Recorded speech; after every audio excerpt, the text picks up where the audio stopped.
Chapter 1. Joe pushed through the crowd. It was just before Christmas and the metro trains were full of shoppers clutching carrier bags stuffed with useless presents. Babies were left to scream in expensive buggies. People who'd been drinking early spilled out from office parties, stumbling down the escalators and onto trains. Youths used language Joe wouldn't want his children to hear. Today, though, he'd had no option about using the metro. Sal had been adamant that she needed the car. It was just him and his daughter. She was in the school choir, and there'd been a performance in Newcastle Cathedral, carols by candlelight, because even at 4 o'clock it was dark in the building. Beautiful singing that made him feel like crying. His boss, Vera Stanhope, always said that he was a romantic fool. Then out into the rush hour evening, and it was just starting to snow, so Jessie was excited all over again. She was a soloist, and had hit all the right notes, so the choirmaster had given her a special mention at the end. Christmas was now only 10 days away, though she was too old to believe in Santa, but there was snow, tiny little flakes twisting in the gusty wind like mini tornadoes. In the metro, he held her hand. They were standing because all the seats were taken. In the space by the door stood 2 young girls, hardly older than Jessie, but their faces orange with makeup and their eyes black with liner and mascara. Squashed beside them, 2 lads. He watched what was going on there and hated what he saw, the pawing and the groping. Vera also called him a prude. He wouldn't have minded so much if the encounter had been affectionate, but there was something unpleasant about the way the boys spoke to the lasses, putting them down for their lack of street cred, mocking. Joe thought he'd like to bring the girls into the police station, let Vera give them a pep talk about feminism. A woman's right to respect. The thought made him smile. He looked at the badge on the girls' blazers, one of the private schools in town. He and Sal had wondered about sending Jessie private. She was as bright as a button, and they had high hopes for her. Certainly university, maybe one of the grand ones. Watching the simpering and defensive girls, he wasn't so sure about the posh school now. The train pulled into the station. In the lights on the platform, he saw that it was snowing even more heavily, the flakes bigger, settling on the terraced roofs. A woman with a long coat got on and took a recently vacated seat further down the carriage. Joe had been eyeing it up for Jessie and felt an irrational antipathy towards the woman. She had silver hair and discreet makeup, the fitted coat reaching almost to the ground. Despite her age, she must be 70, there was something elegant about her. He thought she had money and wondered why she hadn't called a taxi instead of squashing into the metro with the rest of them. At the next station, a group of men filled a carriage, suits and ties, briefcases, loud voices talking about some sales conference. The mood he was in, Joe hated them too, for their brashness, the showing off. Every station, a shifting tide of people, but he and Jessie were squashed into a corner by the door now, and he could see nothing but the back of a fat man wearing a Newcastle United sweatshirt, no jacket, a Geordie hard man. The lights in the carriage flickered, and there was a moment of complete darkness. Somewhere, a young woman gave a small scream. The lights came back on, and the train pulled into a station. Partington, nearly the end of the line. The snow was an inch deep on the platform. Joe hoped Sal was home, the central heating on and the tea nearly ready. She'd talked about getting a tree. He'd have been happy with an artificial one. His mam had never bothered with the real thing. But Sal was like a kid at Christmas, buzzing with preparations and excitement. He imagined walking into the house and the smell of pine and something cooking. Wondered again why he'd thought this marriage, this family, might not be enough for him. He decided that they'd get a taxi home from Newcastle Metro. Sal had said she'd come and pick them up, but he didn't want her driving in this weather. A taxi would cost a fortune all the way home, but it'd be worth it. The metro doors were still open, and he caught a brief glimpse of the passengers sitting opposite, saw that the cold air had blown in a flurry of snowflakes that clung to their hair. He dressed smartly for the cathedral, and Jessie was only wearing her school coat over her uniform. He put his arm around her, hoping to keep her warm. The tannoy buzzed, and the driver spoke. "Sorry, folk, there's a problem on the line. Wrong sort of snow." Muffled laughter from the passengers, too full of seasonal cheer and strong lager to be irritated by the disruption.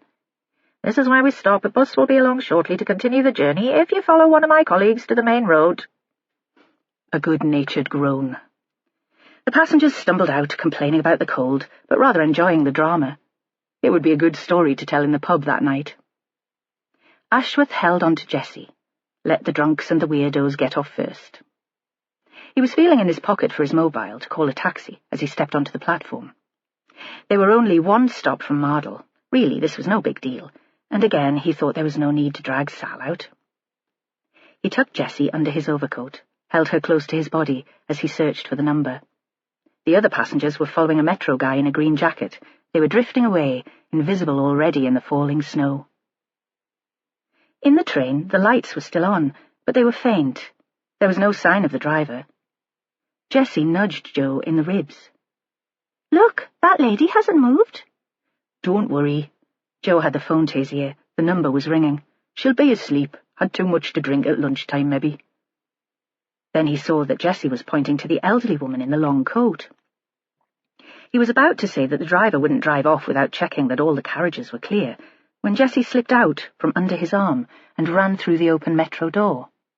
She shook the woman gently by the shoulder. She'd always been a kind lass, and Joe was proud of her, but sometimes he wished she wouldn't interfere. The taxi firm answered his phone call at the same time as Jessie screamed. Chapter 2. There was only one house on Harbour Street. The other buildings were businesses. It was tall and grey, almost black, with the coal dust that had also coloured the little beach on the other side of the harbour wall. 3 stories, a basement and an attic. Imposing. Carved above the door a date, 1885. There was a light in the basement window, and inside a woman was taking sheets from a drying rack that had been suspended over the stove. She folded them expertly, held them corner to corner and stretched them before putting them on the table. Upstairs, other windows were lit too, but from the pavement there was no way of seeing who was inside. Next to the house was Malcolm Kerr's yard, separated from the road by a rusting metal fence topped with ferocious spikes, the gates fastened with a huge chain and giant padlock. A couple of elderly boats, bits of engine, odd bulbous shapes covered by tarpaulin. It had the feel of a scrapyard. Malcolm ran the seabird trips out to Coquet Island, and in the winter, when the Lucy May attracted fewer charters, he worked in the yard, making repairs to his neighbours' boats. The snow had started to soften the harsh silhouettes in the yard, making them mysterious and hardly recognisable. In one corner stood a shed, built from corrugated iron and wood. Malcolm often worked there all night, drinking cans of beer, but this evening the place was dark and quiet, and there were no footmarks in the snow. Next door to the yard was the lifeboat station, housing the inshore lifeboat, and outside it, to the seaward side, sat the tractor and trailer that would carry the vessel to the water in emergencies or on exercise. Then came Mardle Fisheries, alive, buzzing with sound, background music from the telly on the wall, laughter from the people in the queue. During the day the fisheries sold wet fish, much of it locally caught, retail and wholesale from a long, low building at the back. In the evening it was a fish and chip shop, with a sit-in restaurant by the side. Behind the friars, 2 women, dressed in white, were flushed with heat, despite the snowflakes blowing in through the open door. There was a line of people spilling onto the street, all local. Mardle wasn't a place for tourists, even in the summer. There was nothing beyond the fisheries except the harbour, enclosed by the wall. The boats there were dark shadows, half hidden by the drifting flakes. On the other side of the road stood the Coble pub, and already the snow was flattened and hard where people had crossed between it and the chip shop. Outside, a couple of hardy smokers leaned against the wall for shelter from the worst of the weather. Next to the pub was the low, squat building of the harbour master's office. Beyond that, some rough ground that was used as a car park, and then, opposite the big residential house with the brightly lit basement, stood St. Bartholomew's Church, Victorian Gothic, a church built for seamen and pitmen, now regularly attended by a handful of elderly women. At the end of the street, like a beacon or a square glowing moon, shone the yellow cube with the black M that marked the metro station, the end of the line. People waited on the platform to get into town for Friday night partying, but no trains came. This was Harbour Street.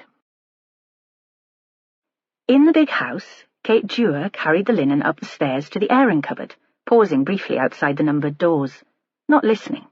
Kate would never eavesdrop on her guests, but this was her territory and she liked to know who was at home. The house seemed quiet. Perhaps the snow was causing travel problems. She was glad her kids were already in.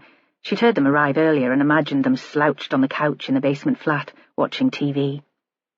She had a rule about finishing homework before switching on the set, but it was nearly the end of term and today she wasn't going to push it. Climbing the stairs, she thought she heard the front door opening, but stopping to listen, there was no other sound. It must be the wind, rattling the letterbox. She could always tell when the wind was northerly because of that particular noise. The airing cupboard was on the attic landing, between Margaret's room and the shelf where she placed extra sachets of coffee and tea, a tin of homemade biscuits.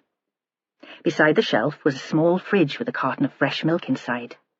There were hospitality trays in each of the rooms, but she liked her guests to feel welcome. It was the small touches that brought them back. They certainly didn't come for the location. There was little that was attractive about Harbour Street. An arched window looked out across Malcolm's yard and beyond the fisheries to the sea. It was still snowing.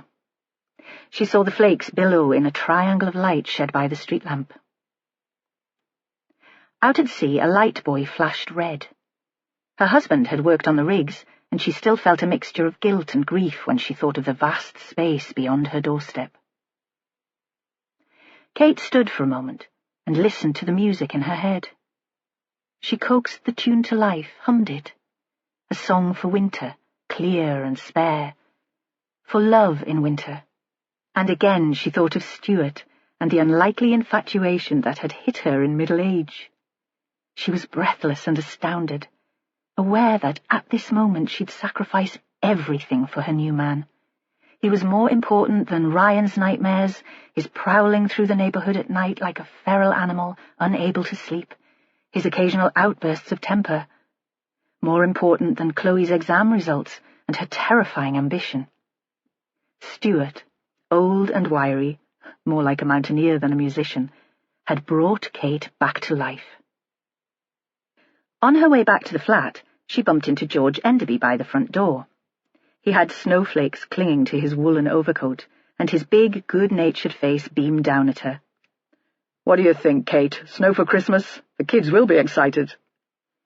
He had one of those rich, posh southern voices that made her think of a politician or an actor. Kate thought that her kids were super cool these days, and they'd consider building snowmen to be beneath them. But George was so innocent with his fantasy of a perfect family life that she couldn't disabuse him. "Yeah," she said. George worked as a publisher's rep, and he travelled with a big wheelie suitcase full of books. Often he left copies for her children. Chloe liked some of them, the thick ones about other worlds, but although Ryan pretended to be interested, he wasn't a great reader. He took the books in order to please. At the back of Kate's mind there was always a niggle of anxiety about Ryan. He was no real trouble, but despite his easy smile, she suspected he was unhappy, and she wasn't sure what she could do about it. And there were occasional flashes of temper that reminded her of Rob. But Harbour Street took up all her time and her energy, and Stuart took up all her dreams. Ryan had stopped talking to her years before. She told herself that the boy was still young and that kids were complicated and never confided in their parents. George had a wife, but they'd never had any children. He told her that once. He told her a lot of things during late nights as he took his usual nightcap in the visitors' lounge. He'd sip whiskey and she'd look at her watch and wonder when he'd go to bed. She ran the guest house pretty much by herself. There was only Margaret to help in the kitchen, and the last few days she hadn't been much use. "Have you had a good day, George?" She knew that business was tough for him. He'd confided that too. "I wouldn't know what to do, Kate, without my work. Books are what I live and breathe." She'd sensed he didn't need to work to earn a living. He had that laid-back confidence and careless attitude to money that comes with being born rich. She thought he wasn't happily married, though even when he was very drunk he was never unpleasant about his wife. "My Diana is a marvel," he'd say. "A wonderful woman." Now he was shaking himself out of his overcoat, Usual room, Kate. Of course. George liked the big room at the back of the house, looking out over the sea, and didn't mind that it was the most expensive in the place. My bosses are used to London prices, Kate. They never quibble about my expenses. I'm just here for a couple of days this time, then on my way south again.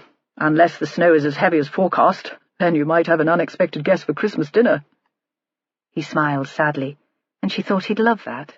A proper family Christmas lunch with her and the kids, sitting around the table in the basement, him carving the turkey. But this year there would be Stuart, too, and she wasn't sure what George would make of that. She had a sneaky suspicion that George Enderby fancied her rotten. I'll put a pot of tea in the lounge. This was a ritual, too. He'd sit in the lounge with his laptop and his books, drinking tea and eating Margaret's biscuits. Then, because she didn't provide evening meals, he'd go out into the street, either to the fish shop or the Coble, for his supper, and come back with a few pints inside him to sit up drinking whiskey until midnight. As she entered the basement, she saw the kids were watching telly. She thought that perhaps there'd been something else on and they'd changed the channel when they'd heard her on the stairs. Something unsuitable. She was a control freak and wanted to know what they were watching. Sometimes she wondered if she was too strict with them. Perhaps that was why they didn't talk to her anymore. They were almost grown up after all. She saw the way other kids behaved, what they got away with, but she knew what she'd been like when she was young. Sex and drugs and the music scene. She'd never finished her exams, and she wanted better for them. They were still in their school uniform, and Kate was going to send them to change, but then she held her tongue. No sense starting an argument. Choose your battles. She'd seen that in a woman's magazine, and thought it made sense. Okay. The reply was a muffled grunt from Chloe. Then Ryan turned and gave one of his smiles that always reminded her of his father, and made her stomach flip, because it was like looking at a ghost. In the kitchen, Kate prepared George's tray. A cloth, leaf tea in the pot, a cup and a strainer, milk in a jug. Sometimes Ryan laughed at her efforts. "This is mortal, ma'am. You're not in charge of the Ritz." And Kate knew that the kids got teased for her attempt to maintain standards, the cloth napkins at the tea table, even though they were just eating pizza, her insistence on manners. But she was sure that the small things mattered, and she wanted to prepare them for the future. She wanted more for them than life in a run-down street in a run-down town. She'd known better than that herself once. Her father had been an accountant with his own business until it had fallen apart in the recession, and it still rankled that she'd ended up like this. The lounge was empty. George would still be in his room. Kate set down the tray, switched on the gas fire and drew the curtains. The snow had blown into a small drift against the window. She was thinking that she'd get a casserole out of the freezer for their supper when the doorbell rang. If it was another visitor trapped in the town by the weather, she could put them in room 6. She opened the door. Outside, there was an enormous woman. She wore a shapeless anorak over a tweed skirt, a wide face and small brown eyes.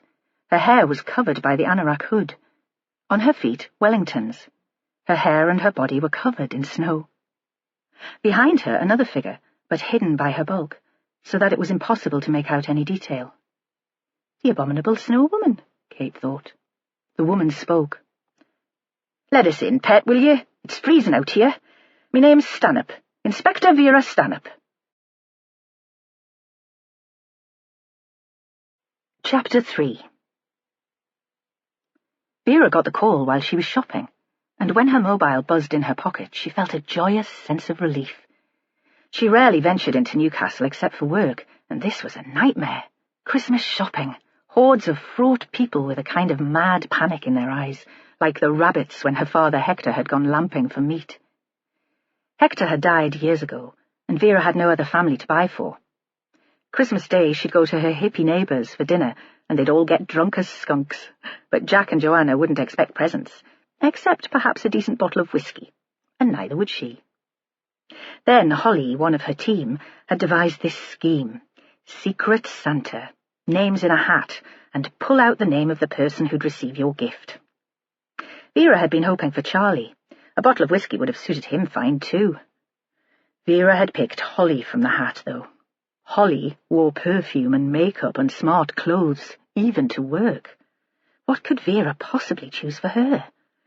So here she was in Fenwick's department store, sweating because she was still in her outdoor clothes, surrounded by smart and shiny people, just wanting to do a runner, when her phone rang. Joe Ashworth on the other end. If he'd been there, she would have kissed him. "What have you got for me, Joe?" Her voice sang. A sales assistant in a white tunic who was plastering foundation onto a middle-aged woman perched in a chair like you'd see at the dentist's was staring at her. "Murder," he said, and her heart lifted again before the guilt set in, and she told herself that the victim would be someone's relative and friend. They hadn't died for her entertainment. "A stabbing on the Metro." "Bit of a scuffle got out of hand?" That seemed odd. It was the sort of thing you might get late at night, but not in the early afternoon. No. She knew him well enough to sense that this wasn't going to be straightforward, and that pleased her too. She liked a bit of complication, a challenge. "It's an elderly lady. I was first on the scene. The CSIs are on their way." "Give Holly a shout too." Vera was more careful these days to include Holly, who could strop for England if she felt she was missing out. She paused for breath, already pushing her way through the crowds to get to the exit, feeling in her coat pocket for her keys. "And dig Charlie from his hole. Who found the body?" "Jessie," Joe Ashworth replied. "Me daughter, Jessie." It took Vera longer than she'd expected to get to Partington Metro Station. A couple of inches of snow and the world went mad. A car had slipped across the road in Benton, blocking one lane of traffic. She was in Hector's Land Rover, which was against all the police authority rules because it was so old, but today she was glad of it. The station was closed, marked by crime scene tape and protected by a couple of Metro inspectors, enjoying every minute of their moment of glory. On the platform, in the distance, she saw Joe Ashworth, her sergeant and her surrogate son, her protégé, and her conscience. The snow was falling around him, and he had his back to her. He wore a black overcoat and was speaking into a mobile. No sign of the daughter. Sal would have whipped her away. Both parents were protective of their bairns. Vera thought Jessie would probably have preferred to stay and watch the action. There was something sparky about the girl that gave Vera hope. She pulled on the wellies that she kept in the Land Rover. It had taken an effort. Her legs only just squeezed inside. She'd lost weight, though. The boots were new, and a year ago she wouldn't have fitted into them at all. The platform was slippery, and she walked carefully. If she fell over, it would take a crane to get her to her feet. In the brightly lit train compartment, she saw white-suited figures at work. She hoped Billy Wainwright would be heading up the team of CSIs. She couldn't see the body and wouldn't be allowed in now until they'd finished. "Joe!" He turned to look at her and started to walk her way, finishing the call and putting his hands in his pockets.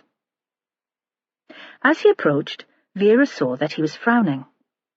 He would have had other plans for this evening, a night in with Sal and the bairns, maybe wrapping the presents when the kids were in bed. Sal would be the organised type. She wouldn't leave her Christmas shopping until the last minute, but Vera knew that Joe got bored with the perfect domestic life, although he'd never admit it, even to himself. Perhaps this murder had come as a lifesaver for him, too. "What have you got for me, Joe?" They moved into the shelter of the station concourse. Joe leaned against one of the ticket machines. The snow was falling so heavily now that they looked at the train through a shifting white curtain. Not a bad thing, Vera thought. People would blame the weather, not them, for disrupting the metro system. She listened while he described the journey from town, the packed train, the lippy youths and the pissed businessmen. She didn't take notes at this point. Notes stopped her concentrating. She needed to picture herself in the carriage, listening to the banter. She waited until he'd finished talking. "All good-tempered, then? Nothing that could have led to a Christmas moment of madness? The victim hadn't made a fuss about kids swearing or putting their feet on the seats?" "Not that I saw or heard. It was packed in there, but if there'd been any sort of row, I'd probably have noticed. Even when the train stopped and we all had to get out, nobody kicked off." "What do we know about the victim?" This was Vera's favourite moment in an investigation. She was nosy, loved digging around in another person's private life. Perhaps, she was forced to concede, because she had no personal life of her own. Only what we could get from a Metro pensioner's pass. She was carrying a handbag, but in it there was nothing but a purse, a set of house keys, and a hanky. Money in the purse? There were druggies, Vera thought, who'd stab their granny for the price of a fix. But probably not in the Metro in late afternoon. 50 quid and a bit of change. Not robbed, then. So what do we know about her? Her name's Margaret Krukowski, and she's 70 years old, an address in Mardle, 1 Harbour Street. Joe had stumbled over the surname. What's that? Russian? Polish? Joe shook his head. What would he know? She was nearly home, he said. 1 more stop on the Metro and she'd have been safe. Vera thought he was the most sentimental cop she'd ever known. Did you see where she got on? Aye, Gosforth. One of Newcastle's posher suburbs, a long way from Mardle in terms of class and aspiration. Joe guessed what she was thinking. More Gosforth than Mardle from her appearance, he said. Vera thought about this for a moment and wondered where people would place her in the social order of things, if they saw her. Bag lady? Farmer? We'll go then, shall we? She said. See if anyone's at home waiting for Margaret Krukowski. They sat for a moment in the Land Rover outside the house, the Harbour guest house. A wooden sign beside the front door, the letters almost obscured by snow. We'll bring the kids here sometimes, to the Mardle fisheries, Joe said. A treat. It's supposed to be the best fish and chips in the northeast. Vera had her own memories of Mardle. Hector bribing some boatman to take them out to Coquet Island in the middle of the night, lights still on in the warden's house at one end of the island, music and noise, some party going on there. Her terror that they'd be discovered, while Hector was caught up in the chase for roseate terns' eggs. He'd always loved the risk.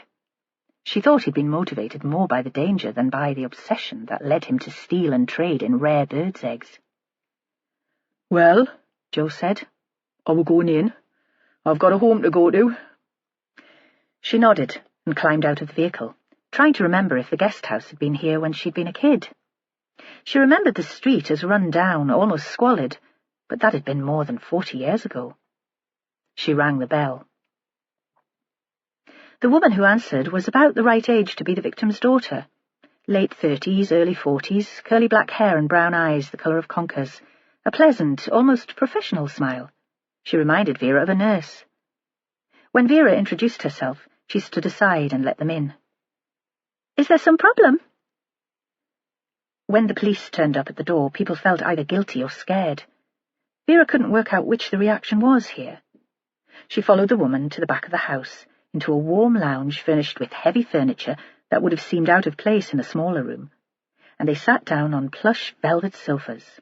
There was an upright piano against one wall, music on the stand, and against another a sideboard with decanters and bottles of spirits. Vera thought a tot of malt whisky was just what she needed after hanging around on a cold metro station, but she knew better than to say anything. The curtains had been drawn, and the place decorated for Christmas, with holly and sprayed silver pine cones along the mantelpiece, and tall red candles on the occasional tables. It looked like a Victorian drawing room. The lounge was empty, but there was a tea tray on a small table. The presence of the tray seemed to bother their hostess. She kept glancing towards it apologetically. Joe followed them and took a seat by the gas fire. Nice place, he said. Cosy. The woman smiled and seemed to relax a little. Could you give us your name, please? Joe again. Dewar. The woman had her back to Vera now. Kate Dewar. The door opened, and they were interrupted by a large, bald man with a pleasant smile and an easy manner. "Hello," he said. "More guests, Kate? More waifs from the storm?" He turned so that his smile included Vera and Joe. "You're very welcome." It could have been his home. "Would you like tea? I'm sure there's plenty in the pot, and Kate will bring more cups." These aren't guests, George. These are police officers. Was there a warning in the words? Watch what you say. "Ah," he said. He stopped for a beat and looked around awkwardly. "I'll be in the way then. Don't want to intrude. I'll take the tea to my room, shall I?" Picking up the tray, he walked out without a backward glance. Vera thought she'd have been too curious to do that.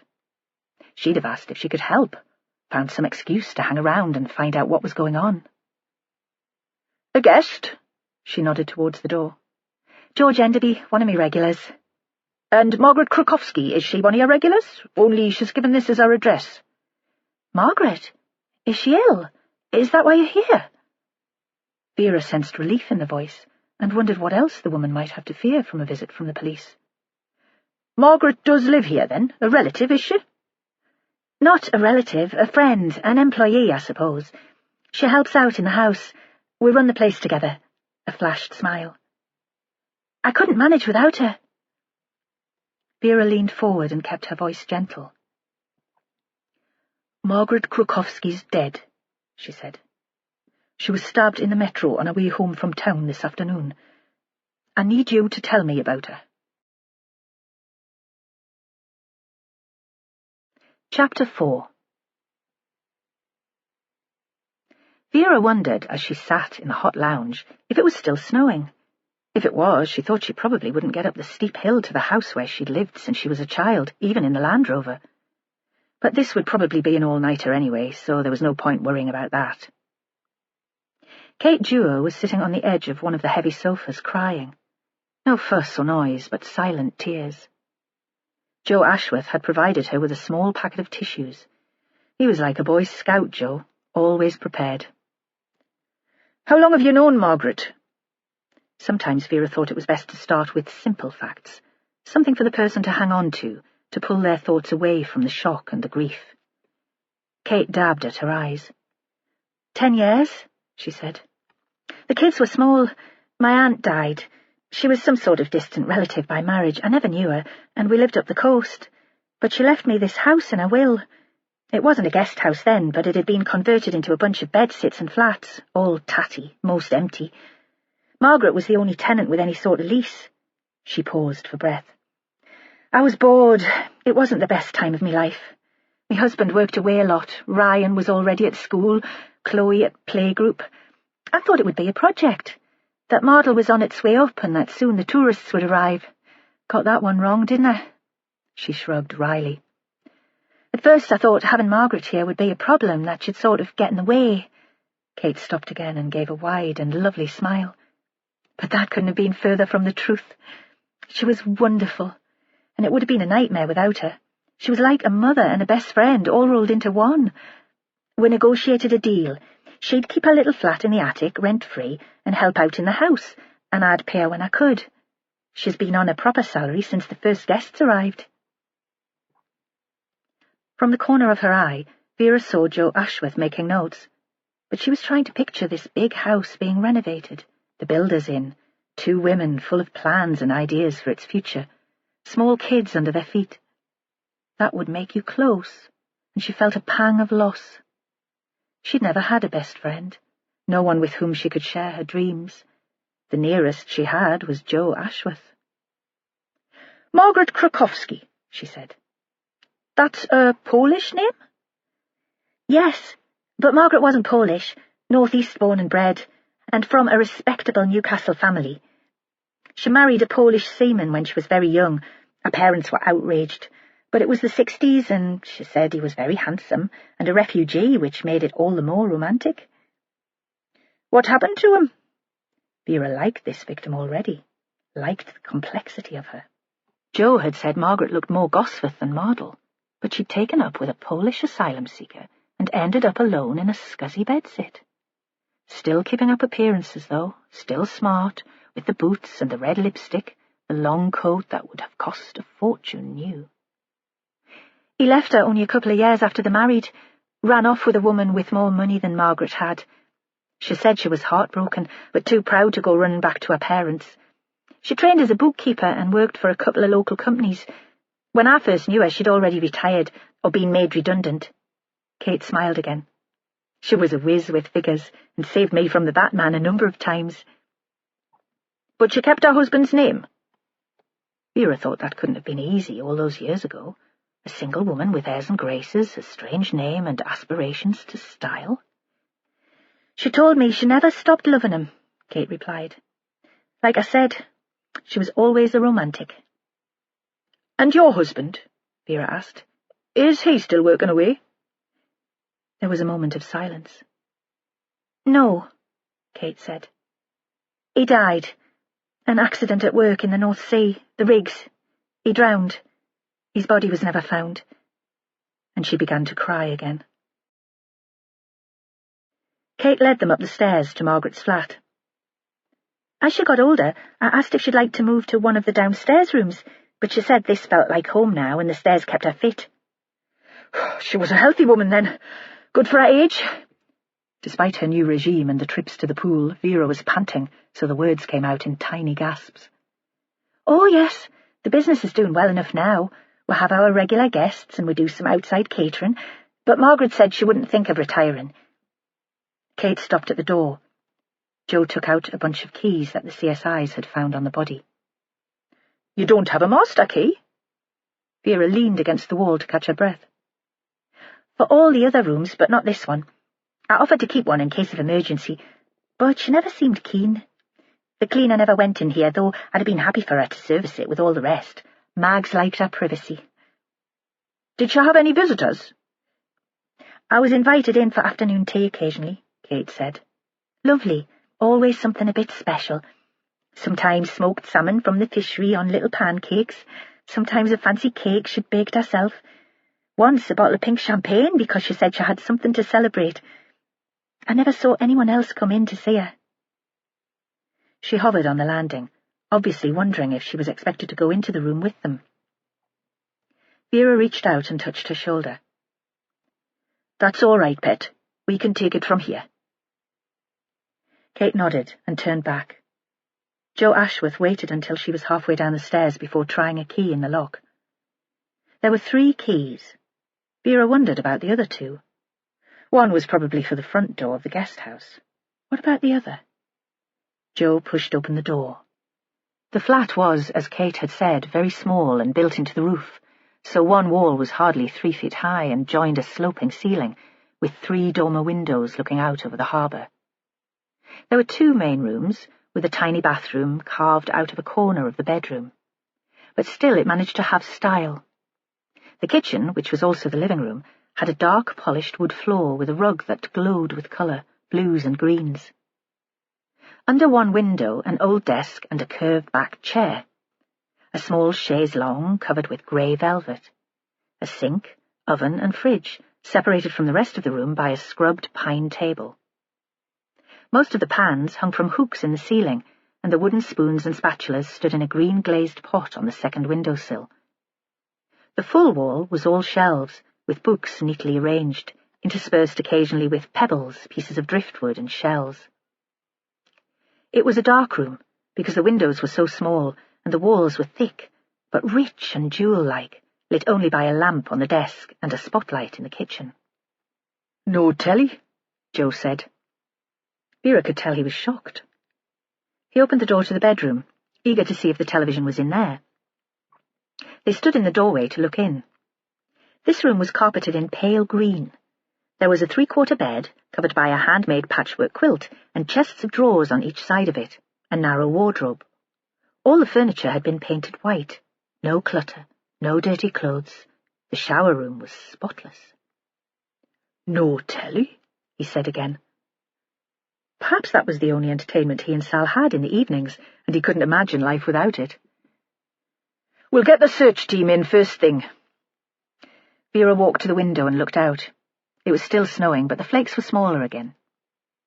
She was glad she wouldn't be the one to pull open drawers and work through Margaret's underwear.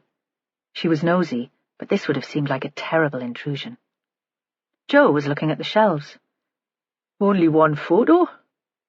He didn't pick it up, but pointed to it. The picture was of a couple, a wedding photo. She was in a simple white mini-dress with fake fur on the hem, white knee-length wet-look boots, a short fur jacket, and she was holding a bouquet of gold and white freesias. The dark-haired man was in a suit with wide lapels, a buttonhole pinned to one of them. In the background, a church door. Is this her? Vera asked. Is this Margaret Krukowski and the Polish love of her life? "Oh, yes, this is her." The answer was immediate and unequivocal. "Our victim has the same mouth and the same cheekbones." She saw that Joe couldn't take his eyes off the photograph. "A bonny little thing." She kept her voice light. Nobody had ever called her bonny. "She's beautiful," he said. And then he gave a little laugh, as if he recognized how silly he was being, because he was drawn to a photograph that was 50 years old. But still he continued, "That's a face that men would kill for." Chapter 5. On the middle landing, Kate took her mobile phone from her pocket and phoned Stuart, her lover. The first real relationship she'd had since Rob had died on the rigs.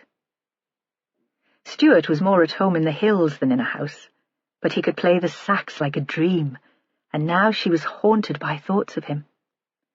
There was no reply, and she left a message. "Please, give me a ring." Walking down, Kate wondered how she would tell the kids that Margaret was dead. They'd known her for most of their lives. She'd been their babysitter, and they treated her like a gran. Ryan still spent a lot of time with her. This year, with Stu on the scene, and with Kate full of new plans, they'd already had to adjust to change. Kate slowed her steps to give herself time to compose the words, and realized she had no idea what her children's reaction would be. They'd grown up and away from her, and she could no longer trust her judgment where they were concerned. George Enderby must have heard her steps, or perhaps he was listening out for her, because the door of his room opened and he stuck out his head. "Everything all right, Kate?" His voice seemed genuinely concerned, then a little embarrassed. "Sorry, I didn't mean to pry." "Margaret's dead." She felt suddenly light-headed and leaned against the wall. "Oh, I'm so sorry." He started out into the corridor before realizing that his door would swing shut and lock automatically behind him. Then he made a strange little hop, holding the door open with one foot, but leaning out towards her. "I didn't know her well, but I never thought of her as an old woman. Was it something sudden, a heart attack?" "She was murdered," Kate said. "Stabbed on the metro on her way home from town." Again it seemed as if the world was spinning around her. She sat on the bottom step and put her head in her hands. George disappeared briefly, and she saw he was reaching inside for his key. Then he was sitting beside her with his arm around her shoulder. She could smell his aftershave and the sweetness of the biscuit he'd just eaten, cinnamon and ginger. Kate wondered how different things would have been if Rob had been as kind as George Enderby. She sat for a moment, enjoying the physical contact, and then she pulled away gently. "I have to tell the kids." "Of course," he said. He stood up and gave her his hand to help her to her feet. "If there's anything at all I can do to help, please do tell me." And he vanished back into his room, as if he thought his presence might be contributing to her distress. In the basement, Ryan was in his bedroom. She heard the sound of his computer, some game about monsters and the end of the world. Chloe was sitting at the table with a pile of books at one side, scribbling into a jotter. She seemed pale and tired. "Ryan, come in here. I need to talk to you both." "Okay." There was no sign of him, though, and that was Ryan all over. He always agreed with her and then went his own way. Chloe had turned in her seat and saw that her mother had been crying. "What is it?" The words accompanied by a brief look of distaste, the teenage default response to parents behaving differently.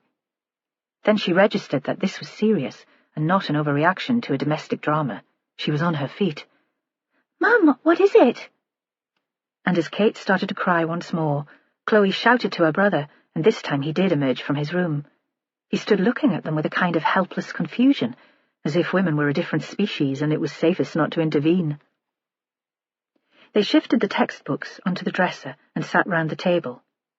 Chloe fetched a bottle of wine from the fridge and opened it with an ease that would have had Kate worried in different circumstances. She poured Kate a large glass. "Tell us what's going on." "Margaret's dead." "How?" It was the first time Ryan had spoken. They looked at him. "I mean, how did she die? An accident? She was fine this morning when I was on my way out." He frowned, and again Kate was reminded of Robbie. She was murdered. Kate thought this sounded like a refrain, the chorus of one of those songs Ryan played on his iPod, shouted noise. If she repeated it often enough to all the people she needed to tell, perhaps she would believe it. She looked at the kids. In both faces, she thought she saw a flash of excitement before disbelief and distress took over. Murder was the stuff of stories. She imagined they'd both be on their phones to their classmates as soon as she released them from the table. "You'll never believe what's happening in our house." For a while they'd have a vicarious celebrity, the popularity they both seemed to seek. Why would anyone want to murder an old woman like Margaret? Kate looked at Chloe and thought she had lost weight recently. Had Kate been so wrapped up in Stuart and this strange infatuation that she'd been neglecting her children? "I don't know," Kate paused. "I never thought of her as an old woman. She had too much energy." "Where was she killed?" It seemed that Ryan needed details to satisfy his curiosity. She suddenly saw him almost as a stranger. He was a good-looking boy. He'd be a heartbreaker. She'd seen him around Mardle with attractive girls, but he'd never introduced them. Neither of the kids ever brought friends back to the house. "On the Metro, apparently. On her way home from town." Kate looked at him. "Did she tell you where she was going when you saw her this morning?" He shook his head. "Only, I expect the police will want to know." "The police?" The question asked with studied indifference. But of course he wanted to hear about the investigation, more snippets of information to stick on Facebook. "They're in Margaret's room. That's how I know that she's dead." There was a silence. "Poor Margaret," Chloe said. "Where is she? I mean, where's her body? Will there be a funeral?" "I suppose the police have organised a post-mortem, and there'll be a funeral eventually. I don't know how these things work." "I expect I'll have to organise that," Kate thought. "Who else would do it?" Then it occurred to her that she would have to discuss it with Father Gruskin, a man she'd never liked. She felt suddenly very hungry. "I'll get a casserole out the freezer. We'll still have to eat." It was a relief to get to her feet and leave the room for a while. She was on her second glass of wine and laying the table for supper when the two detectives turned up at her flat. She thought she'd seen the back of them, at least for the day. She'd supposed they would let themselves out of the house. Now they stood in the dark basement corridor, and she could tell they were about to make more demands. "You'd better come in." "Sorry to bother you again." But Vera Stanhope was smiling, and Kate thought she wasn't sorry at all. "We'd like to get in touch with Mrs. Krukowski's family and our friends, but we can't find an address book in our flat. Perhaps you can help." Kate led them into the kitchen. Ryan and Chloe had vanished back into their rooms. Like shy animals, they usually avoided adult company. Chloe would be working again. Ryan might be listening at his door. He was an observer, and she'd caught him eavesdropping before. "Margaret never mentioned family," Kate said. The casserole was whirring around in the microwave to defrost. She wished Stuart would arrive. The oven pinged. "As I told you, there was a breakdown in relations when she married. I don't think she ever saw them again. Her parents would probably be dead now, though I can't remember her going to their funerals." "No brothers or sisters?" "None that I know of." "Did she ever tell you where she grew up?" Vera Stanhope had settled herself at the kitchen table. She was so big that she seemed to take up all the space there, and to be so comfortable that Kate could imagine her staying all night. "Gosforth," Kate said. "One of those grand terraced houses not far from the High Street." She saw a glance flash between the two officers, and thought the information might somehow be significant. "What about friends, then?" Vera asked. She looked up at Kate. "She'd lived in Mardle for a long time, and she doesn't seem to have been a recluse, your Margaret. She must have had friends, even if they didn't come to visit her here." Vera smiled. "Friends other than you, I mean." Kate thought about that. Margaret had never seemed to feel a need for friends away from Harbour Street, but she didn't want the detective to think Margaret was some sort of loner or loser. "I think most of her social life away from here revolved around the church," she said. "You should ask the priest, Father Gruskin." "And where will I find him? Is there a Catholic church in Mardle?" He's C.B., priest of the church over the road, St. Bartholomew's, but that's what he calls himself. Kate could hear the antipathy in her own voice and wondered if the detective would pick up on it. Instead, Vera made a show of looking around the room, at the pile of school books on the dresser and the music stand in the corner. How old are your children now? Chloe's 14 and Ryan's just 16. Could we speak to them, please? Nothing formal, just a quick chat here in the kitchen to find out when they last saw Margaret. Joe here can ask the questions. He's got bairns of his own, similar sort of age. That's right, isn't it, Joe? The good-looking sergeant smiled. A bit younger, he said. Sometimes they behave like teenagers, though. Not a stage I'm looking forward to. So Kate had no choice but to call the kids in, although by now all she wanted was food and more wine. It felt like some sort of conference, all of them round the table, everyone a bit tense and serious. But the children did her proud. Ryan answered the questions politely, and even Chloe gave the detectives her full attention. Tell me about Margaret. That was how the sergeant started off. The kids stared at each other, and in the end it was Ryan who answered first. She was lovely, he said. When we were little, she'd take us out, and I still liked spending time with her. Doing what? The detective asked. She was into good causes, Ryan said. Sometimes I'd help her collect, rattle the collecting boxes outside the supermarket. He paused. Old ladies like me, and they were always willing to give. Kate thought that was true, but it wasn't the whole story. Ryan felt safe with Margaret. When he was younger, she'd sat with him through the nightmares. And then Chloe chipped in with a story of her own about Margaret taking them to the theatre in Newcastle, their first trip to a grown-up play. She knew about stuff, plays and films. Mostly Saturdays when Mum was busy, she'd take me to the library. She encouraged me to do well at school. Women can be anything they want. Didn't she say that all the time? Kate nodded. What about now? Joe Ashworth asked. Now that you're older, were you still close? A pause. We didn't spend so much time with her, Chloe said. But we knew she was there if we needed her. I still helped out, Ryan said, but not so much. I've got this part-time job at the boatyard now. They had never considered, of course, that Margaret might have missed their company or their confidences, that the older woman might have needed them.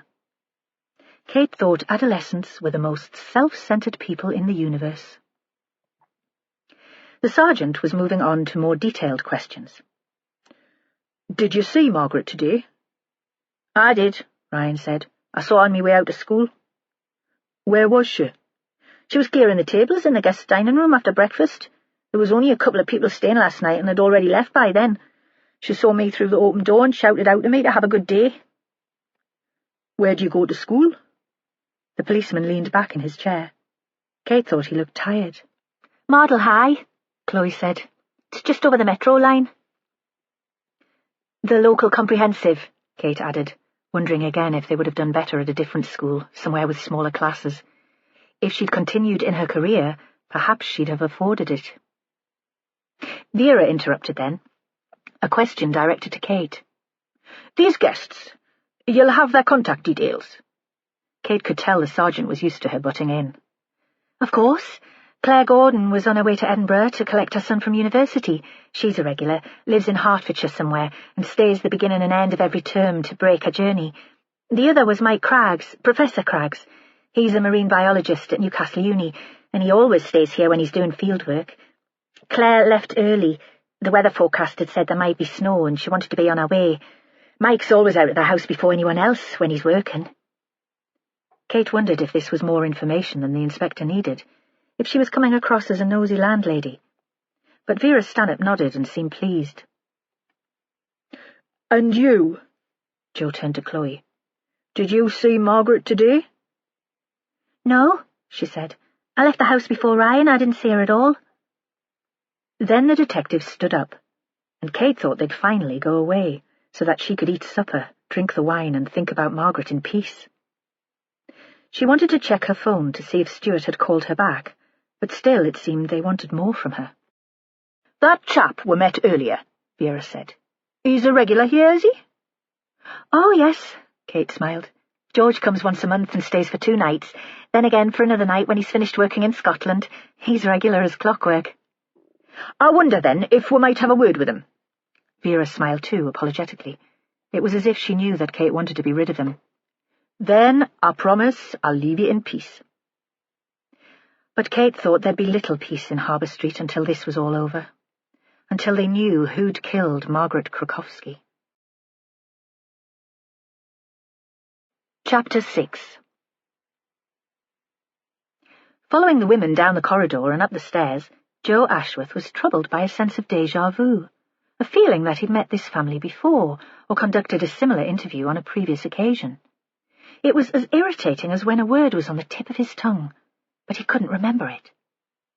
Perhaps something about the kids, polite enough, but wary and watchful, reminded him of his own children when they had something to hide. They'd arrived at Enderby's room, and the man had the door open almost as soon as Kate had knocked. It was clear that the detectives wouldn't be invited in, though. Enderby seemed pleasant and rather shy, but also experienced at getting his own way. The lounge will be best for a chat, I think. Don't you, Kate? I'll switch on the fire again and make it cosy, and I'll bob down to the kitchen and make us some more tea. If it wouldn't be too much of an imposition, no need for you to do anything. So, that's where the interview took place, in the impressive lounge with its gleaming dark furniture and smell of beeswax polish. Enderby lit some of the red candles and switched off the main light, so Joe almost expected him to take their hands and call up the dead, as if this was a séance. Kate Dewar had returned to her own flat. The three of them drank tea and ate biscuits and sat for a minute watching the gas flames. While he'd been waiting for Enderby to bring in the tray, Joe had pulled back the curtains to look out of the window and seen that the snow had stopped. The sky was clear now, and there were stars, a huge white moon. Still, he replayed the interview with Kate Dewar and their family, wondering what he'd missed. What had been so familiar? Vera was asking the questions, and already there seemed to be an understanding between her and Enderby. She wasn't exactly flirting, but there was a sense that they could get on. He was charming, Joe could see that. People didn't usually make an effort to charm Vera, and Joe thought she was flattered by it. She smiled now, over her cup, dunking her third homemade biscuit into the tea. So, what brings you to Northumberland, Mr. Enderby? George, please. A wide, easy smile. Work, I'm afraid. I keep promising myself time in the county to explore properly, but my wife thinks anywhere north of the Wash is wild and uncharted territory, and I spend so much time away from home that I wouldn't want to come up on holiday without her. And what is your work? I'm a rep for a publishing company. Almost an endangered species, but I'm one of the few survivors, and I hope I can hang on until I retire, and I do love it. He stared wistfully into the fire.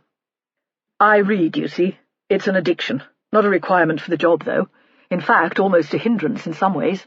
Hard to press a title onto a reluctant bookseller when you think it's crap yourself. But I've built my contacts now. Sympathetic buyers, managers in some of the big retail chains, owners of a smattering of lovely indies. I understand what will work best for them. An odd time of year to be selling books, I'd have thought. Vera spoke with that same light, almost flirtatious tone. The stores will have had their Christmas stock by now, surely. This time of year, wouldn't you all want to be back in London, office parties, sloping home early to fill the kiddies' stockings? Enderby leaned forward, his voice earnest. Actually, Inspector, I don't really do Christmas. It sends me into a panic. I was glad to escape. And, of course, I have the new season's titles to present. Of course. A silence. Why do you stay in Harbour Street when you come north? She set down her cup on the low table beside her, a sign that she was taking the conversation more seriously now. It's hardly convenient for the motorway. But it is very restful, and I like it here. I found it through the Northumberland tourism website 5 years ago, and have been using it ever since. I have an aversion to bland and anonymous hotels, and Kate is an efficient and welcoming landlady. She looks after me very well. Joe thought that he was talking too much. Any one of those reasons would have been sufficient. You knew Margaret Krukowski? Of course, Enderby said. She was a lovely woman. He paused. They made a great team, she and Kate. I do hope Kate has the strength to carry on alone.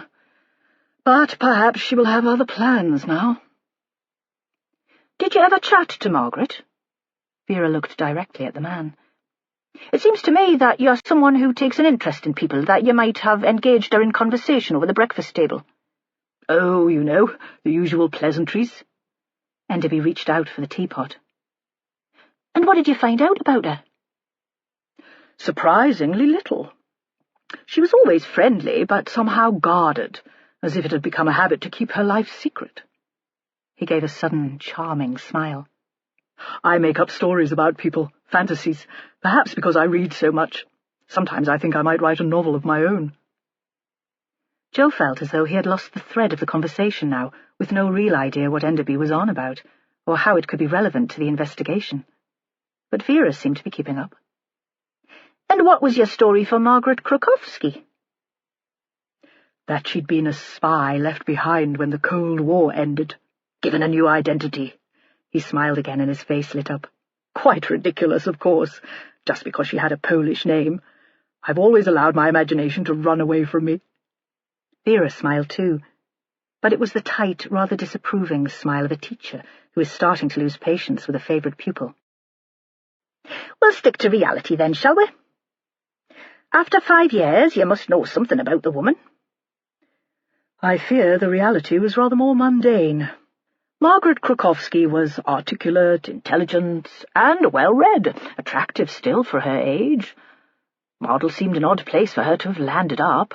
I could have imagined her in a rather nice flat in Tynemouth or Jesmond, but I assumed she had no money. She was a good cook. These biscuits will have been hers, and she baked rolls and pastries for breakfast. She was a regular churchgoer given to good causes. She cost me a fortune in raffle tickets for every charity from the Lifeboat Association to the Red Cross. He paused. I did wonder if she'd once been a victim of domestic abuse. One of her charities was a women's refuge, and she seemed more devoted to that than to any of the others. I came up specially a couple of weeks ago to act as Father Christmas for its winter fair. She was a very persuasive woman and very committed to that particular cause. He stopped short. Sorry, Inspector, take no notice. I'm telling myself stories again, rambling. Joe thought that was the way Vera Stanhope worked too. She was always making up stories throughout an investigation, only she called them theories. Did you ever mention our family? Vera was back to specifics. Enderby paused for a moment and stared into the fire. Joe couldn't tell whether he was trying to remember or playing for time. No, he said. I don't think the subject of family ever came up. Women of that age usually have somebody, don't they? Grandchildren or great-nephews or nieces. They bring out the photos at the least excuse, but not Margaret. She mentioned her ex-husband from time to time, rather a rogue by the sound of it, a rogue and a chancer. Joe was wondering what Vera had made of the comments about lonely old women, but if she was hurt by them, she gave no sign. Had you seen him at all since they separated all those years ago? Enderby laughed. Oh, I don't think so. Much easier to convince oneself of a passion for a memory than the reality. Really, I think the man disappeared from her life entirely. According to Margaret, it was as if he vanished from the face of the earth. When did you last see her? Vera was facing the man again. At the beginning of the month, the last time I was staying here. I can check the date in my diary if you need to know exactly. He sat back in his chair, and everything about him seemed relaxed and helpful. You didn't see her today at all? I'm sorry, Inspector. I can't help at all about today. I only arrived just as it was getting dark. Kate will tell you she let me in. He stretched and yawned. Vera seemed almost to be asleep. The room was very warm now. Joe looked discreetly at his watch. At home, the youngest children would be in bed. He wished Vera would move things on. It was obvious this man had nothing else useful to tell them. Even though the snow had stopped, it would be a nightmare getting back, and it seemed that even Enderby was losing patience, because he coughed gently. If there's nothing else I can help with, Inspector— Of course, she smiled at him. I was just weaving stories of me own. Enderby stood up. I'm starving, actually. Rather tasteless to be thinking of one's own creature comforts at a time like this, But I had an early start and I didn't stop for lunch because I was hoping to get here before the weather set in. I was going to pop out to the Coble for a bite." He looked at them. Vera, too, was struggling to her feet. "Will news of the murder have got out, do you think?" "Oh, I expect so." She straightened her skirt, which was tweed and frayed slightly at the hem. "Nothing the local media like better than a good murder." Enderby bent to turn off the gas fire. He switched on the light and blew out the candles. "I'll be here for another night, and then again on my way south from Scotland." He took a wallet from his jacket pocket and pulled out a card. "Here's my mobile number. Do get in touch if you think I can help at all." He picked up the tea tray, hesitated, and then set it down again. "Perhaps I'll leave it here. I expect Kate wants to be on her own with the children, if Stuart hasn't come along to look after her." "Stuart?" "Ah, Kate's new man. We were all delighted that she'd found someone at last. About time, we thought." He gave them a last self-effacing smile and walked out of the room. Joe expected Vera to follow, but instead she walked across the carpet and leaned against the piano, bending to touch the tapestry covering the stool. "What did you make of him?" The words came out as a sharp bark that surprised him. "I don't know. He seemed pleasant enough." Joe looked at his watch again, less discreetly now. "Telling the truth, do you think?" "Aye. I can't think any reason why he should lie."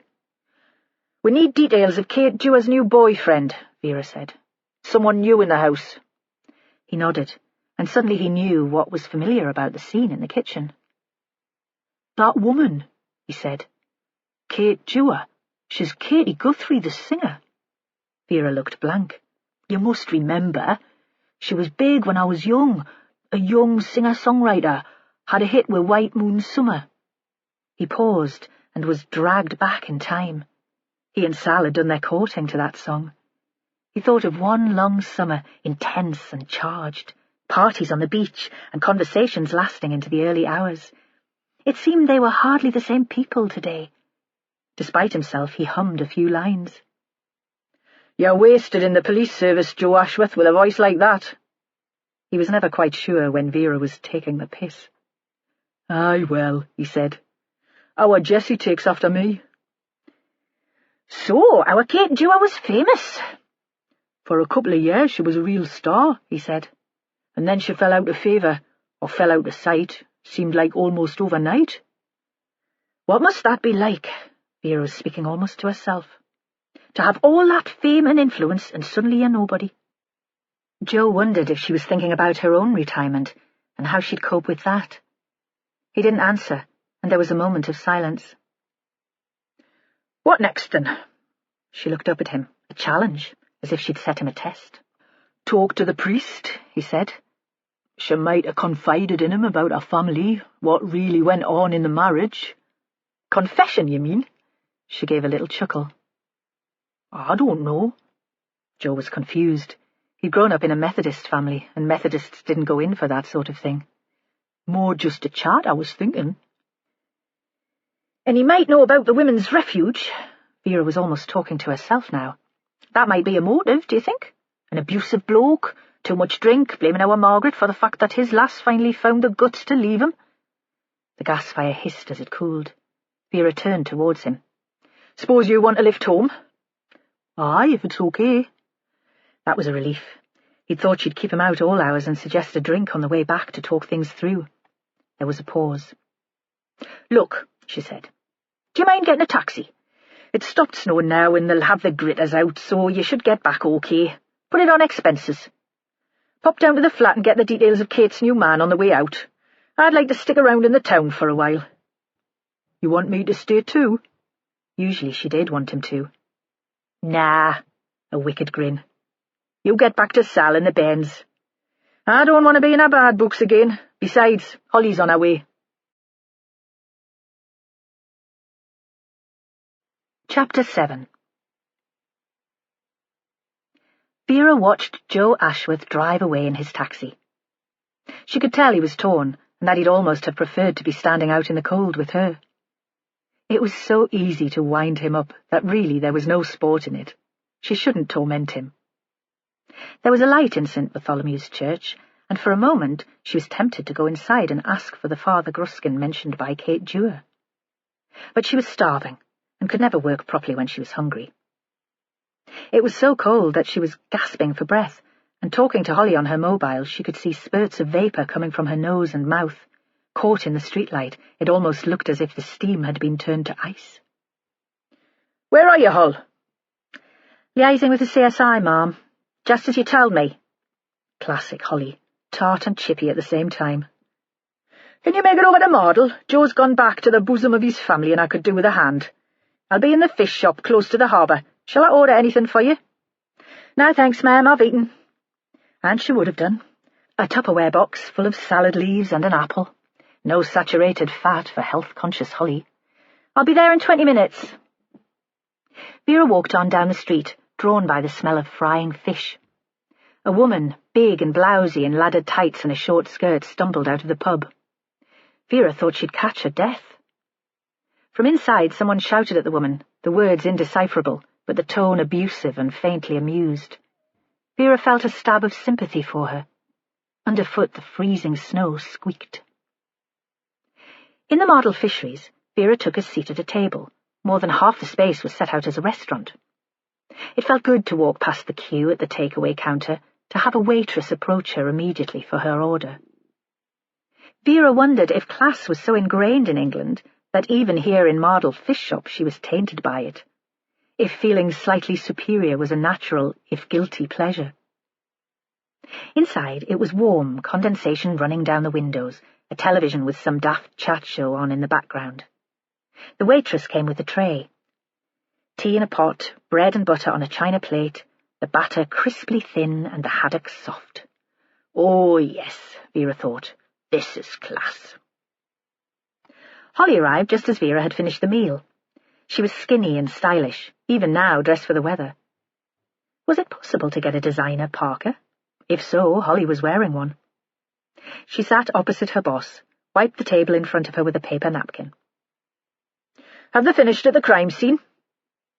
"They've taken the body to the mortuary." Holly had a southern, educated voice, not her fault.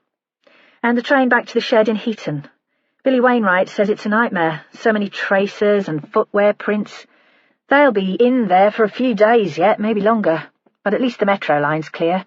They'll reopen it later this evening if there's no more snow." "She's an interesting woman, our victim."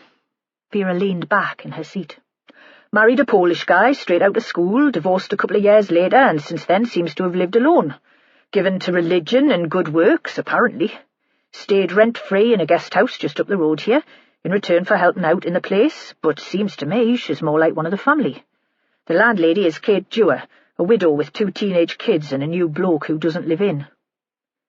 "Not a natural victim, then?" Holly had some sort of electronic gadget on the table and was typing into it. Vera resisted the urge to ask what was wrong with an ordinary notebook. "No." The early evening rush was over, and the chip shop was quieter now. The queue had dissipated. Vera got to her feet. "Come with me." "Where are we off to?" Holly turned off the device and slid it into her handbag. "We're going to see a priest." There was still a light in the church, and when they pushed the heavy door, it opened, though the building seemed empty inside. It smelled of damp and mould and incense, and the same furniture polish as had been used in Kate Dewar's house. Vera wondered if Margaret Krukowski had cleaned in here too. If so, they'd need to look for another member of the congregation to take on domestic chores. Here there was no Christmas decoration, and the only colour came from a stained-glass window over the altar. "Hello? Anybody home?" Churches always made her feel irreverent. There was a scuffling noise ahead of them, and a dark figure emerged from a door to their left.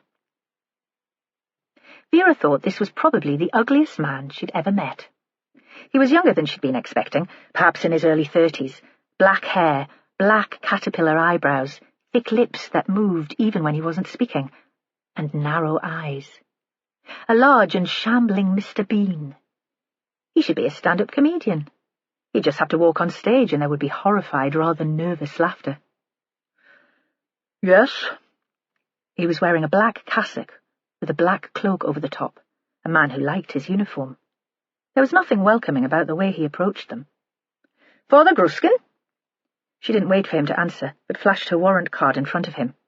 He squinted at it, as if he was short-sighted. "I'm afraid I've got some bad news about one of your parishioners." He took them into the vestry, where it was warmer. A caligas heater hissed, and the fumes from it caught the back of her throat. "Yes?" "Perhaps you'll have heard already," Vera said. "There was a murder on the Metro earlier this evening. The victim was Margaret Krukowski. I believe she was one of your regulars." He stared at them with horror, before collapsing into a chair at a plain wooden table and putting his face in his hands. "I can't believe it." It seemed to Vera that he was genuinely distressed, and she felt a brief moment of sympathy for him. "What have we come to, when a fine old lady is murdered in public?" He was posh but local, brought up in the city, Vera decided. Coddled. He looked as if he could do with a walk in the fresh air. "You knew her well?" Holly was sticking her oar in, but at least the priest looked up and answered. He hadn't responded to Vera's comments. "She attended regularly, and she was always willing to get involved," he said. "These days most churches only keep going because of the efforts of elderly women. My father was a clergyman, and I grew up in a parish in the city. It was much the same even then." So there was a family tradition of dressing up in frocks. "We're trying to trace her family." At least Holly wasn't fidgeting with the electric gadget, but was giving the man her full concentration. "Can you help with that at all?" "I don't think I can. She lived over the road, in the Harbour guest house. Perhaps Mrs. Dewar would know. They were almost like family. Margaret used to bring the children to Sunday school." They sat for a moment in silence. "Margaret worked as a volunteer with you?" "Yes." He seemed preoccupied. Vera wondered if he was trying to rearrange the cleaning rota, to think of another old woman to take Margaret's place. At last he gave his full attention to the matter. "Yes, at the Haven." Vera decided it was time for her to take over. "The Haven is a refuge for battered women?" Again it seemed that a simple answer was beyond him. "No, not really. It's a hostel for homeless women. Some of them might have left home because of domestic abuse, but we care for any woman in trouble who needs accommodation. Some have been in prison, some have been in care." "And it's run by the church?" "It's run by a charitable trust. I'm one of the trustees, along with a senior social worker and a local accountant. But as a church, we support the project, financially, practically, and with our prayers. Margaret worked miracles with some of the women. She became a surrogate mother to them, I think. They'll miss her very much." "Can you think of anyone who might have wanted to hurt Margaret?" The fumes from the gas fire made Vera feel light-headed, almost faint. "Of course not." The response was immediate. "This couldn't be the action of a rational person, Inspector. This was an evil and random act of violence, a sign of the times." "Did she have any close friends among your congregation?" Holly's tone was respectful, and again he answered her in a more considered way. He faced her so that his back was turned to Vera. "Close friends, no." He hesitated and then seemed to choose his words carefully. "A church is a community of different personalities. Of course, we should treat each other with Christian charity, but we're only human." Vera interrupted. "And get a bunch of women together and you have cliques and bitching. Must be a nightmare." He turned to her, and for the first time he smiled. "It's not always easy." "Did Margaret belong to any one group?" Vera again. The stuffy atmosphere in the small room was oppressive. She'd prefer to be out in the clear, cold air, and she wanted to move the conversation on.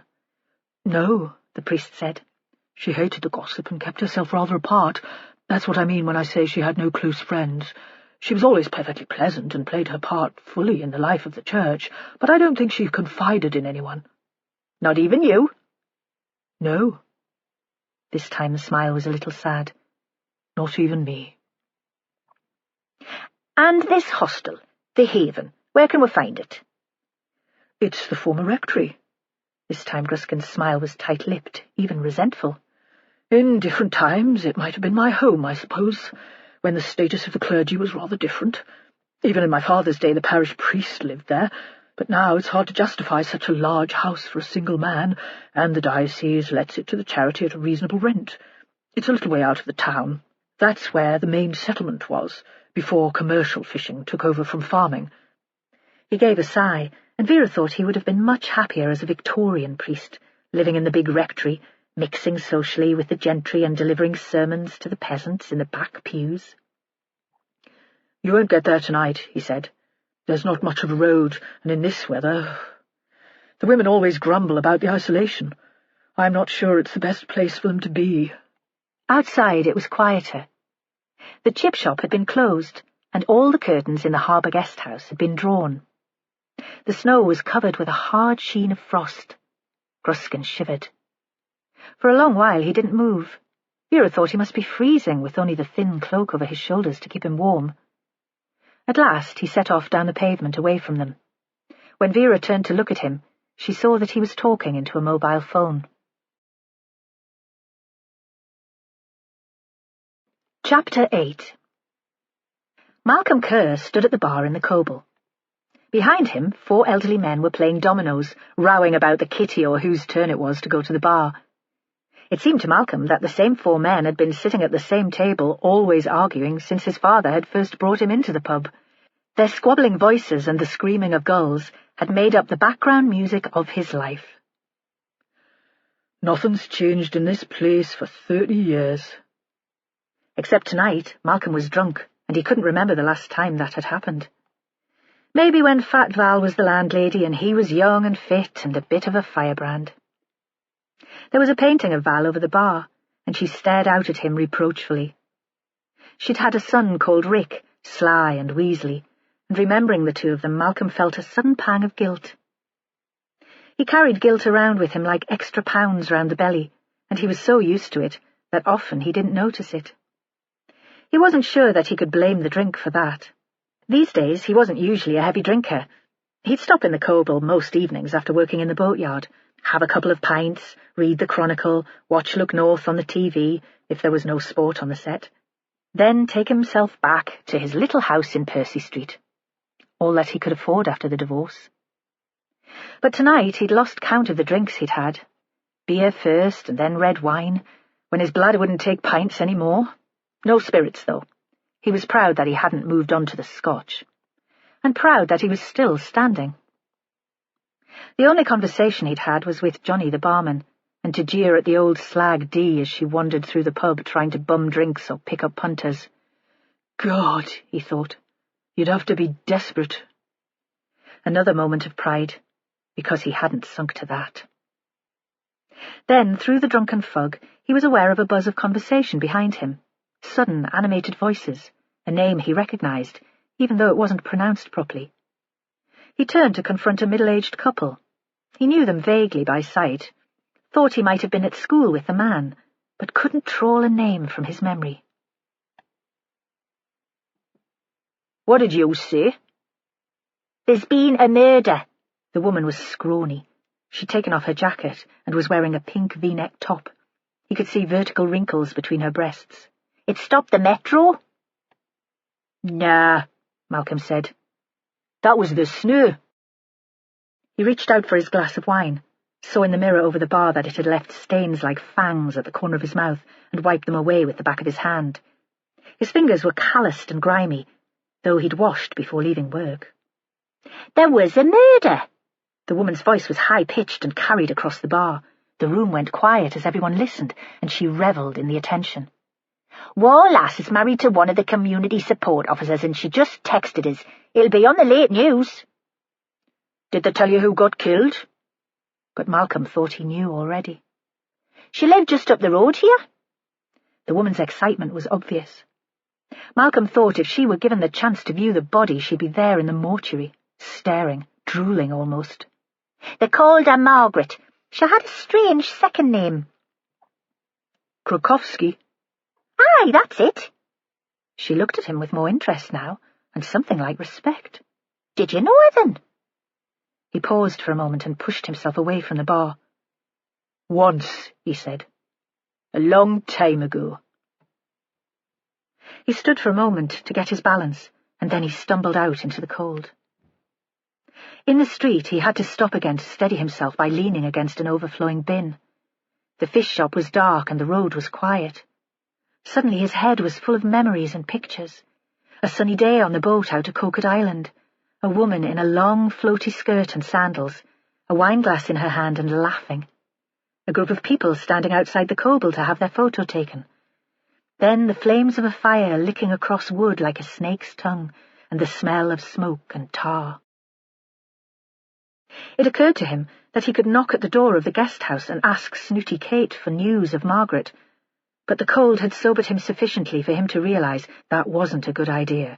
He'd catch Ryan in the morning and get the information from him.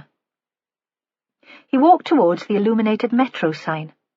The priest, Peter Gruskin, was walking in the opposite direction, and for a moment Malcolm wondered where he was going. Surely not to the pub.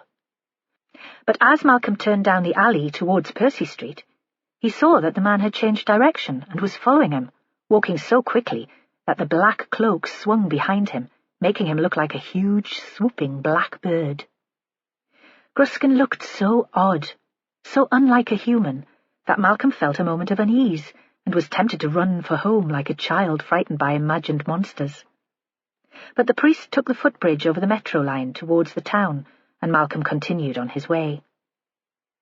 The alley had the bulk of St. Bartholomew's Church on one side, and only one light at each end, so his shadow was thrown ahead and then behind him on the hard-packed snow. Malcolm was taken by an overwhelming need to relieve himself, and looking quickly around, pissed where he stood against the spiked fence that separated the Metro line from the path. He thought he heard voices at the Metro end of the alley, and, embarrassed, turned away quickly and hurried home. Inside the house, it was almost as cold as in the street, and this was a damp cold that clawed into his bones. In the living room, he switched on the light and the gas fire, and saw the room as if for the first time. Soulless. This place is soulless. It had the same patterned carpet that had been in the place when he'd bought it, a mock leather sofa and a glass-topped coffee table, a television. I've worked my bollocks off for 50 years, and this is all I have to show for it. And a decent boat, he thought. And at least that notion gave him a brief moment of comfort. The Lucy May had been worth fighting for, and Deborah hadn't got her hands on that. He'd switched on the set, thinking he would catch the late local news. Still standing in his coat, he found that the earlier memories were spinning round his head again. Fractured light on the water, bouncing onto the face of a young woman laughing. The warm planks of the deck on his back, and turns overhead weaving weird shapes in the sky. Then the whiplash sound of snapping wood and the gunshots of sparks as the fire took hold. As he waited for the news to come on, Malcolm shook his head to dispel the pictures that crowded his head, and went to the window to shut the curtains. It came to him that he would never again see Margaret Krukowski walk down Harbour Street on her way to church or the Metro, her back straight and her eyes fixed ahead, her mind full of charity and good works. She could make no more demands. He wasn't sure whether the thought pleased or dismayed him. Chapter 9. They stood outside on the pavement. Vera stamped her feet, an attempt to keep warm, but also to wake herself up. What shall we do now? Holly would never be the first one to call it a day. Her working life was spent persuading her colleagues that she was less of a wimp than the rest of them. Do you want to try this hostel? Nah, Vera said. We'll go tomorrow, when the weather's better. Well then? Patience had never been one of Holly Clark's virtues. Get off home, Vera said. You live in town, don't you? The road should be okay. Briefing in the morning, 8 o'clock sharp. Paul Keaton is planning the post-mortem at 10. What will you do? More curiosity than concern. The whole team thought she was mad to live in her father's house at the top of a hill, regularly cut off by snow and floods. Don't worry about me, Hol. I'll find a bed for the night. They walked together to the end of Harbour Street, surprised on the way by the sound of a train pulling into the station. The metro system was open again. Everything was back to normal. Vera stood in the street and watched Holly drive off. She was tempted by the light and the warmth of the Coble, could taste the fire of a whiskey sliding down her throat. But a woman on her own in a pub in Mardle would attract attention. She might not be dressed like the big lass in the fishnet tights, but folk would stare and wonder all the same. On impulse, she walked back to Kate Dewar's guest house. Her Land Rover was still parked outside, the windscreen now covered with ice. The lock was frozen, and she had to tug on the handle to get the door open. In the back was her bag, a change of underwear and a toothbrush and toothpaste. She always kept it with her, just in case. She knocked on the door, no reply. She knocked again, and this time she heard footsteps. Kate Dewar appeared. Behind her stood a man. He was older than Kate, in his late 50s or early 60s, dressed in a check shirt and a sweater, a grey beard and a weather-beaten face. Vera looked at her watch. 9:30. "Oh, it's you." Kate's voice was a mixture of irritation and relief. "Why? Who did you think it might have been?" "I've had the press on the phone, the Newcastle papers." Of course, Vera thought. The death of an elderly woman wouldn't be sufficiently glamorous for the Nationals. "I've switched off the phone, but that's not brilliant for business." She seemed close to tears, the petty inconveniences pushing her near the edge. "Of course," Vera said. "It's about business that I'm here. Your business. I wonder if you have a bed for the night. Full rate, of course. I'd need an early breakfast, only I live halfway up Cheviot, and I don't fancy trying to get home in this. It's always 10 times worse away from the coast. I'd be very grateful." And suddenly Kate clicked into professional mode. "Of course, come in. Room 6 is free. Can I get you some tea in the lounge?" Talking just a little too quickly and glancing at Vera every now and again, thinking there might be something more sinister behind the apparently simple request. Vera didn't answer immediately. She leaned against the door and stretched out her hand round Kate towards the man. "I'm Vera Stanhope. Good to meet you." "This is Stuart Booth, my fiancé." The woman's face lit up with a huge beam. She looked like a teenager in love for the first time. Vera tried to think if she'd ever felt like that. "Then good to meet you, Stuart." Vera smiled. His handshake was dry and firm. "You know what I'd really love? It's been a bugger of a day, a real drink. Don't suppose you've got a licence?" "A residence licence, of course." Vera beamed at her. "Then I'll have a large scotch. And why don't you two come and join us? I expect you could use a drink the day you've had." She pulled off her Wellingtons and padded into the lounge in her stocking feet, leaving Kate and Stuart no choice but to follow. She sat in one of the leather chairs, waited for Kate to pour the drinks, and then held her glass in both hands and looked at them. "How long have you been together, then?" They looked at each other. "About a year." Stuart's voice was northern, but not local. Yorkshire? "Stuart teaches at the kids' school." Kate looked at him as if he was some sort of miracle, as if she could hardly believe that he was real. "How does that work? Must be a nightmare to have your teacher turning up and telling tales to your mum." Vera set the glass on the arm of the chair. "None of us finds it easy, and really, I'd never tell tales." He had a way of speaking slowly that was very precise, as if he was considering every word. He took Kate's hand. "My God," Vera thought, "they're all like a pair of teenagers." "You knew Margaret Krukowski?" "Of course," Stuart said. "She was like one of the family." He gave a shy smile. "She was going to give Kate away at the wedding." "You've planned your wedding, then?" Vera was tempted to ask why they'd bother, but held her tongue. "Well, we fixed a date." "When did you last see Margaret?" "At weekend." He looked at Kate for confirmation, and she nodded. "The kids were out, and we invited her down for supper." "You don't live here, then?" "No," he said. "I stay over sometimes, but as you said, Chloe and Ryan find it awkward. We think they'll find it easier to accept when we're married." There was a silence. Stuart slid his arm round Kate's shoulder. Vera felt uncomfortable, as if she were intruding, and thought the kids must feel like this all the time. "What do you teach, Stuart?" Small talk had never come easily to her. It was one of the few things that she and Hector had had in common. She thought the man sitting opposite might struggle with it too. "Music," he said. Then, as she made no comment, he added, "I run the county youth orchestra too, and the jazz band." Vera gave a bright little smile.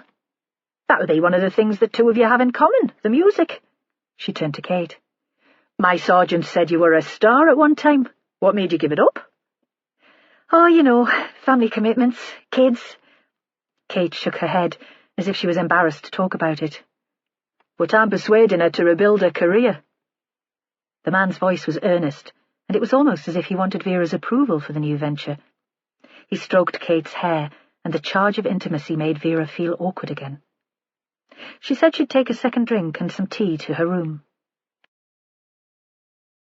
The bedroom was well furnished and comfortable, and looked out over the street. Vera sat at the window with her tea and her whiskey, and when the glass was empty, she topped it up from the bottle she kept in her bag, also for emergencies, like the toothbrush and the clean knickers. She thought about Margaret Krukowski, who had lived in this house for years. What had kept her in Mardle? Poverty or a kind of lethargy? Perhaps she'd got used to the place and couldn't face a change, and she'd liked this family, Vera decided. Liked watching the kids grow up and feeling that she was part of Kate Dewar's life, a part of something. She might have been a self-contained woman, essentially private, but she hadn't wanted to be completely alone. So what had Margaret made of Stuart Booth, who was closer in age to her than to Kate? Had she thought her life would change when Kate married? Why had she been killed? Why now, on a snowy afternoon when everyone was full of Christmas spirit? Why had she been stabbed? Vera was reminded of an old news story. A spy or a dissident stabbed with the end of an umbrella, the tip containing some lethal and secret poison. She thought at the time that the incident was ludicrous. There were easier ways to kill people, and this had smacked of little boys playing adventure games. Then she remembered George Enderby's fantasy that Margaret Krukowski was a spy left over from the Cold War, and she thought she could see what had triggered his imagination. The exotic Eastern European name, of course, but also the sense that this was a private woman who carried secrets with her. Share your secrets with me, Margaret Krukowski. Help me find your killer. Vera stood up to go to the bathroom. Looking at her watch, she saw that it was 11 o'clock. She'd been sitting there for more than an hour. She pulled back the curtain and looked outside. Closing time at the Coble, and a scattering of drinkers were making their way back to the town centre. There was a light on in the church. As she watched, the lights went out and the door opened. The priest emerged, still clothed in his black robes. What have you been praying for, Father? Margaret Krukowski's immortal soul, or your own? The police station at Kimmerston was freezing. The snow had brought down the power lines and cut off the electricity overnight. The power was back on now, but the timer was out and the heating had only just come on. They sat in their jackets, wrapped up in scarves and gloves. A good night's sleep and a full English breakfast had Vera feeling on top form. She stood before the whiteboard. There was a recent photo of Margaret Krukowski, donated by Kate. It had been taken when the woman hadn't been expecting it. She was standing at a table in the basement kitchen, a biscuit cutter in one hand, and she'd looked up at the camera at the last minute. Her expression was startled and amused. Vera had also brought Margaret's wedding photo from the guest house. Sometimes she thought that the younger members of her team considered older people a different species. Close to death, anyway, so not worth the same effort. Not like a child or a teenager. They would never say that, probably would not even think it consciously. But Vera hoped this picture of a young and beautiful woman would jerk them out of that mindset. Once she was young, just like you. Margaret Krukowski, stabbed on the Metro yesterday afternoon, apparently without anyone seeing. Though the Metro was so busy, that's not as impossible as it seems. People would have heard if she'd screamed loudly, but probably not a moan.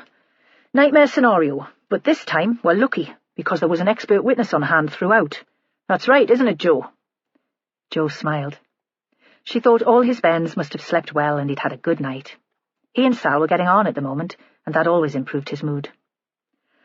I was in the same carriage, he said, but a few rows away from her, and the place was jammed. You know what it's like just before Christmas in the rush hour. She nodded. All the same, she said. Give us what you remember. She listened as he told his story again, and listed the characters he could recall. There were no omissions and no elaboration. He was a good witness. She'd trained him well. Vera went on. We'll have a nightmare forensically. So much material that'll take them weeks to work through it. The one blessing is that it'll keep Billy Wainwright busy throughout the holiday period. Office parties get him overexcited and he's too old for that kind of carry-on now. There were a few sniggers. Crime scene manager Billy enjoyed his reputation as a serial adulterer. Most important actions for today. Some folk who were on the Metro have already come forward. It was the 4:30 from Newcastle Central Station and it was stopped by the weather at Partington. Margaret was in the first carriage. We need a media release asking everyone else who travelled on the same train to get in touch. Then we'll put together a plan showing where people were sitting or standing and what they saw. She looked out at her audience. Holly, that's for you. Do the press conference. A broadcast request on BBC's Look North if we can manage it. Contact the press office and tell them what we need. Then you take charge of the responses that come in. Get a floor plan of the seating arrangements and see what you can put together. Holly preened, and Vera patted herself on the back. She was getting better at handling her DC. Holly would love to do television, and would be good at collating the passenger information. If Vera had asked her just to do the paperwork, she'd have sulked for a fortnight. Getting her team on side was a piece of piss. Who needed management training? Next, what was Margaret doing in Gosforth? We think she grew up there. Did she have family still living in the area? We've checked the records and her maiden name was Nash. Charlie, see what you can track down. She might even have a parent still alive, given the age we all live to these days. Can we check with the Department of Work and Pensions and the care homes in the area? She never talked about her family to folk in Mardle, but the one thing we do know about Margaret is that she was intensely private. She might have been in Gosforth to visit her relatives. Charlie nodded. Vera noticed that he was tidier these days. When his wife first left him, he could have passed for one of those homeless guys who hung around Kimmerston bus station. She could be less than tidy herself, but she was never dirty. Well, not often. She wondered fleetingly if he'd found himself another woman, or if he'd just come to terms with being left to fend for himself. She'd always thought he missed having his laundry done more than he missed his wife's company. Vera paused for breath. It was getting light. A bright, icy gleam shone through the window directly into her face and made her squint. The other thing we know is that Margaret was given to good causes, she continued. All sorts of good causes, but especially a charity called The Haven. That place for fallen women in Hollypool Village. Charlie looked up from his mug of coffee. Fallen women? It was Holly, her voice a horrified shriek. What century are you living in? I was being ironic. Charlie slid her a grin. Vera thought that something had definitely happened in his life. He'd never talked about irony before. How do you know about The Haven? I arrested a young druggie once, no room in the cells, and I didn't think she was fit to let out into the street. Seemed to me she might be suicidal. Social services suggested I took her there. Joe, will you check out The Haven? You're good at social work when you put your mind to it. If Margaret was a regular volunteer, she might have made friends with the staff, confided in them about family, relationships. And it's possible she made an enemy of one of the women. Kruskin said they were vulnerable. Anyone with a history of mental illness, given to paranoia and violent episodes, or an ex-offender with some sort of axe to grind. Joe nodded and scribbled down the address. Holly lifted her hand. If there are victims of domestic violence there, Margaret could have been targeted by a male partner. So she could, Hol. Vera was pleased that at least now there were lines of inquiry, but she still thought the centre of the investigation lay in Harbour Street. She leaned back against the desk and shut her eyes against the sun.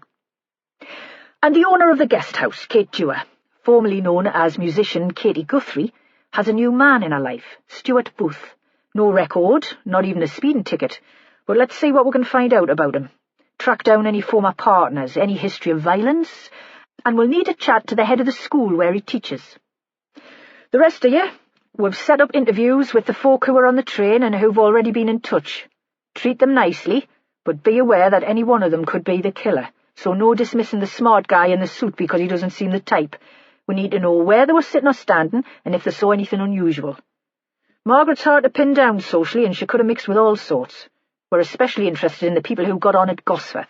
Did any of them see Margaret on the platform, or notice which direction she walked from to get there?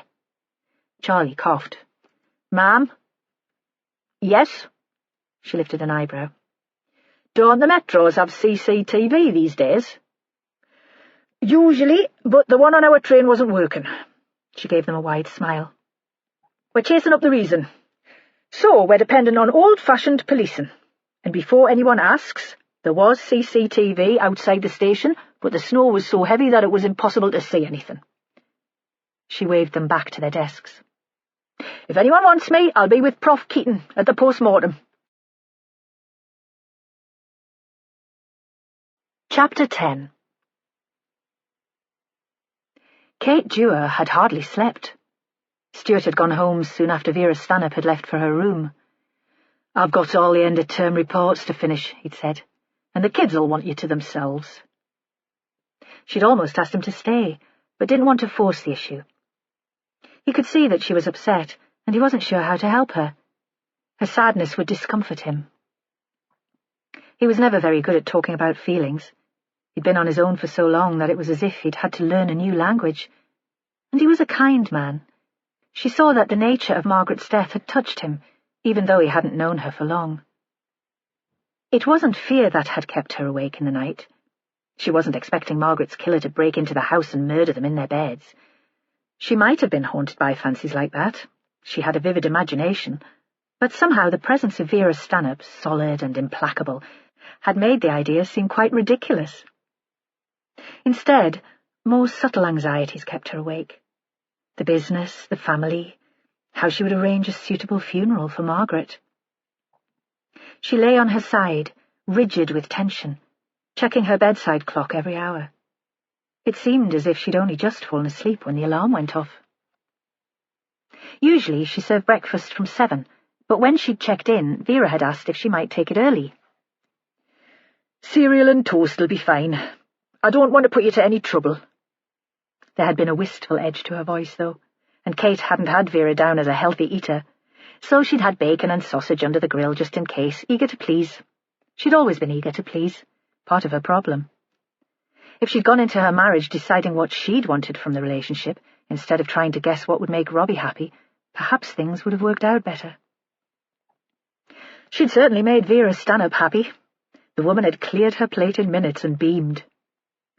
"I'm supposed to be watching what I eat these days, but no harm in a treat once in a while, eh?" There'd been no more questions about Margaret, no mention at all of the murder. The inspector had paid her bill in cash, and when Kate had offered her a receipt, she'd waved it away. "Not the police service's fault that I live out in the wilds. Can't really get this one on expenses." Then she was out of the door with a little wave, and Kate had felt inexplicably bereft. A repeat of the sensation that had overcome her when she'd realized that Margaret was dead. George Enderby arrived in the dining room at 8 on the dot. He might like to come across as a free spirit, but Kate had noticed that he was a great one for routine. A pot of coffee and poached eggs on brown toast. The order was always the same. She was clearing his dishes when the kids left the house for school. Through the window she watched Ryan idling up the street, his heavy bag weighing down one shoulder. No hurry to get to his lessons. He seemed more eager to help Malcolm Kerr out in the yard these days than to get to class. Chloe left a few minutes later. Further up the street she was joined by a lad Kate didn't recognise. "Where are you off to today, George?" She turned her attention back to the room. His wheelie suitcase of books was already sitting at the bottom of the stairs. "Into Newcastle." He smiled a little sadly. "A challenge. It's hard to get booksellers interested in our titles for spring when everyone's mind is on Christmas." "That police inspector stayed last night. She couldn't get home because of the weather." "Oh?" He was suddenly interested. She thought, now that the shock had worn off, they were all interested in Margaret's death. It was like a television drama. Even the kids, who had been pleasant and careful with each other the evening before, seemed back to normal, sniping and bickering. "She left an hour ago. She didn't say anything about the investigation, of course. I suppose they have to be discreet." Kate wiped crumbs from a neighbouring table with a napkin into her cupped hand. "Yes," George said. "I suppose they do."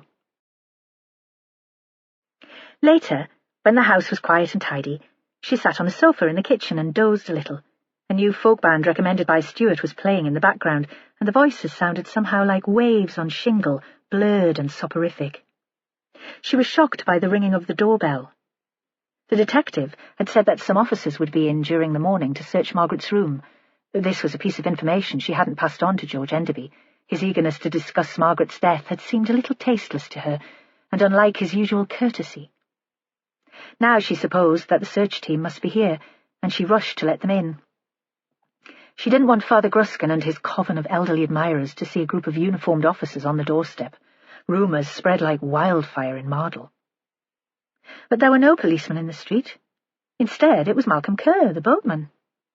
Sometimes Ryan helped him out in the yard for pocket money, and from her son she'd picked up snippets of gossip about his divorce and the move from the big house in Warkworth to the ex-council place on Percy Street. His skin was very grey. He'd shaved badly and his eyes seemed yellow and bloodshot all at once. Because he'd stepped back onto the pavement, their faces were on the same level, and she noticed the whiff of stale alcohol on his breath. "Malcolm?" She didn't invite him into the house. Although she didn't know him well herself, he had a reputation for being an awkward customer, taciturn, always moaning. Her first thought was that Ryan had done something to annoy him. She'd always thought Malcolm liked having him hanging around the yard, but Ryan had become a mystery to her. "It's about Margaret," he said. "Can I come in?" And he quickly moved up the steps towards her, so that her immediate reaction was to move out of his way before he knocked into her.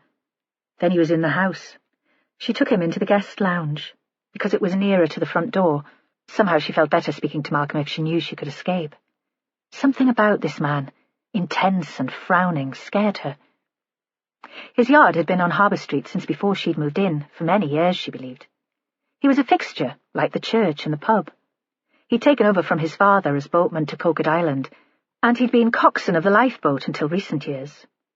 Stalwart of the town, grumpy but reliable. She'd never really taken any notice of him. Now she wondered if he was suffering from some sort of mental illness. "What do you want, Malcolm?"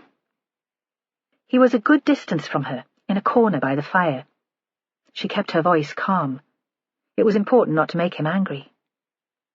"It's about Margaret." "If you know anything about Margaret, you should tell the police." She added, a sudden inspiration. "They'll be here soon. They want to search her room." "Can I see it?" The words fired from his mouth like a shot. It was as if they'd formed themselves without his thinking about them. "What do you mean?" "Can I see her room, where she lived?" "Of course not." She was less scared now than exasperated. He seemed rather old and confused, sitting in the high-backed chair, his hands on his knees like a resident in a care home. "I don't have the key, and besides, it's private." Then she saw that he was crying. Large, round tears rolled down his cheeks. It occurred to her that he was so unused to weeping that he didn't know what to do with them. She pulled a paper handkerchief from her pocket and walked across the carpet to give it to him. "I didn't realize you were such friends," she said more gently. He took the tissue and dabbed at his face. "Margaret Krukowski worked for me. Good while ago. Me father was still alive and we had an office on the yard then. She kept our books, sent out the invoices, answered the phone in the office, took the bookings." "Ah," Kate said. "I didn't know." She thought there were lots of things she didn't know about Mardle. Her children belonged to the place more than she did. Ryan especially picked up things at school, secrets about other families, rumours about the businesses in Harbour Street. Stuck in this big house, Kate learned very little and Stuart took no interest at all. He seemed entirely self-contained and only needed his music and her. She got her gossip second-hand, through the kids and from overheard snatches of conversation in shops and cafes. "Things got tough." Malcolm was talking almost to himself. "We had to let her go. And there was a fire, so we lost the office too." "I'm sorry." What else was there to say? He stood up suddenly, and the power of his movement, the size of him, frightened her again, so she backed away from him. "The funeral," he said. "I don't know when that'll be," Kate said quickly. "I suppose we'll have to wait for the police to release our body." "But I'd like to help," he said. "Whatever needs doing." She saw that he was close to tears again. "I'll let you know. Really?" She walked towards the door, hoping he would follow. He made his way after her, but stopped at the foot of the stairs and looked up. For a moment she was scared that he'd become unpredictable again, that he'd clamber up the stairs towards Margaret's room. She had the sense that he had been in this house before, and he knew his way round. Kate was going to mention it. "You must see a difference in the place." Because really there was no comparison to the way it had been before she took over, and he hadn't been in the house recently, had he? Margaret had never taken visitors to her room. But before she could speak, Malcolm turned and almost ran down the steps to the pavement. It was as if he'd been chased away. He lifted his hand to wave goodbye to her, but didn't turn round and didn't stop walking. Kate shut the door and locked it, then returned to the kitchen. The music was still burbling as if nothing had happened, and she felt for a moment as if the encounter with Malcolm Kerr was the subject of a song. Vera Stanhope had left her business card on the breakfast table when she'd got up to leave. "Just in case you remember something that might be useful." Kate took it from the dresser and held it between her fingers, and then, on impulse, she reached for her phone. "No matter what it is," Vera had said, "it's the trivial things that make the difference." Kate felt like a child again, the good girl at the front of the class, wanting the teacher to like her, eager to please. She told Vera that Malcolm had been at the house and that Margaret had worked for him and his father. "I had the feeling," Kate said, after Vera had listened patiently to her explanation, "that they were more than friends." Chapter 11. Vera had never been bothered by post-mortems. Dead people couldn't hurt you. It was the living you should be frightened of. Paul Keating, the pathologist, was from Belfast. He was a religious man, taciturn and dignified, and a great golfing friend of crime scene manager Billy Wainwright. Vera wondered what the two men could talk about on the course or in the bar after the game. She sometimes thought they would have nothing in common except the dead. The mortuary was even chillier than usual, and she wondered if the electricity had cut out at the hospital overnight too, as it had in the freezing police station, because of the heavy snowfall. The woman lying on the table certainly looked cold, frozen. Vera wasn't squeamish, but she wished they would cover her with a blanket. Keating was talking, recording his first impressions. Vera listened to his words, but she was thinking that Margaret was good for her age. Not a lot of spare flesh except for a little fat around the waist, and the woman still had cheekbones to die for. Vera remembered Joe's admiration of the young Margaret in her wedding photograph, and felt a familiar itch of jealousy. She hadn't been much admired when she was 20. Joe obviously liked thin Lizzies. His Sal was all skin and bone. Keating paused for breath, and she took the opportunity to ask the question that had been troubling her from the start of the investigation. "I don't understand," she said, "how nobody noticed. A metro packed with people, she'd have screamed, wouldn't she? Joe didn't hear her, but he was at the other end of the carriage. There would have been blood." "No," Keating said. "There was hardly any blood, not enough for anyone to notice." With the aid of an assistant, he rolled Margaret onto her side. "She was stabbed by a knife with a very thin blade, long and thin. She'd have felt it, but more as a discomfort than any real pain, a pinprick. Then, if the subcutaneous fat closed over the wound, there would have been hardly any external bleeding. She'd have died before she or anyone else realized what was happening." Vera wondered if that was a good way to die, just before Christmas on a busy train, surrounded by excited bairns and adults full of beer. She could think of worse ways to go. "So he knew what he was doing," she said. "The murderer, I mean." Keating shrugged. "Either that or he was lucky." "She was stabbed from behind." Vera couldn't see how that would work. The woman was sitting down. Joe had described in detail how she'd taken the one empty seat in the carriage. So how could she have been stabbed in the back? "Definitely from behind." He continued to make his report, but Vera was running that image over and over in her head.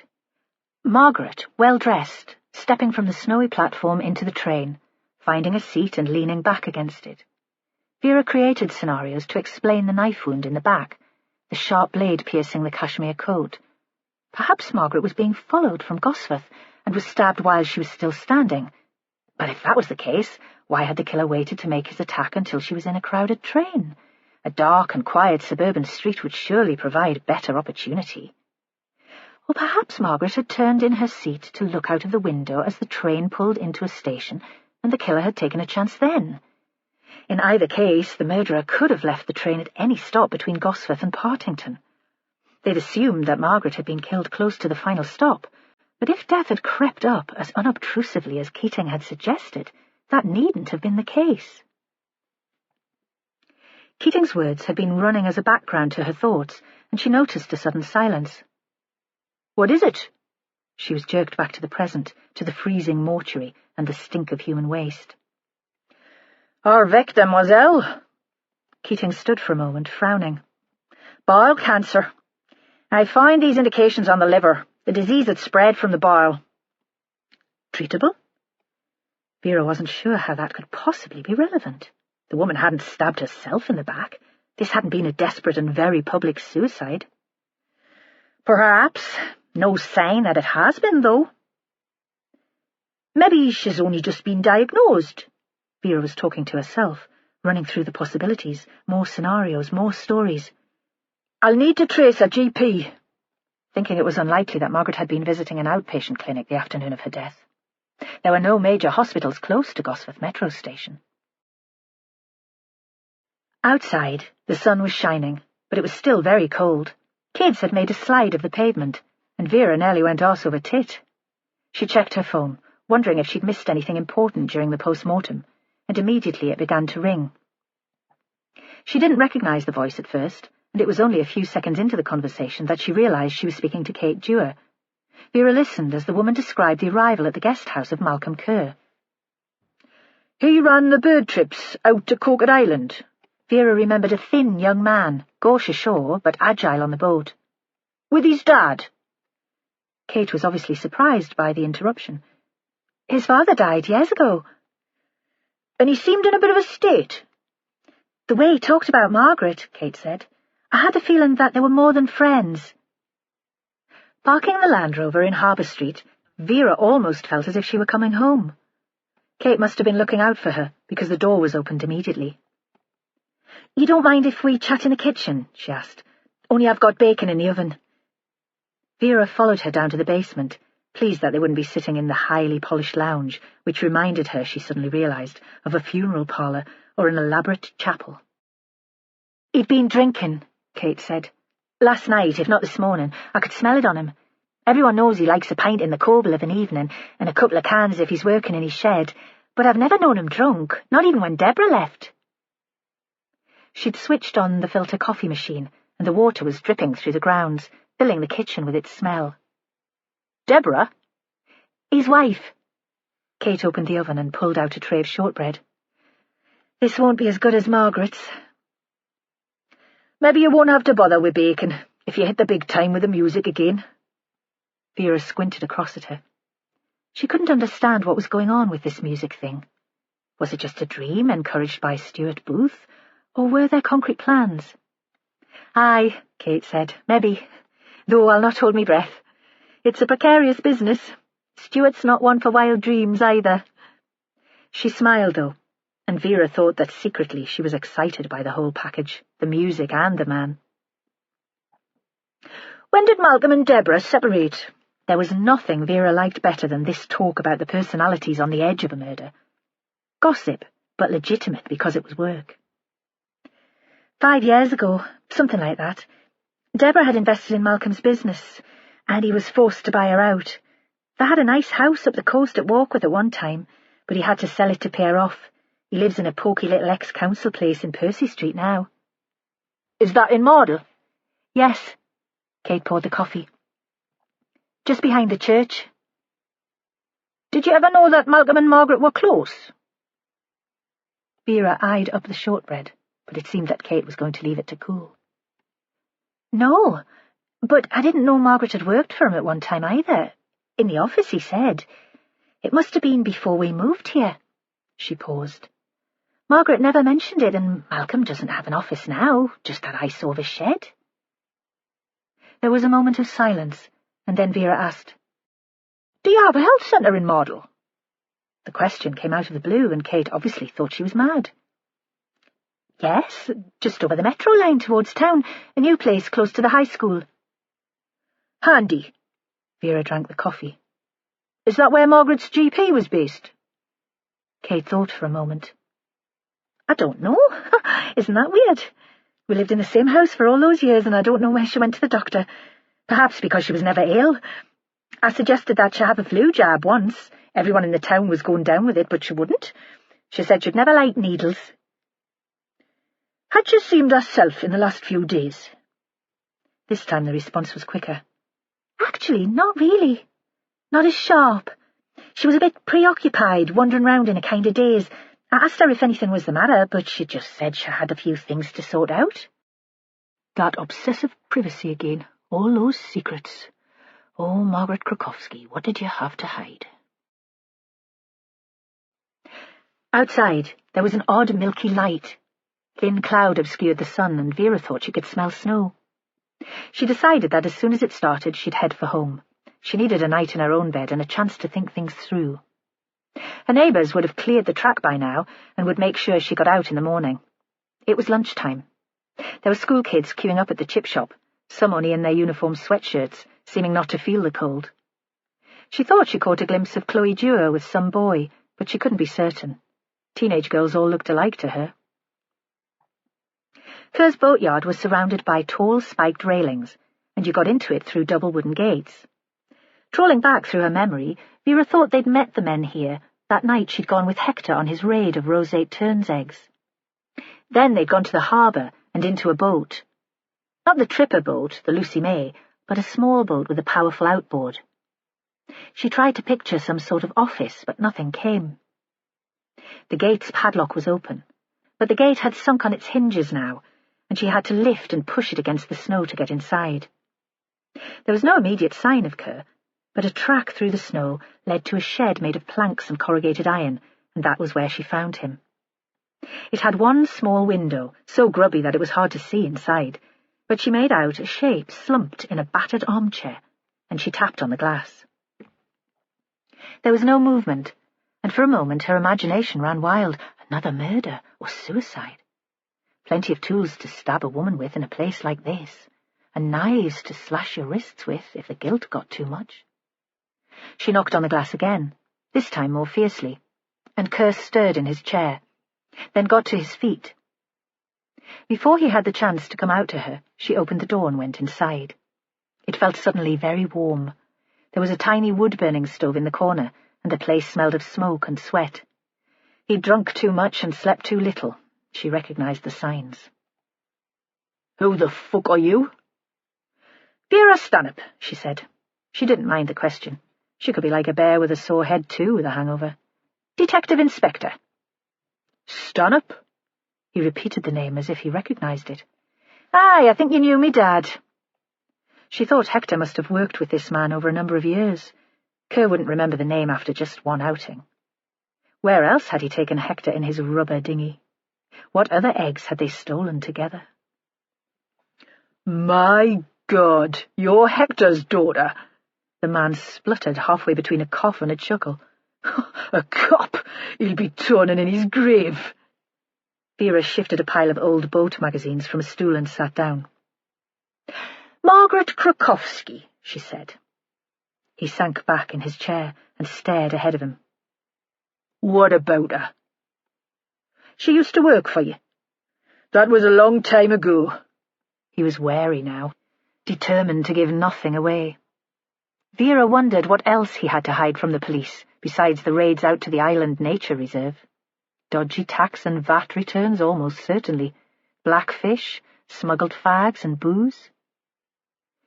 "I'm only interested in the murder," she said. "Anything you can tell us about Margaret will help." "She worked for us years ago, about the time that I knew your father. The business was better then. We still took trippers out to the island, but there was fishing too, and charters. We had a proper little office in the yard then, a kind of wooden porter cabin. Margaret was hardly more than a kid, a posh kid, looking for work. Me dad took her on because he thought she'd sound good on the phone, classy." Was she married? Vera asked. He hesitated. I never knew much about her private life. Hey, Malcolm, man, who you kidding here? A bonny thing like that? You a young man in your prime, you'd have remembered if she was single or not. He looked up and glared at her. I told you, Vera said. I'm only interested in finding out who killed her. Seems to me you might have an interest in that too. I think she might have been married. He paused. Some foreign seaman. Didn't last long. I think she only did it to spite her folks. Did he knock her about? Vera put the question as if it were the most natural one in the world. What makes you think that? The same anger and the same suspicion. According to the priest, she volunteers in a hostel for homeless women. I wondered if there might be a connection. That's what my job's all about, making connections. Nah, he said at last. I don't think he hit her. Margaret loved the bones of him. She was young and daft, and he was all good looks and romantic gestures. They were happy enough, I think, until he got bored with having no money and ran off with someone else. Did you fancy your chances with her when he went away? Vera looked beyond Kerr to the small window. A few snowflakes melted on the glass and slid towards the frame. He shook his head. She'd never have gone for a local lad when she was thinking she might get Pavel back. That was his name? Aye. Reluctantly, Kerr spelled it out. When did you last see her? He hesitated. Yesterday morning. She was on Harbour Street, walking towards the bus stop on the corner. Did you speak to her? Vera thought this was like drawing teeth. Only to say hello. I passed her in the street. I was coming here. I had a charter booked for one of Mrs. Jewer's guests.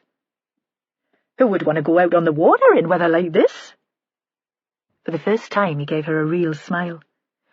A mad professor. They call him Mike Craggs. He works at the university as a marine biologist. He's researching water temperature, and I take him out to the island for a couple of hours every fortnight. I think he samples the mainland coast, too. What time were you back in the harbour? Kerr shrugged. Late afternoon. The weather forecast was bad and the prof wanted to get home. It hadn't started snowing then, but it was almost dark. And what did you do after that? Vera kept her voice patient. This was a conversation, not an interrogation. I went home for a bit. I was frozen, and I needed a hot bath and some warm food. Then I went to the pub. He looked up, challenging her to ask for details, but she didn't bite. She could ask at the Coble what time he turned up there. Why were you so upset when you heard about her death? Vera's voice was low and gentle. Had you become friends, like, over the years? He leaned forward, wrapped a cloth around his hand so that he wouldn't burn himself, opened the door of the stove and threw in a piece of driftwood. Nah, he said, nothing like that. But I suppose she reminded us of me youth. He paused again. Good times. Chapter 12. Hollypool was just a couple of miles inland from Mardle, but Joe Ashworth felt as if he was in a different world when he approached it. A world to which he aspired. He'd always liked the village and occasionally imagined himself living in the small development of new executive housing just behind the pub. On either side of the narrow main street there were stone cottages with long, narrow front gardens. In the summer there would be birdsong. The sun and the overnight traffic had cleared the street, but there was enough snow left on the roofs to make the place look like something from a Christmas card that his nan might have sent. In his head, an earworm, the song White Moon Summer that had made Katie Guthrie famous. The melody swam in and out of his consciousness throughout the drive, and he remembered himself and Sal hardly more than bairns, and that month when they'd both finished their exams and nothing mattered except each other and their plans for the future. The haven was based in a house set away from the road, hidden by trees and surrounded by farmland. There was a wooden gate across the drive, and as Joe got out of the car to open it, he heard dripping water, melted ice falling from the branches. The drive was potholed, the pits filled in places with ash and shale, and he had to drive slowly. He wondered what the residents made of the place. He thought most of them would be from the city, and that this must seem like the end of the known universe to them. At night, how would they cope with the dark and the quiet? Even he shuddered at the thought of it. A bank of cloud covered the sun. He emerged from the trees and pulled onto a flagged courtyard, surrounded on 2 sides by the stone house, and on the third by a series of almost derelict outbuildings. A woman in jeans and a sweater appeared from an open wooden structure that might once have been a rickety garage. She was pushing a wheelbarrow full of logs and set it down to stare at him. She watched without moving as he got out of the car to approach her. He felt uncomfortable because he couldn't place her. Was she a client or a worker? He was happier when he could give people a label. "Can I help you?" The words gave no clue to her status. The accent was indeterminate and the voice slightly hostile, wary at least. Joe stared back, trying to work out if he'd seen her before, if she might have been one of the people on the Metro the afternoon of the murder. There was no spark of recognition. After a brief glimpse of so many people, perhaps that was unlikely. He was about to ask for the person in charge when the door to the house opened and a golden Labrador bounded out, followed by a middle-aged woman. The woman was short and round and wore a purple cord skirt and a brightly coloured hand-knitted cardigan that made her look fatter than she really was. There were Wellingtons on her feet. She called back the dog, which was bouncing towards Joe. "Sandy, come back here." She was Scottish, and her voice sounded as if she was laughing. Then she repeated the words that had been spoken by the younger woman. "Can I help you?" They were friendly, but demanded an answer. Joe stayed where he was. He'd always been suspicious of big dogs since one had jumped up and nipped him on the first day of school. Something else for Vera Stanhope to tease him about. He introduced himself. The Scottish woman smiled easily. "I assume you have some ID. We're always a bit wary about strange men turning up at the Haven, aren't we, Laurie?" The young woman sniffed. "No need," she said. "He's a pig. I can smell him a mile off." She bent to the handles of the wheelbarrow and pushed it around the side of the house. Joe waved his warrant card towards the older woman. "Come in out of the cold," she said. "We'll put on the kettle. And it's almost lunchtime if you'd like to join us." It wasn't very much warmer inside the house. There were stone flags on the floor of the hall, too, and he had to climb over a clutter of boots, a child's tricycle, and a big old-fashioned pram. The hall was wide and high, and in one corner there was an enormous Christmas tree decorated with handmade paper chains and foil stars. The woman led him past it and into an office furnished with an elderly desk, a sofa so low in the middle that it was almost on the floor, and a couple of kitchen chairs. "I should introduce myself. Jane Cameron. I run this place for my sins." Then she left him where he was and disappeared. He heard her shouting into the distance for someone to be a sweetheart and bring through a pot of coffee. Then she was back, and her personality seemed to fill the room and warm it. He thought he'd never met anyone quite like her. "Now, Sergeant Ashworth, why don't you tell me what this is all about?" She perched on the desk, and he was on the sofa, so she was looking down at him. He had the sense that she was giving him her undivided attention. "You have a volunteer called Margaret Krukowski?" "Yes," she frowned. "What's happened?" "You didn't see the local news last night? Father Gruskin didn't call to tell you?" "I haven't heard from Peter in the last few days, and we didn't see any television last night. The electricity went off between 6 and 11, all very dramatic. We made do with candles and a big fire. The women moaned, but actually I think they enjoyed the drama of it. By the time the lights came back on, we were all in bed." "Margaret Krukowski was murdered," Joe said. "We're talking to everyone who knew her." Jane Cameron stared at him. Suddenly she seemed older, paler. "I don't believe it. Who would want to kill Margaret?" "That's why I'm here," Joe said. "I thought you might be able to help with that." There was a tap on the door, and the woman he'd seen previously came in, carrying a tray with a pot of coffee, a plastic bottle of milk, and 2 mugs. On a plate there were some biscuits similar to those he'd already eaten in the guest house in Harbour Street. So Margaret had baked here, too. Laurie set the tray on the desk. She looked at Jane and noticed the change in her. "You okay?" "Yes. Then Jane realised that the woman was worried.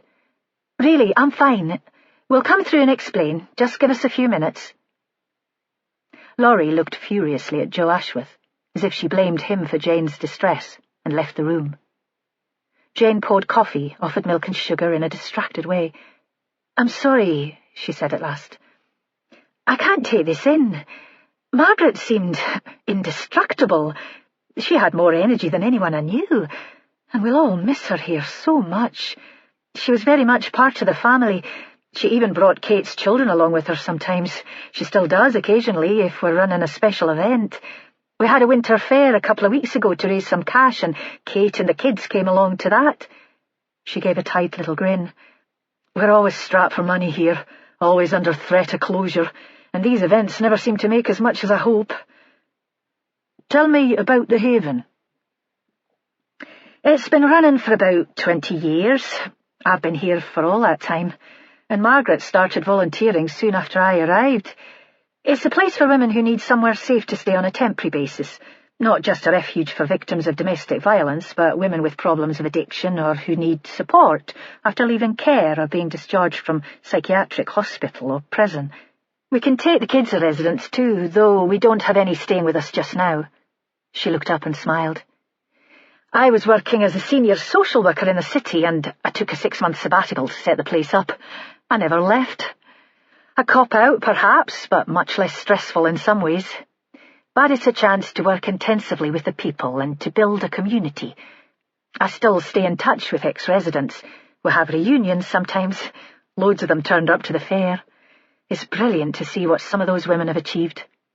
I'll be here until I retire now. It's my life's work." She smiled, to show that she didn't take the thought or herself too seriously. "And you live here?" Joe wondered what that must be like. Sal thought he gave every spare minute to his work. "Your soul belongs to the fat woman." But Jane Cameron could have no escape from hers. "I've got my own flat," Jane said. "The women are usually pretty good at respecting my privacy, and I have friends in town. They put me up when I need a break or a bit of culture."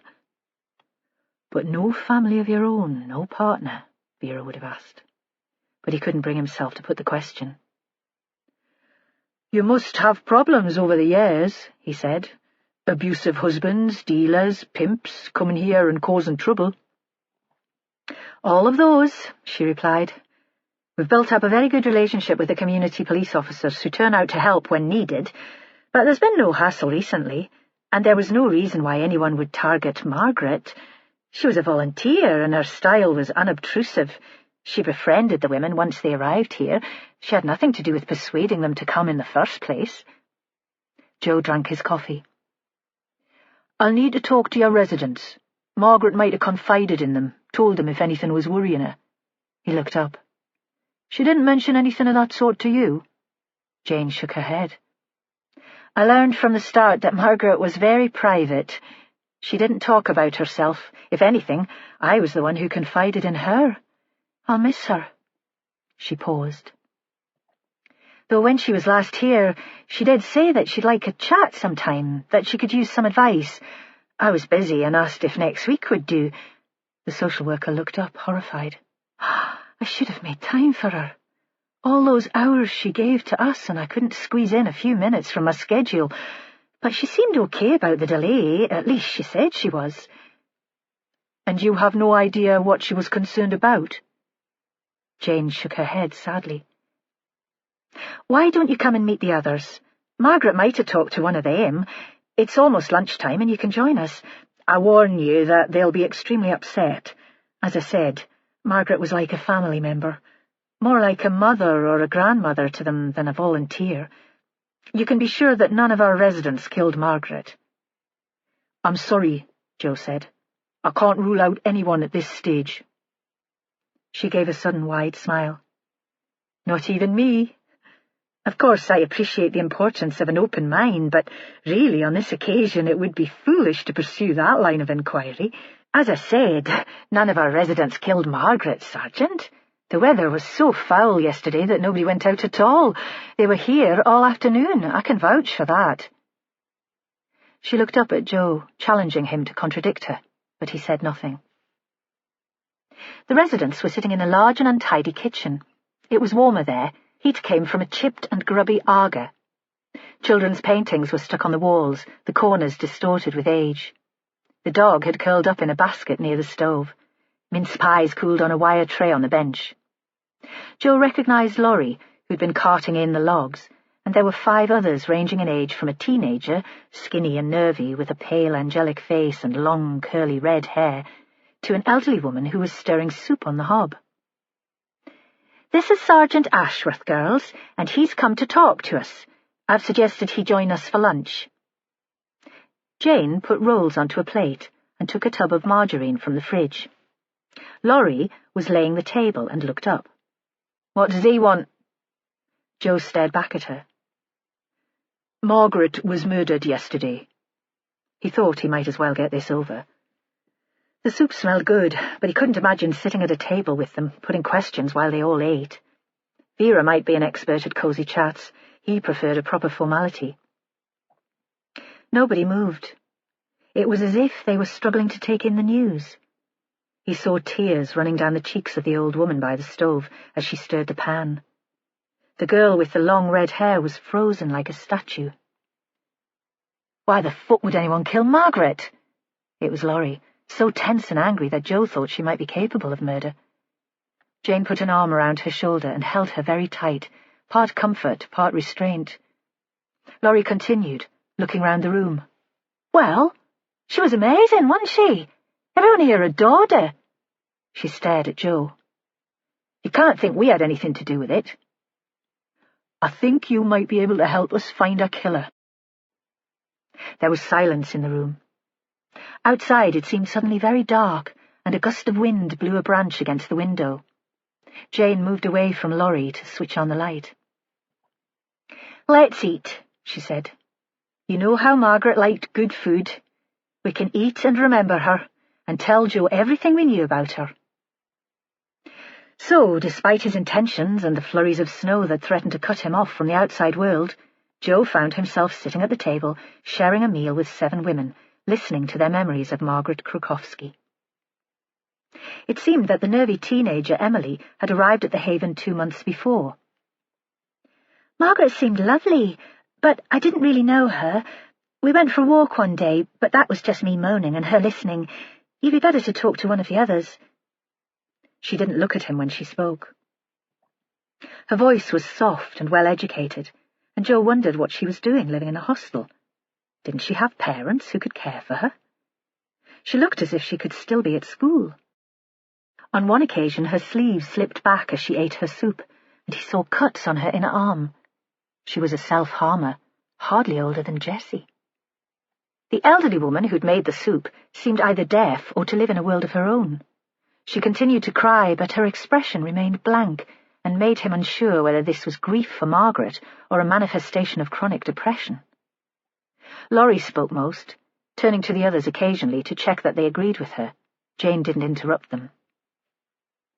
"There are other volunteers, but they all have their own agendas, like they're religious, or they want us to be grateful to them because they've dropped in a few kids' clothes. Oh, they want to get a job in social work, and helping out here looks good on their CV. But Margaret had none of that shit going on. She was here because she wanted to be, and she liked us, and she wanted to make things better for us, by doing simple things like baking a cake for someone's birthday, or more complicated stuff like sitting in on supervised access so that some of us could get to see our kids without a social worker having to be there all the time." "When was the last time you saw her?" Joe thought this was all very well, and Vera would be interested, but now he needed some facts. "The day before yesterday." This was Laurie again, looking round before she answered to make sure she'd got it right. "How did she get here?" This time the question was directed at Jane Cameron, and she answered. "On the bus, usually. Sometimes I picked her up if I was going into town, but she was quite independent. She had her bus pass, she said. She might as well use it." "And her last visit?" "Someone gave her a lift." Laurie jumped in before Jane could answer. "I was working in the garden and a car dropped her off at the gate." "Did you see the driver?"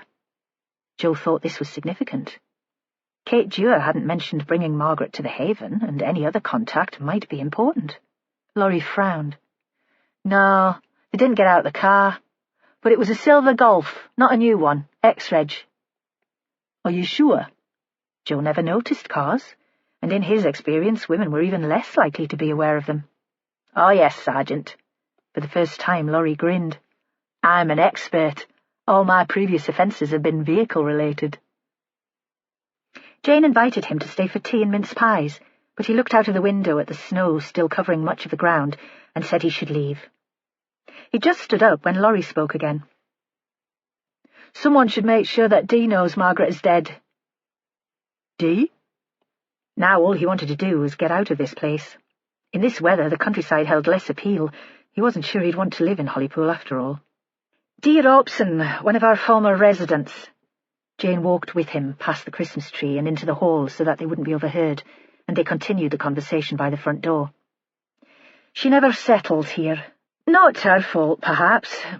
She has minor learning difficulties that were never picked up at school, a chaotic childhood. Jane gave a brief grin. We have very few rules here, but Dee broke every one of them. Booze, men, aggression, you name it. In the end, the other residents forced her out, but Margaret developed a special relationship with her and continued to mentor Dee even when she left. She didn't judge her. I'm not quite sure how Dee will cope without her. Where does Dee live now? In Mardle, in a flat in Percy Street. Jane opened the door. You will get someone to tell her, won't you, Sergeant, and check that she's okay. She'll have a social worker, some poor soul trying to keep her safe. He nodded, and wondered why Jane's charity didn't run to her telling Dee about Margaret's killing. Outside it seemed a little milder, and the snow was now soft and damp. As he turned back to the house, he saw Emily, the pale teenager, staring back at him through an upstairs window. He was reminded of a children's fairy tale, a princess imprisoned in a tower. Chapter 13. Vera had found a cafe in the centre of Mardle, on the other side of the street from the health centre, a new place with a hissing coffee machine and fancy buns. She'd already been into the medical centre and had been told by an unhelpful receptionist that Margaret Krukowski wasn't a patient, and that she couldn't tell the inspector if or where Margaret had been treated for cancer. Vera drank tea and ate a sandwich, feeling virtuous because she chose wholemeal bread. When she finished eating, she got Holly on the phone. I need to track down Margaret's GP. Can you sort that for me, Hol? And Holly, still mellow because she'd be all over the local media, agreed without a murmur. Now the lunchtime rush was over, and nobody seemed to mind Vera sitting there. The floor was swimming with slush brought in on people's boots. She was waiting for Joe Ashworth, and found herself grinning, wondering how he'd got on in the women's refuge. Had they eaten him alive? He came in, his collar turned up against the weather. He always looked smart. A call out at 4 in the morning, and he'd turn up with a freshly ironed shirt and suit. Something to do with the Protestant work ethic? Or a wife with nothing better to do than look after her man? Vera called for a fresh pot of tea and a couple of scones, and ordered her thoughts back to the matter in hand. Anything useful? Aye, I think so. Joe poured tea. Margaret worked at the Haven the morning before she died. Somebody gave her a lift there. One of the women saw her get out of the car. But she didn't see the driver? Vera knew Ashworth. He'd not have been able to save the good news if he had any. I wondered if it might have been the priest, Joe said. The church is involved with the place. Aye, maybe. But Peter Gruskin hadn't mentioned it, and he didn't seem the sort to hide his good works. The lass did see the car, though. Old silver Golf X-Reg. Joe cut open his scone and buttered it tidily. Vera had already eaten hers. She's an ex-offender car nut, done for twalk, driving without insurance, reckless driving, so I reckon she knows what she's talking about. Vera tried to remember if she'd seen a car like that in Harbour Street, but it didn't ring any bells. George Enderby, the publisher's rep, would drive something newer and more efficient. She'd always supposed that the Renault parked outside the guest house belonged to Kate Dewar. Check out what Gruskin drives. There's another woman they think we should talk to. Joe wiped the crumbs from his fingers with a paper napkin. "D. Robson. I've checked her out, too. A record that goes back 20 years. D&D, soliciting, shoplifting. Lives in a flat in Percy Street, but mostly to be found in the Coble drinking away her benefit when she can't find a punter daft enough to buy her a drink." "I think I saw her." Vera remembered the woman in the fishnets and the jeers that followed her out of the pub. What could Margaret have to do with her? "She used to stay in the Haven, and Margaret befriended her.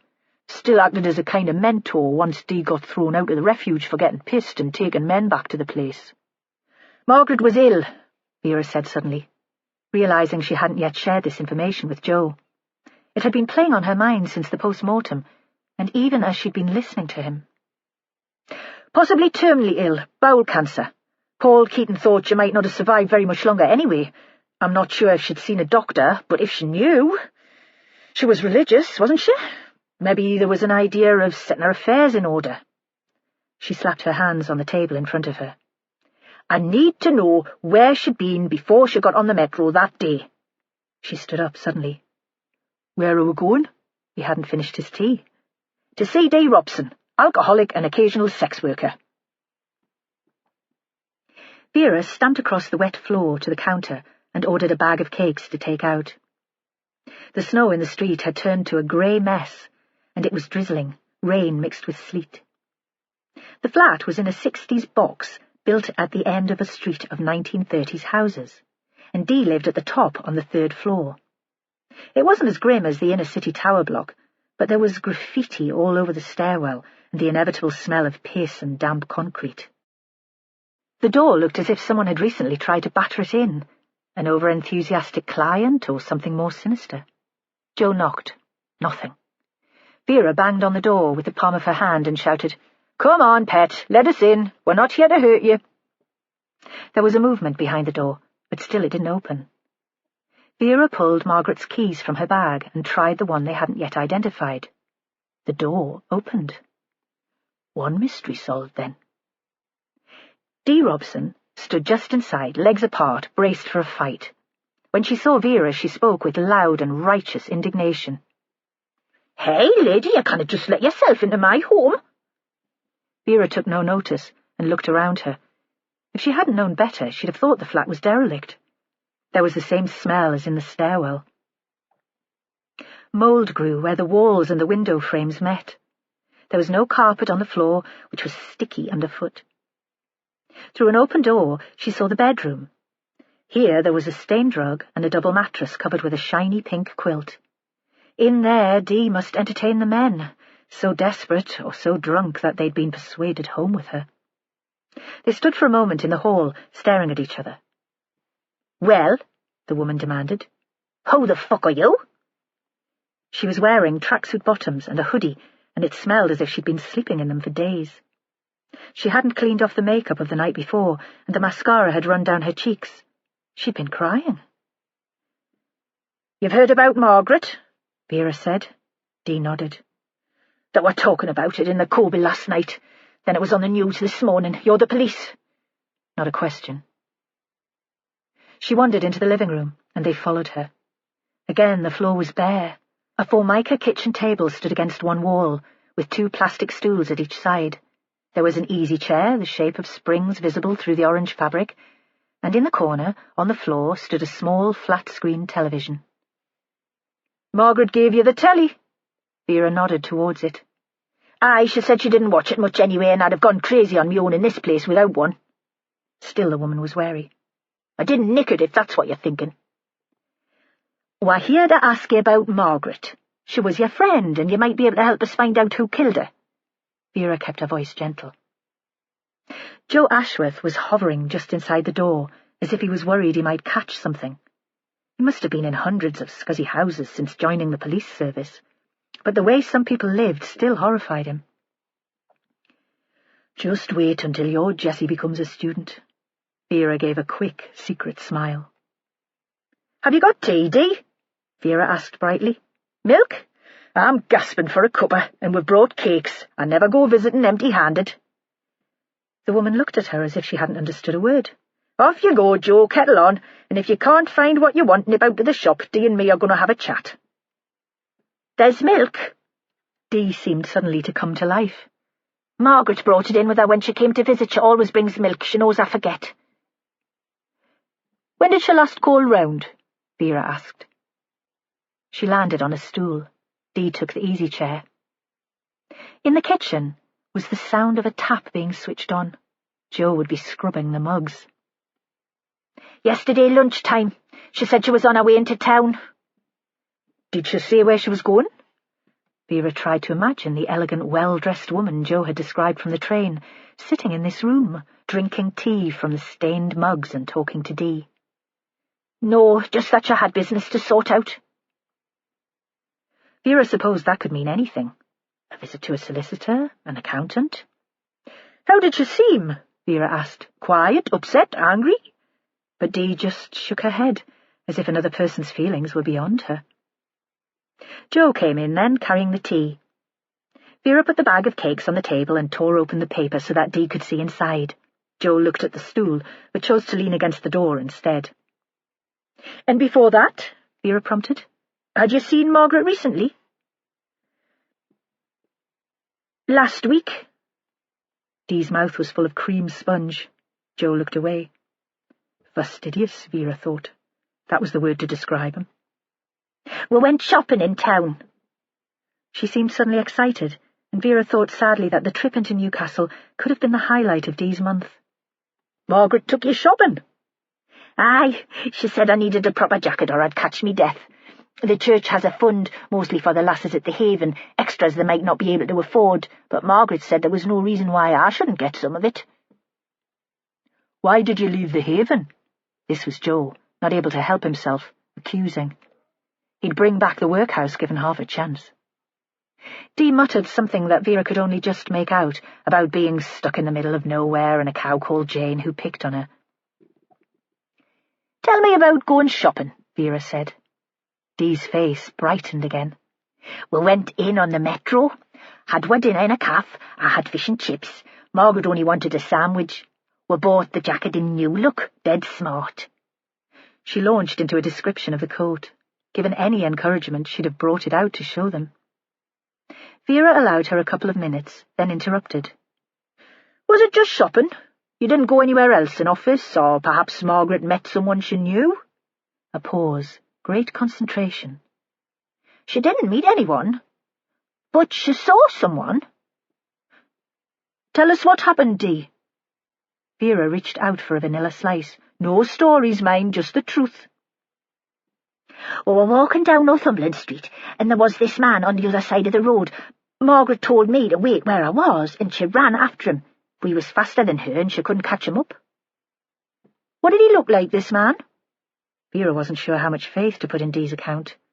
She certainly couldn't imagine the woman in a witness box. And a vanilla slice was tricky to eat without a plate and a knife.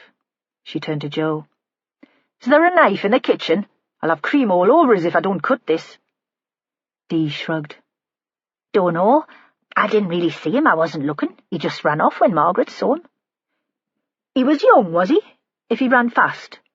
Dee thought again. "He was faster than Margaret, but she was an old lady. Most people would be faster than her." "And you can't tell me anything about him?" "Like I said, Margaret just ran across Northumberland Street shouting for me to stay where I was. She wasn't gone very long. I asked her who the guy was, but she wouldn't tell us. I thought we might stay out for tea, but she said it was time to go home." Dee looked at her, panned her eyes over the rim of her mug. "Margaret was out of breath after running. I thought for a minute she was going to die." Ashworth came back with a kitchen knife, and Vera cut the cake into bite-sized pieces. Nobody spoke. Footsteps clattered down the stairs outside the flat. Below, a door banged shut. "Where were you yesterday afternoon, Dee?" Vera kept her voice quiet, almost uninterested. No pressure. "After Margaret left you?" "Out." Her mouth shut tight like a trap. "We just need to know, Dee." Vera leaned forward towards her. "No one's going to be cross if you were in the Coble all afternoon. None of our business. But we need to know." "I was in the Coble," Dee said. "Then I met someone." "A man?" She nodded. "Where did you go with him? Did you bring him back here?" We went to his place. And where was that? Vera thought the woman was mad, a danger to herself. She allowed some of her anxiety through. You shouldn't go off with men you don't know, pet. It's not safe. I did know him. At least I've seen him about. And his name? Jason. Dee was behaving like a sulky child. I'd never heard his second name, and I don't know where his place was. Somewhere in Mardle? No, we went on the Metro. I can't remember. She looked up and suddenly seemed very young. I was a bit pissed. She paused for a beat. He bought us a ticket. As if that made everything all right. Where did you get out? Vera asked. Which metro station? I don't know. Somewhere on the way to town. As if, once away from Mardle and its immediate surroundings, she was in alien territory. Vera realized that she probably couldn't read. And afterwards, Joe said. What happened then? He'd pushed himself away from the door to join in the conversation. Dee looked at him properly for the first time and appeared to like what she saw. After that, her replies were directed at him. I came back, spent some of the money he'd given us, bought some chips and went back to the pub. Did he come back with you? Nah. She was indignant. I thought that was the idea, that he'd spend the evening with us, but he just let us out of his flat and I had to find the metro station myself. It was snowing, fucking freezing. What time was that? Joe asked. Dunno, it was dark, though. And you came all the way to Mardle on the Metro? Joe asked the question. Vera held her breath. Nah, the train stopped at Partington because of the weather. We all had to get out and get the bus. It took ages to come. Total fucking waste of time for a few quid. Which carriage were you in, Dee? She looked at Joe as if he was mad. What? On the Metro. Were you near the front or the back? I can't remember. Why? Because that's where Margaret was stabbed, Vera said quietly. On the Metro that was stopped by the snow. I didn't see her. Dee turned to her, horrified. If I'd seen her, I might have saved her. Chapter 14. Holly tracked down Margaret's GP to a practice in Gosforth. An efficient receptionist said that Margaret had visited a couple of times in the last month, but not on the afternoon of her death. If they wanted more details, they'd have to make an appointment to come into the surgery and talk to the doctor. When Holly rang Vera to tell her, expecting at least to be thanked for her efforts, the boss only seemed disappointed. Oh, well, it can't be helped, but I really need to know what the woman was doing in Gosforth yesterday. There was a pause before Vera added. How's it going there otherwise? I think the press conference went okay, but I'm going bog-eyed here, boss. It's a nightmare trying to collate all the info we've got through so far, but I'm pretty well up to date. I don't think we'll get another surge of calls until after the 6:30 news. It was already late afternoon.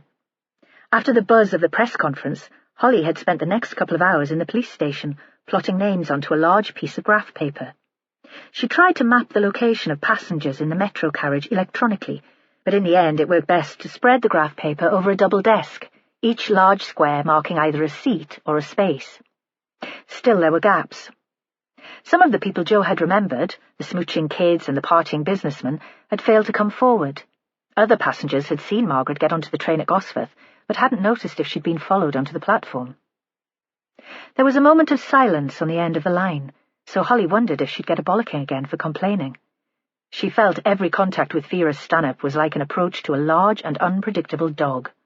You never knew whether it would lick you to death or take a chunk out of your leg. Do you want a break from the desk work? I wouldn't mind. Holly regretted the words almost as soon as they were spoken. The trouble with Vera was that she took advantage. Holly might be sent off on a wild goose chase that had no relevance at all to the investigation. Have a word with Professor Michael Craggs, Vera said. I can't see him as any sort of suspect, but he's on the edge of the investigation. He stays regularly at the guest house where Margaret lived and worked, and he might be able to provide an alibi of sorts for Malcolm Kerr. And who's Kerr? Again, Holly wondered if she might have missed something, some detail of the briefing, and waited to be yelled at for not paying attention. Vera always made her feel like a school kid. "Sorry, Hall, I should have explained. Kerr's a boatman. He has that scruffy yard close to the harbour and lives in Percy Street, just behind the metro line. Margaret Krukowski worked for him when she was a young woman. Kerr turned up at Kate Jewe's place this morning in a bit of a state. She had the impression that he and Margaret might have been lovers. Anyway, he claims to have been out collecting samples of the North Sea with Craggs when Margaret was stabbed, so check the alibi. But see if Craggs can tell us anything new about our victim, too. At the moment, we still have no family and no close friends, and the Professor has been a regular at the Harbour Street guest house for years." Holly replaced the receiver, shell-shocked, because she'd had an apology from the boss, and checked out the number for the university. She was told that the Professor wasn't in the building today, but was working with a group of undergraduates at the Dove Marine Laboratory in Cullercoats. She collected a pool car and set out for the seaside. Cullercoats was on the coast south from Mardle, a pretty cove between the wide sweeps of beach at Tynemouth and Whitley Bay. On the front, a couple of restaurants and a wine bar looked out to the sea. In the summer it was a place for eating and drinking at tables on the pavement, watching the kids play on the beach. Holly had spent happy evenings in the village with friends. Now, as the light was fading and cold rain blew in from the sea, it was grey and dismal. She parked in a side street and crossed the main road that followed the coast. A light marked the end of the pier. The occasional car splashed through the icy puddles, but nobody else was out. The laboratory was a red brick villa with a modern extension, built almost on the beach. Inside, the students were calling it a day, pulling on outdoor clothes and packing equipment into bags. Craggs was a gentle Lancastrian in his 60s. Holly thought he looked too old and heavy to be clambering around in small boats. She found the group in a small room, kitted out with lab benches and metal stools, and he stood at the front, calling goodbye to the young people, wishing them a happy Christmas. Holly felt a pang of regret. She'd been a graduate entrant into the police service. She'd enjoyed her time at university. Perhaps, after all, she'd have been better suited to a life as an academic. Then reality kicked in. Nah, you'd have been bored rigid. He looked up and saw her. "Hello, anything I can do?" He was friendly and sounded genuinely helpful, but Holly seldom found older men unfriendly. They were flattered by the attention of a young, attractive woman, even when they discovered what she did for a living. Now the room was clear of students, and she identified herself. "What's this about?" No anxiety. He turned to glance at a row of test tubes behind him. "You haven't heard about Margaret Krukowski?" But perhaps, after all, it wasn't so hard to believe. The students wouldn't be interested in the death of a woman who would appear to them impossibly old. They'd be gearing up for the end of term. This was obviously their last seminar before leaving for the Christmas holidays, and the main preoccupation for everyone seemed to be the weather. And even now Craggs seemed focused on his research. He moved his attention to the microscope on the table in front of him, as if he longed to get back to it. He frowned. "Kate Jewe's, Margaret?" "No, what happened?" "She was murdered," Holly said. "Yesterday afternoon, stabbed while she was on the metro on her way home." She'd expected an expression of grief, horror. Even strangers seemed to think a response was needed when they heard of a violent death.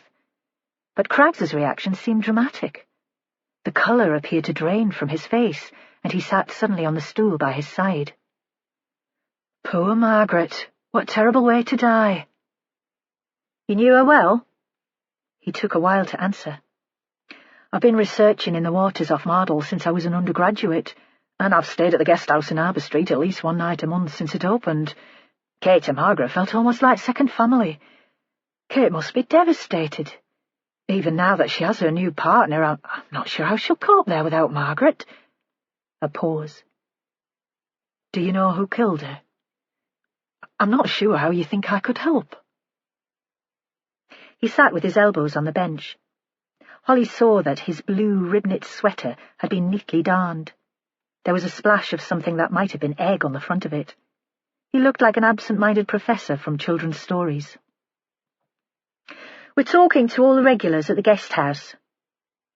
"Of course." "When did you last see her?" Holly took a seat herself. They faced each other across the bench. There was a background smell of chemicals and something organic. At breakfast yesterday, she cleared my table as usual. How did she seem? Just as she always seemed. Craggs played with his wedding ring, turning it on his finger. Polite, helpful, cheerful. I had an early breakfast because I had a full day ahead of me. If there were other guests, they hadn't appeared by the time I left. You didn't have any impression, then, that she was upset or anxious? No, but then I probably wouldn't have noticed. We don't often notice the people who look after us, do we? Though we'd miss them if they weren't there. Holly thought he was a strange man. She wondered if he was quite as sharp as a modern professor should be. She couldn't imagine him fighting his corner with university politics or pulling in overseas students prepared to pay high fees.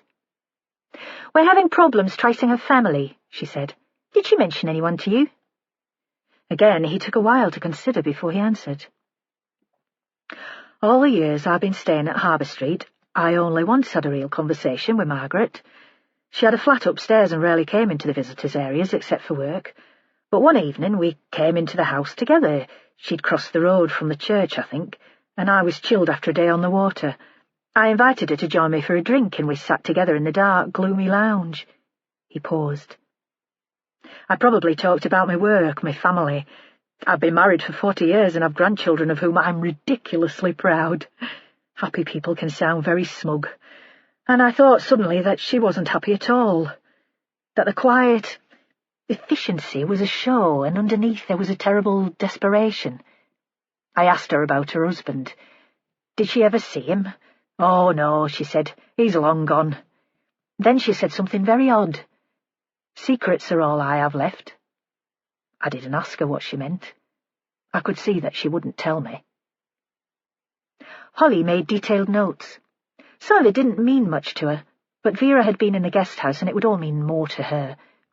She turned back to the professor. "You spent yesterday with Malcolm Kerr?" "Yes. He took me out to Coquette Island. My research is into water temperature and how small changes can have an impact on microorganisms and therefore affect things further up the food chain. We collected samples. It's meticulous work, some might say tedious. It took until the middle of the afternoon." "You don't have a student to do the field work for you?" Holly had once gone out with someone doing a PhD who was always complaining about doing the donkey work for his supervisor. Craggs gave a little laugh. "I'm what you call a control freak. I like to be in charge of my own data." He continued to twist the ring on his finger. "Besides, I enjoy being on the water. That was what drew me to the subject in the first place, a passion for ecology and for open spaces. I'm due to retire next year. I'm not quite sure what I'll do with myself. Write a book, perhaps, like all retired academics." "You must know Malcolm Kerr well, then." "We've certainly spent a lot of time together since I began the research. I started working with him when I was doing my master's, and his father was in charge of the business then. Malcolm was a bit of a tearaway in those days and could lose his temper in a second. He came in a couple of mornings with a black eye after scrapping with other lads in the Coble." Craggs smiled. "He settled down, as most of us do when we find a good woman, and it's only recently that things have gone wrong for him. His wife left, and he lost his house and doesn't get to see his children much. Started drinking more than was good for him. Some days he's been turning up for work looking as if he slept in the clothes he was wearing. He lost his job as coxswain of the lifeboat because the crew thought he'd become unreliable. He's still an excellent boatman, though." Holly wondered if any of this was relevant. "What time did you and Kerr get back to Mardle yesterday afternoon?" 3-ish. I'd hoped to be out longer, but the weather forecast was awful. Originally I were going to spend another night in Harbour Street, but I decided to get home. We live in the Tyne Valley, and it's a bit of a trek." He looked at his watch again. "I'm sorry, I really should get there now. It's the grandchildren's school play, and I promised that I'd be back in time for that." Holly walked to the door with him and waited for him to lock up. His vehicle was a dirty 4x4 parked on the slipway. By now it was dark. "What car does Malcolm Kerr drive?" The question casual and last minute, as if it didn't really matter. Joe had mentioned that Margaret had been dropped off at the Haven in an old car the day before her death, showing off with perhaps the one piece of concrete information that they'd had all day. Holly knew that Joe would check with DVLA, but it'd be good to get the information before he did. Craggs paused for a moment, his hand on the car door. A battered old Golf. His wife got the new Toyota. That was another source of bitterness. In the darkness, Holly grinned. Margaret had been driven to the Haven in a Golf. How come Malcolm Kerr got such a bad deal out of the divorce? She sensed rather than saw the shrug. Something to do with the fact that her new man is a lawyer? He paused as if wondering if he should go on. Or that she once accused Malcolm of hitting her. Had he hit her? Another shrug. I don't know. Perhaps. He's not the most stable of men. With a drink inside him, he might be capable of it. Back in her car, Holly phoned Joe Ashworth and Vera, but neither of them was picking up. She felt a stab of the usual paranoia about Joe and Vera, that they were a team and she was deliberately excluded, but tried to ignore it. She left a message for each, saying that she thought she'd traced the identity of the person who dropped Margaret at the Haven on the day before her death. Even inside the car, she could smell food cooking in an Italian restaurant nearby and felt suddenly hungry, but refused to give in to temptation. It was easy to put on weight during a major inquiry. Most detectives lived on a diet of takeaway pizzas and chocolate, and soon she'd be home for Christmas, and her mother would feed her up too. She drove back to Kimmerston. In the police station, colleagues were in a meeting room, gathered around a television set, waiting to see the coverage of the press briefing. She arrived just in time for the opening titles, and there was a cheer when there was a shot of her at the top of the programme, plus lots of ribald comments when it was over. Holly thought she'd handled it well. She'd come over as professional and hadn't given anything away.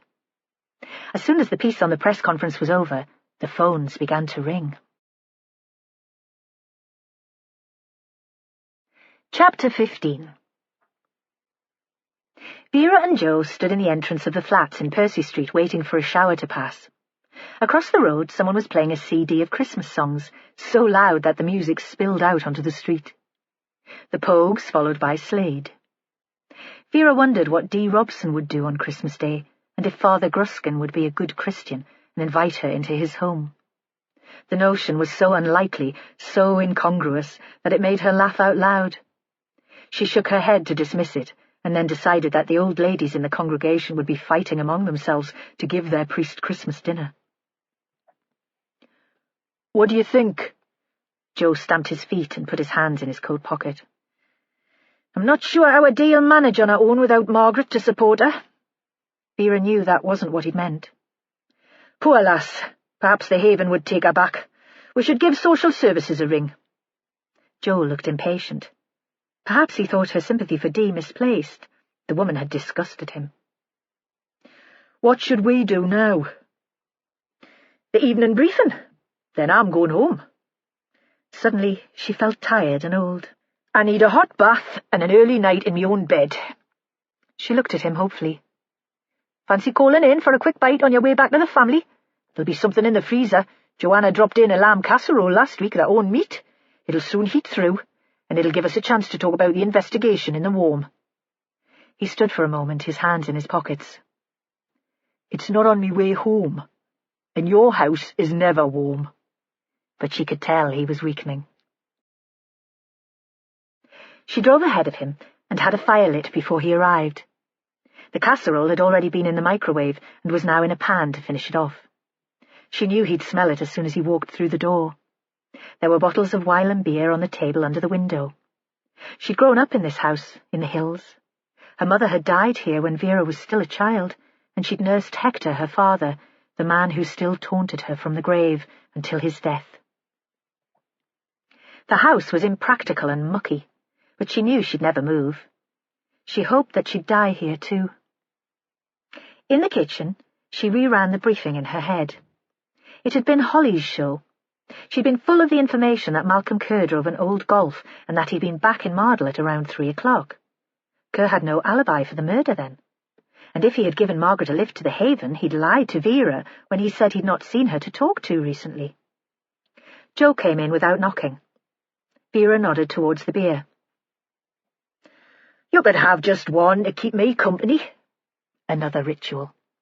Joe and her hippie neighbours were the only people who ever came into her house. She always offered them beer. They ate the casserole with spoons, from bowls on their knees. It was too cold to eat at the table away from the fire. A loaf stood on a board on the coffee table between them. They drank the beer straight from the bottle. Vera opened a second before they started discussing the case. Joe cleared the crockery into the kitchen. She would have left them on the floor. He came back shivering. "You don't need a fridge out there. Have you never thought of getting central heating?" "Maybe when I retire. No point when I'm never here." Hector had thought central heating sapped a person's strength. "So," she said, "Margaret Krukowski, how far have we got?" She thought this was the happiest she could be. An intricate case and a beer, and someone to share her ideas with. Joe Ashworth, whose wife had ambitions for him, and who could move with promotion at any time. Was it only possible truly to enjoy something if you knew there was a danger that it might be taken away? "Margaret Krukowski," Ashworth repeated the name like the chorus of a song. "Kept herself to herself. Why? Because she valued her privacy, or because she had something to hide? George Enderby, that rep who stays at the guest house, thinks she was a spy during the Cold War." "Nah," Joe shook his head. "This is a domestic, isn't it? Personal. Or some random delusional crazy on the train, not political." "Aye," she said. "I think you're right." But she didn't believe in the random loony theory either. He'd been right first time. This was personal. "We know that Malcolm Kerr, the boatman, hasn't been telling us the whole truth." Vera had liked Kerr. She could understand his drinking and his desperation, but she disapproved of witnesses who weren't straight with her. "He drives a Golf that matches the description of the car that dropped Margaret at the Haven, and he got back to Mardle earlier than he told me. The discrepancy in timing could have been a genuine mistake, but there was something going on between him and Margaret. Why not tell me that he'd given her a lift that day otherwise?" "Should we bring him in?" Joe finished his beer and set the bottle on the floor. "He might be a bit more forthcoming in a formal interview under caution." Vera thought of the man she'd met in the shed in the boatyard. In the bare interview room of the police station he'd be angry and frightened, and he would shut down completely, and she didn't want lawyers involved at this stage. "Let's leave it for a day," she said. "I'll try him again on home territory." They sat in silence. Vera wondered if she needed anything else to drink and decided against it. "I'd like you to go and see the priest," she said. "Peter Gruskin. Margaret was a regular at the church and he's a trustee at the Haven. He didn't take to me. Maybe he just doesn't like strong women. If there was anything going on between Margaret and Kerr, there'd have been gossip in a place like Mardle. He'd have heard about it. All those old women bitching as they made tea and polished the silver. Make it clear to him that he's doing no favours to Margaret by keeping her secrets now." Joe nodded.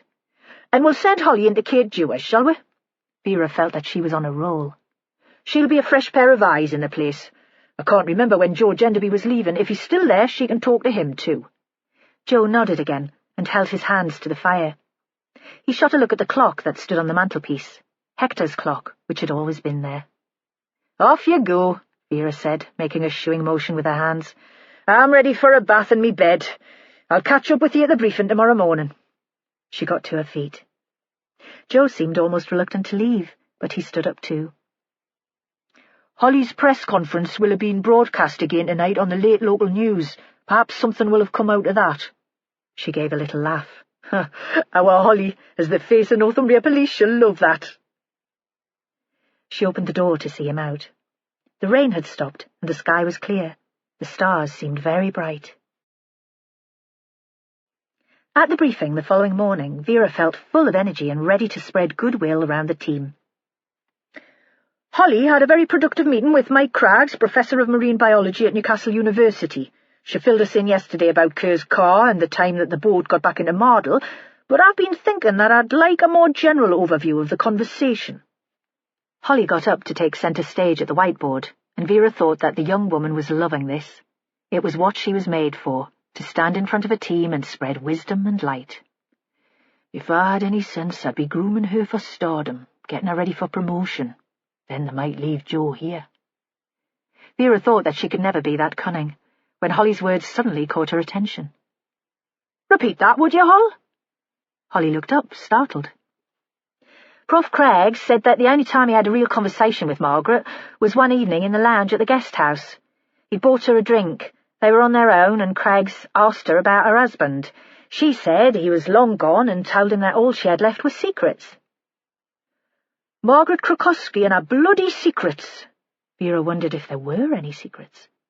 Perhaps Margaret spoke about the past like that just to make herself interesting. Perhaps they were the fantasies of a lonely elderly woman. She looked up. Sorry, Hol, carry on. Holly seemed taken aback. Vera thought it was good to surprise the team with a change of tone occasionally. After the press conference was shown on television yesterday evening, we had more calls from people who were on the Metro. A few could remember being in the front carriage. There was one guy who was in the group of businessmen Joe remembered. They'd all been to a Christmas lunch. The witness didn't see anything, but he's given us some more names to check. And the lasses who Joe saw with their boyfriends got in touch through their parents. They're from St Anne's, that posh school in Jesmond. They got out of Gosforth and they didn't notice Margaret Krukowski. Thanks, Holly, good work. Get someone round to take a statement from both.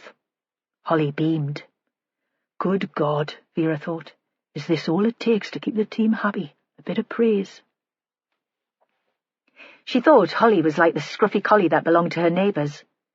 All it needed was a bowl of food at the end of the day and a pat on the head from its owners. She nodded for Joe Ashworth to get to his feet, to talk about the Haven and Margaret's relationship with the women there. And all the time Vera was trying to get inside the head of the victim. Elegant, from a smart family, yet content to live alone in a tiny flat in the roof of a guest house in a run-down coastal town. Hadn't Margaret wanted more than that? If not a family of her own, then work to satisfy her? Vera couldn't imagine life without her work. It was what defined her. She realized that Joe had finished speaking, and that the team was staring at her. She stood up, still feeling somehow that she was standing in Margaret's narrow shoes, balancing on the small heels. She shook her head to clear the image. Anyone heard of Dee Robson, probable alcoholic and sex worker? Charlie raised a hand and nodded wearily. Vera continued. She lives in the flats on Percy Street. Margaret met Dee when she had a short stay at the Haven, and had been keeping an eye on her ever since. Dee was in the Metro when Margaret was killed. I don't see her as a murderer, and she looks so distinctive that someone would have mentioned her by now if she was in the same carriage, but it's another link, and we need to check. Dee claims to have been with a bloke in his flat that afternoon. Charlie, put the word out and see if we can trace him. Charlie nodded, even more wearily. Holly, I want you in Mardle again. Have a chat to Kate Dewar. She spent all those years living with Margaret, and I can't believe she knows as little as she says. Maybe she thinks she's protecting the woman's memory in some way. Joe, you do the priest. Same thing. Charlie, I know the CCTV on the platform at Gosforth Metro station was covered by snow, but see if we can find a trace of Malcolm Kerr's golf anywhere en route from Mardle to Gosforth that afternoon. Cragg said that they got in from Coquet Island at 3ish, so Kerr would have had plenty of time to drive there to get the train after Margaret, and he'd have needed to go back later to pick up his car. No metros were running, so check local taxi firms. She paused for breath. And while you're at it, let's see if we can find out where Dee got onto the train. Either her knowledge of geography away from Mardle is non-existent, or she's playing games with us. If you can look at CCTV for earlier in the afternoon, you might also find the man she was with. They got up and started to wander out. Vera called Holly back. They stood alone in the big briefing room. Before you head out to Mardle, Hall, do us a favour. Give social services a ring and ask them to check on Dee Robson. I can never talk to them for more than a minute before I lose me temper. Which was something to do with the way they'd trusted Hector to look after her when her mam died. Margaret used to keep an eye on Dee, and I don't think the poor lass'll manage in that flat on her own. She's a danger to herself and her neighbours. Holly looked as if she thought the inspector was a little bit mad, but Vera was used to that. A favour, Hall, she repeated, losing patience. Is that okay? Holly nodded and left the room without speaking. Chapter 16. It was the last day of the school term. Non-uniform day.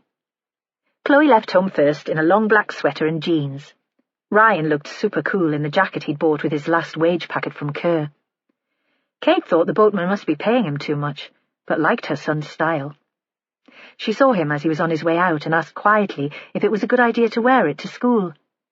"You might lose it, or it could get damaged," he responded with one of his volcanic outbursts. "For fuck's sake, ma'am, get off me case. I'm not a kid. I can decide for myself what I'm going to wear." The sudden temper reminded her of Rob, and for a moment she shrank from him. Then he saw that he'd scared her and was smiling and apologetic. "Look, nobody at school would steal anything from me, and I'll look after it." He kissed her before he went through the door. Teenagers, she thought. They're like toddlers with hormones. The house was quiet. The only visitor booked in before Christmas was George Enderby for one night on his way south from Scotland. Kate Dewar felt lighter, somehow frivolous, as if she'd shed a burden of responsibility, and she had to admit that Margaret's death had something to do with that.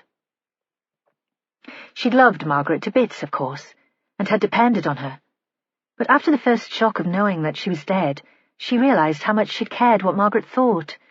She'd always felt that Margaret was judging her, about the way she ran the guest house, the way she was bringing up the kids, even the way she dressed. Her relationship with Stu. Nothing was ever said, but she wanted Margaret to approve. If Ryan slipped out of the house without saying where he was going, if there was a complaint from a visitor about something to do with their stay at the guest house, or if Chloe had one of her stops, Kate's first thought was for Margaret's reaction. What would she make of it? Now Kate felt wild and silly. She wondered if she could phone up a couple of friends and suggest they go out for lunch, a trip to Newcastle, an Italian meal, too much wine. She imagined herself staggering back on the metro, too tipsy to care if Chloe was working herself to death. Stuart would be out at an end-of-term dinner with his colleagues tonight, and she wouldn't see him until the morning. But the first friend she tried had sounded as if Kate was quite mad. "Newcastle the week before Christmas? It'll be a total nightmare. Besides, I'm rushed off my feet." So Kate felt deflated again. Perhaps, after all, she should be sensible. She should do the Christmas preparation, bake mince pies for the freezer, ice the cake, wrap some of the kids' presents while they were out of the way. Still, the sun was shining and the frost on the roof of Malcolm Kerr's shed made the building look almost festive, so Kate decided that at least she could leave the house. There was a new place in Mardle, an ice cream parlour and coffee shop, which had opened with the same optimism as had lain behind her own decision to develop the guest house. At least she could get a decent coffee and a pastry to celebrate her mood, and give some support to the new venture. Perhaps Mardle would see a change in its fortunes, and tourists would arrive at last. She was on her way out. She opened the front door, and there on the step was a young woman. The visitor definitely wasn't from Mardle. She was stylish. The boots and the haircut were expensive. Kate felt untidy and rattled by the shock of almost walking into the woman. "I'm sorry. Why do I always apologize? Can I help you?" The woman introduced herself. Another detective. Even today there was to be no escape from Margaret's death. Kate felt flustered. "I was just on my way out. Since we heard about the murder, I seem to have been trapped in the house. And it's the kids' last day at school, my last day of freedom." Because although this newcomer, this Detective Constable Holly Clark, was young and smart and obviously didn't have children, Kate thought that she might understand. "Where were you off to?" The woman stepped back onto the pavement to give her space, and Kate felt that she had more room to breathe. "Just for coffee," Kate gave a shrug. "That's about as exciting as life gets." "Tell me about it, and I could murder a latte." Holly seemed to realize what she said. "Oh, sorry." But by then they were both giggling like schoolgirls as they walked up the street towards the town. The new cafe had giant espresso machines and trays of homemade cakes and pastries. The realist in Kate thought that it wouldn't last more than 6 months in Mardle, but its novelty value meant that it was full now. "What do you fancy?" Holly asked. "My treat." She'd already shepherded Kate towards a table in the corner.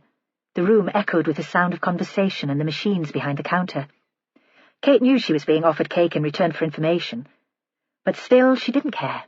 It felt almost as if she'd found a new friend. "How can I help you? I suppose this is about Margaret?" "Hey, no rush. Let's enjoy this first." and instead of asking about Margaret, Holly began talking to Kate about her. The woman was full of questions, chatty and gossipy. She wanted to know about Kate's time as a musician, the stars with whom she'd worked, the nightmare of touring. She asked how Kate had come to be running Harbour Street in the first place, about the kids and then about Robbie. "How did he die?" looking up from her latte with an interest and sympathy that Kate hadn't expected. In the bubble of the warm room, Kate began to talk about her marriage. She said things that she'd never even discussed with Margaret, though she'd sometimes suspected that Margaret had guessed what the relationship was like.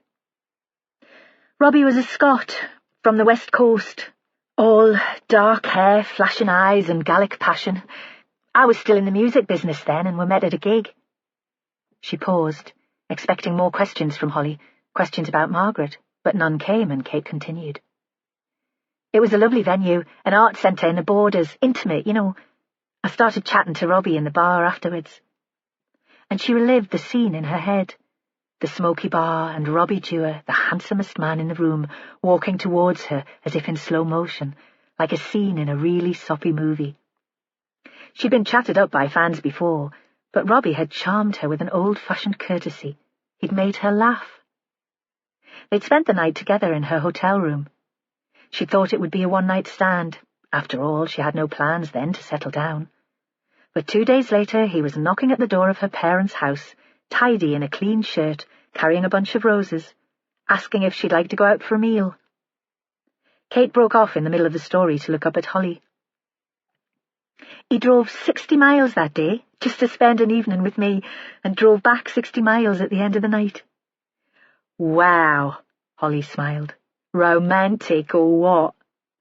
And Kate agreed that it had been. I was bowled over by him. Most men only seemed interested in me music and the money, or managing me career. Robbie liked me singing, but he was too proud to live off me. He wanted to be the provider. So you stopped singing? Holly looked up, and Kate could tell that she was shocked. This woman wouldn't let any man get in the way of her career. Not straight away. Kate was defensive. How could she make this modern and confident young woman understand?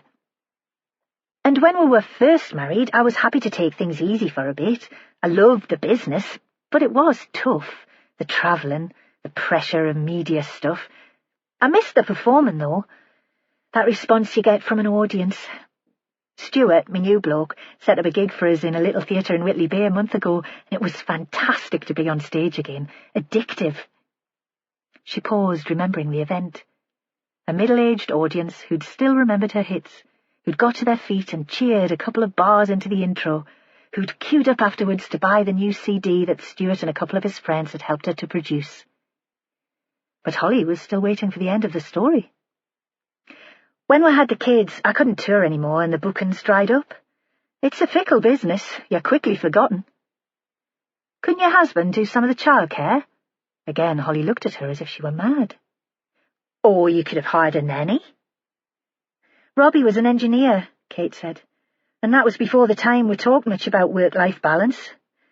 She smiled at the idea of Robbie managing 2 small kids in the morning, breakfast and the school run, of Robbie joining in with wheels on the bus at the toddlers group, making small talk about breastfeeding and house prices with the other parents. So you just gave it all up? All your ambitions and your dreams? Not consciously. They just kind of slipped away. And I loved Robbie. I thought it was admirable that he wanted to care for us. She paused. Now she was coming to the difficult part of the story. She could just stop there, of course. It was none of this detective's business, after all. What did Kate's private life have to do with the murder of Margaret Krukowski? But after all these years, she wanted to tell it. She'd started now. Then Robbie was made redundant, she said. The firm he'd been with since he was an apprentice got taken over, and they laid off most of the skilled workers.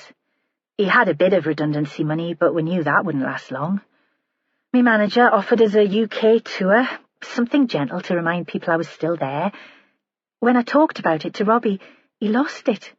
Absolutely refused to consider the idea.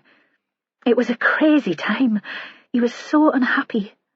He'd walk out the door and not come back until a couple of days later, and I wondered if he was turning up on another lass's doorstep in a clean shirt carrying a bunch of flowers. She stopped because she was running out of breath, and because she was afraid that she might cry in front of this immaculate young detective. "When did you move to Mardle?" Holly asked. "Then. This aunt I'd never heard of died, leaving me the house on Harbour Street. It seemed like the most wonderful piece of luck, a place of our own and the chance of a steady income. I remortgaged to do renovations. I thought Robbie might be excited too. He might see it as a possibility. But it wasn't his thing." Holly had chosen a cake for herself, but it lay untouched on her plate. She gave Kate her full attention. "He told me he'd got a job on the rigs. A couple of his mates were there already, and I thought it might work. 2 weeks on, 2 weeks off. And it would give me a break when he was working away. It's hard to describe what he was like when we were here. He was so restless, and he had so much energy, but it was destructive. Like, it wasn't the sort of energy that got walls painted or the house cleaned. He just prowled like a lion in a cage." "It sounds as though he might have been depressed," Holly said. "Yeah, well, I think I was depressed too." Kate paused for a moment. She knew what she wanted to say, but couldn't quite find the words. In the end, she continued in a rush. "Do you know what I felt when the news came that Robbie had died in an accident offshore? Relief. I thought I wouldn't have to worry about him anymore. I wouldn't have that constant anxiety when he stamped around the house shouting at the kids." "Was he violent?" Holly asked the question as if it was the most natural thing in the world. And for a detective, perhaps it was natural. Her working day would be spent with people who kicked off at the least provocation. "Sometimes," Kate said quietly. "When he had a drink inside him. I mean, he never broke any bones, but he could lash out, not with the kids, but sometimes with me. And the children saw." She pictured them, white, terrified, backed into a corner in the sitting room watching. Ryan's nightmares had started about then, the nightmares and the wandering. "It was more that he was unpredictable. You never knew from one day to the next what sort of mood he'd be in." "I can see why you'd be relieved that he was dead then." Holly sounded perfectly matter-of-fact, and finally she cut a corner off the cake. She looked up. "Did Margaret know you had a temper?" "I don't think she ever heard us arguing." Thinking back to that time when they'd first moved into the Harbour guest house, Kate found that she was feeling tense and cold. It was remembering the big house and the kids, and dreading the days when Robbie would come back from the rigs. And I didn't know her so well then, but she'd have picked up that there was an atmosphere. One day she said to us, "You're a different woman when Robbie's away." "Would you have divorced him if he hadn't died?" Kate thought Holly probably didn't have anyone serious in her life. Otherwise she wouldn't ask these questions as if there was one simple answer. "I'm not sure," Kate said in the end.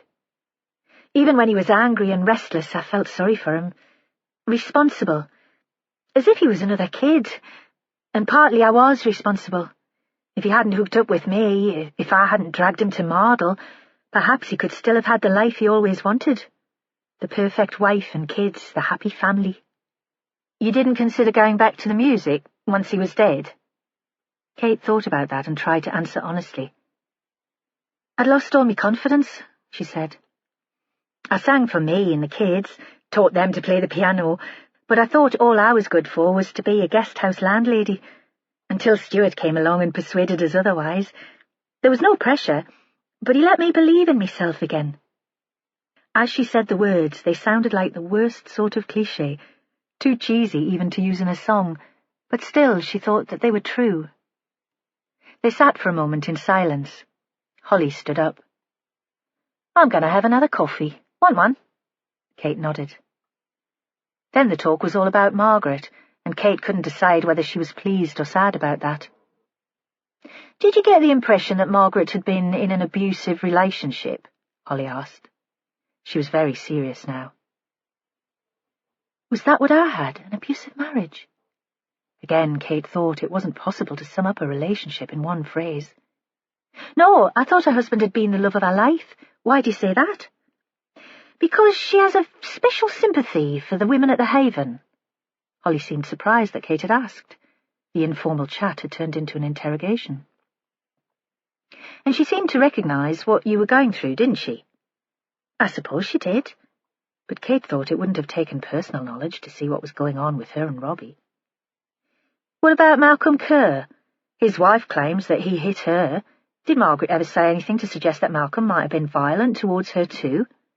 No. The whole tone of the discussion had changed, and Kate felt that she'd been misled, conned somehow by the expensive haircut and the pretence of friendship. I don't even know if there were an item. I just told your inspector that Malcolm was upset when he turned up at the house yesterday.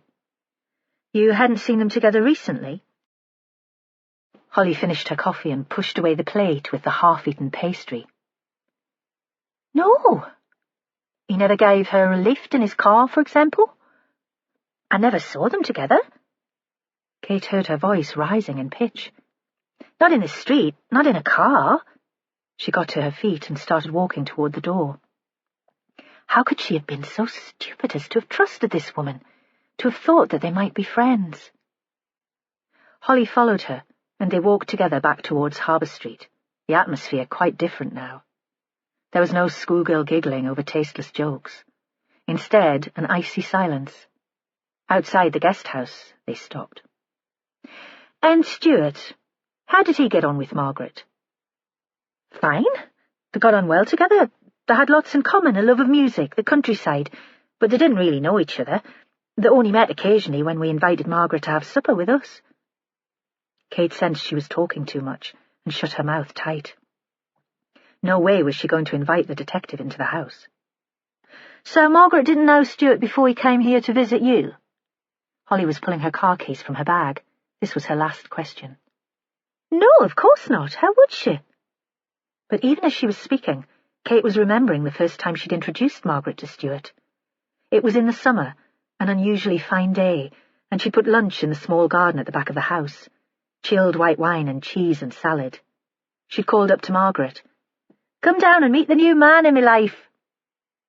Margaret had walked out onto the patio, and Stuart had stood to meet her, and for a moment Kate had been sure there'd been a mutual jolt of recognition. Chapter 17. Joe Ashworth pushed on the door of the church and was surprised when it opened.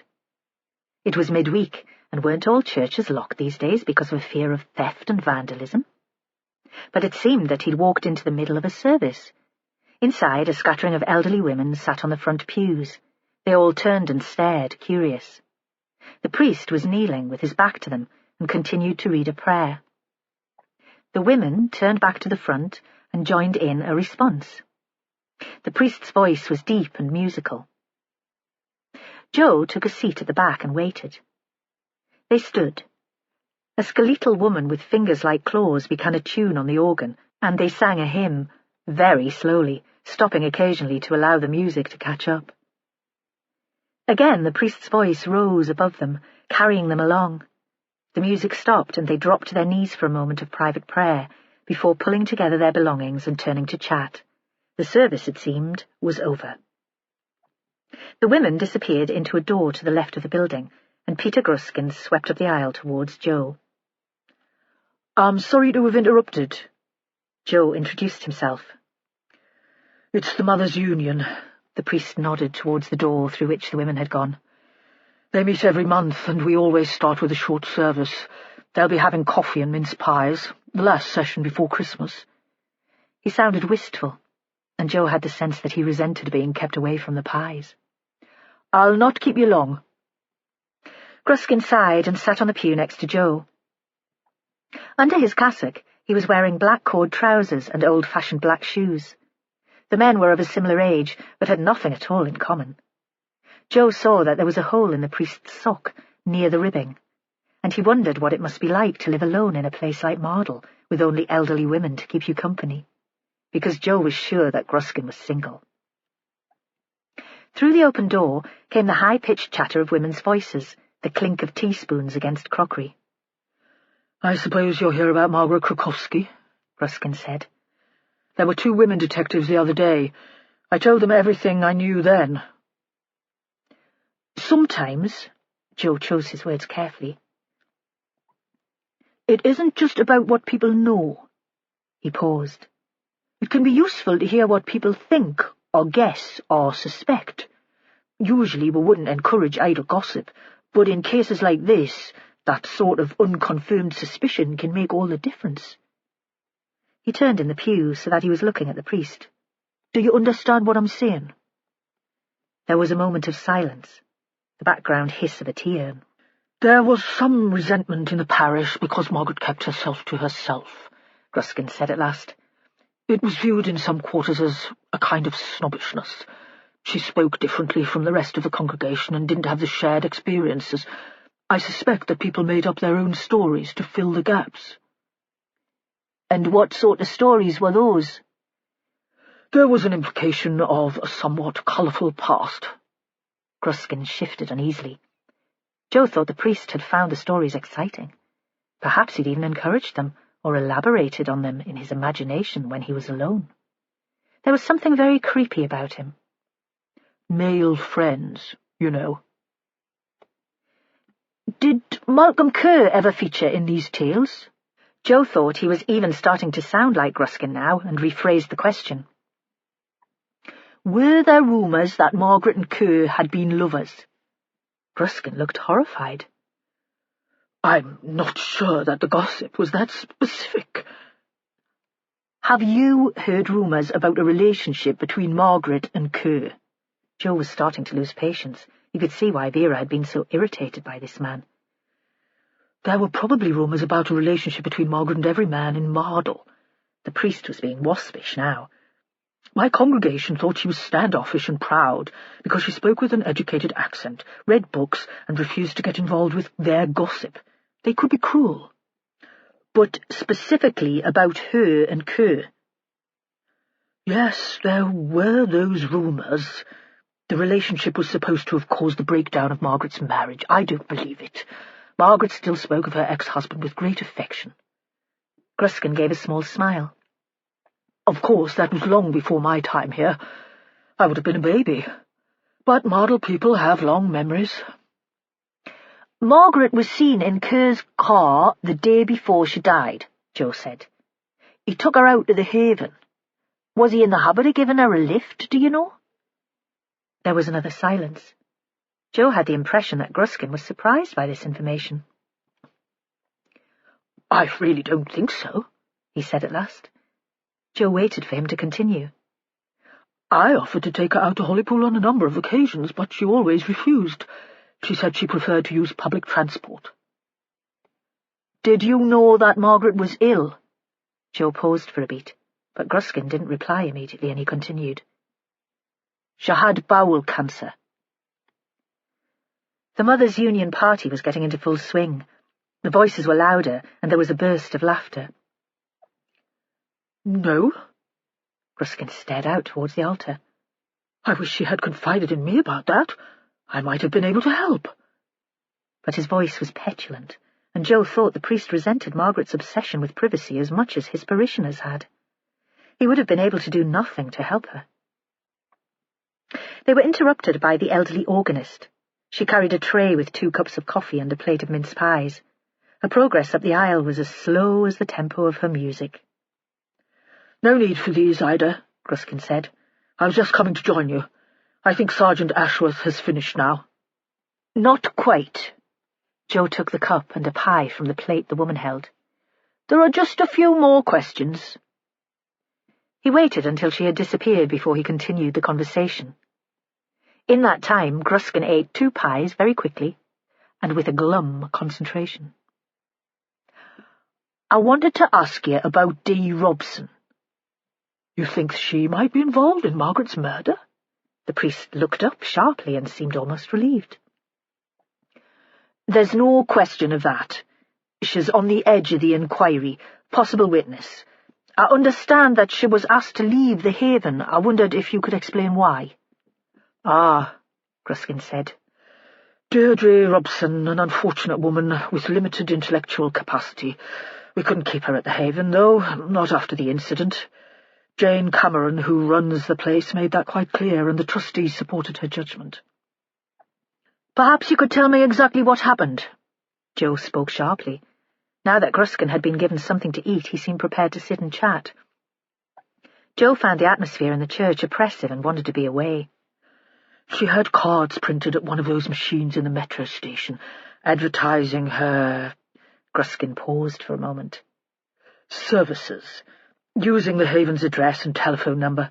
They appeared all over Mardle. Jane was bothered by unsavoury phone calls at all hours of the night. A couple of men even turned up in cars, mistaking the place for— He paused again. A brothel. Quite. Gruskin blinked rapidly. Dee was already on a final warning after turning up at the house drunk. We contacted her social worker and asked that he find somewhere more suitable. Joe thought of the bleak flat on Percy Street. That didn't seem suitable accommodation for anyone. But Margaret kept in touch with her. Gruskin sniffed. She didn't take it as seriously as we did. She even questioned whether Dee would have been capable of having the cards printed, and suggested that one of the other women might have had a tasteless joke at Dee's expense. What did you think? Gruskin shrugged. Jane seemed to find Dee a disruptive element within the Haven. She is the professional, she lives there and has more experience than the rest of us put together. I felt that we had to trust her judgment. It was clear to me that the woman would have to leave. When did this happen? Joe had disapproved of Dee Robson, but he wished that this priest would show more Christian attitude to a sinner. The man's ruthlessness made him uncomfortable. Gruskin considered for a moment. 6 weeks ago? Did Margaret tell you that she was continuing to visit Dee? She made no secret of it. She was angry about the way the trustees dealt with it, actually. I wondered if she would stop volunteering at the Haven. Her relationship with Jane became rather strained. Ashworth thought back to his meeting with the women in the Haven and with the warden. Jane wouldn't have mentioned Dee Robson at all if one of the others hadn't suggested that she should be informed of the murder. He wondered if the smiling and competent Scotswoman had something to hide. Perhaps she'd simply been embarrassed to have fallen out with one of her volunteers just before she was murdered. He stood up. Thanks. The priest walked him to the door. I hope this matter is cleared up quickly, he said. It was the middle of the day, but outside it was so gloomy that already the streetlights had come on. It's unsettling for us all. Then he disappeared quickly back into the church. Joe Ashworth stood for a minute. The light was on in the basement kitchen of the guest house. Kate Dewar sat on a stool holding an acoustic guitar. Her head was turned away from the window, so she didn't see him. He wished that he could hear what she was singing. He would have loved his own personal performance of White Moon Summer. Ashworth arrived in the high school during the lunch break. Kids were screaming around the playground and through the corridors, excited because it was the end of term, and everywhere there was the smell of fried food and cheese sauce. The receptionist was fierce. The head doesn't see anyone without an appointment. Joe was tempted to bark back Vera style, but kept his temper. He couldn't imagine what it must be like to work in a place where there was no escape from children. He would never have admitted it, especially to Sal, but by the end of their 2-week summer holiday in Cornwall, he'd been longing to get back to work. They'd rented a small cottage that looked idyllic in the brochure, but it had rained for 4 days on the run, and there'd been sod all for the kids to do. Now, after explaining that he was investigating the murder of Margaret Krukowski, he smiled apologetically. It is rather urgent. The woman scurried away without a word. The head teacher was small and bald, and had a face that gave away nothing of what he was thinking. I'm not sure how I can help you, Sergeant, but of course I'll do anything I can. You'll have heard of the murder. The office was on the 3rd floor and looked down over the playground. The dark clouds gave a strange sense of dusk. Of course, 2 of our students lived in the same house as the victim. She was almost part of their family. I've asked their class teacher to keep an eye on them. They'll obviously be upset. The teacher looked at Ashworth. I assume there's no question that they're involved in the crime. Would you be surprised if there were? There was a moment's hesitation, but when he spoke his voice was unequivocal. Astonished. Chloe is an outstanding pupil. She has ambitions for Oxbridge and has every chance of getting there. He paused. We all feel that she puts too much pressure on herself. Sometimes I wish she were a little less driven. Adolescent girls can make themselves ill." His voice tailed away.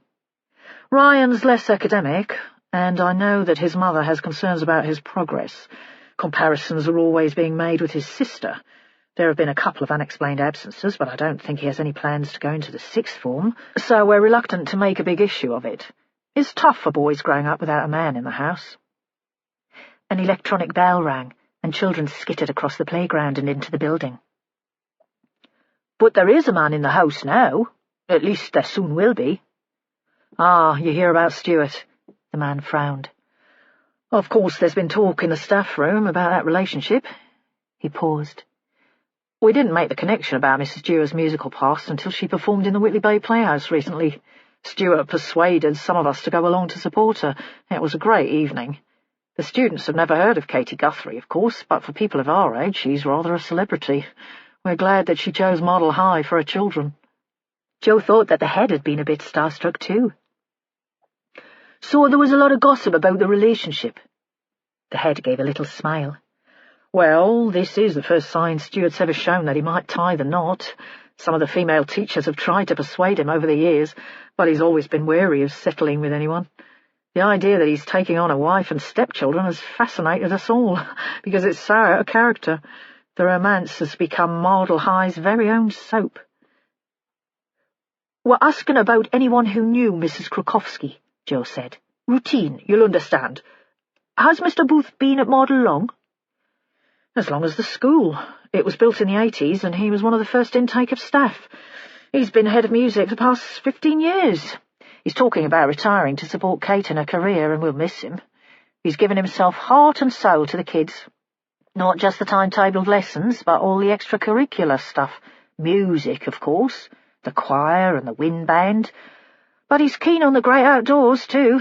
He leads our Duke of Edinburgh Award scheme. It's rare these days to find a teacher with such passion for his work." "He's passionate about Kate Dewar, too?" The head smiled. "Apparently so." "Was he in school the afternoon of the murder?" The man raised an eyebrow. "Checking alibis, Sergeant?" He was suddenly more alert, tense. "As I said, sir, routine." The teacher turned to the computer on his desk to check the electronic diary. "That was the evening of our Christmas concert. Stuart didn't leave the building all day. He taught in the afternoon and then took the kids for a final rehearsal before the performance. I remember it because of the snow. We wondered if we should cancel, but most of our students live within walking distance, so we went ahead anyway." He looked up from the computer, and Ashworth sensed that he was disproportionately relieved that his colleague was in the clear. Perhaps that was the natural response of a head teacher who was anxious about his school's reputation. Or perhaps he had a suspicion that Stuart Booth might be capable of murder. Chapter 18.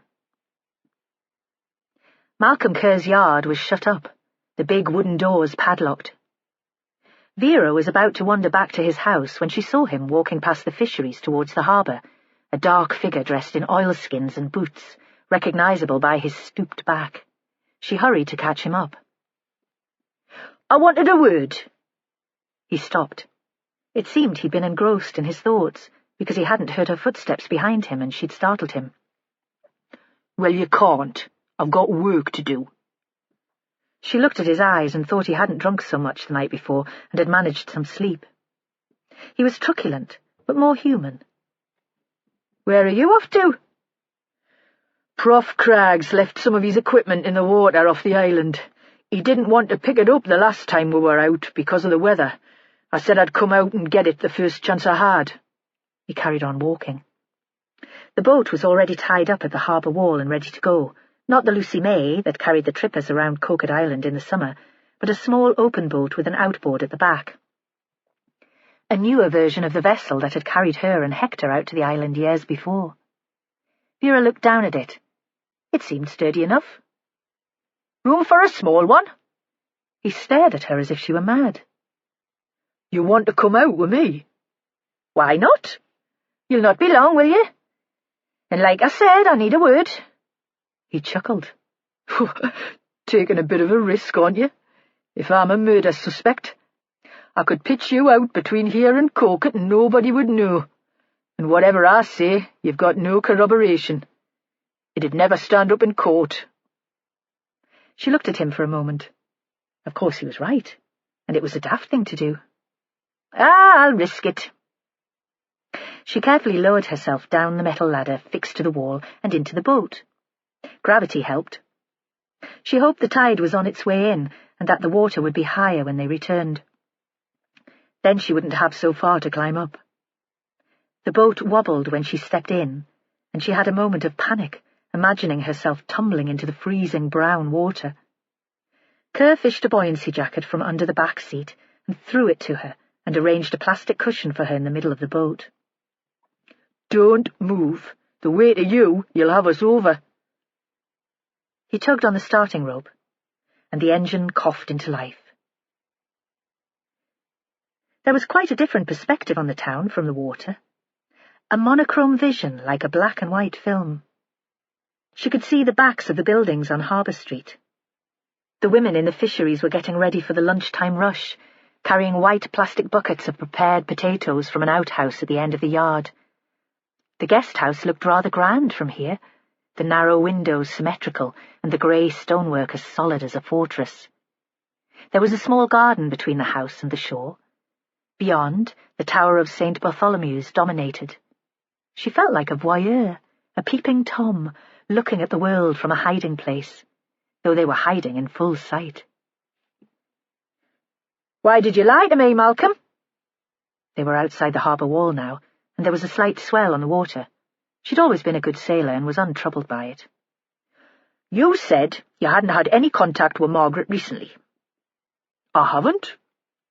But he sounded like one of the young scallies she used to round up as a junior PC, all bluster and swearing. "Come on, Malcolm, man. You were seen dropping her off at the Haven the day before she died." He didn't reply immediately, and the only sound was the rasp of the engine and gulls screaming. "Look, man, talk to me. This is about as unofficial as it gets, in a bloody boat in the North Sea, with me looking like the Michelin Man in a bright orange life jacket." "We were friends," he said. "I was probably the only real friend she had round here." "Lovers?" He shook his head sadly. "A long time ago. Not recently. Not many times even then." He paused. They were halfway across the stretch of water that separated the island from Mardle. "And we didn't meet much as friends when I was still married. She knew what I felt about her, and thought she'd get in the way. She said that it wouldn't be fair to Deborah. She was kind enough when I was getting divorced, but she made it clear there was no chance of us getting together again." "Is that what you wanted?" They were close enough to the island for Vera to make out details. The warden's house and the muck on the cliffs where the seabirds had nested. She tried to remember more details of the trip she'd taken there with Hector to steal birds' eggs all those years ago, but all that came back was the sense of foreboding and the dreadful certainty that they'd be caught. "You wanted more than friendship even now?" "I adored her from the first time we met," Kerr said. "I should never have married. When I lay next to my wife, I was dreaming of Margaret." Vera wondered what that would be like, and decided it was probably easier to adore a fantasy heroine than a real woman. "But you'd spent time together again recently." "She'd just found out that she was ill," Kerr said. "She wanted to tell someone, not Kate and the kids. She thought they'd get too upset." "She told you that morning before you dropped her off at the Haven?"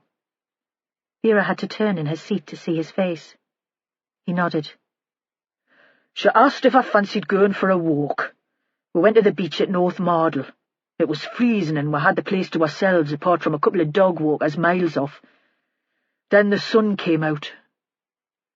Vera could see that in his head he was back on the beach in the winter sunshine, walking beside the woman he'd known since he was a young man. Had he taken her hand, put an arm around her shoulder? "She had cancer," Vera said. "I said I'd look after her, whatever she needed." He was almost in tears. "She said she had to sort a few things out, affairs to get straight. I'll need you to help me with that, Malcolm." He smiled. "Of course, I hated the thought of her being ill, but I loved her involving me, making me part of her life again, so we'd be together in a way, even if we didn't have very long." "Did you say what you needed to sort out?" But Malcolm didn't answer immediately. They'd reached a red buoy close to a rocky outcrop of the island. He cut the engine and tied the boat to a metal ring on the rock. The boat swung, and he reached out to haul in the rope attached to the buoy. The water was very clear here, and Vera watched the object slowly emerge. He lifted it, dripping, into the body of the boat. A weighted metal plate covered in sand. Vera's attention shifted briefly from the investigation. "And what did you say is in there?" "A sediment monitoring plate. The prof needs it for his research. I said I'd bring it in case there's a storm over the holiday." He slipped the knot from the ring and pushed the boat away from the rock. "He's a good man, the prof. I don't mind doing him a favour when I can." "Why didn't you tell me you'd met Margaret when I talked to you yesterday?" She was exasperated. "We could have saved all this carry-on, half my team having you down as a murderer." "I was scared," he said. "You said you'd been in touch with Margaret since your divorce. Did you approach her?" He shook his head. "She knew how I was fixed. It was up to her. She contacted me about Kate Dewar's lad." The boat was moving back towards the shore. Spray blew into her face, and she could taste the salt on her lips. "What about him?" "He was getting into bother, skipping classes occasionally, nothing serious. That house full of women, Margaret thought he could do with some male company. She asked if I could find any work for him around the yard." "And you said yes?" There was a pause. The strange dark sky was pierced briefly by one arrow of bright sunlight. "If she'd asked me to swim naked 3 times round the island, I'd have said yes. I loved her." "How'd you get on with the boy?" Vera wasn't sure that kind of passion was healthy. It embarrassed her that Kerr was prepared to talk like that, as if he had no self-control or pride. Much safer to move on to a discussion about Kate's son. Kerr seemed to consider for a moment before answering. "I never have any bother with him. He's just one of those lads who don't like school. He's kind of restless. You see him walking the streets at all hours, too much energy for schoolwork." He was bringing the boat round the harbour wall now, and the sunlight had disappeared as suddenly as it had arrived. The water was calmer. "Ryan was a bit cocky when he started, but he settled down once he realised I wasn't going to stand any messing. He wants to make something of himself, and I'm glad of the company." He paused, as if that was a confession. "When I was his age, I'd already been working full-time for a year." "You never fancied staying on and getting an education?" Because Vera thought that Kerr was more intelligent than he'd seemed to her at first. Margaret wouldn't have taken up with a stupid man, even briefly. "Never got the chance." Even now this obviously rankled. "My dad needed cheap labour in the family business." Vera turned back to face him. "Just like mine?" They grinned. With an easy move, he had the boat next to the ladder in the wall. It occurred to her that he'd done this so many times that he'd managed it with pinpoint accuracy, even with his eyes closed. "Your friend, the professor, said you were back in Mardle by 3 o'clock the afternoon Margaret died," Vera said. She took off the life jacket but stayed sitting. "Where did you go when you got in from the water?" "The prof's wrong about the time. You know what these academics are like, not fit to be let out in the real world. It was later than that, nearly dark." He took her hand to help her to her feet, and then leaned across her to grab one of the rails to hold the boat steady. She hoisted herself onto the ladder, aware of how close to him she was. When she got to the top and looked back, he had the engine running and the boat on its way back to its mooring. He waved at her, and she waved back. As she walked along the wall to Harbour Street, the pavement felt uneven under her feet. Even after such a short trip, she could still feel the motion of the boat. The smell of frying fish in the chip shop almost tempted her inside, but she carried on past. She phoned Holly.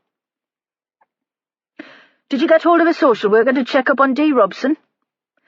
I spoke to social services. A key worker's a guy called Jim Morris. And? Sometimes, Holly Clark, you really wind me up. There's absolutely no chance that anyone will get round to see her before Christmas, and there'll just be a skeleton staff on over the holidays, emergencies only. Vera switched off the phone without answering. For a fleeting moment she considered inviting Dee home with her for Christmas. Her neighbours, Joanna and Jack, wouldn't judge the woman. They'd all sit round the table in the farmhouse drinking too much and eating Joanna's fabulous food, and if Dee flirted with Jack they'd just laugh. But Vera knew that it wouldn't do to have a suspect in a murder inquiry as a temporary lodger. She grinned as she imagined Joe Ashworth's outrage if she suggested it. She phoned Holly again. "Have you got the number of that hostel, the Haven?" Holly, as efficient as ever, found it within seconds. Vera had to keep her talking while she got into her car and found a pen. "Just repeat that number again, Hol, would you?" Her call was answered by someone with a motherly voice and a Scottish accent. Vera explained who she was. "Inspector, how can I help?" Vera explained that she was anxious about Dee Robson. "She's an important witness. She's spent quite a lot of time with Margaret Krukowski recently. She has a very chaotic lifestyle, and without Margaret's supervision, I'm frightened that she'll just disappear." There was a silence on the other end of the phone. "I wondered if you might put her up at the Haven just over the holidays, so we know where to find her if we need to interview her again." Vera could tell she was wheedling and hated it. She'd never been good at asking for favours. "I'm sorry, Inspector. We've just taken another emergency resident. I'm afraid that we have no vacancies." The phone went dead. Out in the street, Vera looked briefly into the Coble, thinking that Dee might be there. It was still early and almost empty. In the bar, a couple of elderly men played dominoes. There was no sign of the woman, and Vera knew better than to look in the lounge. That wasn't Dee's territory. On impulse, she went into the fish shop and bought 2 haddock and chips to take away. Even wrapped in paper and in a carrier bag, the smell walked with her down the alley between the church and the metro line. She walked quickly up the concrete stairs of the flats, feeling the strain on her legs from when she'd climbed the ladder at the harbour. "Eh, Vera, pet, you'd best catch this killer quickly or there's a danger that you'll get fit." She knocked at Dee's door, but didn't expect an immediate response. When they'd turned up there before, the woman had checked who was on the doorstep before letting them in. There could be a man from the council in the corridor wanting his rent, or some irate wife. Dee had at least some notion of self-preservation. But the door opened when Vera hit it. She stayed where she was and shouted in. "Are you there, Dee? It's Vera Stanhope. I brought fish and chips." Still no reply.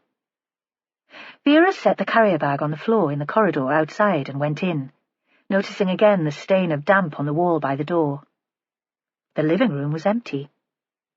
The empty paper bag that had held the cake she'd brought as a previous peace offering still lay ripped on the table. "Dee, are you in there?" The bedroom door was shut and Vera listened before going in. Not through embarrassment, but because she wanted to know what to expect before she burst in on Dee Robson at work. Silence. Vera opened the door. In the bedroom, Dee lay on the mattress, staring at Vera. She was dressed for work, short skirt and white lacy top, shiny white plastic shoes, glitter blue eyeshadow and pink lipstick slightly smudged. There was a kitchen knife in the side of her neck. It was the knife with which Vera had cut the custard slice the day before. Blood had pooled under her head and her neck, a dark background to the very pale skin. Her skin was icy blue, except where her bare legs touched the mattress, and there it was dark, almost purple. The flesh looked like plastic. Vera was reminded of a big blow-up doll. The woman had probably died not long after she and Joe had visited the previous day. Vera went to the hall to make the phone call. She smelled the fish and chips and was almost sick. Chapter 19. Kate was waiting for George Enderby to arrive. She wanted to book him in quickly because Stuart would be here soon. She was already excited, listening for the sound of Stuart's key in the door. They had plans. the Metro into Newcastle for an afternoon of culture, a new exhibition at the Baltic on the river, and a stroll around the Laying Art Gallery. Then dinner. Stuart had a mate from the Ramblers Association who'd opened a restaurant near the cathedral. "Nothing pretentious," Stuart had said, "but decent enough, and he could do with the support, you know." Stuart didn't have many mates, but he was loyal to them. She liked that. She thought he'd be loyal to her. And afterwards they had tickets for a concert in the small hall of the Sage, a Danish poet and a musician from the Faroes. "It'll probably be awful," Stuart had said, "but if we don't go, we might miss something important." He was full of surprises. She'd never have thought he would go for something so experimental. It seemed to Kate that her world had shrunk with her marriage to Robbie, and it was as if she was being given a second chance to explore it. They'd get the last Metro home, and Stuart would stay over. She was daydreaming about that, too. Since Rob had died, all she'd had were daydreams. Now there was flesh and skin, touch and taste. Some days it seemed that thoughts about sex swamped her brain, leaving room for nothing else. Maybe that was why she'd become such a crap parent, and why she felt so little grief at Margaret's murder. Had her infatuation for Stuart left her heartless and cold? In the past, there would have been no problem about leaving the guest house. Kate would have asked Margaret to let George in and show him to his room. Margaret would have made his tea and left it in the lounge just as he liked it. She'd have kept an eye out for the kids, too. Today Ryan was out and probably wouldn't get back before Kate and Stuart. She never knew where he was. Sometimes he just wandered around the neighbourhood, marking the boundaries of his world. Even as a small child, if anything had upset him, he'd walk miles, backwards and forwards, from Margaret's flat at the top of the house to the basement. Chloe was at the kitchen table, her nose to the laptop and the pile of books higher than ever. But she had her phone on the table next to her, and Kate saw her attention stray to it occasionally, as if she was willing it to ring. She knew what that was like. "It's the start of the holidays," Kate had said, trying to keep her voice light. Stuart never said anything, but she could tell that he thought she nagged the kids too much. Chloe for working too hard and Ryan for not doing enough. "Give yourself a break." But there was some competition, apparently, run by a national science magazine, and Chloe thought it would look good on her CV if she won. So that was her project for the holiday. When she had a project, she thought of nothing else, except apparently the call she was waiting for, as her eyes moved again to her phone. They looked dark and bruised, and Kate thought she'd been up all night brooding. About the project, or about some lad? Kate wasn't sure which would worry her most. The doorbell rang, and George Enderby was standing there with his wheelie suitcase full of books. "Me again, the proverbial bad penny." He gave her a hug and kissed both cheeks, as he always did. Then he stood back to look at her. "You're looking very smart. Going anywhere nice?" She blushed, and though there was no hint of reproof in his words, she felt guilty. Should she be going out enjoying herself when Margaret was so recently dead? "Just into Newcastle with Stuart." "Well, good for you. Don't worry. I can see myself up to my room." He seemed tired too. His overcoat was crumpled, and the jollity in his voice was rather forced. She supposed that perhaps he hadn't received many orders for the novels he loved. "I'll put some tea in the lounge," she said. "Though the biscuits aren't up to Margaret's standard, I'm afraid." They smiled sadly at each other. "I'm sure they'll be delicious," George said. He began to take off his gloves and added, as if it were an afterthought, "Any news about that? Have they caught the killer?" She was already on her way to the kitchen and turned back to answer. "I haven't heard anything. There seem to be police in the town whenever I go out. They're knocking on all the doors and asking questions." And as if in response to his query, there was the noise of sirens in the street, and they looked at each other, sharing a frisson of anxiety. Stuart was late, so she was starting to panic, to wonder if she should call him. He was usually obsessively punctual, and she was the one who made him wait.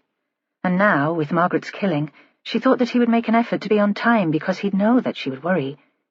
Then he was there. He had let himself in, and she heard his footsteps coming down the stairs to the basement. He was so tall that it seemed minutes after seeing his feet before his head appeared. He was wearing a brown leather jacket, very old and beaten up, and jeans.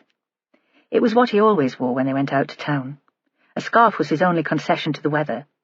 Nearly 60, but he looked good, cool. Sorry.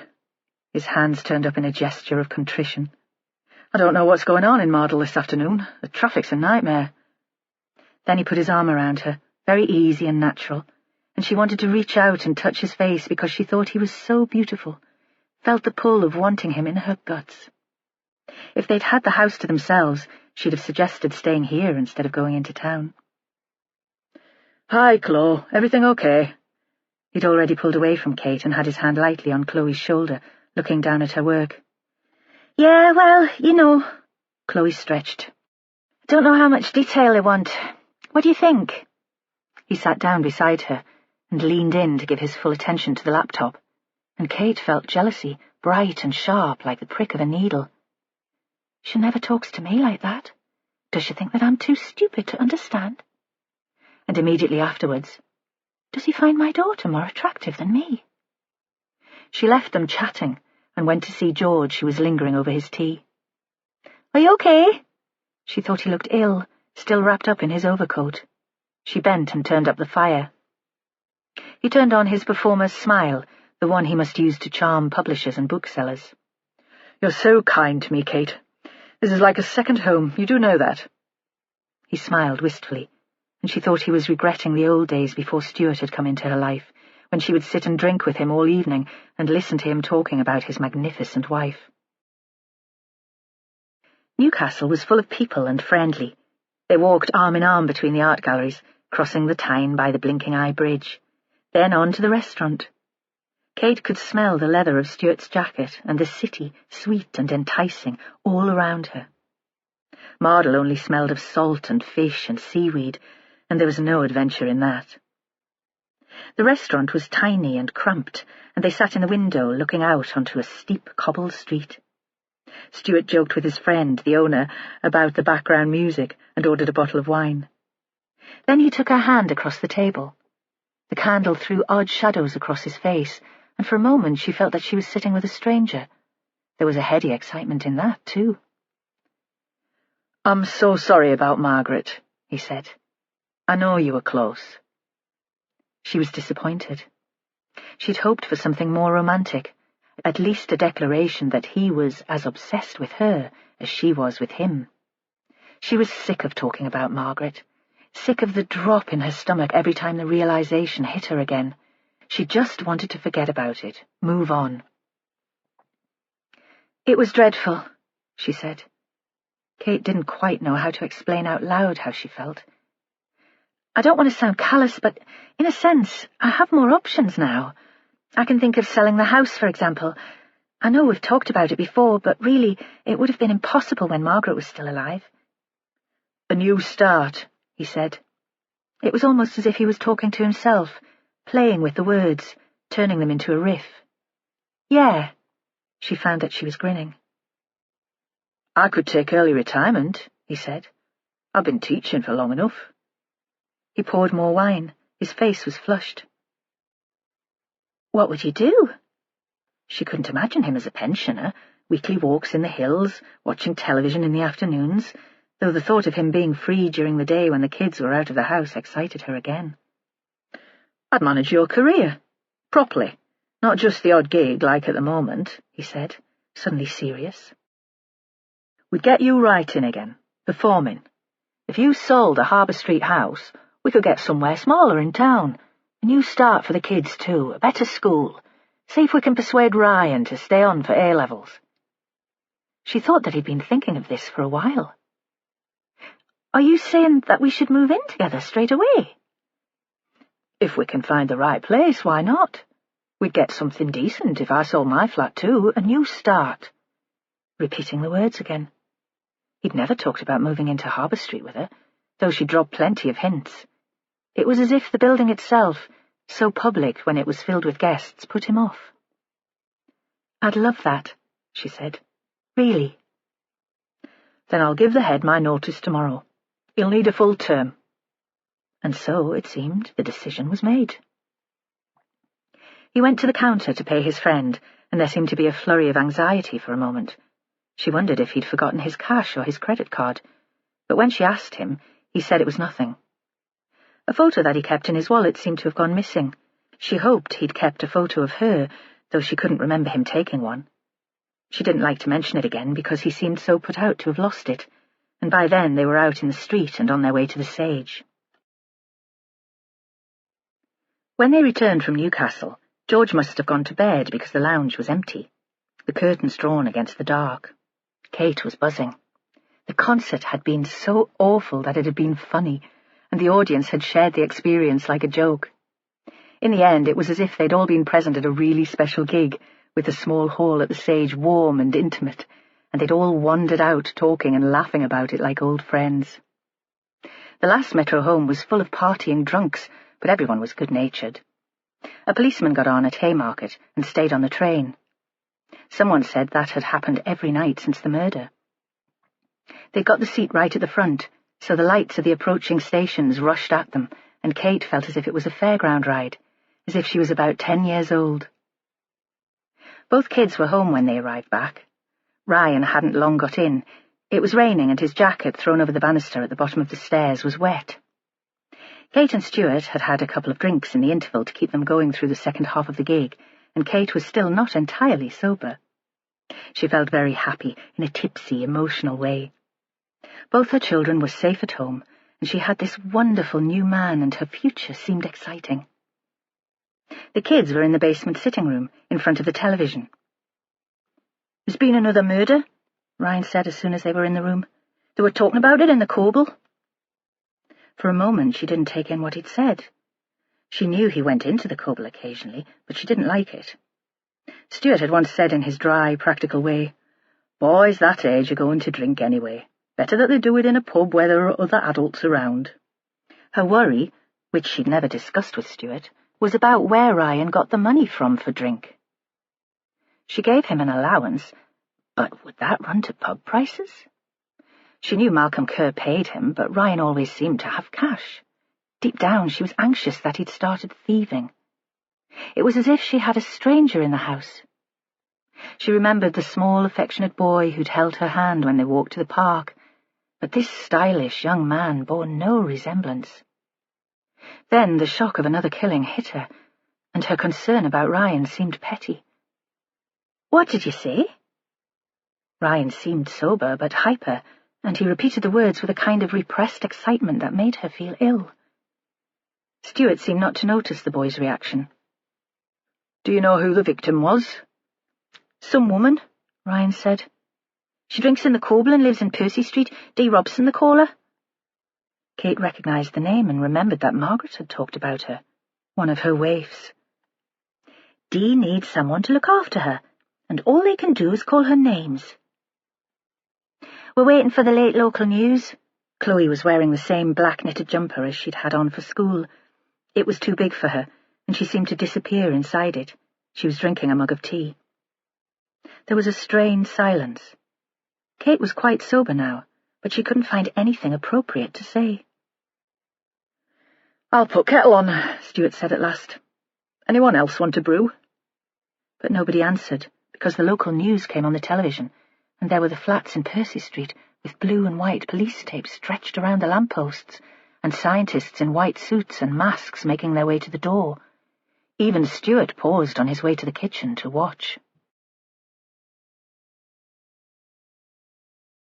Chapter 20. Joe Ashworth found Vera still standing outside the flat in Percy Street when he arrived, as if she'd been fixed there since calling in the murder, waiting for him to arrive. He knew that she'd be upset. Something about D. Robson had moved her.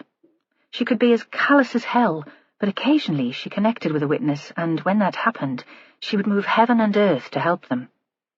The objects of her pity were usually loners, clumsy, despised, and fat, Joe thought, grinning to himself despite the situation, much like Vera herself. "What do you think happened?" It was cold. A draught blew up the stairwell. He knew that the last thing she'd want would be sympathy. "She must have been killed not long after we came to see her." Vera was standing with her hands in her pockets. There wasn't much room there, and his elbow brushed against her arm. "A customer?" "She was dressed for work, but still wearing her knickers, no evidence that sex had taken place." He could tell that she'd already thought this through. "It could still have been a punter," he said. "We know that she wasn't much good at risk assessment. She went off with that guy Jason without knowing where he lived." "The link with Margaret Krukowski is just a coincidence, do you think?" Vera gave a sharp little smile. "That's some elephant-sized coincidence." "What then?" He was losing patience. If Vera Stanhope had a theory, why didn't she just tell him? Why play games? "Dee Robson knew something about Margaret's killer," Vera said. "But she didn't know that she knew. Otherwise she'd have told us when we saw her yesterday." There was a pause. "Or maybe she was smarter than anyone thought." "Blackmail?" Sometimes he knew the way her mind was working. "She kept the information secret so that she could make money from it." She gave a slow clap. "Well done, that boy." "You think that she'd have been capable of that?" He couldn't see it. He didn't think Dee had been bright enough to make the connections, and he'd been convinced by her performance the day before. "She was desperate," Vera said. "An alcoholic, living like this. There'd be an incentive to get money any way she could. Maybe Margaret said something to her when they last met, something so obvious that you wouldn't have had to be Einstein to work out who'd killed her." There were footsteps on the stairs, and Billy Wainwright appeared. He looked grey and ill. "You okay, Billy?" Joe disapproved of Billy's lifestyle choices. The string of young lovers seemed undignified for someone of his position, but couldn't help liking him. "Bit of a hangover. Nothing a good night's sleep won't cure." He was already in the scene suit and was putting on a mask so the words were muffled. "I thought you were so busy with the crime scene in the Metro there'd be no time for partying." Vera's words were sharp. "All work, no play." Joe could tell by his voice that he was grinning. "You could do with a bit of play yourself, Vera." "Just go in there and do your work, Billy. Tell me who killed these women. Find some fibres or spit or fingerprints and link the two investigations. That would be a good start." He realized that she was serious, gave a mock salute, and went into the house. Outside came the sound of sirens. "The cavalry," Vera said. Joe couldn't face standing here for much longer, watching Vera tear herself apart with guilt, but bottling it all up inside. "What do you want me to do?" "Knock on some doors, Joe. Start in the flats and then move down the street. Dee would have been an object of interest. There might even have been a campaign to get her shifted. She was hardly a model tenant. Let's hope there's a busybody somewhere who's made a note of the comings and goings. I've sent Hull back to the station to coordinate calls from the public." When he paused, she continued angrily. "If it's not beneath your dignity as a sergeant, some time today would be good." He put up his hands in a gesture of surrender and walked away. When she called him back, he thought she was going to apologize for being sharp, but she handed him a greasy carrier bag. "Get rid of these, will you? Fish and chips, they'll be cold by now." He started at the ground floor and worked up. 2 flats on each floor, 6 lots of tenants. Mid-afternoon and the week before Christmas, he expected most people to be out, but he was 50% lucky. The first door he knocked on had a handrail outside and a ramp to the front step. A tiny, elderly woman with a walking frame opened the door. She had shining white hair permed into tight curls. He showed his warrant card. She stepped aside and let him in, sat him in front of the gas fire and chatted while she made tea. She couldn't have been happier to see him if he'd been Santa. "It gets a bit lonely," she said, no self-pity. "Though I get out to the over 60s on Thursdays, and that's always a laugh. Our Christmas party tomorrow." "I'm here to ask some questions." He sat with the tea and a plate balanced awkwardly on the arm of the chair. She'd insisted on him getting the Battenberg out of the cake tin. "About that woman who was killed on the Metro." She poked her head forward, eager for information. "The one with the foreign name. I remember her when she was a lass. Always a bit full of herself and stirring up the lads. Ricky Butt had his eye on her at one time, and Val threatened to bar her from the Coble." "Ricky Butt?" The woman obviously wanted to chat, and she reminded Joe of his nan. "Oh, this won't have anything to do with him." The woman shook her head. "Val was the landlady of the pub for years. Butch is long gone, and he left Mardle when he was still a boy." She smiled. Sorry, pet, you're not interested in me wittering on. How can I help? There's been another incident, he said. Oh? Eyes wide with curiosity. Dee Robson. She lives on the top floor. Do you know her? Oh, that one. Peggy Jameson lives next door, and her life's a misery, banging up and down the stairs at all hours, men knocking. She told the police and the council, but nothing happened. She paused. Not Dee's fault, mind. She tapped the side of her head. I knew her ma'am, and she was a bit daft too, like. Though not as bad as Dee. A thoughtful pause. They used to lock up people like that in asylums. Ashworth couldn't tell if she approved or disapproved of the notion. Dee's dead, Ashworth said. We think she died in her flat yesterday. Did you hear or see anything unusual? The woman shook her head regretfully. I was out all day yesterday. Me daughter took me back to hers for dinner. He stayed for a few more minutes and had another slice of cake. Vera wasn't the only one with compassion. The next inhabited flat was on the second floor, a woman in her early 30s with a toddler clinging to her legs. She didn't ask him in. I've already talked to you lot about the woman that's stabbed on the Metro. Did you know Margaret Krukowski? Nah, but when they showed me her picture, I realised I'd bumped into her on the stairs a couple of times. She was on her way to the flat upstairs, I told them that. The toddler began to grizzle. Perhaps we could go in and talk about it, Joe said. We don't want the Ben to get cold. The flat was exactly the same in layout as Dee's, but there was carpet on the floor and it was furnished. In the living room there was a box of brightly coloured plastic toys. The television was on, CBeebies. The woman was called Jodie, and she didn't like cops. You're here on your own with the Ben? Only since you put my man inside. Here, then, he was unlikely to be offered tea and cake. Dee Robson. What about her? Jodie was very thin, with a ratty face and narrow eyes. She's a neighbour. The social set her up in the flat upstairs. All the old biddies in the block want her out. She put the child on the floor, and he pulled a train from the toy box. And you? She shrugged. Live and let live. You weren't worried that she was attracting unsuitable men into the flats? The woman gave an unpleasant laugh. Have you met her? How many men do you think she attracts? Those too drunk to get up the stairs.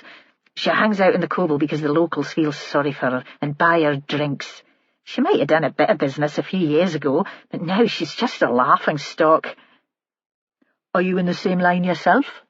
She laughed again. I'm a reformed character. Check my record. Dee's dead, he said. We think she was killed sometime yesterday afternoon.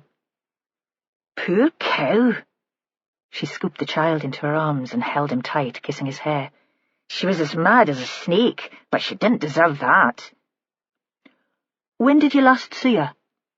I haven't seen her for a few days, but I heard her yesterday. Her flat's above mine and the ceiling's like cardboard.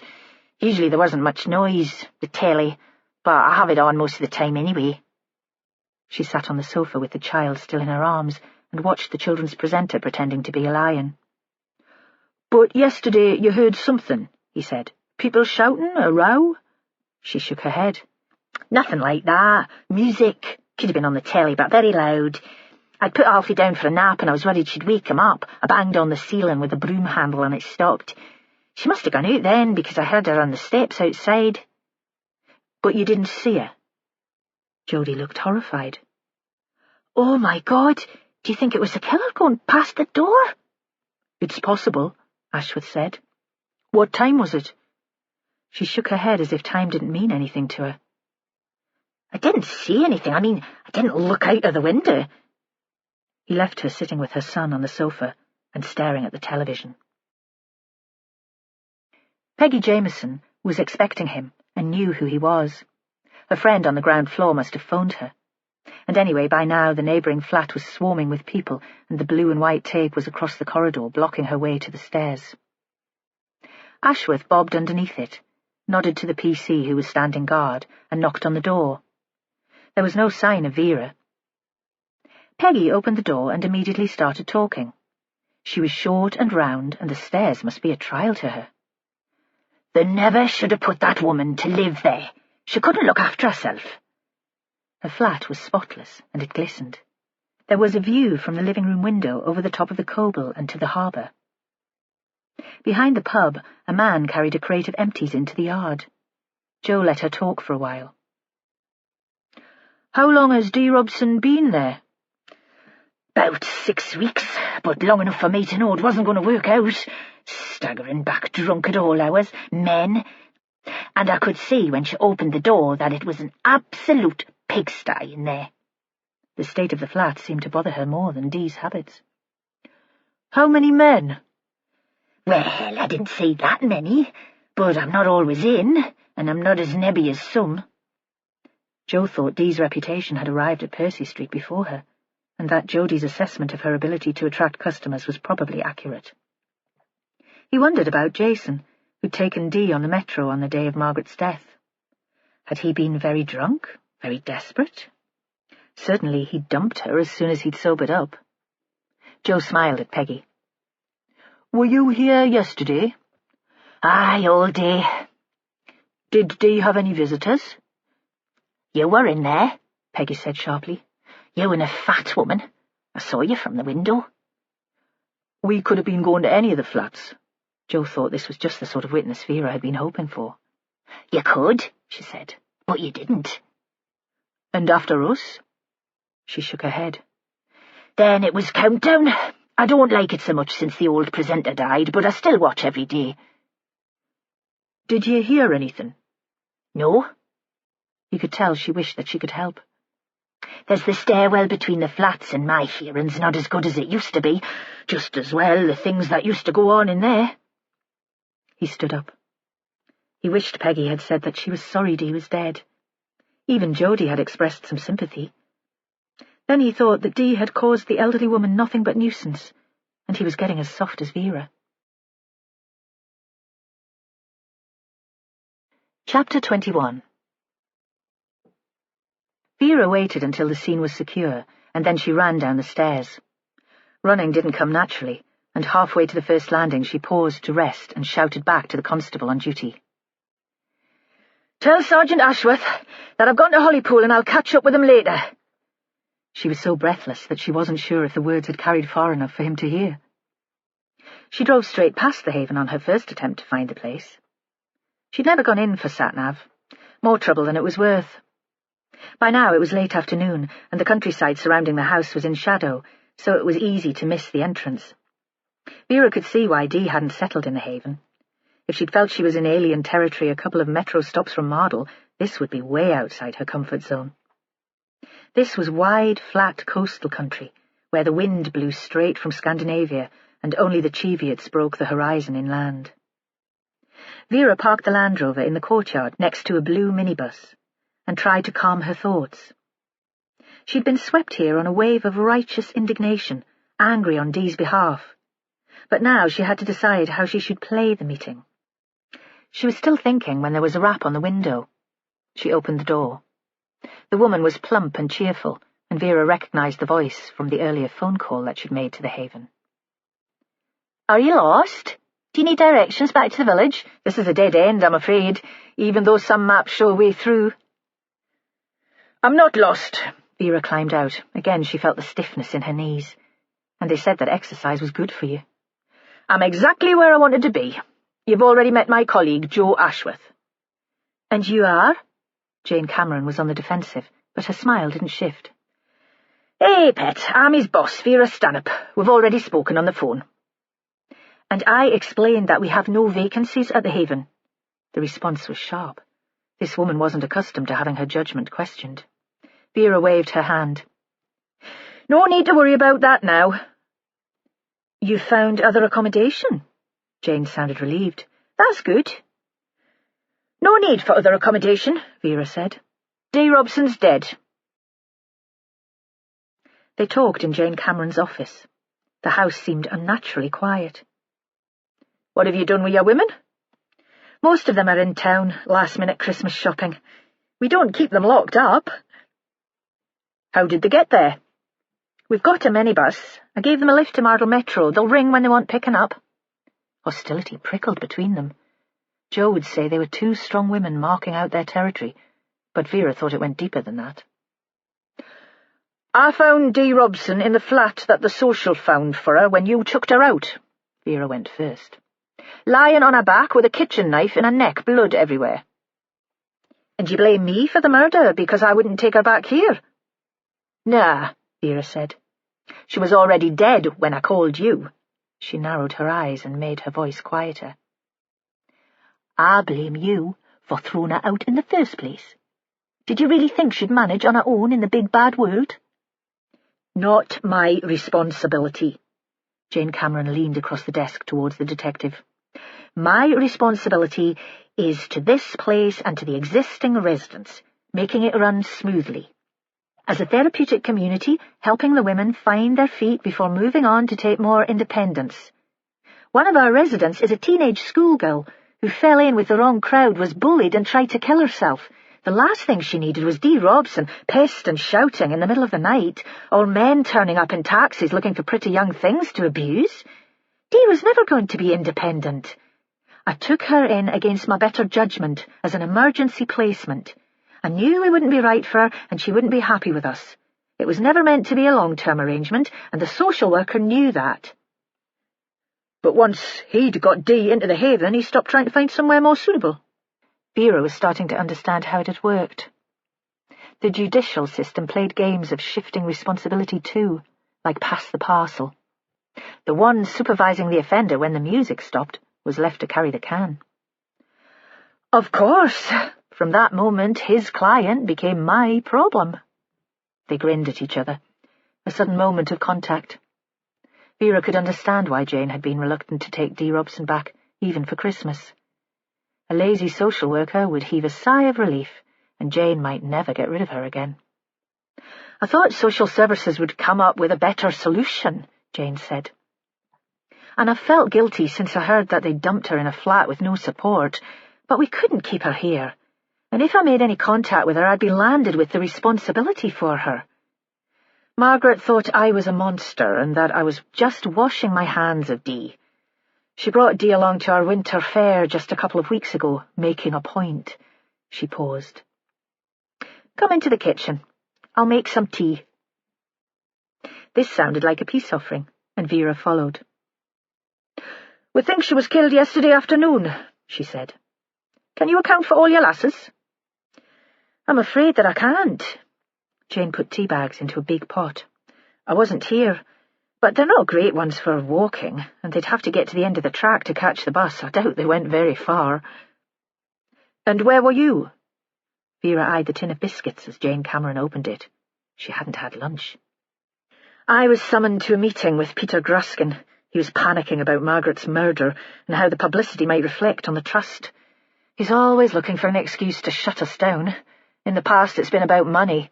We're operating on very tight margins here. Now he thinks he's got a better reason." She paused. "But I won't let that happen. For some women, we're the only place they can be safe." Later I met up with some friends in Jesmond. We went to the pub, had something to eat and too much to drink. What do you do at this time of year, I suppose? I got the last metro to Mardle and then a taxi home. Laurie was still up. She's pretty sensible as long as you keep her away from cars, and she said everything had been fine. "What do you make of Gruskin?" Vera was onto her second biscuit and was already feeling more human. Hunger always made her crabby. "He's not very comfortable around women unless they know their place." Jane grinned again. "Fine if they're cleaning the church or listening to his sermons with rapt attention. Otherwise, forget it. Only child with a doting mother and a clerical father who acted like God. Single-sex school where he was probably bullied." She paused. "Sometimes I wonder if some men become pricks because they're bullied, or if they were bullied because they were pricks in the first place." Vera chuckled and thought this woman wasn't so different from her after all. They were in the same business, clearing unpleasantness from the streets so that respectable people could continue their daily lives in blissful ignorance. "I'm sorry," Jane said. "I shouldn't be making light of this. 2 women dead and both with connections to the haven. Are we looking for a man who doesn't like women? I don't mean Peter Gruskin. There are still lots like him around, and I don't see violence as his thing. But someone with a deep psychological hatred of single women?"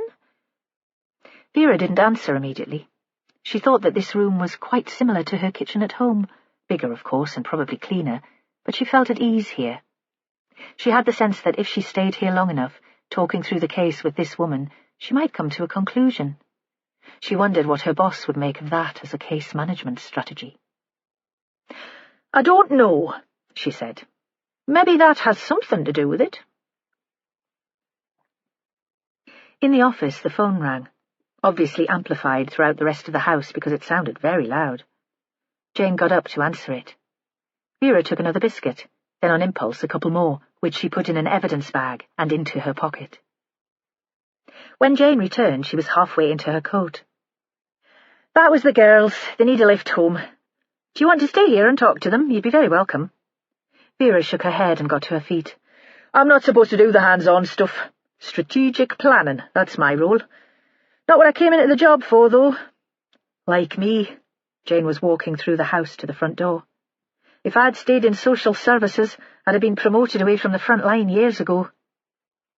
At the vehicles, Vera paused. "Will you talk to the residents? They trust you, but most of them will have reasons to dislike the police. Any bit of gossip. I'll send someone round tomorrow to do a more formal interview." "The lovely Joe." "Aye, why not?" Vera had the Land Rover door open when she turned back to Jane. "Tell your women to keep safe, eh? No wandering around Mardle on their own." Jane nodded and drove off. It was dark now, and the headlights of the minibus swung across the damp farmland all the way to the road. The team came together for the evening briefing in Kimmerston Police Station. More photos on the whiteboard. Dee Robson's body. No dignity in death, and not much more when she was living, Vera thought. The only photo they'd found of her alive was with Margaret Krukowski, taken in a booth, both women grinning. Margaret, 35 years older, but still more attractive. Poor lass, I know how that feels. Perhaps it had been taken on their shopping trip into Newcastle. They'd found the picture in Dee's purse, along with £4.30 in loose change. Vera looked out at the team. There was no sign of Joe Ashworth, but it was time to make a start. "So, what have we got? 2 women, both isolated, connected through the haven where Margaret had been a volunteer, and through geography. They lived 2 minutes' walk from each other in Mardle, and by the fact that they were on the same metro when Margaret was killed. How significant is that? Did they both see something that led to their deaths, or did Dee recognise Margaret's killer? Thoughts, anyone?" She looked out into the audience. They seemed sluggish and unresponsive. Holly raised a tentative hand. "Hall?" "Apart from the geography, they don't have much in common, do they? I mean, Margaret was an educated woman. Why would she choose to spend her time with someone like Dee?" The disdain was obvious, and Vera wanted to yell at her. "Do you think Dee Robson wanted to live like that? Do you really think she had a choice?" But Holly was right, and this wasn't the time to teach her the facts of life. "Good point, Hull. Any ideas?" "Krukowski was a Christian, getting down with the sinners." Charlie, trying for a laugh and missing the mark. "Why not?" Vera said. "We don't come across them very often, but there are some good people out there." The door opened and Joe slid in at the back. "Anything for us, Joe?" To show him that she'd registered the fact that he was late. He grinned, and her heart gave a little leap. "Ah, my Joe, my little teacher's pet, what have you got for me?" "I've been chatting to the guys manning the phones. A few bits of information in the last couple of minutes." "Well, don't keep it to yourself, man." "Jason, the guy who took Dee Robson back to his flat on the afternoon Margaret died, has just got in touch. He saw a picture of Dee on the early evening news. He had to wait until his girlfriend went out to her mum's before making the call." "And?" Vera was almost hopping with impatience. "Corroborates Dee's story. He'd just been made redundant from a place in the Mardle Industrial Estate." Joe looked at his notes. "Mardle Foods. They make own-brand cakes for the supermarkets. His shift finished at 1, and he headed for the Coble with the sole intention of getting pissed. Achieved the aim big style. Somehow allowed himself to be picked up by Dee and took her home. Realised it wasn't such a good idea when he sobered up a bit, and he bundled her out of the flat before his girlfriend got back. Later that evening he carried on drinking with mates who can vouch for him." Vera nodded. She'd always believed Dee, and she couldn't see how that got them much further forward. "Ah, Joe, you shouldn't have raised my hopes like that." But Joe hadn't finished. "We know where Margaret Krukowski went the afternoon that she died." She beamed. She should have had more faith. "Well, put us out of misery." "To see a Mr. Edwin Short, who has an office in Gosforth High Street.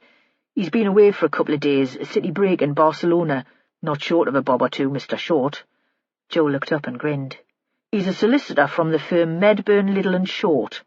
Margaret Krukowski went to see him because she wanted to make a will."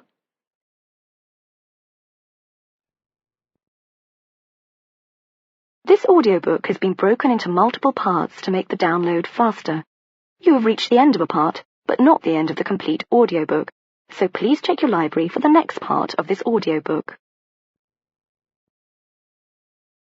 Audible hopes you've enjoyed this program. This is Audible. ISIS Audiobooks presents an unabridged recording of Harbour Street, written by Ann Cleeves, read by Janine Burkett. The moral right of the author has been asserted. This performance is owned by ISIS Publishing Limited.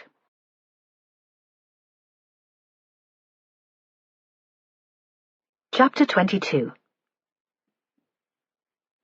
They caught up with Edwin Short at home, because Vera was too impatient to wait until his office opened the following day, and she swept Joe along with her. The only parking space was at the end of the street, and they walked along the grand Edwardian terrace, catching glimpses of the affluent domestic lives inside. A speculas practising the violin, a woman laying a table for dinner, carefully polishing glasses and silver before setting them on a dark wood table. An elderly gent, with his eyes closed, listening to something classical on the radio. Vera thought that Margaret must have lived in a street such as this as a child. Edwin Short opened the door to them. He was a gentle, courteous man in his late 50s, silver-haired and smart except for a pair of leather slippers with a hole in the toe. He took them into a living room with a high ceiling, an open fire and shelves of books, and offered them a sherry. Vera sensed that Joe was a little overawed by his surroundings. The British class thing getting in the way again. "Did you know Margaret Krukowski well?" She took the glass, which looked tiny in her huge hand. Sherry wasn't really her tipple, but Joe was driving, and it didn't do to be impolite. "Our firm acted for her family," Short said. "I met her parents, although they were already elderly when I knew them. My father was a lawyer, set up the practice, and I followed in his footsteps. He knew the couple better than I did, of course." "Tell me about them." Vera leaned back in her chair. "James Nash was a businessman. His family had a chain of butcher's shops in the northeast. He sold out just at the right time before the supermarkets took hold, and after that he played at property development. He was cautious, though, nothing too risky. When he died, he was a wealthy man. His wife was a traditional homemaker. Margaret was the only child." He looked at Vera. "Is this relevant? Do say if I'm rambling." "Not rambling at all." "The family fell apart when Margaret married against their wishes. All quite ridiculous, of course." Short shook his head. "You have to let your children make their own decisions. My father thought it would all blow over, but Nash was a stubborn man, and it seems that Margaret took after him. They never made up the quarrel. I don't think they ever met again." "What happened to all the family money?" Joe interrupted. "It didn't go to Margaret. The couple died when they were frail and elderly, and much of the inheritance disappeared in care home costs. They'd given us power of attorney, and we administered their affairs. What remained went into a cancer charity." "Did you inform Margaret of their death?" Joe asked. Short shook his head. "I assumed she was still living in Poland. That was what her parents had told my father when he was still dealing with them, that she'd gone with her husband to start a new life there. She wasn't a beneficiary, and after all this time it seemed too complicated to track her down." "And all the time Margaret was in a flat in Harbour Street in Mardle. I wonder if she visited them in the care home." Vera realised that she'd finished the sherry, and she set the glass on a small table. "You'd have to check with the staff. Certainly she never got in touch with me to find out where they were living. As I said, until she phoned the office to make an appointment, I assumed that she was still living abroad." Vera was baffled by this. Margaret Krukowski had been a good woman, a churchgoer, yet she seemingly made no attempt to find out what was happening to her elderly parents, who'd lived only half an hour away from Mardle. They'd stayed at the same address until they'd moved into residential care, so it would have been easy for her to find them. Margaret didn't seem like a woman who would hold a grudge for 50 years. After all, her parents had been right about her husband. He deserted her after a couple of years of marriage. Had pride been her sin, then? Had she led them to believe that she was happily settled in Poland because she didn't want to admit that she'd been wrong, or had they spread the story to explain her disappearance?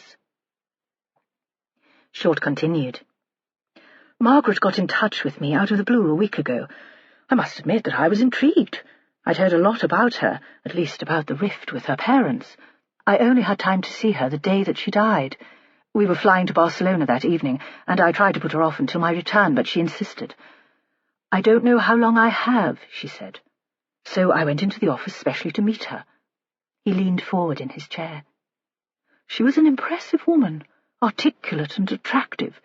She said that she was dying, and that she wanted to order her affairs. I asked if cancer might not be treated.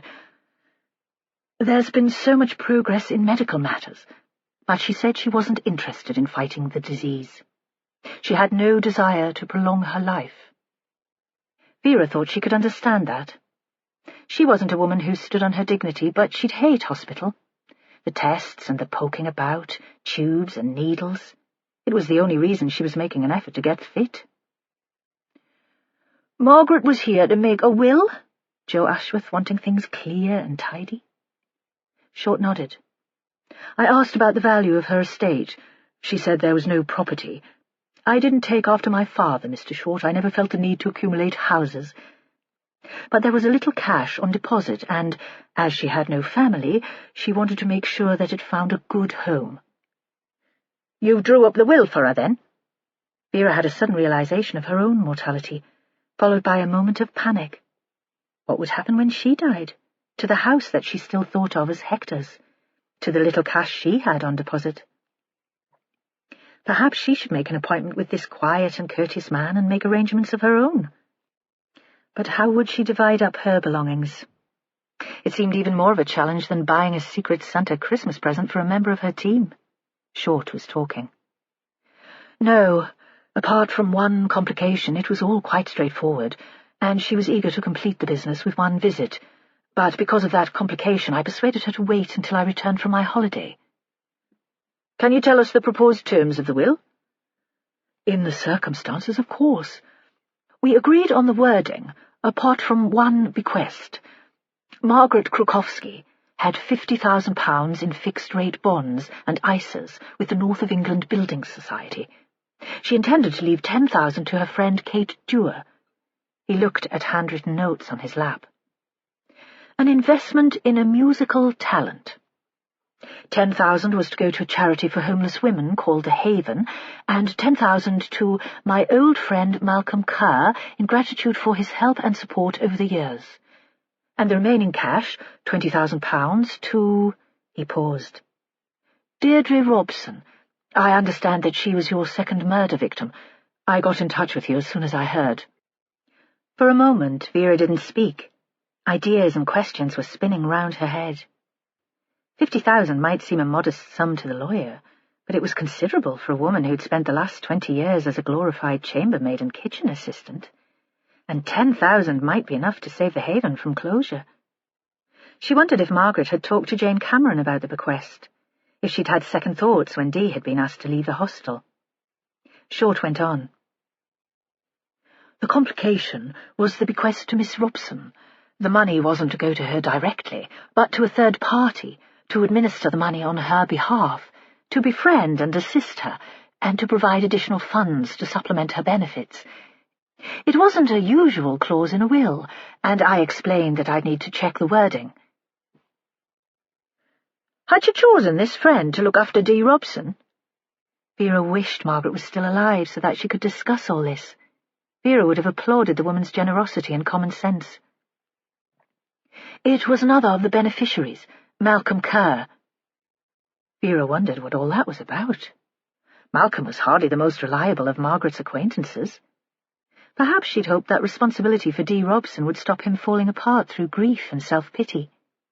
Short was continuing to speak. I wondered if she'd asked Mr. Kerr if he was willing to take on the role. It seemed to me rather an onerous task. She said that she'd discussed it with him in general terms. I said that she should get his specific and formal agreement to the arrangement before we drew up her will. How did you leave matters? That she would talk to Mr. Kerr and ask if he'd be willing to meet me. We'd even made an appointment. Short turned away, and Vera thought that even after such a brief contact, he was mourning the death of a woman whom he'd admired.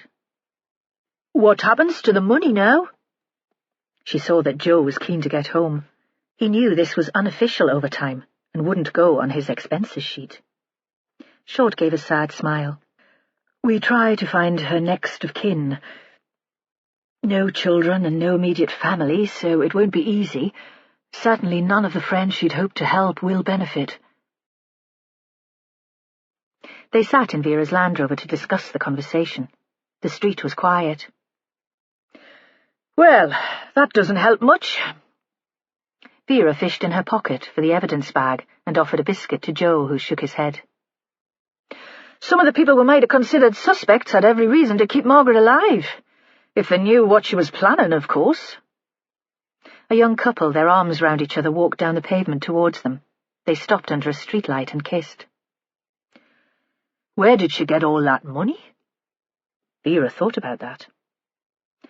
If she'd been frugal, she might have saved a bit when she was working for Malcolm's father, left on deposit for all those years it could have grown into something substantial. Why wouldn't she spend it, though? Joe couldn't get his head round that one. Why live in a tiny flat when she had the deposit for a bigger place of her own? Vera shook her head. Maybe she just liked it where she was, being part of Kate Dewar's family. She looked at her watch. You'd best get on home. Sal'll be making wax models of me and sticking pins in. He had his car door open when her phone rang. It was Holly, her voice triumphant. Vera listened. Well done, Hol. Brilliant work. And she could sense Holly beaming on the other end of the line.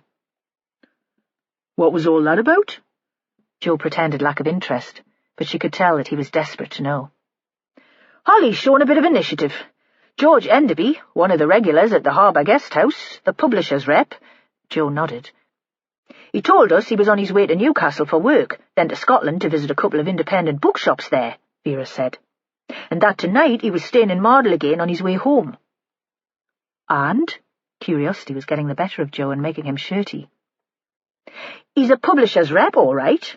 One of the longest-serving employees, apparently. Very highly thought of. But he's not at work this week. He finished last Friday for his Christmas holidays. So what's he doing in Mardle? Chapter 23. They were at the early morning briefing, and the focus was on George Enderby. Why would Enderby come north to stay in Harbour Street if he's not here for work? Vera was pacing up and down in front of the whiteboard. Since Holly had come up with the information, Vera had been worrying at the notion. She couldn't see the man as a killer, but couldn't imagine why he would lie. She looked around the room. Most of the team were bleary-eyed and untidy. No energy. She dragged them in early. What do I know about him, Holly? Nothing, Holly said. She was still sharp and smart. No record. Have we got him on CCTV? A possible sighting of him walking down Harbour Street towards the Coble with another guy on the day that Margaret died, but it's just a back view from the Metro, so it's hard to tell. Vera wondered if Holly had been to bed or if she'd been in the station all night. Do we know where he is now? He checked into the Harbour Guest House yesterday. I phoned in the evening and got Chloe, Kate Dewar's daughter. Apparently he asked if he could stay an extra night, so he's not scheduled to leave until tomorrow. I've asked the team canvassing in the area to keep a lookout for his car in case he changes his mind. Vera thought about that. OK, so why would Enderby want to hang around in Mardle if he's the killer? Why not get away from the place as soon as he had the chance? Charlie raised a hand. Some killers do haunt the crime scene. We get a thrill out of watching the investigation. Vera could imagine that. Enderby, with his spy stories, watching the action playing out in front of him, thinking that he could outwit the police. She paused and came to a decision. Hall, you carry on the good work here. Any connection between Enderby and Margaret or Dee, we want to know about it. He told me that he supported Margaret's good causes with cash. Did he help out more directly? Go to the Haven or meet up with Dee Robson at any time? Let's make some connections. Joe, you're with me. Where are we going? To the Coble. If Enderby was heading in that direction the day Margaret died, that's probably where he ended up. Let's go and see. The pub was closed. Outside, a scattering of cigarette ends on the pavement, and even from where they stood the smell of stale beer. Inside, a tiny woman was pushing a hoover across the floor. It was as big as she was. Vera banged on the window, but the woman didn't hear until she turned off the machine. She shook her head and pointed to her watch. Vera held up her warrant card to the dirty window, and eventually the door was unbolted. Do you run this place? Nah, I'm just a cleaner. She was nervous. Vera suspected she was paid cash in hand and still claimed benefit. Who does? Lawrence. He lives in the flat upstairs. Well, give him a shout, pet. Then you can get on. I'll unlock the door and you can go up yourself. She was as skinny and shapeless as a 10-year-old girl, nicotine on her fingers, and Vera could tell she was desperate for a tab. She'd be outside on the pavement smoking as soon as she'd got rid of them. She'd led them through the lounge bar to a back corridor and took a string of keys on a chain from her apron pocket. Vera was reminded of a prison officer at locking-up time. Lawrence was up, but only just. He was wearing jogging bottoms and a vest, and his feet were bare. Vera had knocked on the door at the top of the narrow stairs, Joe standing behind her. The landlord was probably expecting the cleaner, a demand for payment, or for new dusters. "Oh, are you?" A giant of a man, but somehow gentle with it. Vera would have sworn like a trooper if strangers had turned up in her home at this hour of the morning. He stood back to let them in. The room looked out over Harbour Street and onto the water. Were you in the bar on the night Margaret Krukowski was murdered in the Metro? "I were working early on," he said, "but not when the news first came through. The other bar staff had come in by then, and I was up here taking my break." Quiet, was it, early on? "Yeah, dead. Snow had been forecast, and everyone was keen to get home." He leaned against the windowsill and turned to look out into the street. So you'd remember anyone in the bar that evening? "Early on, like I said, not later. The Metro closed down and folk couldn't get into town, so they all piled in here." "George Enderby," Vera said. He didn't respond straight away, so she continued. "He's one of the regular guests at Kate Jewers's guest house." Lawrence nodded to show that he knew who they were talking about. "Aye," he said. "He was in that afternoon with a mate, older, kind of scruffy." "Malcolm Kerr?" "Nah," Lawrence said. "He was in later, and he had a skinful. I didn't know the other man." "Was Dee Robson in then, too?" "We know she was in sometime that afternoon. She picked up a guy called Jason. Then she was back later in the evening." Vera remembered seeing the woman coming out of the pub, tottering on her heels, bowled along by the jeers. Lawrence thought for a minute. "I don't think she was in at the same time as the men. They were on their own in lounge." "What were they talking about?" Lawrence shook his head. "No idea. There was music and they were in the far corner. When I went to collect their glasses, they shut up." "But you'd have got some impression of their mood," Vera said. "It'd be instinctive, wouldn't it? Picking up the atmosphere in a pub, keeping an eye out for trouble." Lawrence gave a little chuckle. "Those two would be no trouble. Couple of old gadgets sitting over a pint. But one of them was upset. At one point he were crying." "Which one?" "The one you were asking about, George Enderby." Then Vera's brain was buzzing. Because George couldn't have been crying for Margaret Krukowski. At that point she was still alive, making her way to the solicitor's office in Gosforth to talk about her will. Perhaps she talked to George and told him that she was dying, but then there'd be no need for the man to have lied to the police, and he'd still have had time to drive to Gosforth to follow Margaret onto the Metro and to have killed her. Then plenty of time to collect his car and drive back to Harbour Street, arriving in the guest house just before Vera and Joe had turned up. But he'd been so charming then, so confident and pleasant. Not the demeanour of a man who'd just committed murder, or that of a man who'd sat in a pub earlier in the day crying. "You really don't know who the other bloke was?" This was Joe getting impatient, while she was staring out of the window, lost in thought. "I've seen him about in Harbour Street," Lawrence said. "He goes out with Malcolm Kerr in boat to the island, some sort of research." Mike Craggs, who'd also lied. He'd said he drove home to the Tyne Valley as soon as he got back from Coquet Island. Vera thought that Enderby and Craggs were stupid men. She couldn't see them as killers, so why hadn't they told the truth? Unless this was a great conspiracy, and all the suspects were in it together. She smiled at the thought. She was back to Enderby and his fantasies, his wild fictions. "Thanks. You've been very helpful." Lawrence didn't ask anything about the investigation. She liked his gentleness and his lack of curiosity. He'd make a better priest than Peter Gruskin. "I'll show you out," he said, and padded ahead of them, his bare feet splayed and huge like a bear's.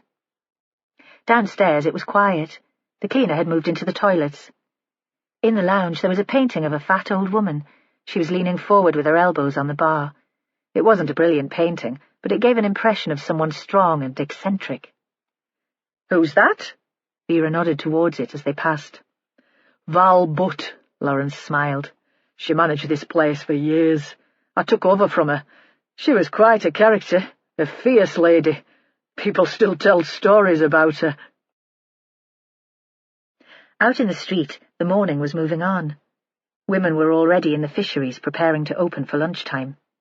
Vera phoned Holly. "Tell me you've found another connection between Margaret and Enderby." Looking up the street, she could see that his car was still there. Why was he staying 2 more days instead of only his usual 1?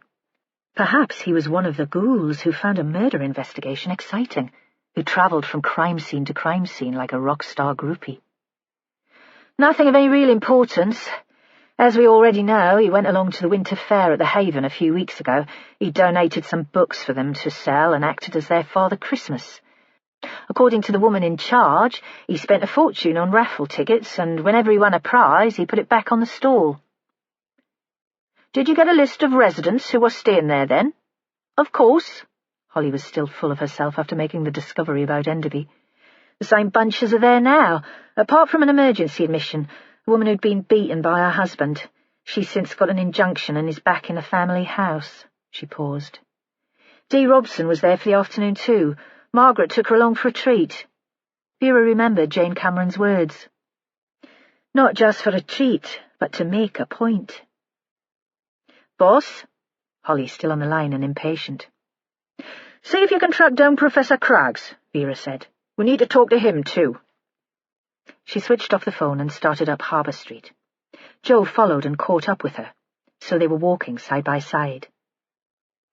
"You can't really think that Enderby and Craggs planned the murder?" He thought she was mad. "They've lied to me," she said. "Both of them. People lie to the police for all sorts of reasons. But they shouldn't." She stopped abruptly to catch her breath. "They shouldn't lie to me." Chapter 24. Kate was drinking coffee in the kitchen with Stuart when there was a knock at the door, so loud that she jumped and felt an irrational surge of fear. They'd had a lazy morning. George Enderby had come to the dining room for breakfast as usual, and then had disappeared. The kids were out. The house was still and quiet. It rarely was, and she thought that in the future their life could be like this, peaceful and easy. Then there was the knock at the door, and Stuart looked up from the newspaper on his lap, frowning. "Shall I go?" But he seemed so settled there, and a little elderly in the harsh light of a working kitchen. So she got to her feet and kissed his forehead, and she went past him and felt the skin very dry on her lips. She looked through the hall window before opening the door and saw the fat detective and her sidekick standing outside. "Sorry to disturb you, pet. Do you mind if we come in?" And by the time Vera Stanhope had finished the words, she was inside the house, the younger man trailing after her. Kate wondered how that must make him feel, always in the fat woman's shadow. Vera stood in the hall, rubbing her hands against the cold, as if they'd been waiting outside for hours and not just a few minutes. "I was wondering if we could get breakfast," she said. "I mean, we'd buy it, of course. We'd have to. These days, even a freebie fry-up might be taken the wrong way. Bribery and corruption." And she flashed a bright smile, so Kate wondered if this was the only reason for the visit, if they'd disturbed her perfect morning just to make them bacon and eggs, or if this was some kind of weird joke. She remembered the rush of adrenaline when she'd heard the banging on the door and felt angry. The cheek of the woman! It was hard to believe this was happening. The strange woman invading her house and demanding breakfast. But then it was hard to believe that 2 women had been killed in the town. Vera was still talking. "You're not on your own, are you? I thought you still had guests staying." "Only George," Kate said. "George Enderby." "Ah, I thought I saw his car outside. We wouldn't have disturbed you if we thought you were planning to take the day off." She walked further into the house, looking round her. "Is Mr. Enderby around?" She made the question casual, but Kate could tell it was important. "He went out," Kate said. "Oh." Still a pretense that it didn't really matter. "But his car's still there?" "He got the Metro into town." "Did he say where he was going?" Vera's eyes were sharp as tacks, and there was no mention now of Kate cooking breakfast for her. It seemed that was just a pretext to get through the door. "Some library, something about getting a fix, a visit to a proper place for books to be cherished before he heads south tomorrow." George had mentioned it at breakfast, but Kate hadn't taken much notice. "The Lytton Phil Library?" "Yes." Kate thought the inspector must be some sort of witch to have guessed that right. "How did you know?" "It's where book lovers hang out." Vera flashed her another smile. "And the lonely and the slightly mad. I should know. I'm a member myself." Another pause. "Can you show Joe here into Mr. Enderby's room? I need to get back to work." Kate hesitated. She found it hard to stand up to the fat detective. "But I can't do that. It's an invasion of his privacy." "It's your house, pet. Give us permission and we don't need a warrant." They stood for a moment staring at each other, and finally Kate gave in. She didn't owe George Enderby anything, and if he was involved in these murders, then it was her duty to help the police. She wondered what Stuart would make of it. Surely he would agree too, and perhaps there'd always been something a bit odd about the man, something a bit unsettling. Kate went into the kitchen to fetch her keys, and when she returned, Vera Stanhope had disappeared. It was hard to imagine that such a big woman could move so quickly or so lightly. The sergeant followed her up the stairs and waited in silence while she opened the door. She thought he would send her away, but he nodded for her to go in first. Perhaps he needed her there as a witness. Kate hadn't been in to make up the room yet, but it was tidy as always, the duvet folded back, the cup on the tray next to the kettle. George's hold-all was open on the floor in the corner. It seemed that he hadn't really bothered to unpack this time, and that was unusual. Normally he hung up his work shirts and his jacket as soon as he arrived. "If you're a salesman, Kate, first impressions count." Standing next to it was the wheelie suitcase in which George carried his samples. The sergeant laid it flat on the floor and unzipped it. Inside she saw some jeans and a heavy jersey, a pair of walking boots and a waterproof jacket. "But where are the books?" Kate couldn't help herself. "What books?" The sergeant looked up. He was still kneeling on the floor. He frowned a little. "He carries books in the suitcase. Samples to show the shopkeepers." The detective said nothing. He began opening the drawers, but all George's clothes were still in the hold-all. Joe Ashworth emptied that carefully, laying each item on the bed, but it seemed there was nothing of interest to him. He looked in the bathroom before turning back to Kate. "That's been very helpful. Thank you." His face gave nothing away. She wanted to ask if they thought George was a murderer.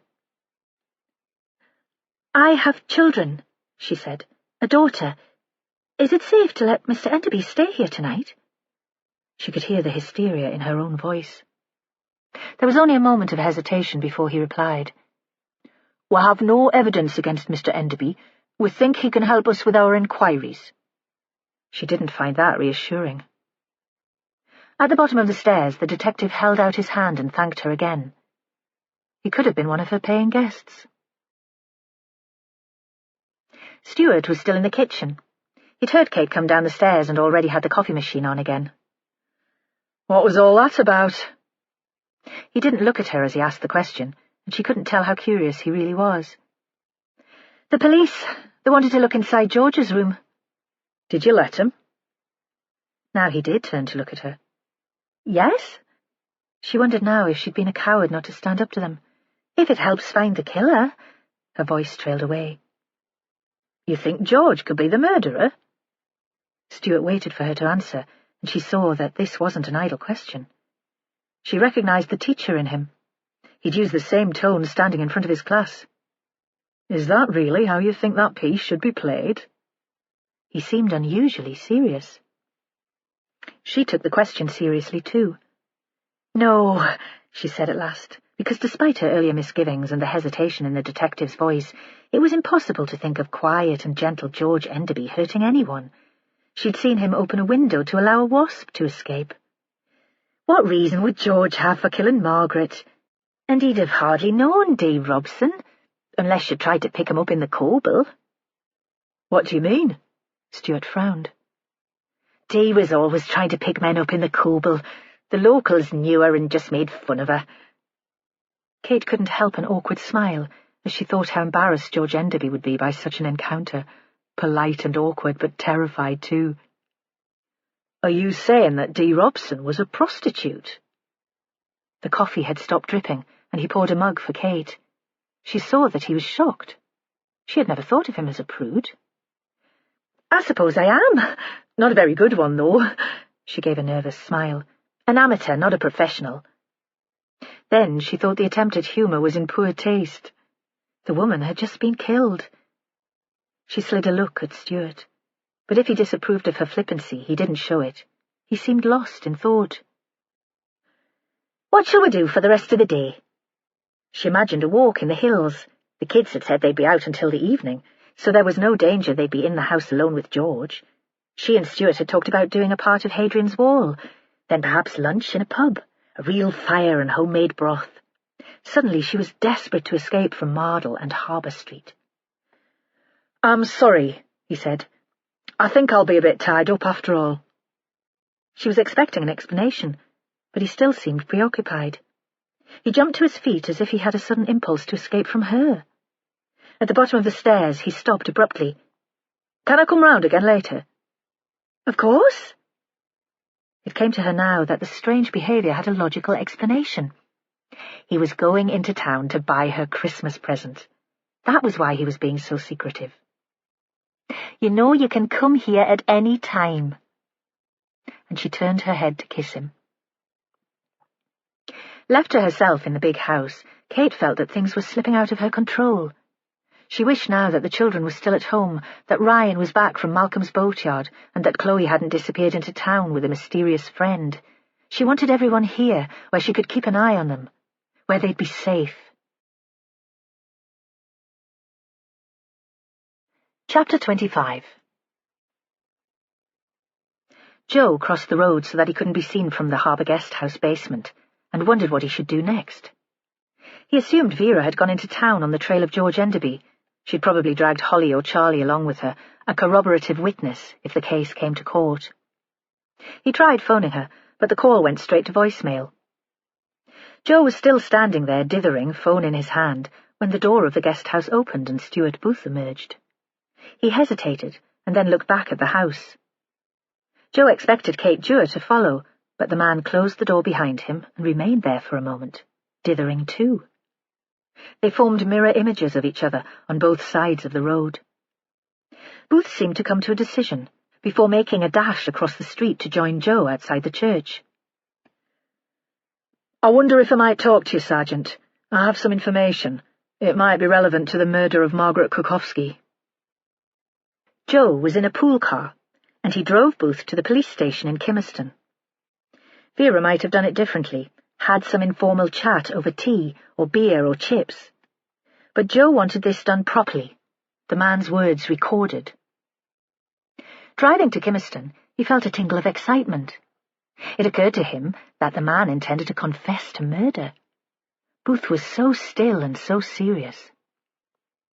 In the car, Booth didn't speak. Joe turned occasionally to sneak a look at him and saw that he was staring out of the window, very tense. The muscles in his face were set hard.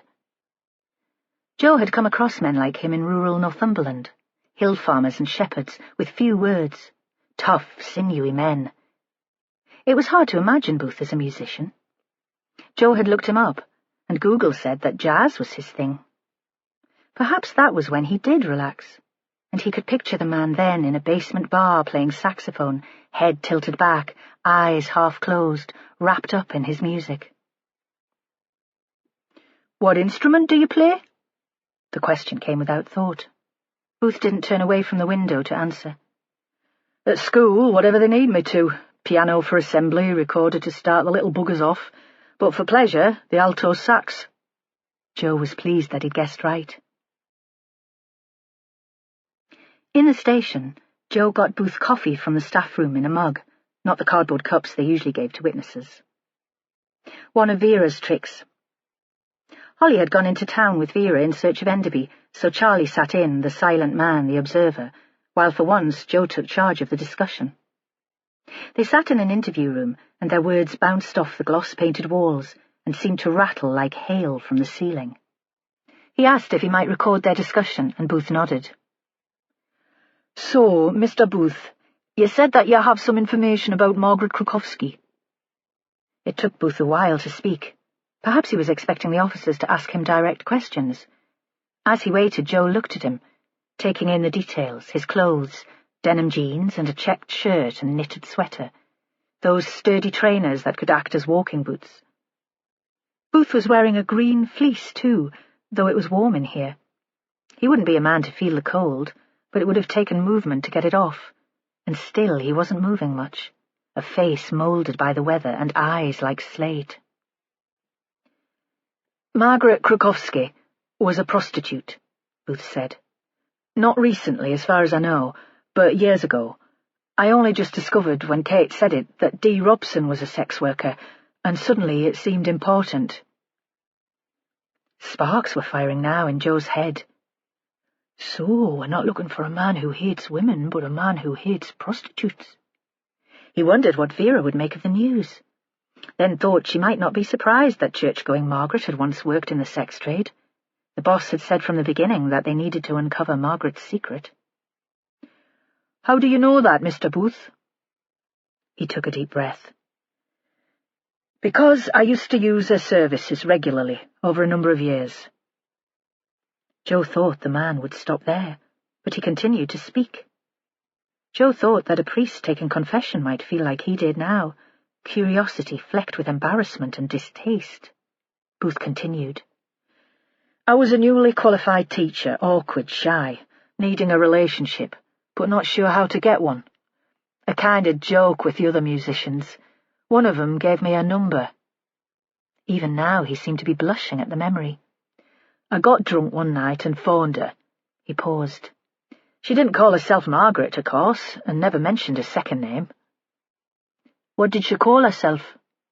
The room was on the ground floor, and outside there was the background rumble of traffic. "Anna," he said. "She told me she were Polish, but I didn't believe that. Her accent was English. Perhaps she thought the story would make her seem more exotic." "She married a Polish man." Joe felt an urge to stand up for the woman, despite her chosen profession. "So it was almost the truth." "Well, of course she never told me that she'd been married." "The marriage didn't last long," Joe said. "Only a couple of years. I was probably with her longer than her husband." Booth leaned back in his chair and shut his eyes. The notion seemed to give him some satisfaction. "Where did she live?" "Where she was living when she died." He opened his eyes again. "That flat in Harbour Street. The house was very different then, but her rooms were always clean, pleasant. You'd walk up the stairs past the sound of kids grizzling and the smells of cooking, and then you'd go into her place, everything calm and warm, like going into a different world. I went for that as much as for the sex, the escape from reality." "She worked from home?" Joe was surprised by that. All the working girls he knew were fiercely protective of their privacy. "I think she looked into the possibility of finding a place to operate from, but she said she'd been ripped off, She'd rather trust her clients than the sharks who preyed off sex workers, and there weren't many clients. We paid well, she was worth it. Joe was suddenly intensely curious about what had gone on between these two people. Despite himself, he imagined them in the attic room in Harbour Street, the shy young teacher and the slightly older woman who was taking money for sex. He found himself wanting details. Perhaps Booth guessed what he was thinking, because obliquely he answered the unspoken question. Anna was amazing. He paused. I counted the days until I could see her again, though looking back I suppose it wouldn't have taken much to please me. I was young and awkward, and she was older and more experienced. Kind. And there was the thrill of the illicit. I never told anyone about the encounters, not even the friends who'd passed on her name. I loved the fact that our meetings were secret, that the next day I would walk into school to be a respectable, responsible teacher, and nobody had any idea what I'd been doing the night before. Why did it stop? Joe asked. I take it that it did stop. He couldn't imagine this man in his late 50s climbing the stairs to see Margaret when Kate wasn't looking. I found a girlfriend, Sergeant. Not someone I cared for, as I do about Kate, but someone to sleep with. That was less exciting than the visits to Harbour Street, but it seemed more appropriate. And as I got older, I lost my courage. I was scared someone would see me. I couldn't have stood it getting out that I used the services of a prostitute. Did you ever meet any of Margaret's other clients? The thought came to Joe quickly, a sudden flash of hope. Booth shook his head. No, as I say, I think we were a select bunch. Margaret presented a respectable face to the world, too. A couple of times I saw the back of a man disappearing down Harbour Street in the gloom as I came in, but no faces. Nothing that would be of any use to you. When did you realise that Margaret was still living in the same house? Joe thought Stuart seemed almost relaxed now. The relief of sharing his secret had eased the tension. Not until Kate introduced us, a sunny lunchtime in the garden. When I found out that Kate lived in Harbour Street, I was intrigued. It seemed some sort of omen when it turned out to be the same house. Perhaps I was hoping to regain that youthful excitement. And I have captured it in a way, though the house was unrecognisable. She talked about Margaret, the friend who helped her in the kitchen, but of course I didn't make any connection. The woman I'd known was called Anna, and I'd last seen her more than 30 years before. But you recognised Margaret? Oh, yes, immediately. He leaned forward across the scratched table to make a point. She was still a very beautiful woman. And she recognised you? He thought for a moment before answering. I think she did. I hope so. I had the sense that she was giving Kate and me her blessing. We never talked about our former lives, even on the few times that we found ourselves alone. Joe drove Stuart back to Mardle. He was glad of an excuse to leave Kimmerston, and like Vera, he thought that Mardle was the centre of the investigation. There was still no conversation. Booth directed him to a small development on the edge of town, a conversion of farm outbuildings where he had an apartment. The place was on the west side of town, and Joe thought it would be just a short walk across open fields to the haven. When the car stopped, Booth stayed still for a moment and turned to Joe, wanting reassurance. I suppose this makes me a suspect, because Margaret could have told Kate about my past. I do have a motive of a sort. Joe wasn't sure what to say. We'll keep an open mind, he said at last. We'll always do. Everyone who knew Margaret Krukowski is a potential suspect, but we're grateful for the information. It's been very useful. Stuart frowned. Do you think I should tell Kate? I suppose if there's a court case, it might come out. It would look better if I told her now. He paused. I did wonder if she'd guessed that I knew Margaret. I'd kept a photo of her in my wallet. Margaret gave it to me as a memento when I told her I wouldn't be visiting her anymore. It's gone. I thought perhaps Kate had found it, but rooting through other people's possessions isn't her style. It must have just fallen out one day. He stopped suddenly and seemed terribly sad that he no longer had anything to remember Margaret by. In theory, Joe was a great believer in honesty in a relationship, though there were certainly things in his past that he'd never discussed with Sal. But this was a murder investigation, and information was power.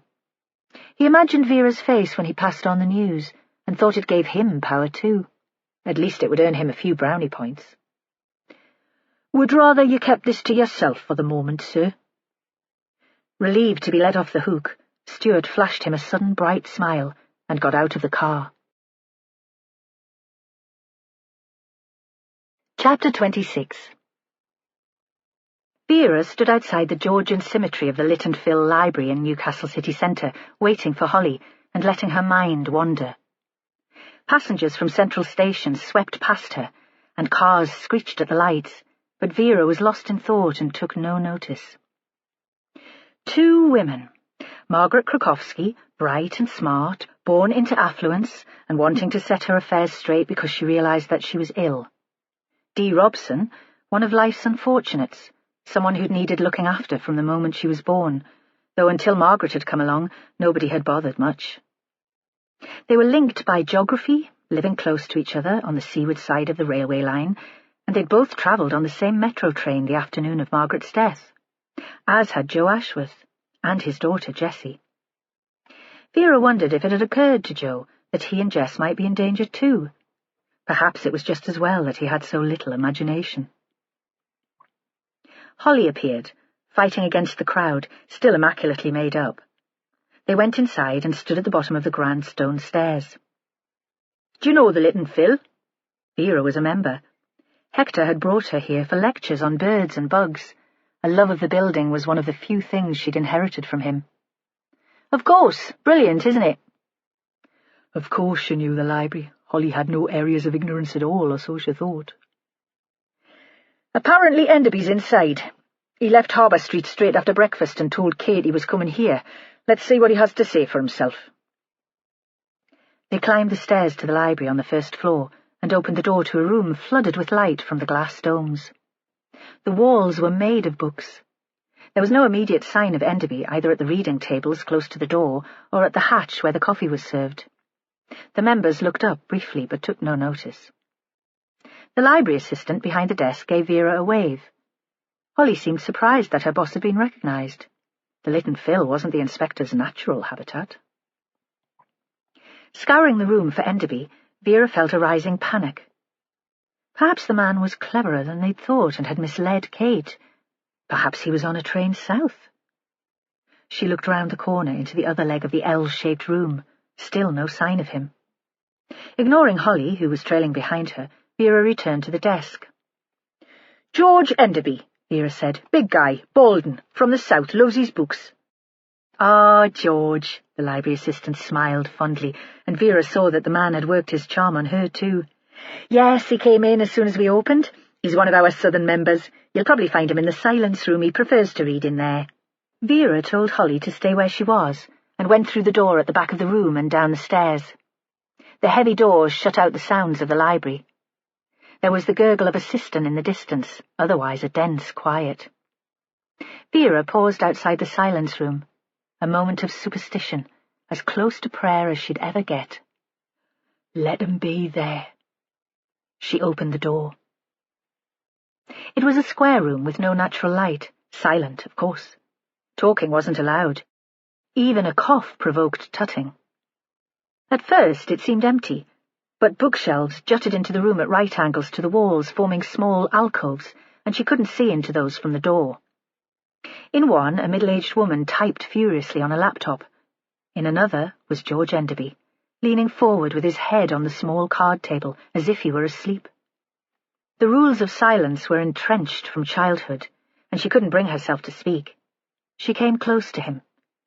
He was still in his overcoat and must be very warm. She tapped him on the shoulder. For a brief moment there was no reaction, and she had the wild thought that he might be dead, another victim. Then he woke with a start. In his shock, he seemed about to talk, and she put her finger to her lips. She motioned for him to follow her and left the room. They used one of the upstairs rooms for their discussion. Vera had liked Enderby when they'd first met, but had felt even then that he was playing games, all that talk of stories, of Margaret Krukowski as a spy. Now she watched him drink coffee and let him sit in silence, the tension building. He was used to words and didn't cope well with quiet.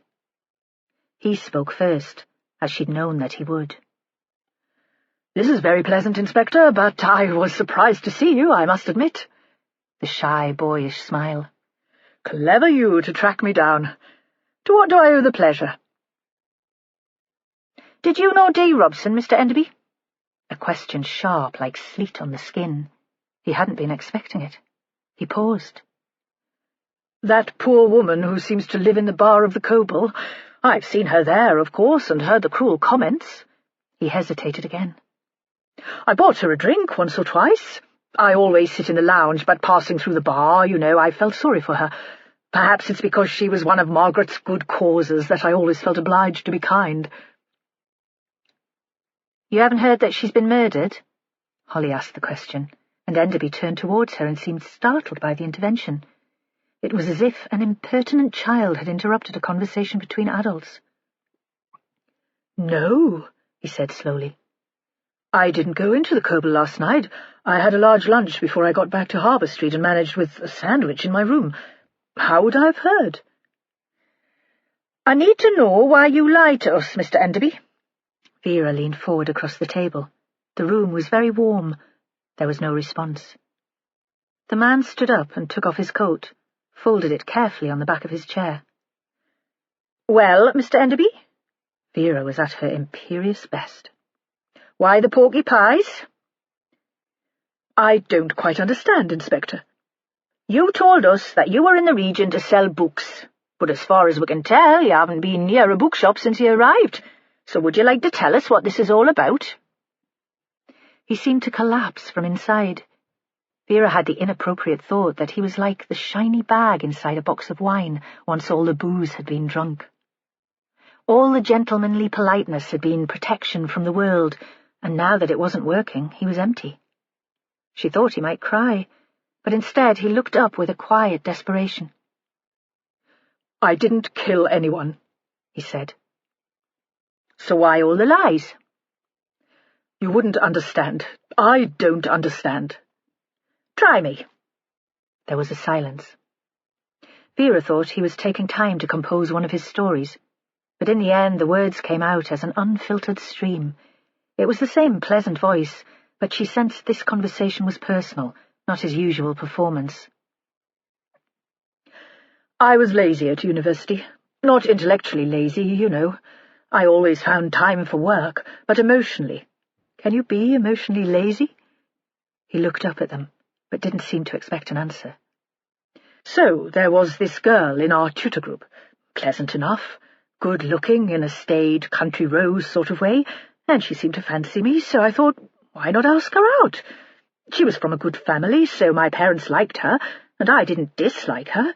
It was all very easy, and I could give my energy to my books, and at the time that mattered more than anything." He paused and took a breath. "After university, we sort of drifted into marriage. I knew I didn't love her or anything like that, but everyone expected it, and it would have been very unkind, to dump her once we seemed to have got engaged. So I just went through with it. As I explained, a sort of emotional laziness or cowardice. Perhaps that would be a better word." He stopped again. Vera poured him some coffee. She could see that Holly was wondering where this was leading. She was itching to tell the man to get to the point, but knew better than to interrupt in front of Vera. George Enderby continued.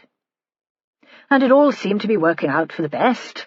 Diana didn't need to find a job. Money was never a problem for us. She'd inherited from a wealthy grandmother. Horses were her thing, dressage. She's really very good.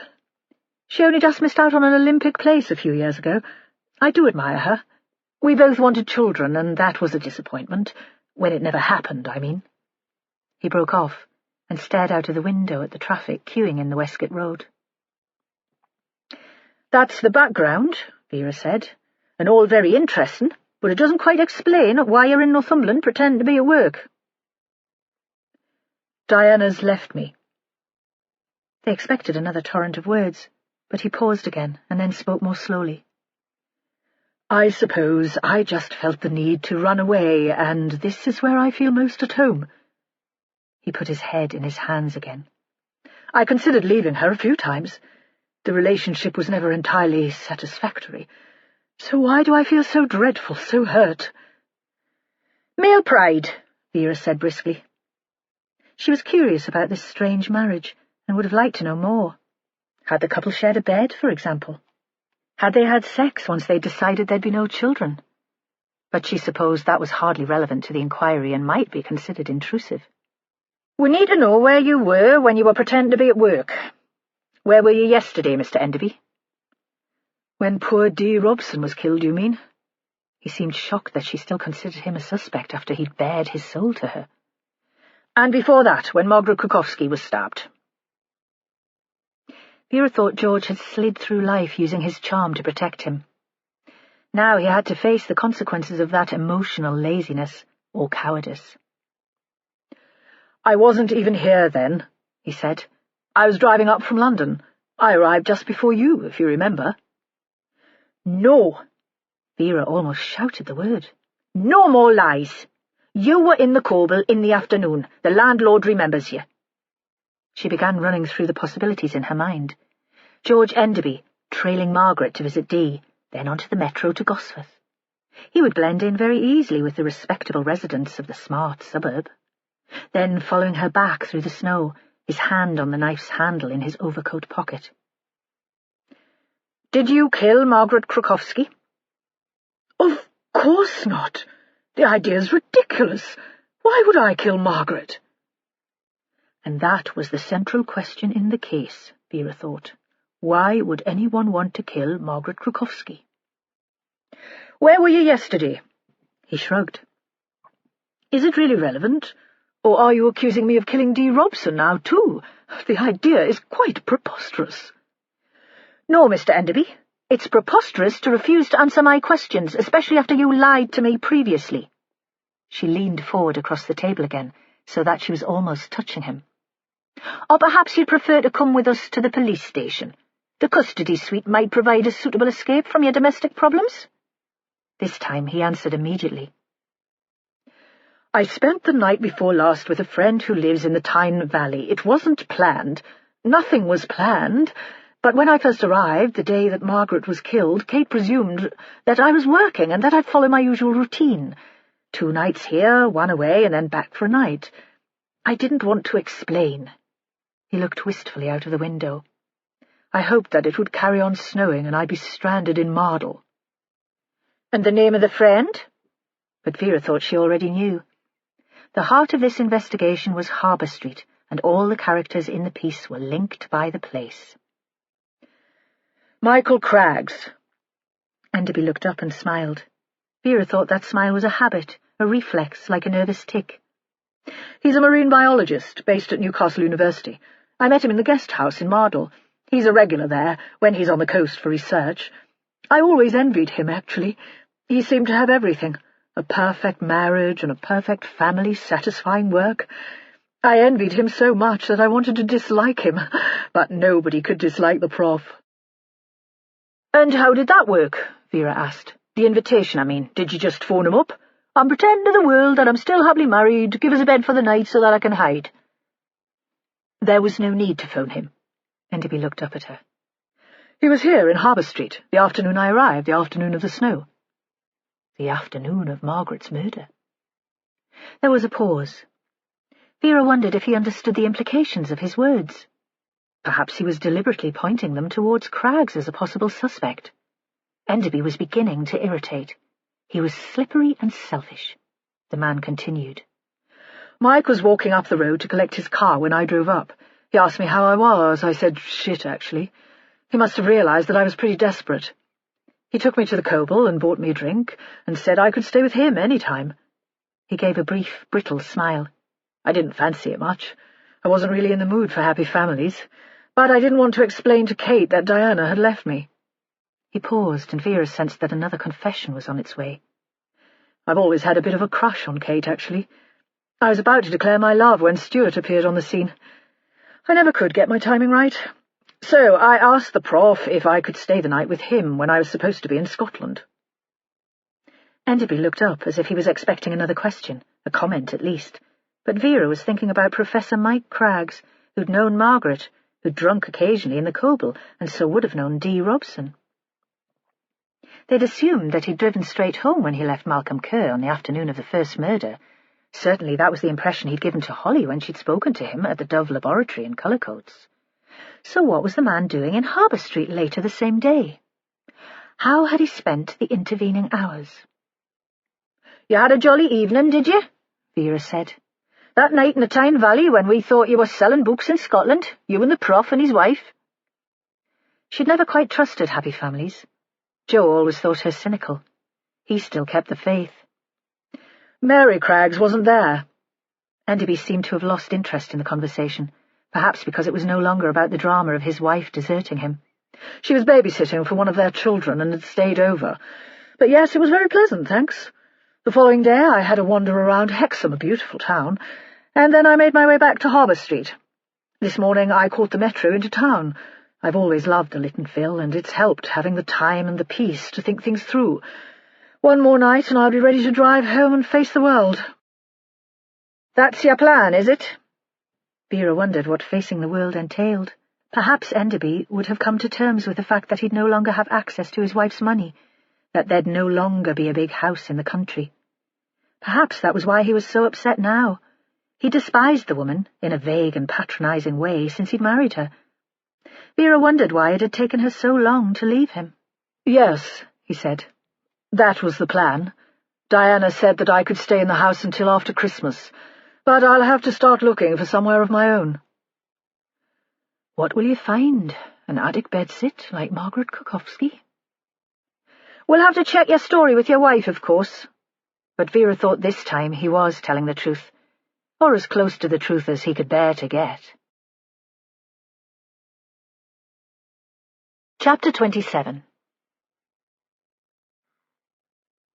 Early afternoon, and Vera was back in Kimmerston. An emergency meeting of the core team to discuss the new information. She had picked up a message from Joe when she'd left the Lytton Phil. He hadn't given any details, but she'd sensed his excitement. They were squashed into her office, and the smell of onions and garlic came from the pile of empty pizza boxes stuffed into her waste bin. Holly looked as if she was about to retch. Vera was perched on her desk. She preferred to look down onto the rest of them. "So, Joe, let's have it again. Stuart Booth said that Margaret worked as a high-class hooker out of her flat in Harbour Street. She wasn't greedy, she had a few well-paying clients, but she was a prostitute." He frowned. Vera thought that he was feeling let down. He believed in Margaret the saint, the embodiment of womanly virtue. "And Booth was one of her customers. Didn't he think he should come forward earlier with this information?" Joe shrugged. "He's in a new relationship. He'd hardly want it made public, would he? It was only when he found out that the second victim was in the same business that he thought we should know." "Very public-spirited," Vera said, "or very clever." "You think he's lying?" "People do, pet. He's got a motive, hasn't he? If he's found the love of his life at his age, the last thing he'd want is Margaret Krukowski spoiling it for him." Vera spotted a smear of melted cheese on her sweater and tried to scrape it off.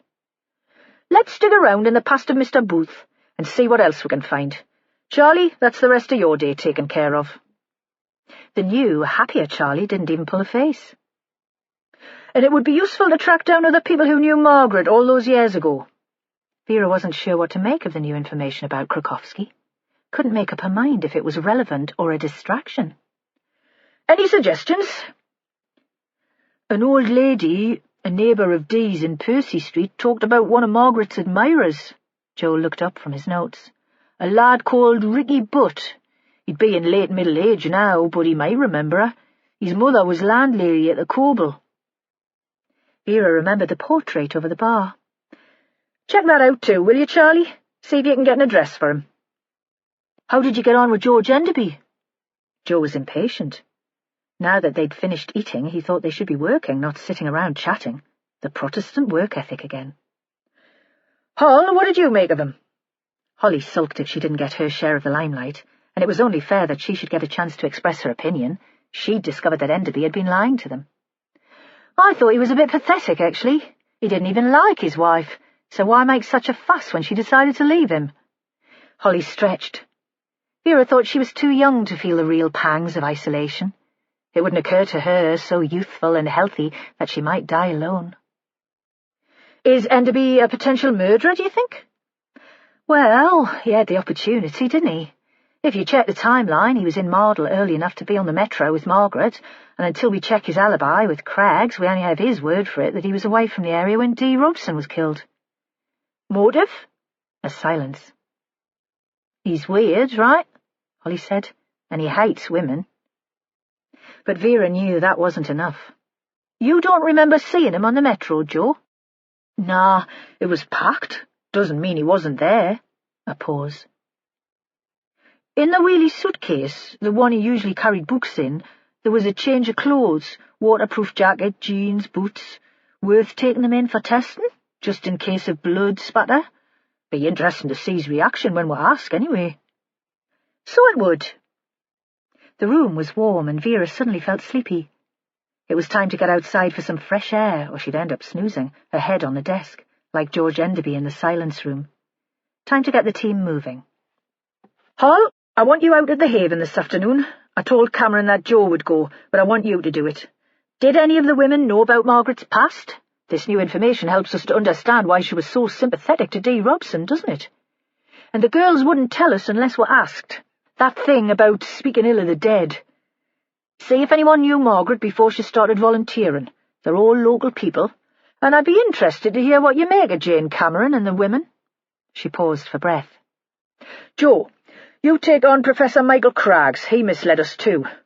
Why was he still in Mardle that afternoon when he told Holly he'd head straight back to Hexham? Do a bit of digging today, and first thing tomorrow go and see him at home. Take Charlie with you. He could do with a day in the country after being chained to his desk for days. Charlie gave a grateful smile. You see Craggs as a suspect? Joe was sceptical. He'd always been taken in by the educated classes. Why not?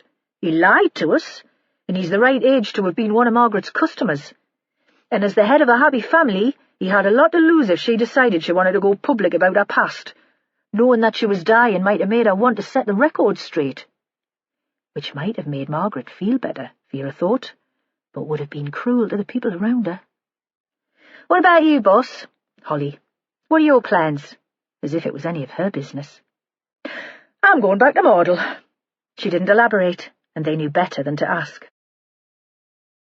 The rest of the afternoon, Vera paced around Mardle, unable to settle, getting her thoughts into some sort of order. The knowledge that the church-going charity worker had sold her body for money had already changed the way the team saw the investigation, changed the way they saw Margaret. There was a danger that suddenly the investigation would become simple for them, that they'd be looking for a killer of prostitutes. The case would be reduced to that. But Vera thought the information only made the murders more complex and subtle. There was the relationship with Malcolm Kerr, for example. Had he known how Margaret earned her living? Surely he must have done. And how had that worked when he was so obviously in love with her? He's protecting her honour even now, Vera thought, though she failed to define the relationship. Then, who else knew?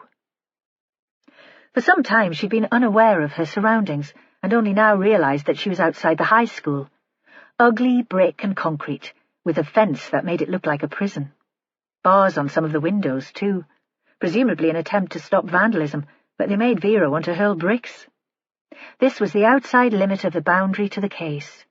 A profiler would make a map and put pins in it. This is where all the major players live, except for the Haven, Vera thought suddenly. The old rectory was out of the town, but it was at the heart of the case, too. Many of the people involved in the case had been there on the afternoon of their winter fair. Margaret had wanted to discuss a problem with Jane Cameron, her illness, or something else. Could one of the older residents have been in the same business and recognised her? Vera would have liked to go to the Haven herself. She would have been patient with the women, teasing out their memories. But how would Holly develop as a detective if Vera never gave her the chance to go it alone? She turned and headed back towards Harbour Street, her flat shoes beating a rhythm on the pavement. At the Metro she stopped and turned up the alley to Percy Street. The CSIs were still in Dee Robson's flat. The crime scene tape twisted outside looked strangely festive against the grey building. Vera knocked at Malcolm Kerr's door. No answer. Almost without pausing, she turned again, carried along by the same beat, the same thoughts rapping in her brain. Past the guest house, the day so dark that the light was on in the basement kitchen, and the domestic scene inside played out like a soap opera for passers-by. Kate Dewar at the table, ladling soup from a bowl. God, I'm hungry, Vera thought, and beside Kate stood Stuart, her lover. Had he confessed to his youthful indiscretions, despite Joe asking him not to? If I could get a good man like that, I wouldn't mind what he'd got up to 30 years ago. He looked serious, but then he always looked serious. There was no clue to the conversation, no sign of the kids, though, and he'd have sent them away before starting to talk. It came to Vera suddenly that Hector had come to Harbour Street at the time when Margaret was operating out of this house. He'd known Malcolm Kerr and had hired his boat to raid birds' eggs.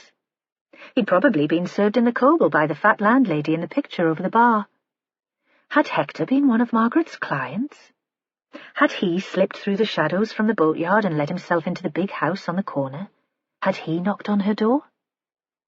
A sudden detour, a swerve, across the road towards the church, because Vera had heard organ music, slow and joyless, a half-remembered Christmas carol murdered by the organist.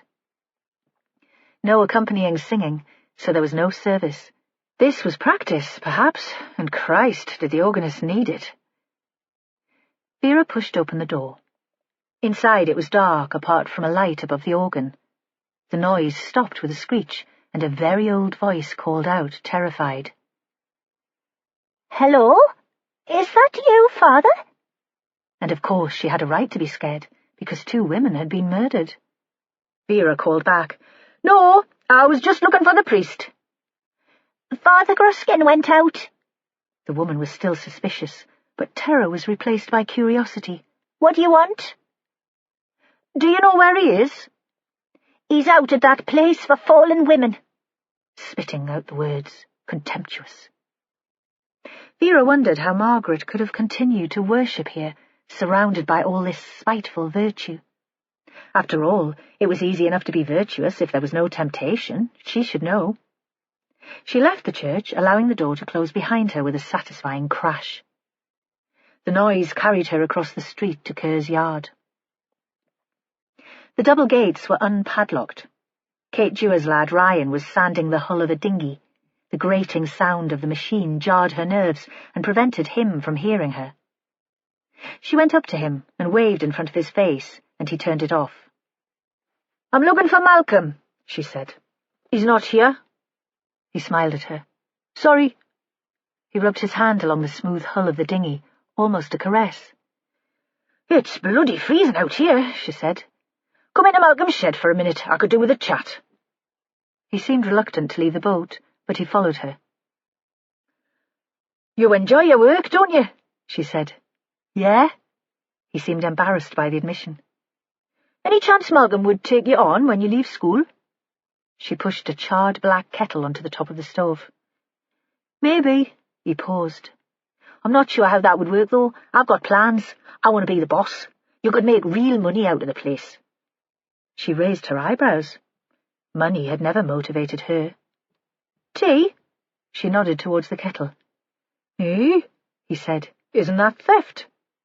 "Cheeky monkey." She couldn't help grinning. "I don't suppose there's any milk. We'd best have it black, then." She looked up at him. "Where is Malcolm?" "He took the boat out. Some guy wanted to go over to the island." "Prof Craggs?" Perhaps she would wait and talk to the academic and save Joe a journey halfway across the county. "Nah, some maintenance guy, something to do with the warden's accommodation." "Couldn't they wait until the weather gets better?" Vera sipped the tea. The best you could say was that it was warm. "There'll be nobody living out there now." "Don't ask me, nobody tells me anything." "But you know things, don't you?" Because it seemed to Vera that this boy was like a sponge. People would talk to him. He'd soak up information and confidences and stray pieces of gossip. "You've lived on this street for most of your life. You've seen things." "I have nightmares," he said. "I don't sleep well. And then I walk. Mom hates it. She thinks I'll get into bother out on the streets. And yeah, I see things." "And what do you see?" Vera asked. "What do you see when you're walking down Harbour Street in the middle of the night?" She paused. "What secrets can you share with me, Ryan?" He looked up at her, as if he was surprised that she could be so perceptive. He seemed about to answer when his mobile rang. He looked at the caller ID, and his face changed and turned blank and hard. "Sorry," he said. "I've got to take this." He stood up and went outside. When she followed him a few moments later, he had the sander going again. He waved at her in a friendly way, but she could tell that she'd get nothing from him now. Leaving the yard, Vera decided there was only one option, weighing up all the possibilities. A sit-down meal of haddock and chips in the Marble Fisheries. Chapter 28. Holly arrived at the haven in the early afternoon, a flat landscape facing the sea, and the trees all bent away from the wind, a big grey sky. The house was grey too, stone and square, but crumbling through lack of care. Peeled paintwork on the window frames and gutters, with weeds growing inside, slates missing on the roof. A bit of money, though, and it would be a magnificent place.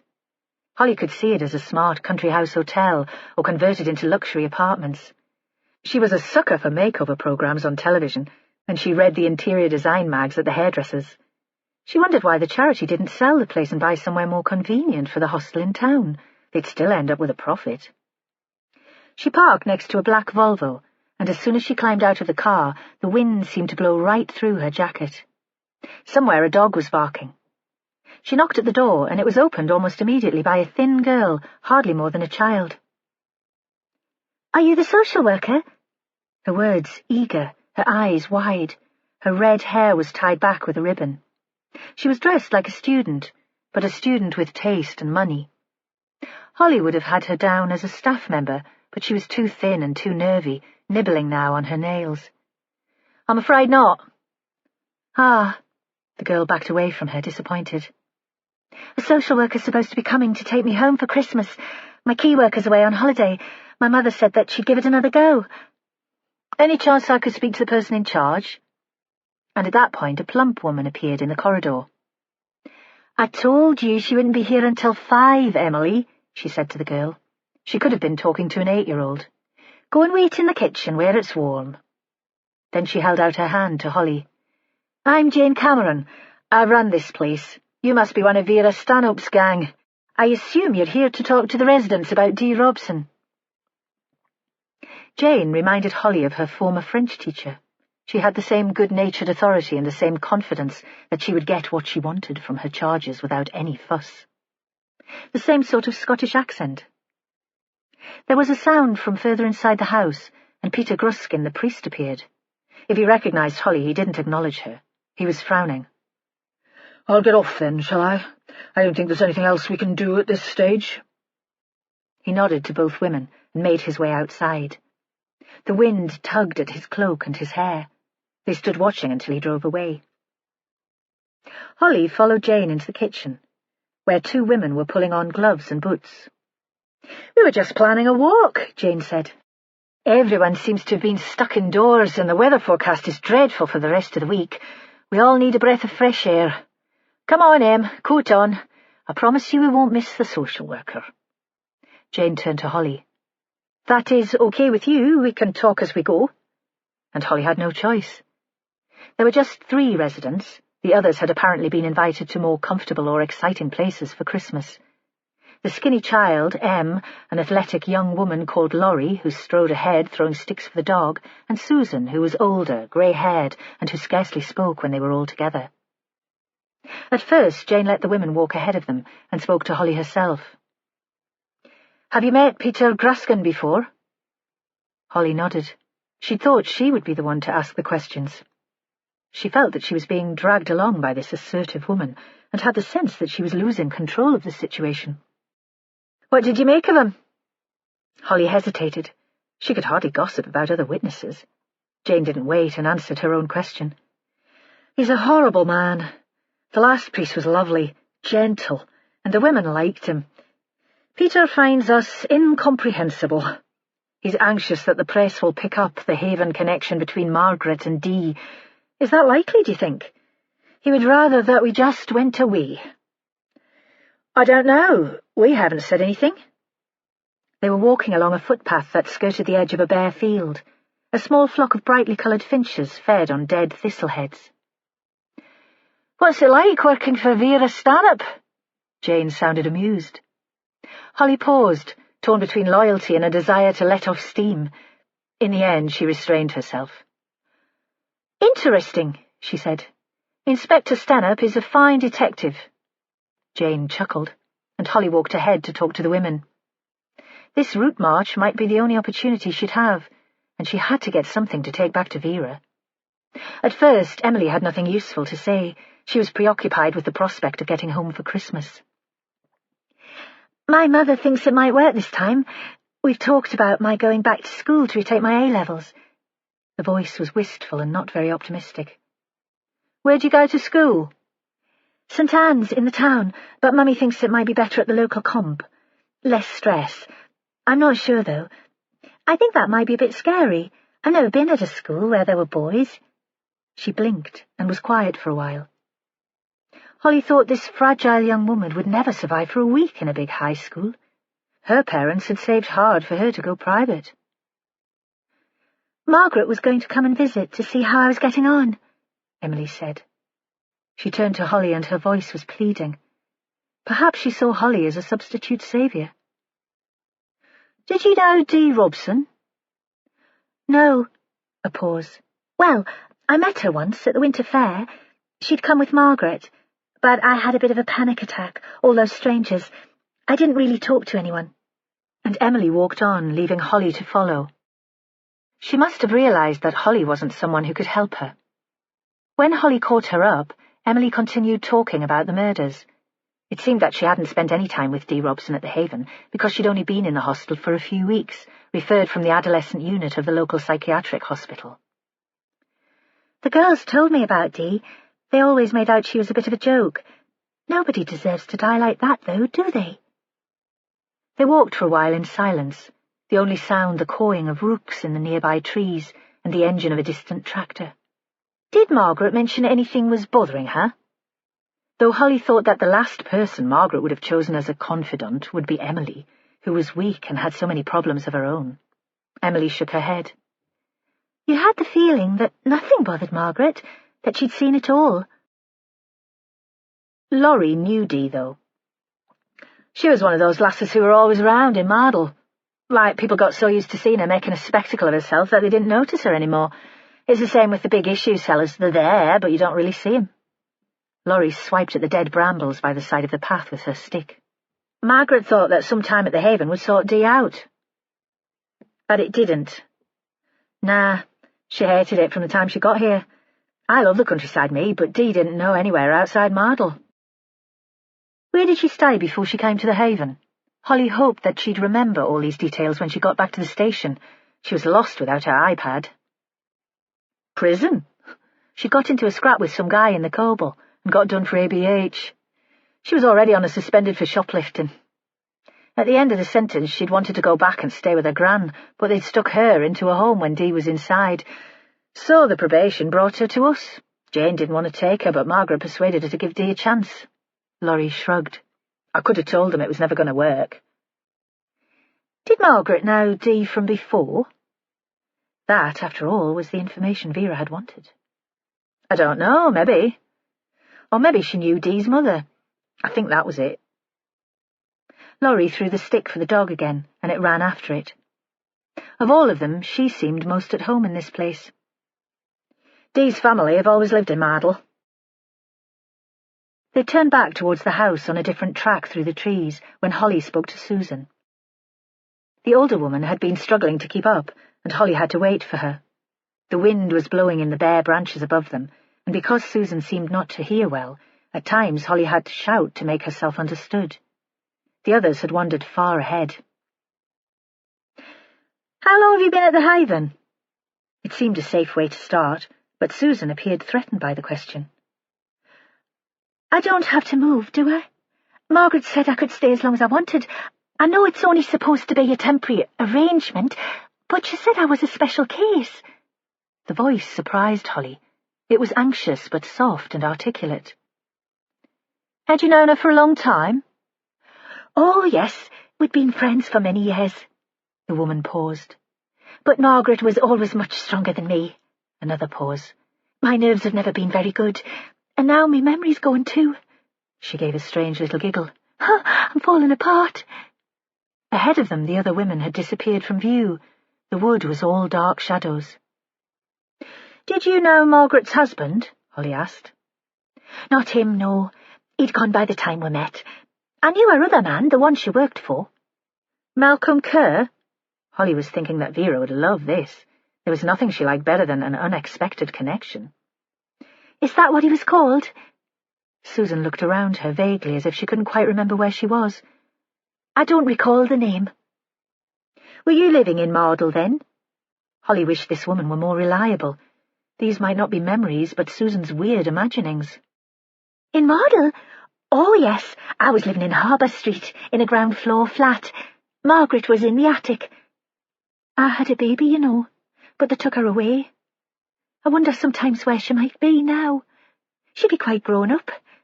But it was all for the best. Yes, I'm sure that it was all for the best. Do you know what Margaret did for a living? There was no response. Holly wasn't sure that the woman had heard the question, and she repeated it, but still Susan didn't answer. Instead, she started humming. At first, Holly couldn't make out the tune, and then she recognized it. She'd had a boyfriend once who was into 90s music. White Moon Summer by Katie Guthrie. When the two of them arrived at the house, Emily was back hovering by the front door waiting for the social worker. Laurie had disappeared, and Susan shuffled off too, still humming, to a room at the end of the corridor. There was the sound, very loud, of a television game show. Holly found Jane in the kitchen making tea. Did you get what you wanted? The woman turned round. She'd been slicing cake and still had the knife in her hand. I'm not sure. And what business is it of yours, lady? Perhaps it was the resemblance to the schoolteacher, but Holly found herself distrusting this woman. Disliking her, at least. Tell me about Susan. Ah, poor Susan. She has a history of depression and psychotic episodes, in and out of mental hospital. They tried everything from talking therapies to ECT, but I'm not sure there's ever been a reliable diagnosis. She seems quite stable at the moment. Has she been here for a long time? Holly sat down at the table, took out her iPad and discreetly started to make notes. She tapped out what she could remember of her conversation with the women on the walk. Vera liked these things word for word. More than 2 years. We're supposed to provide temporary accommodation in an emergency, and honestly, she should be moving on. But it suits her here, and I'm not sure that I've got the heart to ask her to leave. Jane poured 2 mugs of tea. Where would she go? She said she used to live on Harbour Street in Mardle. Did she? I'm sure she has no family close by. Social services would have checked. Jane joined Holly at the table. She told me that she knew Margaret Krukowski years ago. Really, you shouldn't take too much notice of what Susan tells you. It was Jane in schoolmistress mode again, patronising. She gets confused, hears things that people say and repeats them, or turns them into a narrative about herself. She'd make a very unreliable witness. The words sounded almost like a warning. Then there was a commotion at the door. It seemed that the social worker had arrived early for Emily after all. The girl rushed into the kitchen with her hold-all to say goodbye, and Jane went out to the car to see her off. I hope it works out for her, Holly said when Jane returned. Aye, well, I'll not hold my breath. Last time her mother could only cope with her for one night and was outside social services with her in the morning, waiting for the office to open. She has problems of her own, a new partner with money but no time for Emily. This time social services will have closed for Christmas, and I expect I'll have to pick up the pieces. Jane must have realised that she sounded hard. Sorry, compassion fatigue. I'm just tired. Holly thought that she felt tired too, and she'd only spent an afternoon in the place. Chapter 29. Professor Craggs lived in a low stone cottage in a village not far from Hexham and the Roman Wall. All the way there, Joe Ashworth was thinking that this was a waste of time. A phone call would have done. But Vera was a great one for face-to-face contact. "It's much easier to lie on the phone," she'd said before he set off. "And Craggs has known all the players for a long time. Get his take on the setup at Harbour Street and dig a bit further for information on Kerr and Enderby. I know Holly spoke to him, but she's impatient. She doesn't always give people time to get the words out." In the end, he enjoyed the drive. Charlie fell asleep as soon as they left Kimmerston, and Joe felt he had every right to play his own music. There was a CD of Jessie's choir, and he had that on as they approached Craggs's house. He'd chosen the military road, built by the Romans. It was straight as the eye could see, following Hadrian's Wall, and there was little traffic. The soaring children's voices suited the wide, empty landscape, and were only partly spoiled by Charlie snoring beside him. Joe shook Charlie awake as they drove down the narrow road towards the house, a low cottage that could have done with a fresh coat of whitewash. The professor was in the garden, raking dead leaves from an untidy lawn. He heard the gate and turned round, leaning on the rake, faintly hostile. Joe saw that the man had decided they were salesmen or Jehovah's Witnesses, and he got in first. "D.S. Ashworth, Northumbria Police, and this is my colleague, Charles Laidler." Craggs was big and square with cropped grey hair. He hadn't shaved today and had holes in his trousers and his sweater. A grey mackintosh was tied at the waist with a bit of binder twine. Stick him on Northumberland Street in town with a ratty dog, and you'd have him down as a well-fed tramp. Joe thought clothes were important, and he wouldn't have dressed like that, even in the garden. The professor and Vera were two of a kind. Maybe she should have driven all this way to do the interview herself. "How can I help you, Sergeant?" Craggs set down the rake. "It's about the murders of D. Robson and Margaret Krukowski." "I saw on the television there'd been another killing, a dreadful business. You better come inside. I was going to stop soon anyway. Mary was going to make some coffee, though I'm not sure if I can provide any useful information." The professor left his boots in a rackety porch tacked onto the back of the house. It held seed trays on the windowsill, a couple of fishing nets, and a child's bucket and spade. Joe followed him into a long, thin kitchen and on to a living room. There was a table close to a French window, covered with a patterned oilskin cloth, and a pile of newspapers. Light came in through the window and fell onto the woman sitting there, but the rest of the room was in shadow. Joe had an impression of paper, books, files, notebooks, on shelves and chairs and on the floor, and of dust. The woman looked up and smiled. "My wife, Mary," Craggs said. It was a simple introduction, but Joe could tell that he adored her. She was small, and her hair was held back from her face with a comb. "These men are detectives, my dear. They want to talk about those dreadful murders in Mardle." "I'll make coffee, then." She got to her feet, and Joe saw that she wore faded denim jeans and sandals, an Indian cotton tunic in bright colours. She still dressed as she probably had as a student. Underneath the table there was a box of apples individually wrapped in newspaper. The room smelled of them. "You were lucky to find me in, Sergeant. We're quite often on childcare duties in the school holidays." It was a gentle reproof, a reminder that the detectives had turned up without warning. "We need to talk to you about George Enderby." The view from the window was from the side of the house, a small orchard, and beyond it a high wall of old red brick covered in ivy. "Ah, poor George. I'm afraid he's got himself into a bit of a state. When I told Mary, she said it was his own fault, and that it seemed as if he'd treated his wife appallingly for years, but I can't help feeling sorry for him." "You've known him for a long time?" In the distance, Joe heard a kettle boiling, cups set on saucers. In a corner, Charlie was taking notes. "That house in Harbour Street had become a second home for both of us. There was something very appealing about the company there. Kate and her children, Margaret Krukowski, so gracious and welcoming, the regular guests. It won't be the same now, of course, but then I fancy it would have changed anyway. Kate has found other interests. Stuart, who seems to have made her very happy, and a renewed enthusiasm for her music. From my own point of view, I was rather glad that they were all moving on. It made my decision to retire so much easier, less to miss." "Was Margaret moving on?" "She was dying," Joe thought. "That's moving on." "You know, I think there was a change in her," the professor said.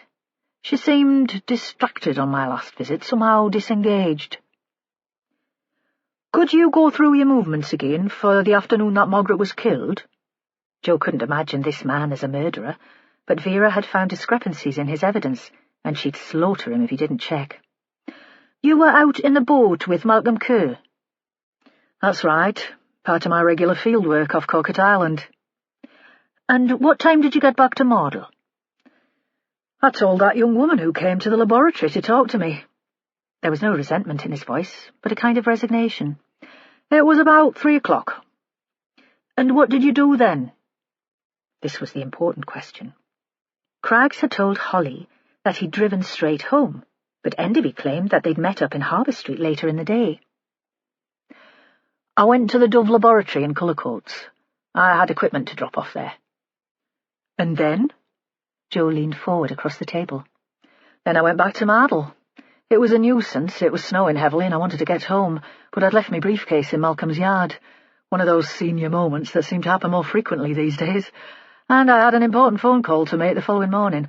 I knew I'd need the papers. I have a key to the yard and to Malcolm's shed, so I didn't need to disturb him. And in Harbour Street I bumped into George. He seemed so miserable that I couldn't leave him there alone. We had one drink in the pub. I thought if the snow was really bad I could always stay the night at Kate's. In the end it seemed to have cleared a bit, so I drove home. The words came easily. Too easily? Joe wondered if they might have been rehearsed. And you invited Mr. Enderby to spend a night here with you? Not that night, but 2 days later, yes. He got himself into a state. He's obviously told you that his wife has left him. He'd run away to Harbour Street, still pretending that he was working. Because he couldn't face telling Kate what had happened, I invited him here on the day that he claimed to be in Scotland. Mary arrived with the coffee and melted discreetly away. How did he seem when he was here? Joe asked. Distraught. He drank too much of my whiskey and became incoherent. We knew that Margaret was dead by then, of course. Her death seemed to have upset him almost more than his wife's leaving him. We spent a lot of time talking about her. The professor drank coffee, leaning back in his chair. Joe thought he was reliving that evening in his head. And what exactly did you say about her? That she was a wonderful woman. We couldn't understand why her husband had left her all those years ago, and that there was something mysterious about her. Craggs smiled. George is a romantic, I'm afraid. Perhaps he reads too many novels. Did you ever meet Margaret's husband? If you've been working with Malcolm Kerr for such a long time, you might have come across him. Joe was struggling to work out the timeline for this. When he got back to the office, he'd make a chart with dates. No, I never stayed in Mardle in those days. There was no guest house, and Harbour Street was rather disreputable. Most nights there seemed to be fights spilling out of the Coble. I travelled out from Newcastle when I needed to go to the island. He paused. Of course, the Metro wasn't opened until 1980, so I used to drive before then. I had a wreck of a minivan that was always breaking down. He smiled at the memory. Good times. Did you know Margaret Krukowski before the house in Harbour Street became a guest house? Joe thought the area must have been a small and tight community 30 years ago. There'd be the people living in the bedsits and those working at the fisheries. Even before the Metro came, it would have been cut off from the rest of Mardle by the disused railway track. He wished he had a better picture of the town in those days. Oh, yes, for a short while she worked as a bookkeeper and receptionist for Billy Kerr, Malcolm's father. Then he decided that he didn't need her. I suppose money was tight. Later, we'd see her occasionally in the Coble or walking down the street. Professor Craggs smiled. Always dignified, always immaculately turned out. Kate Dewar didn't take over the place until about 10 years ago, and I've been making regular visits for my research since I was a postdoctoral student. But I'm pretty sure Margaret's husband had left even before that. I always knew her as a single woman. Joe had a sudden idea. Do you have any photos? I'm interested in what Harbour Street looked like then. Probably, if you think it's important. He seemed surprised and a little sceptical. Had the detectives come all this way just to look at some snaps? I had the camera to record specimens on the island, but I know I took photos of some of the characters in the street, too. He got to his feet and rifled through the drawers of an elderly dresser. Joe was about to tell him not to bother, that it wasn't important, when the professor pulled out an album, almost falling apart at the seams. He put it on the table, and Joe stood up to get a better look. Charlie stayed where he was. And there, suddenly, was Harbour Street, familiar but subtly changed, the images slightly faded. A young Malcolm Kerr standing by the harbour wall with an older man, and in the background the fisheries building, sparkling and new in bright sunlight. The older man grinning and the younger glaring. On the opposite page, a woman was pushing a big old-fashioned pram down the road past the church. She had a cigarette in one hand and controlled the pram with the other. "Why did I take that?" Craggs frowned. "After all this time, I really can't remember." He turned the page of the album, and there was a group of people posing outside the Coble. Summer. The women in sleeveless dresses and sandals, the men squinting into the sunshine. In the middle, Billy Kerr, with a big, drunken grin, next to a large woman in a shapeless floral dress. "I remember that day," Craggs said. "Billy's 50th birthday. He pointed to the fat woman. "That's Val Butt. She was the landlady. And that's her son, Ricky. Local wheeler and dealer. Always seemed to have cash, and none of us knew where it had come from. Flashy. He moved on very quickly. I'd guess that model was too tame for him." Joe looked at the image of Ricky Butt, a dark-haired young man dressed in denim, but his attention was immediately drawn to the woman who stood in front of him. Margaret Krukowski. No longer the young woman of the wedding photograph, here aged in her 30s, but still lovely. On her face a smile that was tense and unnatural, as if she hated having her picture taken. Craggs turned the page again, and this time it was a long shot up Harbour Street, with the big house at the end. Even from that distance, it looked as if it was falling into disrepair. And on the same page, Kerr's boatyard. In place of the corrugated iron shed, there was a porter cabin, rather smart, a sign on the door saying Kerr's Charters. Joe supposed this was the office where Margaret had answered the phone and booked in customers before she became too expensive. "Was Margaret working there when you first knew her?" he asked. Craggs shook his head. "No, that was before my time. Soon after this photo was taken, the building they used as an office burnt down. Rumours were that it was some sort of insurance scam. It was widely known that the Kerrs owed money all over the town. They'd overcommitted themselves buying a new boat. Malcolm's makeshift shed appeared soon after." The next page was blank. "That's all there is," Craggs said, "unless you're interested in seaweed." Joe shook his head and smiled. He felt that he had a better understanding of the background to the case, but he was here to check more recent movements. "George Enderby stayed with you the night Dee Robson was murdered?" "Yes," Craggs said. "It must have been that day." "What time did he arrive?" "It was late, 8 o'clock. Mary had left us a casserole and I was starving. I'm used to eating earlier, and I almost started without him." So Enderby had no alibi for Dee's murder either. Joe thought he would achieve nothing more here, and moved towards the door. Mary Craggs must have been watching them, because she appeared again from the kitchen.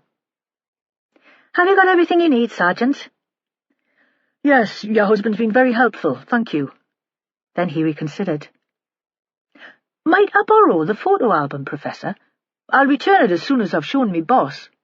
Craggs nodded, and returned to the house to fetch the book. Then the elderly couple walked together with Joe and Charlie into the garden and stood looking over the gate, the Professor with his arm around his wife's shoulder, watching until they drove off. Chapter 30. The evening briefing. Outside it was dark and the traffic was heavy. The start of the long Christmas weekend and people making their way south to visit family and friends. Vera had shut herself away in her office and only emerged as the meeting was about to begin. She'd run her fingers through her hair so that it stuck up at the back, but nobody dared tell her. She stood at the front of the room with her legs apart, her eyes bright. "Let's get this cleared up by Christmas, shall we, folks?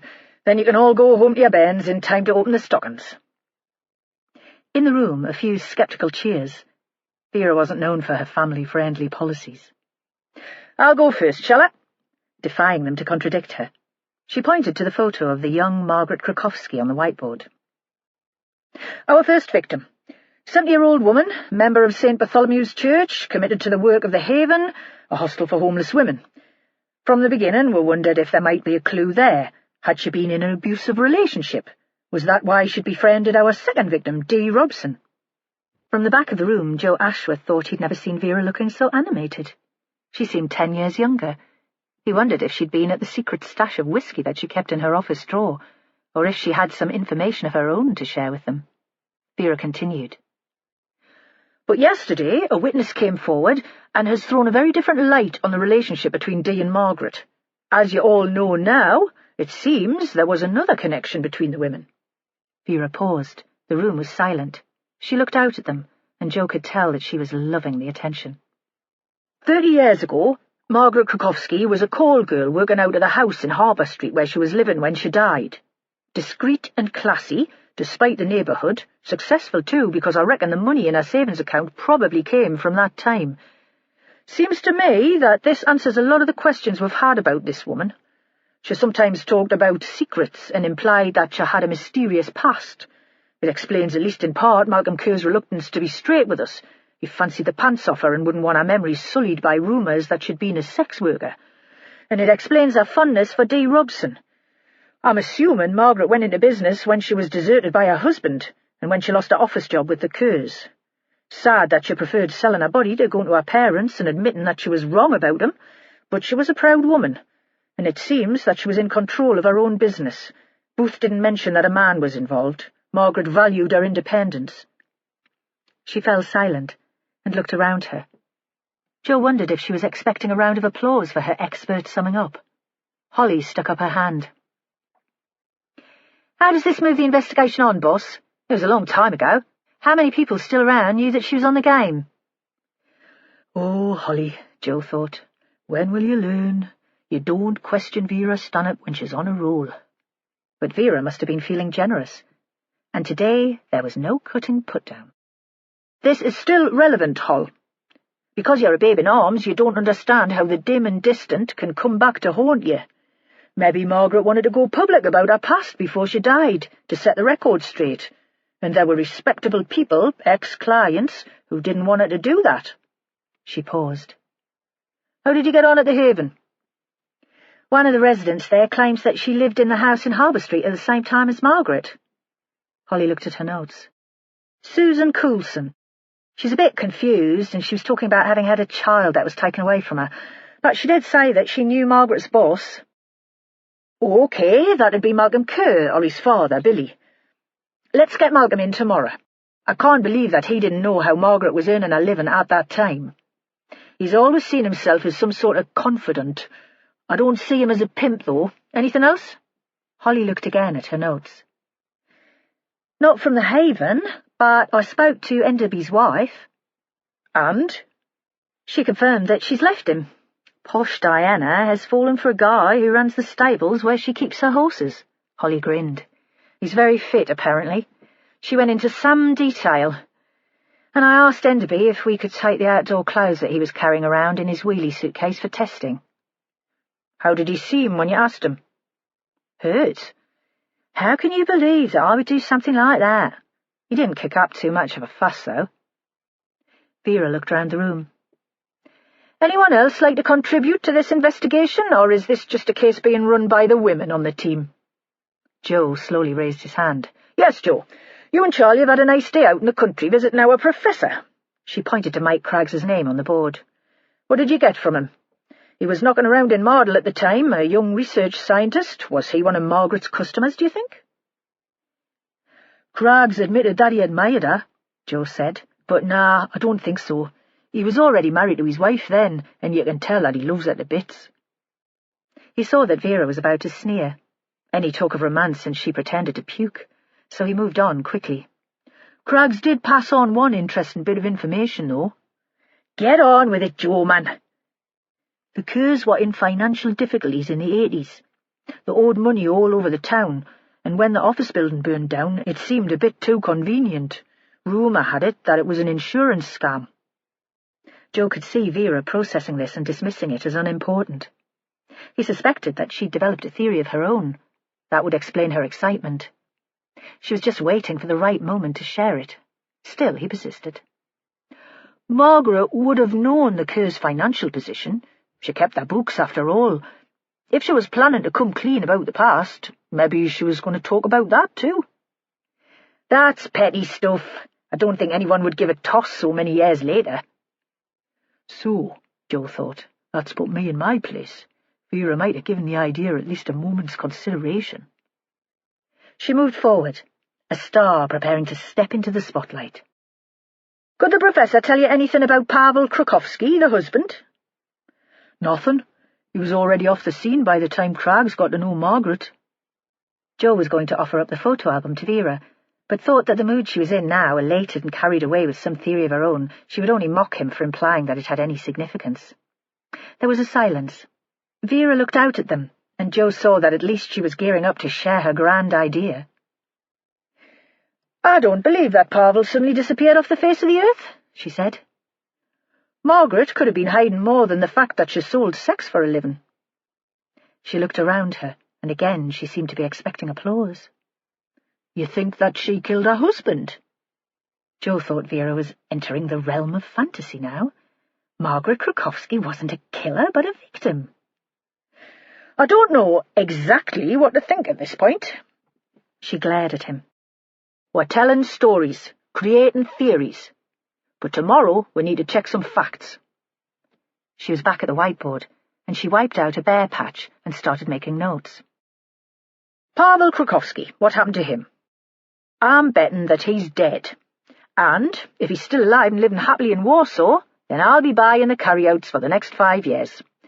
Charlie, you take over tracing him, first thing in the morning. Get our European colleagues to help out. Hall, you see if you can find any record of the fire at Malcolm's yard, but don't waste too much time on it. She stopped, her hand raised, holding the marker pen. This Susan Coulson. Did you meet her when you visited the Haven, Joe? Joe reeled back his memory and saw a grey-haired woman stirring soup, the tears rolling down her cheeks. He thought she was odd, overreacting to the death of a virtual stranger, but if she and Margaret had been friends for more than 30 years, that would make more sense. Yes, he said. I met her. Chat to her, away from the hostel if you can manage it. Jane Cameron's a control freak, it takes one to know one, and I don't want her listening in. Vera paused again. Bring her back to Harbour Street, buy her a fish and chip dinner or a port and lemon in the Coble, see if you can jog any memories. I really don't think she'd be an admissible witness, boss. Any defence brief would eat her for breakfast. Holly had jumped in again. Joe wondered if she was resenting the fact that her witness had been taken away from her, though he knew Holly would have little patience with Susan, who was old and confused. Vera kept her voice mild. At this point, I'm not worrying about the court case, Hall. I just want to know who killed these 2 women. When Joe arrived home, the kids were looking out for him. Sal's parents had taken them to see a panto at Whitley Bay Playhouse, and the 2 oldest were full of it. Michael had been on stage, and a clown had pulled a live rabbit from his ear. They were full of wonder, even Jessie, who claimed that she was a bit old for magic these days. He wondered how he would cope with her as a teenager, stroppy and defensive, and remembered again the schoolgirls he'd seen in the Metro on the afternoon Margaret Krukowski had died, simpering and playing up to the boys. It was hard to imagine that they'd ever been excited by a pantomime. In bed, he found it difficult to sleep. He was planning how he might carry out Vera's instructions to get Susan Coulson away from the Haven. He'd been intimidated by Jane Cameron, and he could hardly kidnap the woman. And something about the picture of the older woman, her eyes streaming with silent tears, seemed very moving to him. He wasn't sure now if she was weeping for Margaret Krukowski or for the child that had been taken away from her. Later, he replayed his conversation with Michael Craggs, anxious because he felt that he'd missed something important. The last image in his mind, just before he slept, was of the elderly couple leaning over their garden gate, their arms around each other and waving goodbye to him. When he woke, it came to him, almost as part of a dream, that he hadn't passed the photo album on to Vera. Chapter 31. The next day was clear and frosty, and Vera was in Mardle before it got light. It felt like truancy. She should be in her office coordinating the actions, supervising. An inspector's role was strategic, except that she'd always been seduced by the detail. She told herself she'd be back at the station before lunchtime. It was time to reel in Malcolm Kerr. He'd been playing silly buggers with her, and she hated being taken for a fool. The first stop was Percy Street. The curtains were drawn, so she assumed that she'd find Kerr in, but when she knocked on the door, there was no response. An alley ran along the back of the houses, separated from the gardens by a wooden fence. The streetlight caught the frost on the overgrown grass, and when she went in, there was ice on the concrete path. She banged on the kitchen door, and again there was no response. When she tried the handle, it was locked. A man came out of the house next door. He wore an anorak and a Newcastle United knitted hat and matching black and white striped gloves. He was on his way to work, and he regarded Vera with suspicion. "What do you want?" "You don't happen to know where Malcolm is, do you, pet? Only I can't get an answer." Her breath came as a cloud in the strange white light. He was in a hurry, and now he had Vera down as someone official. "I haven't seen him since yesterday morning." And he rushed away before she could ask anything more from him. She was tempted to try to get into the house. There'd probably be a spare key somewhere, under a flower pot or the back doormat, but if Malcolm Kerr was inside sleeping off a hangover, she'd be caught in the act of breaking in. Anyway, something about the stillness of the house made her think it was empty, that Malcolm was probably at his yard. She imagined him there in his shed, wrapped in an old overcoat, dreaming of the love of his life. He'd have done anything for Margaret Krukowski, and Vera thought now that the man could have killed Margaret's husband, or at least helped her to dispose of his body. That was one of the theories she was working on, which had been spinning around in her brain all night. She wanted to get Kerr safely into custody, but without frightening him. The present murders could be the result of fear, she thought, of a man trapped into a corner and fighting to save himself. When she arrived at the boatyard, it was locked and padlocked. The street behind her was beginning to come to life, but there was no sign that anyone had been into Kerr's secret domain. The hoar frost on the pavement was undisturbed. Now her anxiety increased. She saw Malcolm Kerr as a lost and friendless man with nothing to lose. Bad enough if he'd killed himself, but again she thought that he was desperate and that he might try to fight back. She wanted no more violence. She ran through the options for action. She could get a warrant to search his house and the yard. Any evidence was circumstantial and based on the fact that he'd lied to them, but with 2 women dead it should be straightforward. A phone call to Holly would set the process in train. Still, she hesitated. She knew it was illogical, but she had a fellow feeling for Kerr. She'd known him since she was a child. She wanted the chance to talk to him before he was labelled a killer. On impulse, she walked back to the Harbour guest house.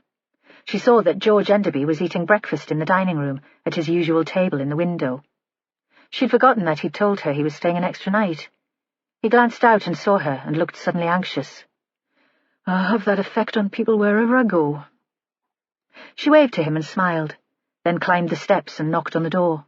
Kate Dewar answered. It seemed that she was in the middle of a conversation and something had made her laugh. She was still smiling when she saw Vera. "Inspector?" A little wary, but not worried. Vera hadn't seen her so happy. Then she noticed Stuart Booth standing in the shadow just behind Kate. The woman had been talking to him when Vera had arrived. Vera guessed that Booth hadn't told her about his earlier relationship with Margaret Krukowski. Sensible.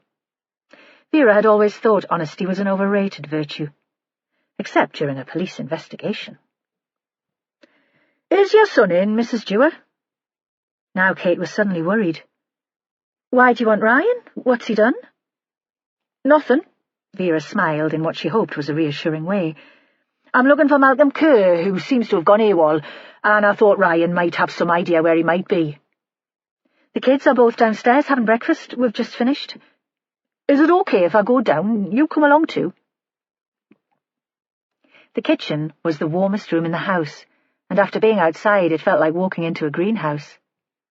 Chloe and Ryan were at the table. It was laid for 4, all very proper, milk in a jug and marmalade in a bowl.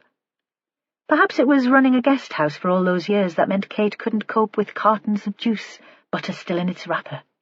Or perhaps she was still trying to impress her lover. Vera was surprised that the kids were up at all. Teenagers in the school holidays. Shouldn't they still be in bed at lunchtime? Or perhaps Ryan was planning to work for Malcolm again today.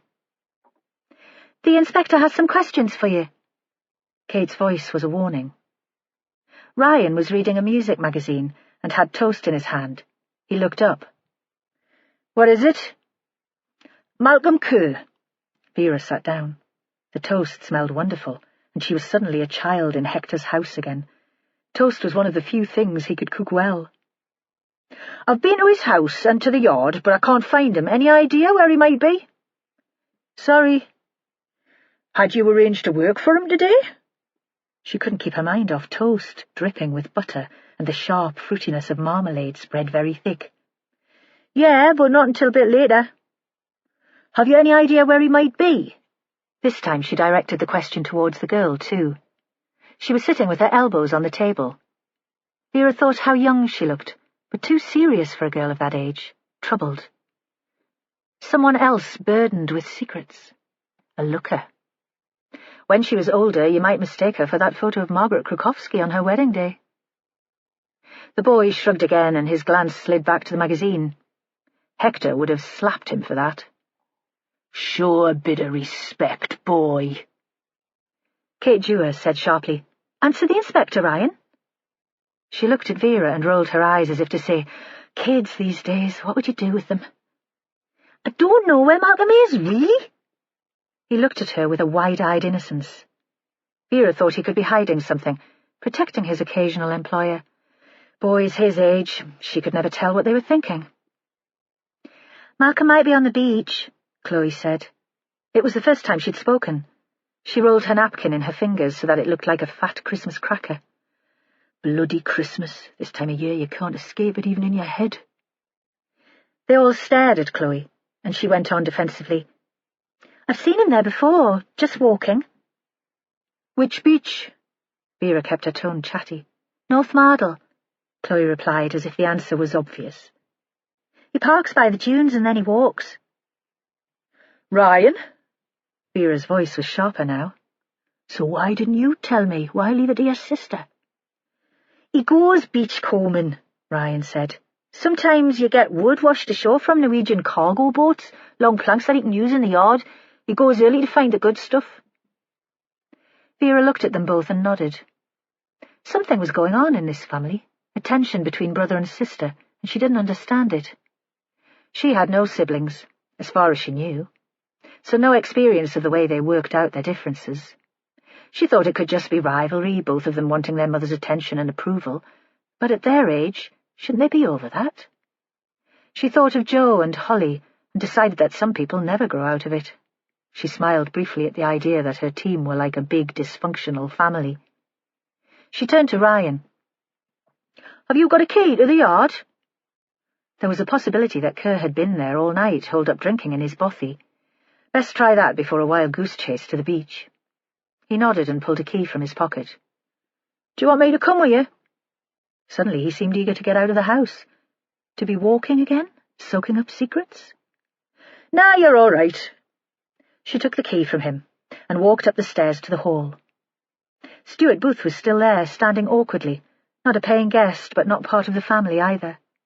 She walked past him without a word. In the street it was quite light now.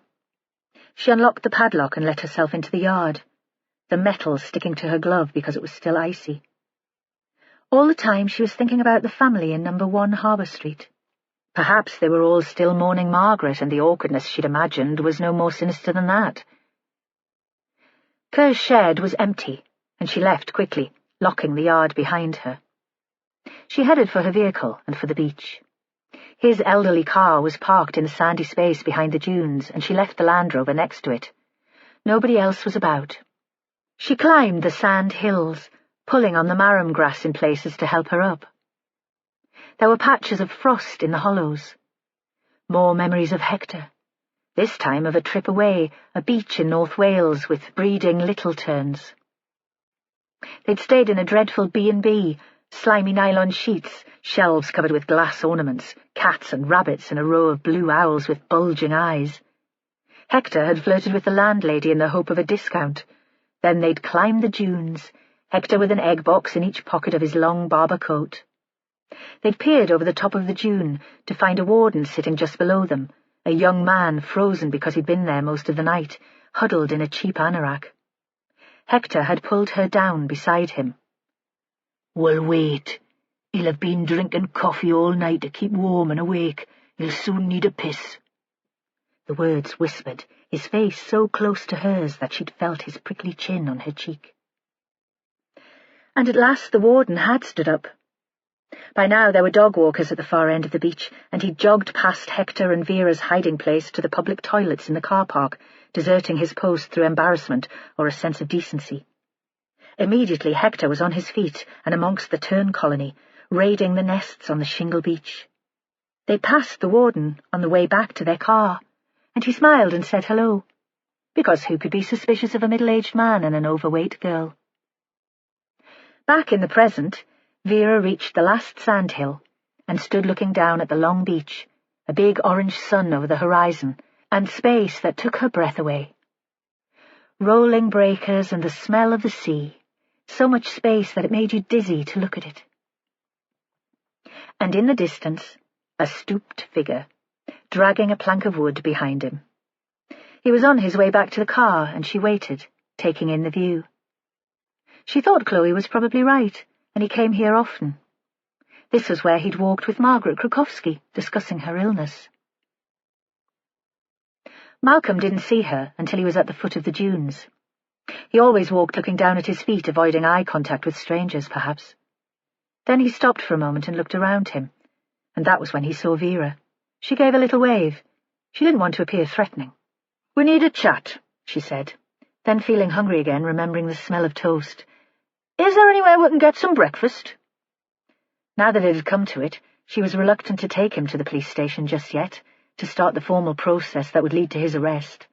They ate sausage sandwiches in a greasy spoon on the road out of town. A steaming tea urn and a couple of German lorry drivers at the table by the counter. Vera sat Malcolm near the window.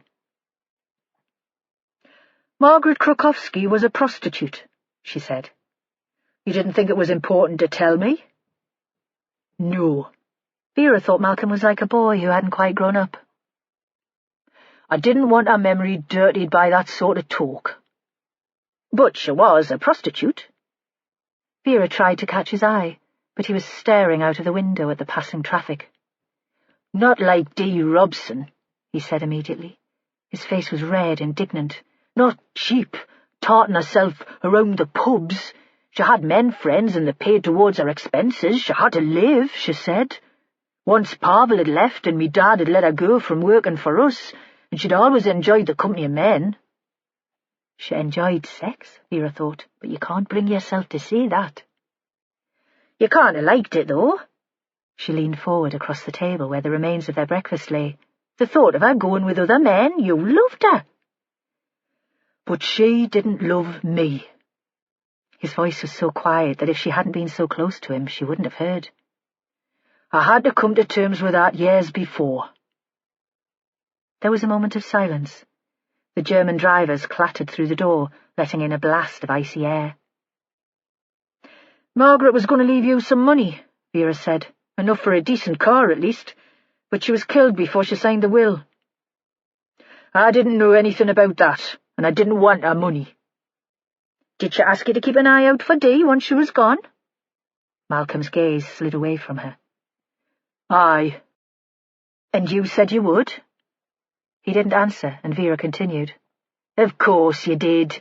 You couldn't deny her anything. Would you have kept your promise, though? Not an easy woman to keep track of, Dee Robson." He shrugged.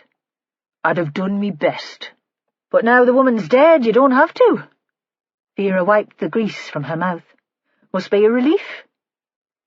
"I wouldn't kill the woman because she was a bit of a nuisance." He raised his voice, and the woman behind the counter was staring. Vera ignored the outburst and continued. "Now we'll have to trace Margaret's relatives because there's no valid will. Her husband, I call Pavel that because I've looked and I can't find any trace that they were officially divorced." She looked up, and this time she did catch his eye. Any idea where he might be?" He shook his head slowly. "We're tracing other people who were around at the time," she said. "That mother and son who ran the Coble. If you don't talk, there'll be folk who will." He shrugged, and still he didn't speak. But this time she sensed something unexpected in his reaction. Pleasure? A certain wry humour? "Pavel went back to Poland," he said. "He found a woman who suited him better, and he went back home." "If you know anything about his disappearance and you don't talk, you're playing a dangerous game." She felt as she had with Ryan at the Dewars' breakfast table, that she wanted to slap some sense into him. Demand some answers. Both knew more than they were letting on.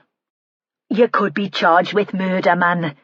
All these secrets and lies. The truth won't hurt Margaret now."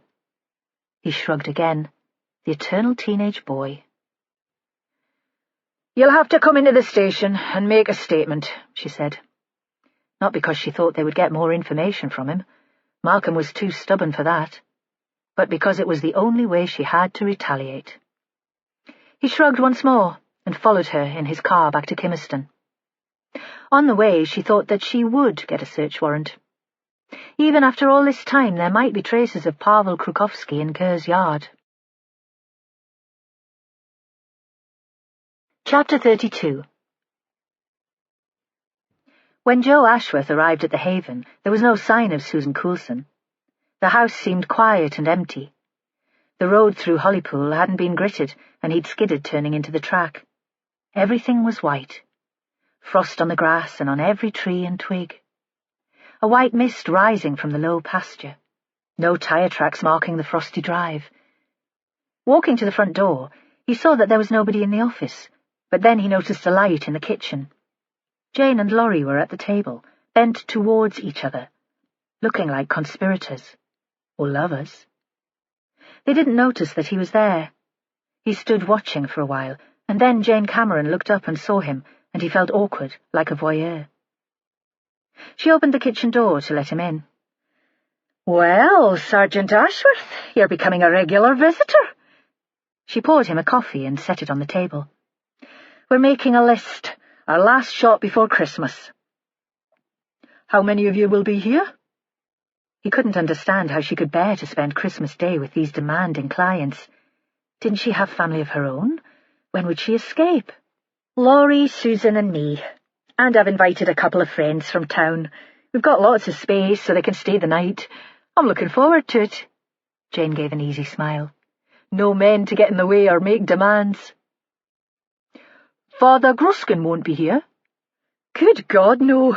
She seemed horrified by the idea. "The old ladies from St. Bart's will be fighting to cook him lunch. We're planning a proper party." "What do you want?" Laurie looked at him. "If you need to talk to me, be quick, because I want to take the dog out for a walk before we go into town." "No," he said. He was surprised, but also faintly amused that she was so bossy. An offender had never spoken to him like that before. "I don't need to talk to you." Laurie stood up and left. He heard her speak to someone in the hall, and a dog barked, and then Susan Coulson walked into the kitchen. She was dressed in the sort of shapeless trousers that Vera wore on a bad day, with a baggy jersey across her swollen belly. Her grey hair was pulled back into a ponytail. She was yawning as if she'd just stumbled out of bed. He wasn't sure that she'd recognize him, but she nodded as she put on the kettle for tea. He thought she seemed more composed than she had on their previous meeting. "There's been a development," he said. "A possibility that Margaret's murder was linked to the way she lived a long time ago. I was hoping that Susan might help me." He looked at the woman. "Because you knew Margaret then, didn't you? You both had bedsits in Harbour Street." She looked at Jane first, as if she needed her permission to answer, and then she nodded, no words. She squeezed the tea bag in her mug, threw it into the bin and sat at the table. "I wondered if you'd like to go back to Harbour Street," he said. "See the house as it is now." Still silence. Through the window he saw Laurie in boots and jacket walking with the dog across the grass. Their feet left scuff marks in the frost. The sun was burning off the mist. "Would you like me to come with you?" It was Jane talking directly to the older woman. Laurie and I can go shopping later. This time Susan shook her head and did speak. I'd like to see where Margaret lived, she said. She never offered to take me back there. Perhaps she thought I'd be too upset. She paused for a beat. And I'm sure this funny lad will take care of me. For the first time there was a glimmer of a smile. My age, I don't need a chaperone. Joe didn't talk to her as they drove away from the haven. He wasn't sure where to begin, and he thought he'd wait until they were there. Susan sat beside him in the front seat, looking around her as if she were a tourist. She seemed to be enjoying the trip out, the low sun on her face. Occasionally she would lean back in her seat and shut her eyes, and he wondered if she was sleeping or thinking about the past. As they approached Mardle, she sat up and was more alert. Tell me about Margaret in those days. They'd pulled up outside the Harbour guest house now. Susan was looking around her, but made no move to get out. And at least in the car it was warm and they wouldn't be overheard. How did she earn a living? The woman turned her head sharply to face him. You already know, or you wouldn't be asking. He wondered now that he could have thought her stupid or slow. She was a sex worker. An escort, Susan said. High class, choosy. She could have made a fortune, but she was never greedy. And she saved the money. I could never save a penny. Were you in the same business? She shook her head. Nah, I never had the nerve for it. Another smile. Or the body. I managed on the social. I had a man until he left us. I'm sorry. Joe wasn't sure what else to say. I wasn't. He was a bastard. But I started taking drugs then. Tranquilizers from the doctor. Then anything I could get hold of. Never stopped, really. They took my baby. He didn't reply. It would have sounded trite to say again that he was sorry. But you're clean now, at the haven? Aye. Still have bad days. A brief grin. And I make the most of them when they happen. I don't want them to get rid of me. If they think I'm well, they might make me leave. Set me up in a place all on my own like they did Dee. I couldn't live like that. You like it at the haven? Pet, I love it. Always someone about to chat to, a bit like the old days in Harbour Street. They sat for a moment in silence. Can I see inside, where Margaret lived? I don't see why not. He got out of the car, then went round and opened her door for her. It was still very cold. She took his hand and pulled herself out, then stood for a moment looking up and down the street. On the pavement opposite, Peter Gruskin let himself into the church. Could we go in there first? She nodded towards St. Bartholomew's. For old time's sake.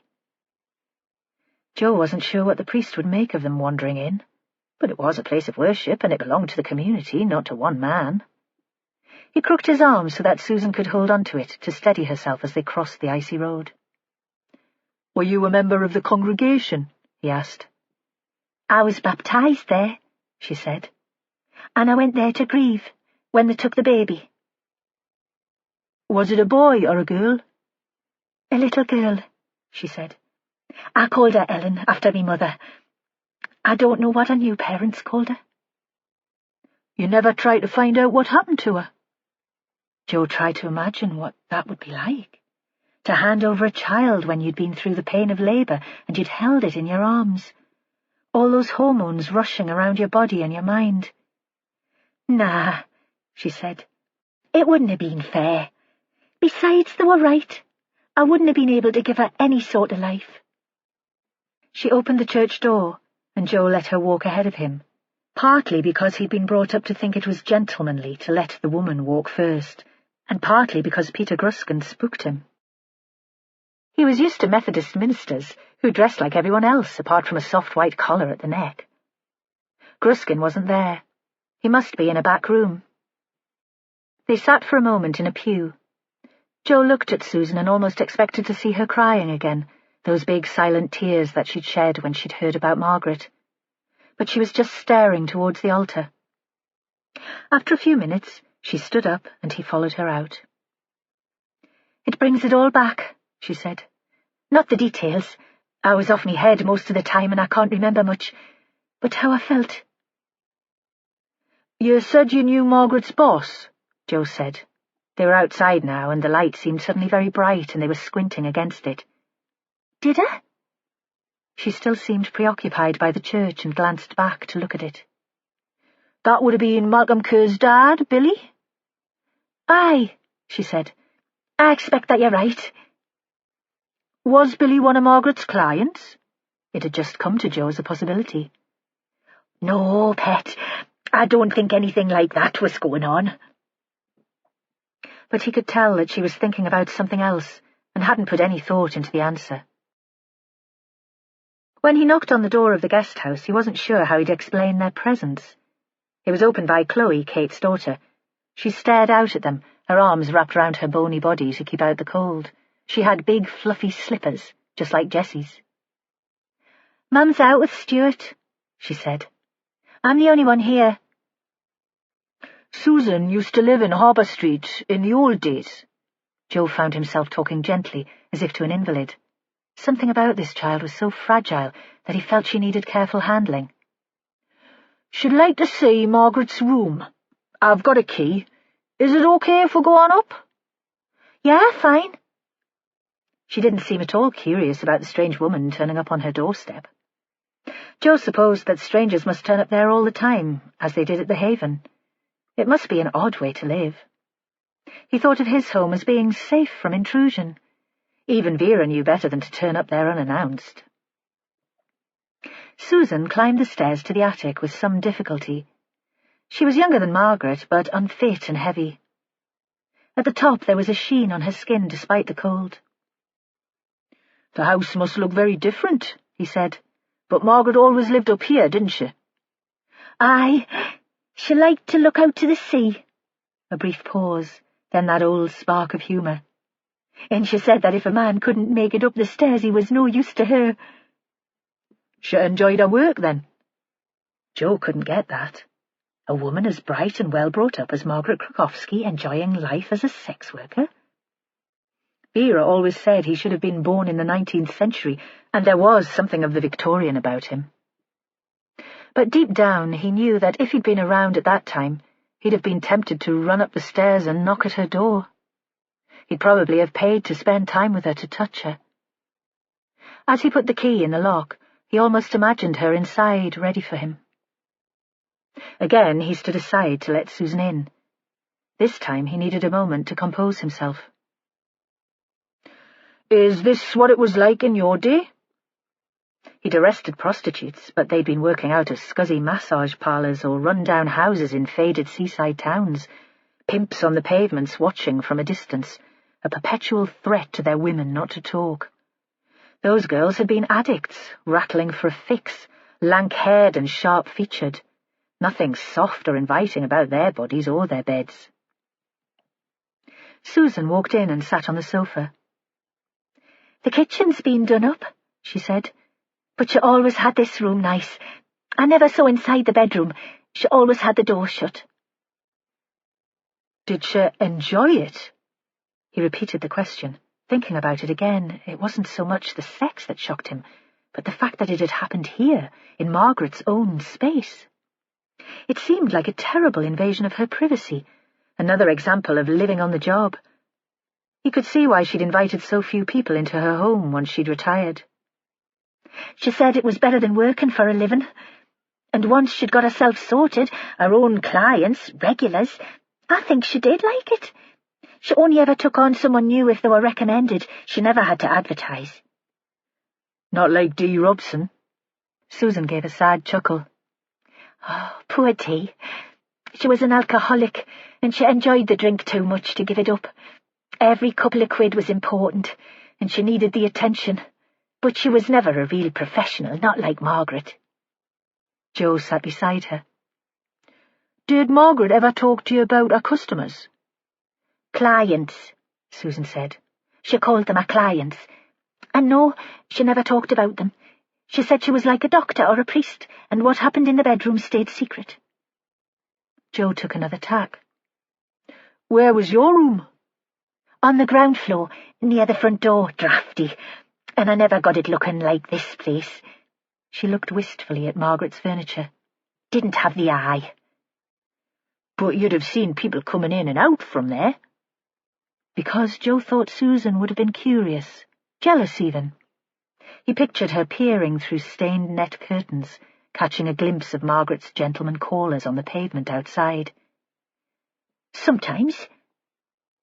Susan snapped her mouth shut, as if she'd just remembered that this pleasant young man was a police officer. It might help us find out who killed her, Joe said.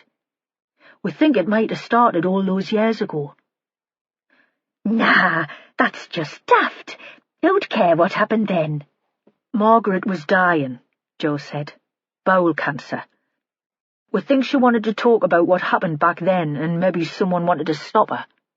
There was a pause. On the roof outside, herring gulls were screaming. I never knew their names, and there were only a few of them. But you saw them. All respectable, she said. Suits, shiny shoes. She leaned forward and lowered her voice. Once there was even a vicar. He was wearing a scarf, but when he was leaving, it was open at the neck and I saw the white collar they have. But not Peter Gruskin, Joe thought. He'd hardly have been born. He remembered Vera and her manic behaviour at the briefing the day before, her conviction that Pavel Krukowski was dead. Tell me about Margaret's husband. What about him? What was he like? It was as if she hadn't heard him again.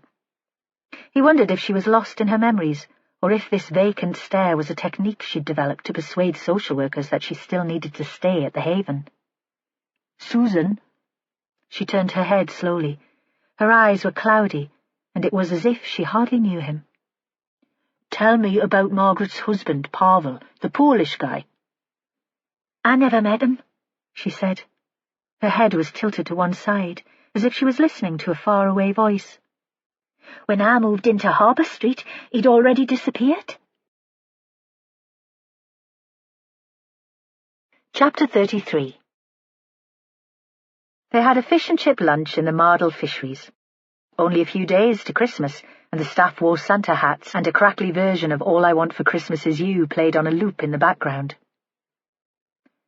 Joe didn't think he'd get anything more from Susan, but Vera had told him to buy her lunch, and anyway, he thought it would be a treat for her. He'd started to think of her as a slightly batty aunt.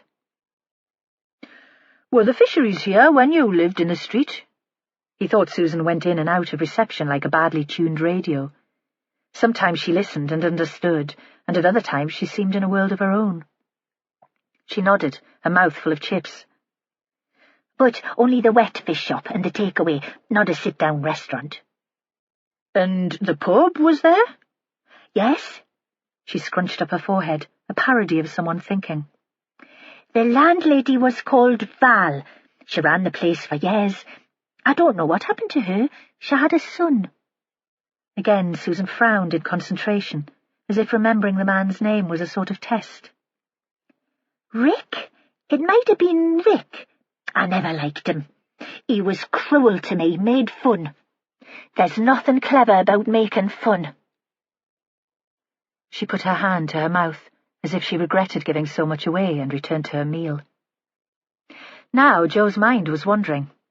He couldn't see what any of this could have to do with the murder of 2 women in the 21st century, but he imagined the Coble in the 1970s.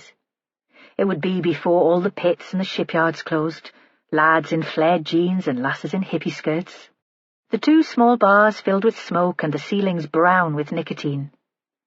There would have been more commercial fishing then, and the men would have come for a pint straight from the boats, full of talk of their catch and the weather. What would they have made of Margaret Krukowski? Perhaps the men wouldn't have cared how she made her living, but some of them would surely have guessed. They'd have seen Margaret's clients, even if they'd been few in number, out of place in their business suits and clerical collars knocking at the door of number 1 Harbour Street. They'd have been curious.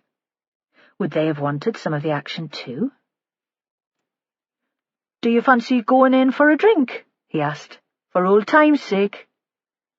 Susan shook her head immediately. Perhaps she thought that Rick, the landlady's son, would still be there to jeer at her. Joe took the photo album from his inside pocket. "Do you recognize anyone here?" She turned the pages slowly, but nothing registered, until she came to the photo of Billy Kerr's birthday party. "That's Margaret! And Billy and Malcolm." "Anyone else that you recognize?" "Val, the landlady." She pointed to the big woman. Joe waited for her to point to Rick, the landlady's son, but she shut the album without mentioning him. Again, he wondered what exactly the boy had done to upset her. "Shall we get you back to the Haven?" He wasn't sure what good this was doing. He saw a police van pulling in beside Kerr's yard and wondered what was going on there. "Aye," she said. "But it's been canny, coming back." "Not too many ghosts?" She put on her blank, not understanding face and didn't reply. They arrived at the Haven at the same time as Laurie and Jane, and Joe helped to carry in carrier bags of food. "How did it go?" Jane caught him just as he was about to get back into the car. There was something complicit in the question, as if they were two professionals comparing notes on a shared case. "But we're not," he wanted to say. "You're a suspect as much as Susan is." "Fine." He gave a bland smile.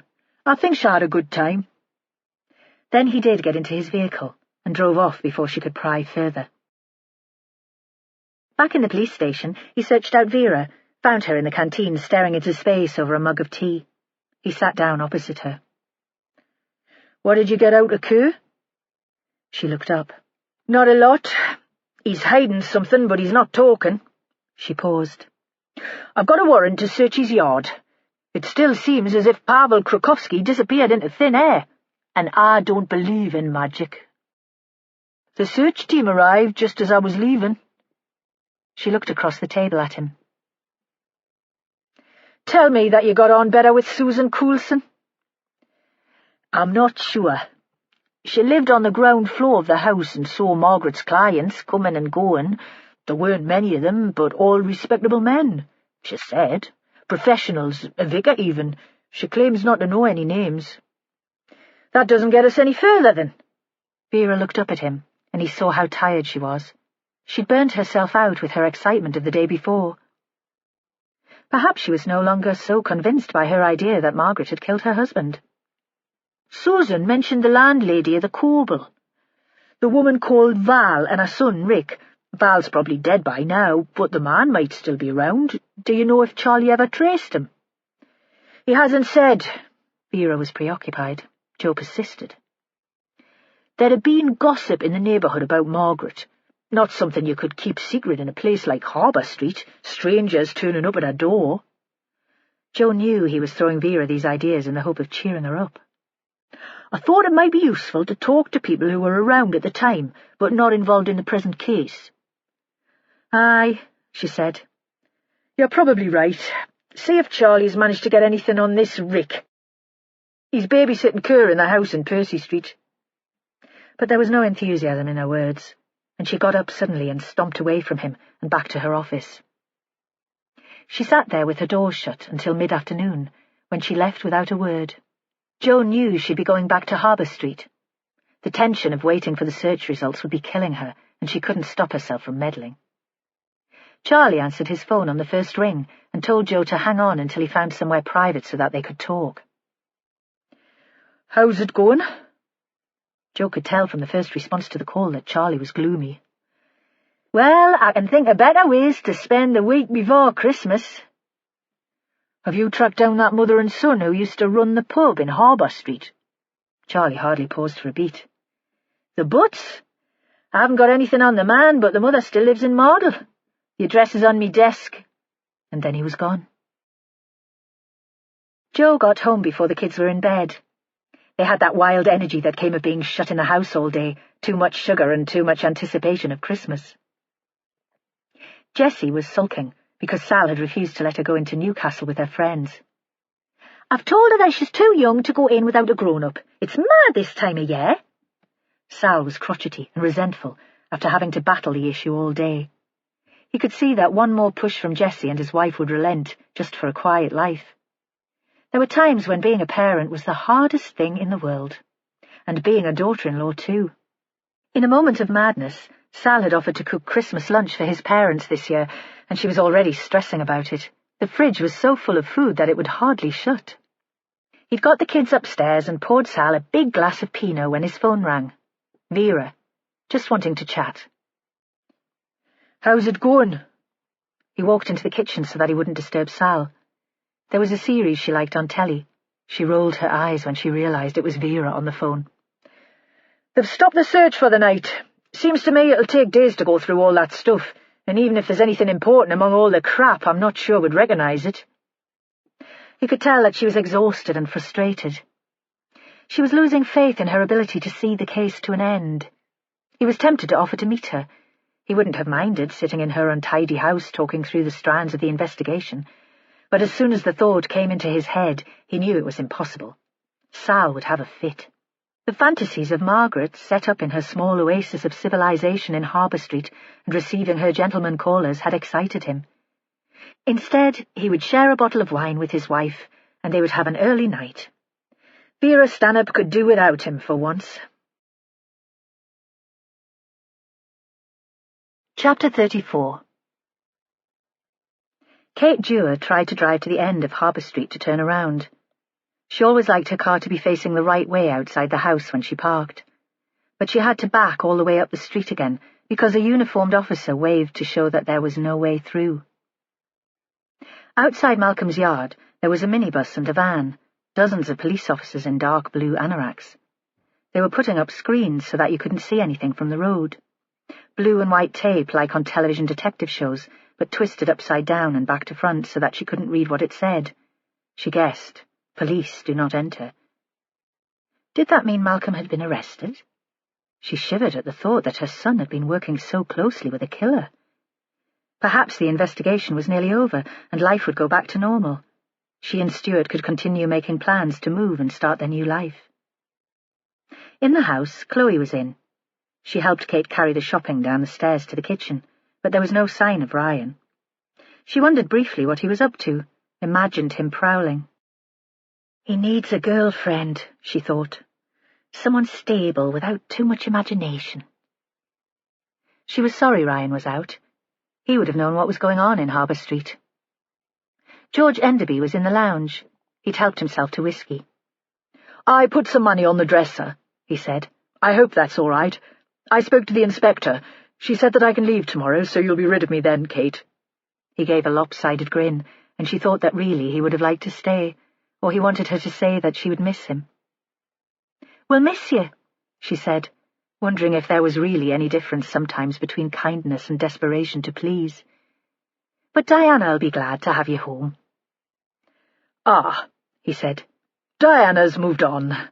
She has a new man, just like you." Kate wondered if he'd been sitting here all afternoon drinking her whiskey, or if he'd been brooding in the lounge bar at the pub, buying drinks in return for company. He didn't seem drunk, but still he was hardly himself. "Do you know what's going on at Malcolm's yard?" If he'd been in the pub, he might have heard the gossip. "No." He seemed hardly to care. Back in the kitchen, she put away all the food she'd bought for Christmas. Chloe was on the sofa in the living room, and there was a book face down beside her. She'd changed into different clothes, though, a pretty top that she usually only wore for going out, and she'd put on eyeliner and mascara. Kate wondered if one of her friends had been round. Chloe called through to her mother. "Oh, Stuart phoned," implying that any call for her mother could have no importance, and that she'd only just remembered. "He said that you weren't answering your mobile." Kate stood in the doorway between the two rooms. She was clasping a huge bag of washing powder to her stomach, as if it were a baby. "What did he want?" "Nothing," that breezy voice. "He just said to tell you that he'd called." Kate phoned Stuart, but there was no response. She left him a message saying that she was in. "Come round if you're not busy. It'd be lovely to see you." She thought that the balance of power had shifted between them. In the beginning, Stuart had been the eager one, turning up on her doorstep excited. Now she felt more needy, less certain of his affection. She couldn't settle, and climbed the stairs to the landing close to Margaret's room. From the round window there was a view over Malcolm's yard. It seemed to her that the police officers were searching for something specific. They had their own method, she could tell, meticulous, shifting all Malcolm's gear to one end of the yard. It was almost dark, and suddenly the streetlights came on, and quite clearly she saw Ryan peering through the railings, trying to see past the screens, along with other rubberneckers. No doubt there'd already be a photo on his smartphone, and he'd have sent it to all his friends. Then he'd move on, pacing the pavement, restless as ever. Back in the kitchen, she tried to phone Stuart again, but still he didn't answer. Chapter 35. Vera would have continued searching Malcolm's yard all night, would have been there on her own with only a torch and the streetlights to illuminate the scene if she hadn't realized that it would look ridiculous. They'd already gathered an audience, teenage kids and workers on their way from the Metro to the Coble for a drink before heading home, staff from the fisheries on their fag breaks. Malcolm wasn't there. He was at home, sitting in the bleak living room in the house on Percy Street, with Charlie to keep an eye on him. She felt a moment of guilt about Malcolm, a moment of self-doubt. She didn't have enough evidence to charge him, but the locals would all have him down as the murderer now, even if the search team didn't find anything in the yard. The press had turned out big style before the team gave up the operation for the night, and there would be lurid pictures in the papers the next day. His ex-wife had already done an exclusive with a tabloid, telling them that Malcolm had once battered her. When the search team pulled out, they left a PC to secure the yard, and another outside Malcolm Kerr's place. She gave Charlie a lift home, and they sat for a moment outside his house. There was a light on inside, and the curtains were shut. So Charlie had found another woman then. Vera thought that maybe she wasn't such a bad detective after all. "Who is she?" She nodded towards the house. Then when he didn't reply immediately, "You're a bit of a dark horse, keeping quiet about a new woman in your life." "It's not a new woman, at least not how you mean." "What then?" "It's me daughter. She finished uni in the summer and couldn't get a job. Couldn't get on with her mother either, so she's back with me." He grinned despite himself. "It's working okay?" Vera supposed she must have known that Charlie had a daughter, but couldn't remember anything about her. "Champion," he grinned again. "She's doing work experience with an engineering company in Blythe. Thinks she might get a real job at the end of it." He couldn't keep the pride from his voice. "Good for your lass." Meaning it, really. But Charlie had been a loner like her since his wife had left, and now it seemed that Vera was the only oddball in the team. She couldn't help feeling she'd been deserted, that he'd let her down. When Charlie disappeared into the house without a second glance back at her, she phoned Joe. She'd have liked to spend a bit of time with him, but she could tell there was no way he'd come out. His lass would want him for herself, mulled wine and carols and crap TV. So Vera drove home and sat alone in the cold house, drinking like she had in the old days before she got the doctor's warning, worrying at the case, not allowing herself to think that they'd find nothing of any importance in Malcolm Kerr's yard, that all the manpower and expense would be wasted, and she'd be a laughingstock. The next day, she was first in the briefing room. A hangover, dull like a bruise or an aching shoulder. The team turned up on time, eager and expecting results, because she'd been so positive the day before. She stood in front of them and tried to keep her energy level high. "Hall, Charlie, any news on our elusive friend, Pavel?" "Not yet." Holly pulled a face. "I took it over yesterday afternoon when Charlie went out to model, but civil servants seem to stop working at least 1 week before the bank holiday. I've got a couple more contacts to try today."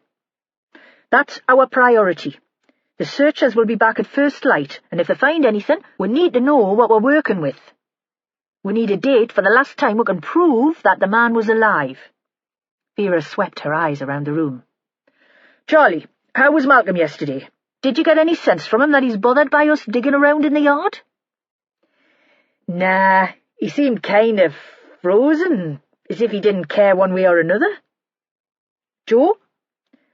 "I'm going to see the woman who ran the Coble for years. Prof Craggs has some photos which suggest that they were all friends, the Kerrs, Margaret and the landlady and her son. Maybe Pavel, too. Susan Coulson from the Haven says she knew the others, though she has no memory of Margaret's husband. The landlady's name is Valerie Butt, and Charlie's tracked her down to an address in Mardle." He turned apologetically to Vera, as if he knew he wasn't helping much. He realized that what she needed now was proof that Krukowski was dead, bones, teeth, or a witness who had seen him killed. "I thought she might remember gossip about Pavel disappearing suddenly. I'm still a bit confused about timings, about when exactly he left the town. Talking to other people might help." Vera thought it was a long shot, but she didn't want to put him down again in front of the others. Whatever his shortcomings, he'd always be her favourite. "Aye," she said. "Why not? Worth a punt." It was light now, and the team would have started in Harbour Street. She was drawn back there, a terrible fascination, because she knew that if nothing was found, her theory would be baseless. If Pavel hadn't been killed by Kerr, or with his help, there'd have been nothing more for Margaret to confess to, and no reason for Kerr to have killed her. Vera was certain that Margaret had been keeping a more profound secret than just her profession. Without a body, Vera would have to rethink the investigation entirely. Immediately after the briefing, she headed back to Mardle, only telling Joe where she was going. When she arrived, they'd searched most of the yard. There was one rusting hole to get into, and Malcolm's shed still to clear.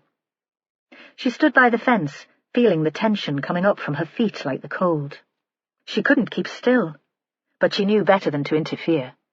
Bad enough that she was here, keeping them in her sight instead of letting them get on with it. She'd hate a superior officer watching over her. She knew what they were thinking. Doesn't that woman have any of her own work to get on with?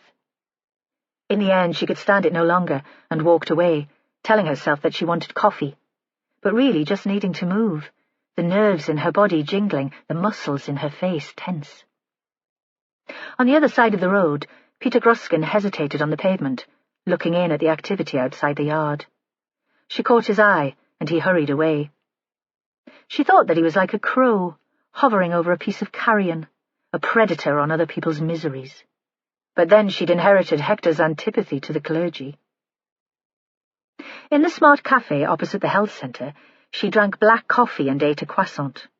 It had almond paste in the middle, very sweet, and she felt a rush of energy from the caffeine and the sugar. She knew she should get back to the police station in Kimmerston. That was her proper place, in an office. She should leave the detail to other people. But she told herself it would do no harm to call back into the search site first. They might have found something in the last half hour. It would be crazy to drive away without checking. When she arrived at Malcolm's yard, there was no sense of urgency. Most of the officers were standing by the fence drinking tea from flasks. Just a couple of men were emptying the junk from the shed. First she felt angry, and then sick with disappointment. They'd given up. She'd bobbed under the tape to join them. Now the shed was empty, and there was nothing left but the small stove standing on the bare concrete floor. She went inside and found the team leader there. He looked at her, part pity and part derision. "Nothin'." He was a Scouser, and it sounded as though he was spitting the word. "No clothing dating back to the time in question, nothing that could have belonged to your man, no sign that anything's been buried or the concrete's been disturbed anywhere in the yard. Except in here." Coffee, sugar, and a flash of the new idea made her almost lightheaded. No hangover now. "There was a wooden temporary office here before the shed. Smart, linked to main services. It was burned down. There was a suspicion that it was an insurance scam, but maybe Kerr wanted to hide a body, hide the evidence of a murder. A fire would give him an excuse to replace the floor. The shed appeared on the same site soon after. Nobody would have noticed, would they? Customers coming into the yard would have thought any work was connected to the fire damage." "You want us to dig up the floor in here?" He looked at her as if she was crazy. "Aye, I do." She smiled, knowing that she seemed manic, unhinged.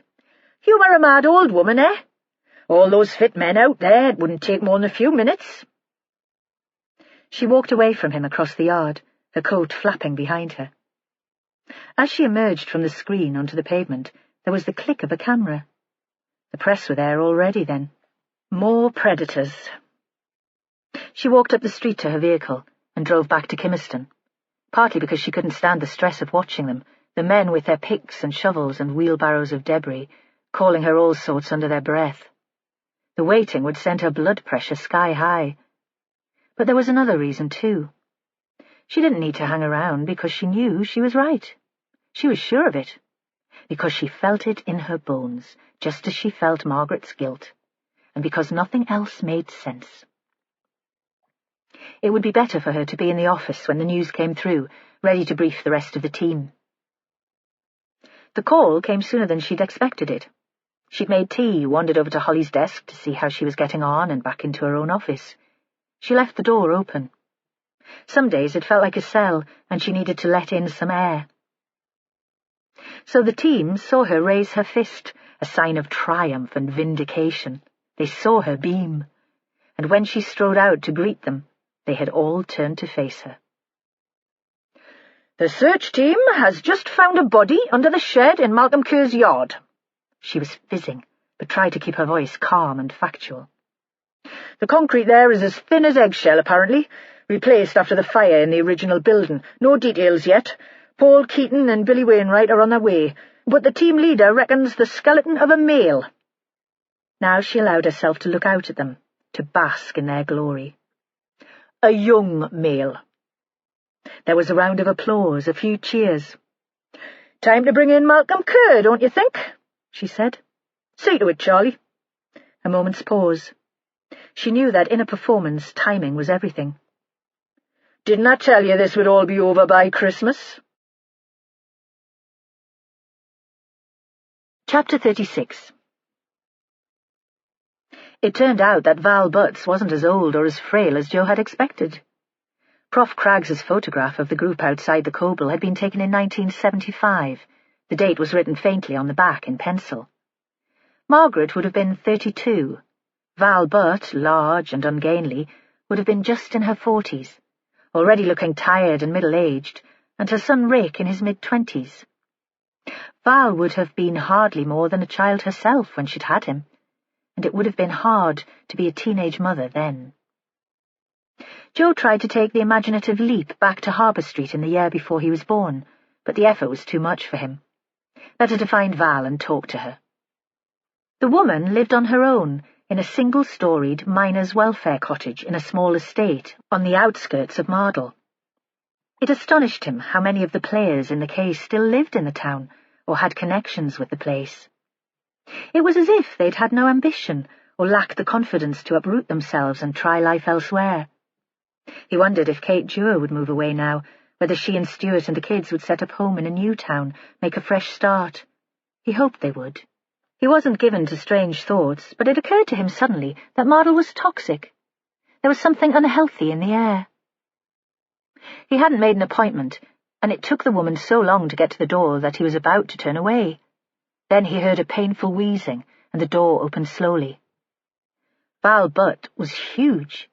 She was still in her nightclothes, and the pink candlewick dressing-gown hardly met around her waist. She walked with the aid of a Zimmer frame, and before speaking, she let go of it with one hand and flicked ash from her cigarette onto the path beyond him. "Who are you?" Eyes narrowed. The same look, he thought. She would have given the underage drinkers in the Coble before serving them anyway.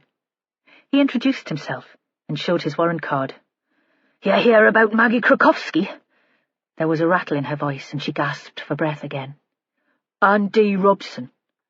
"Aye, well, I never knew her." She backed herself carefully into the corridor. "You'd better come in. Dee was after my time. I'd have left the Coble before she was a regular there." He made a pot of tea on her instruction. "I'm never me best in the mornings." She installed herself on the sofa that took up most of the tiny front room, hauling her legs onto a padded stool in front of her.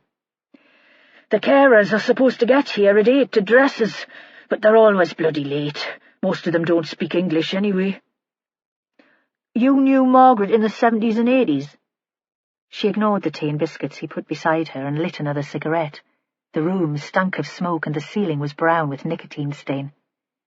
Joe put the photo on the arm of the sofa so that she could see it without moving. She picked it up and stared at it. "That was 1975, she said, without turning it over to look at the date. "Billy Kerr's birthday." Nothing wrong with your memory, then? He was genuinely impressed. It was the year I took on the licence. She paused. We'd had a place in the West End of Newcastle before that, but it wasn't easy. There was always trouble. It was tough, especially for a woman. The Coble was a step up, a bit more respectable. You were on your own with your son? She gave a sudden quick grin and the ghost of a wink. On and off. There was the occasional bloke. She stubbed out the cigarette in her saucer and gulped the tea. But always my name over the door. I stayed there until I retired. Margaret Krukowski, he said. It was time to get to the point. Aye, the gorgeous Margaret. She could stop a conversation in a bar just by walking through the door. There was a niggle of resentment in her voice, which he realized was probably jealousy. Most women would have been jealous of Margaret Krukowski in her heyday. You didn't like her? I didn't trust her. Tell me, he said, remembering advice given by Vera one night at her house. Get them to tell you a story. It's all about stories. Might be a pack of lies, of course, but that'll tell you something useful too.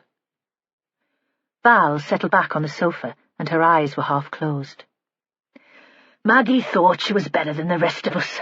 She hated being called Maggie, and I only did it to spite her. She had a fancy accent and fancy clothes. I said to her once, "We're alike, you and me, both left by our men to fend for ourselves." The look she gave me, as if I wasn't fit to clean her boots.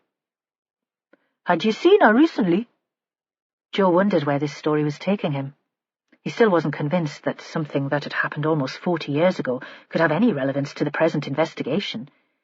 He didn't believe in the body under the boatyard. Nah, didn't see her much after that photo was taken. There was a falling out. She paused, drank more of the tea. Things were never really the same after that. What do you mean? Outside, the postman walked down the street, the last delivery before Christmas, his bag fat and heavy. Val saw him too and watched, a moment of hope or anticipation, but he walked straight past her door. Val lifted her shoulders and attempted a shrug. Nothing. Just that she never came into the pub again. What sort of falling out? How would I remember after all this time? She glared at him, challenging him to contradict her. Joe thought she remembered perfectly. Did something happen the night of Billy Kerr's birthday party? I don't want to talk about it. She shut her mouth like a toddler refusing to eat her vegetables, and they sat for a moment in silence. Did you ever meet Margaret's husband, Pavel? She shook her head. Her hair was very fine and she was bald in places. He'd long gone by the time we moved to Harbour Street. Joe thought that in that case Vera couldn't be right. If Pavel was buried under Malcolm Kerr's yard, he must have been in Harbour Street the night of the fire. Are you sure? Our information is that he was still in the region then. She shrugged. Maybe he was, but he wasn't living with Maggie Krukowski. Was Margaret working for Billy and Malcolm Kerr when this photo was taken? Joe thought it was hard work prizing information from the woman, and he wasn't getting anywhere. He was wondering now why he'd come. He wished he was at Kerr's yard watching the search team.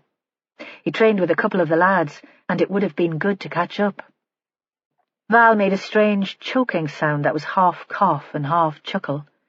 Oh, by the time I knew her, she was what you'd call freelance, a professional working woman. Each word came out as a separate sneer. What do you mean? Joe pretended ignorance. She was a high-class slag, playing with fire. No man to keep lookout for her, no protection. If she'd been murdered then, I wouldn't have been surprised. He was surprised by the vehemence of her words. You were a woman without a man to look out for you, too. I had my Rick. He was a good son. But he's left you, Joe thought, a sudden flash of insight. And he doesn't even send you a Christmas card. Around the time of Billy Kerr's birthday, there was a fire at his yard, Joe said. His office burned down. She looked at the clock on the windowsill. Oh, those bloody carers. They get later every day. You must remember the fire. It would have been a big deal round here then. There was a rumour that it was all an insurance scam." "Was there?" She seemed genuinely surprised. "I never heard that." Another pause while she fidgeted with a packet of cigarettes. "It happened the night of the birthday party, or early morning the next day. Though I think there was talk in the bar about arson, I never believed it. People always like a drama, don't they?" "You can't help in any way with our investigation, then?" Joe Ashworth was losing patience, and he wanted to be out of the house before she lit another cigarette. He hated the way the smell got into his hair and his clothes. It made him retch. "I've never been one for helping the police," she said.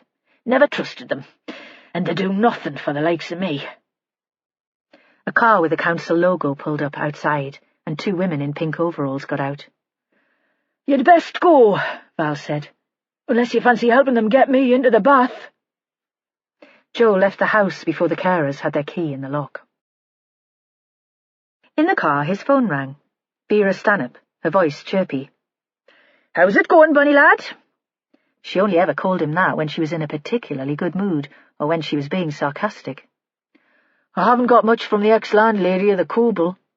But he knew Vera wasn't listening. She'd phoned to share information, not get it. "We've found the body."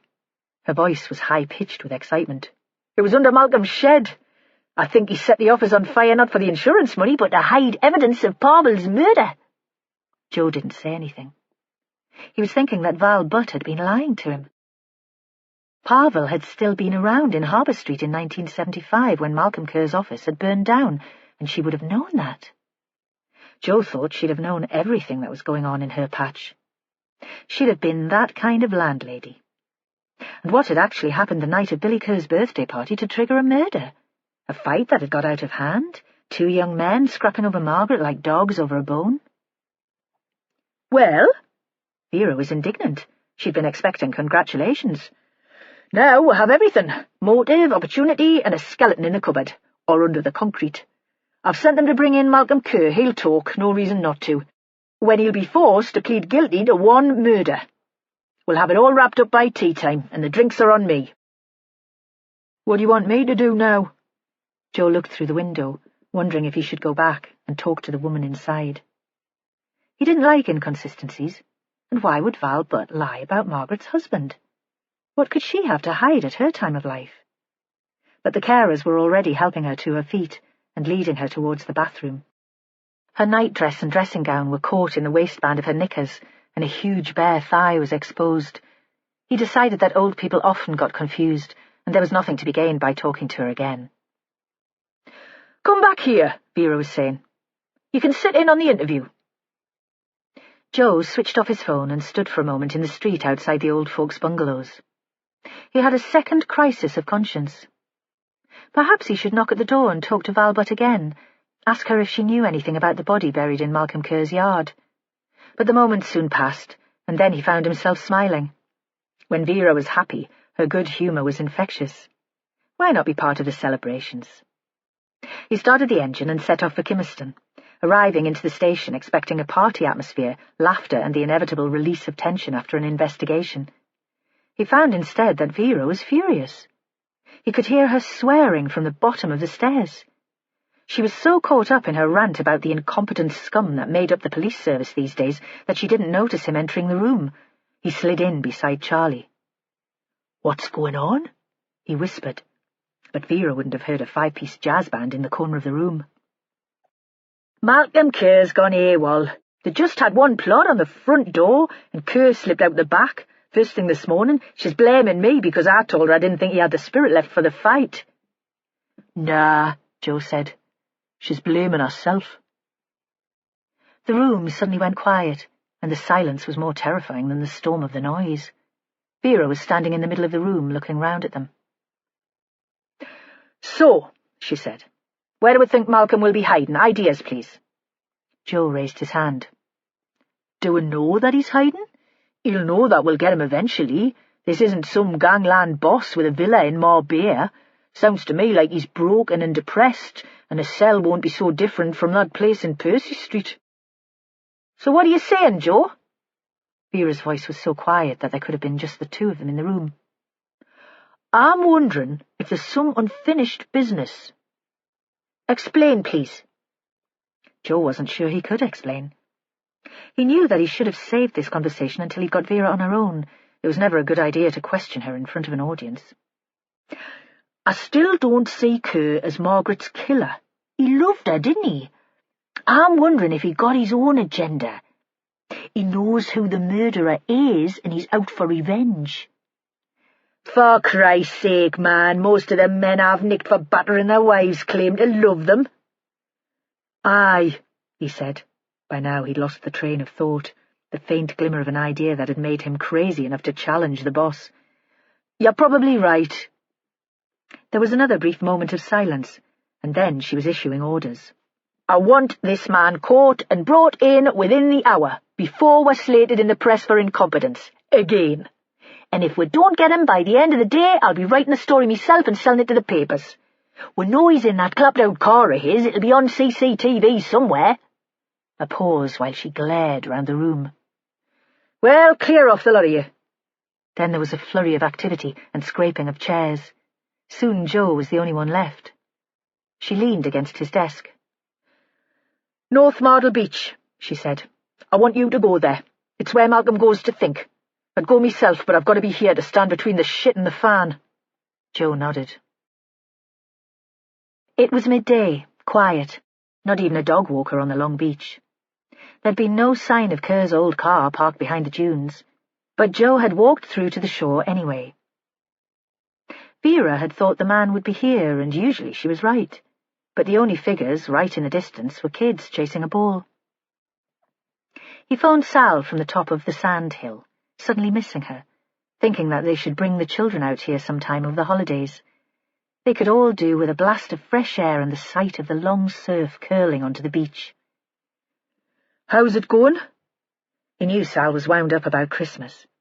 She had this dream of how it should be for the family, everything perfect, and the reality never quite lived up to her expectations. This year she'd be thinking that his parents were judging her too. How are the kids? Jessie's gone into town. Her voice defiant, knowing that he wouldn't approve. He thought his little girl was too young to go into Newcastle without an adult. She went on. It's all right. There's a gang of them, some older kids too. Sarah's mother was going to take them in on the Metro, and she'll be in town too. Last-minute shopping to do. And just on the end of the phone if they need her.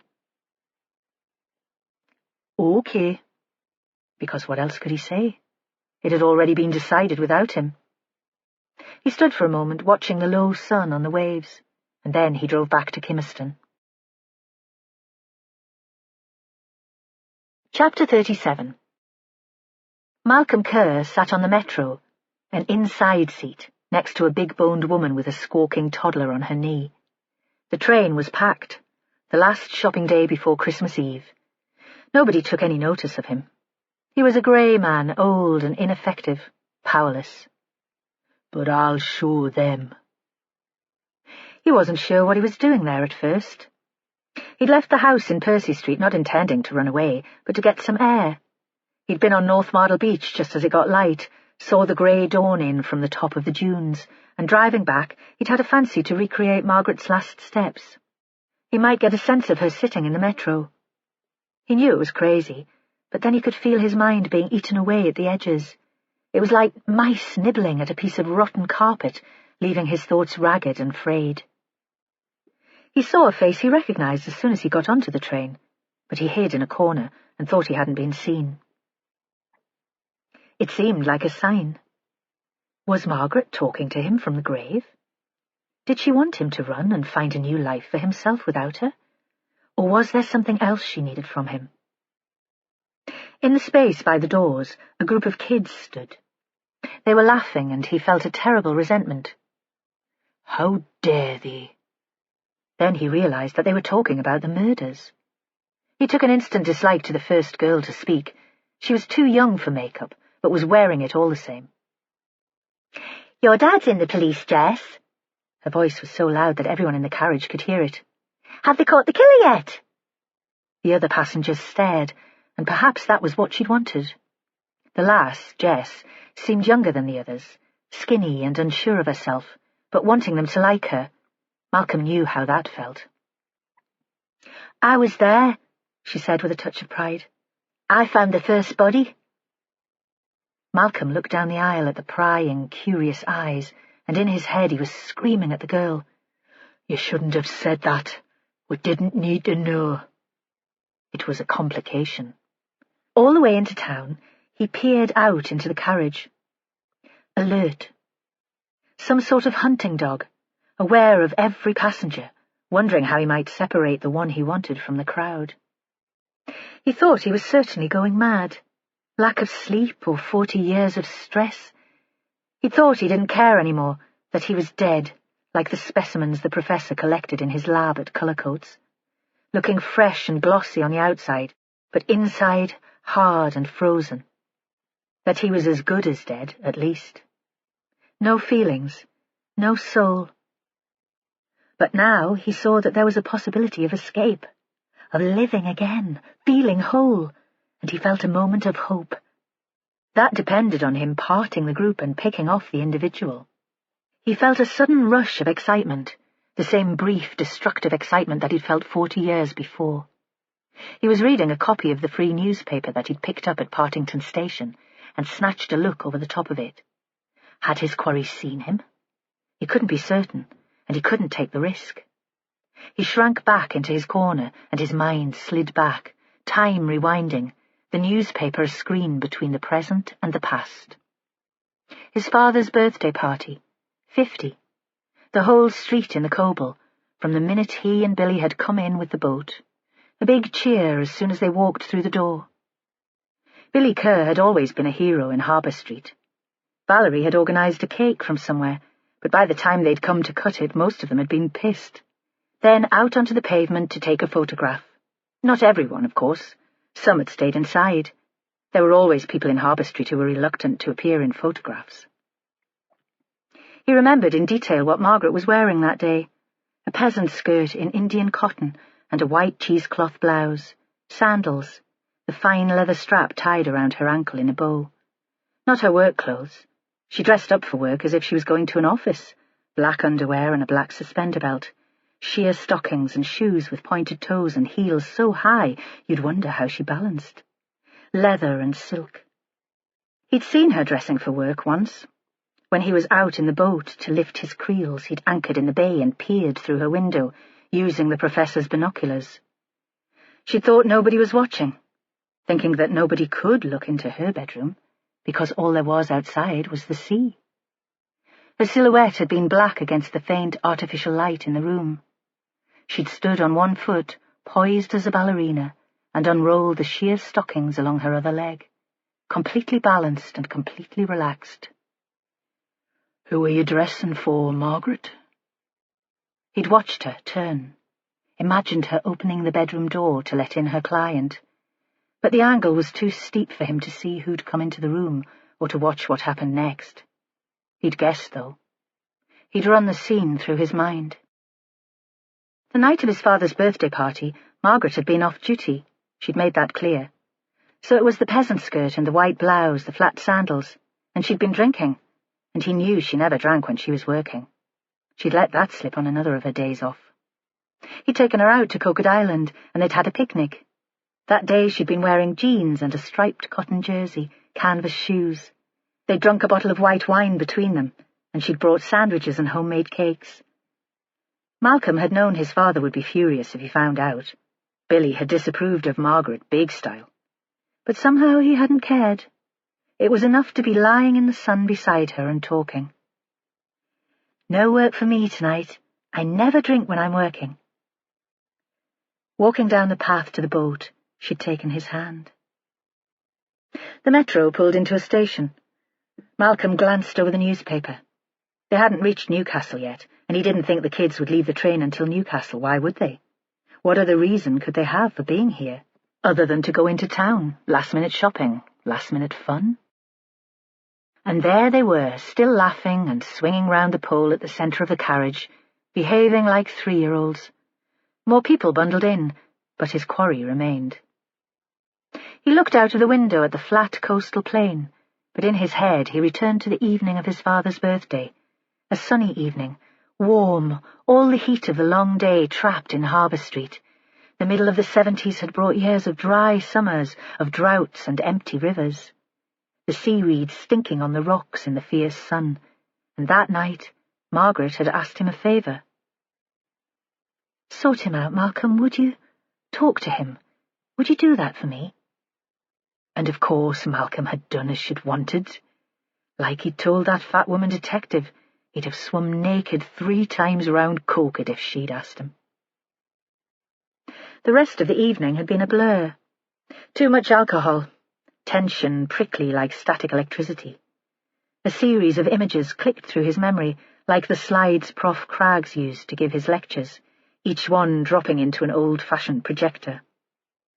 The show ended with the fire licking along the floor of his father's office, a bright orange snake's tongue, fiercely hot. They'd stood with their backs against the railings, watching the varnish on the wooden walls blister in the heat, black and oozing like charred meat. Then the flames had been so high that they'd stood back to watch in wonder, the sparks soaring into the clear sky. Had that been the first of his sleepless nights?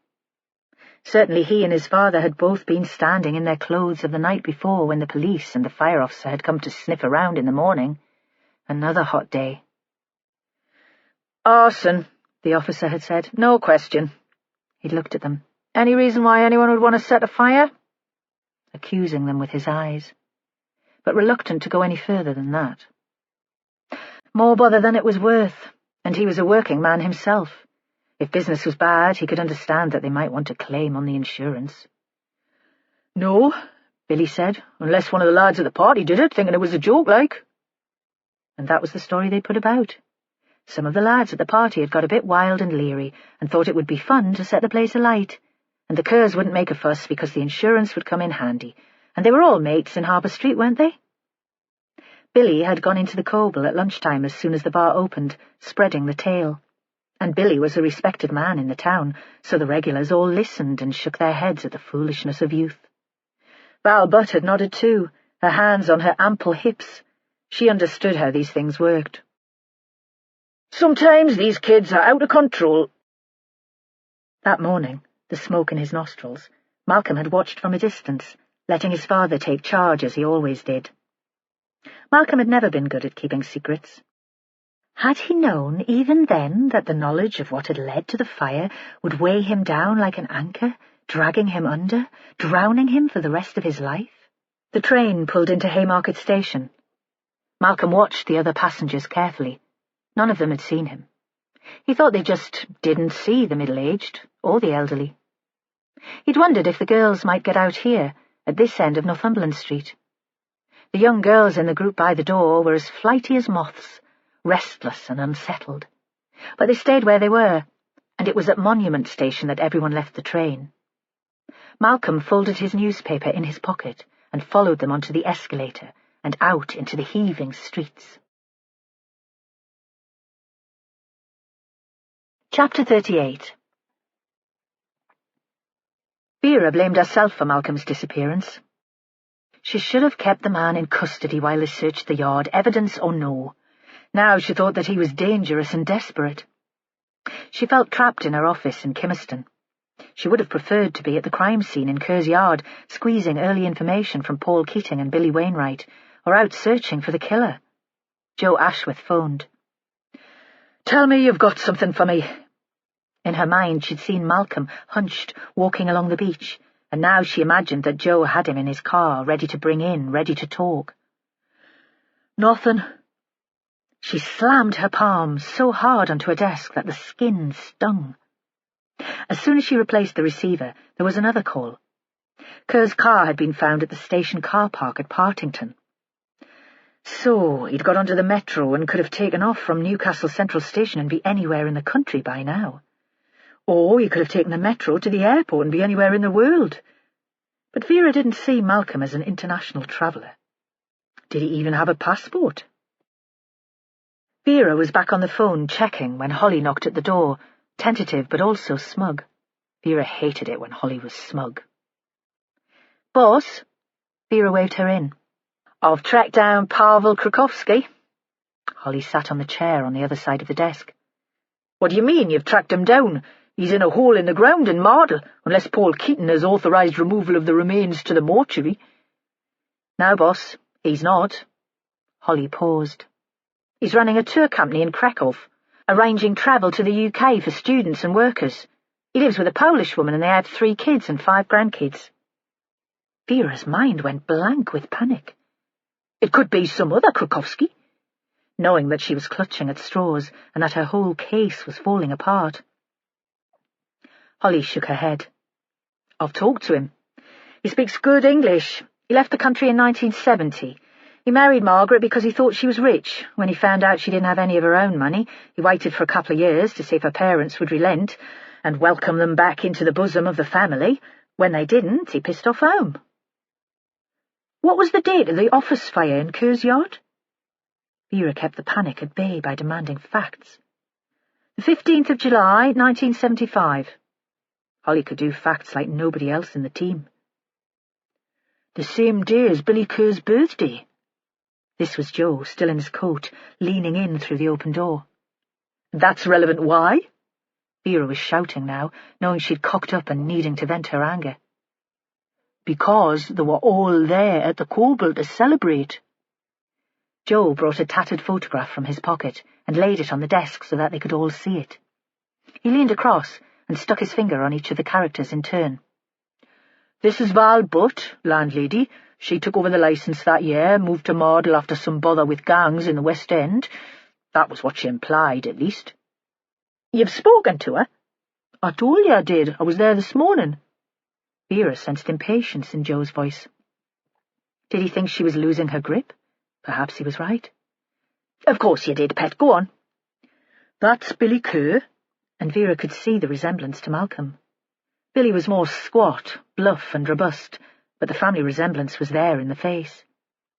Mike Craggs, now Professor Craggs, then a postdoctoral student. Malcolm Kerr, Margaret, of course. And that's Val's son, Rick. Vera looked up. Have you told me about him before? Joe nodded.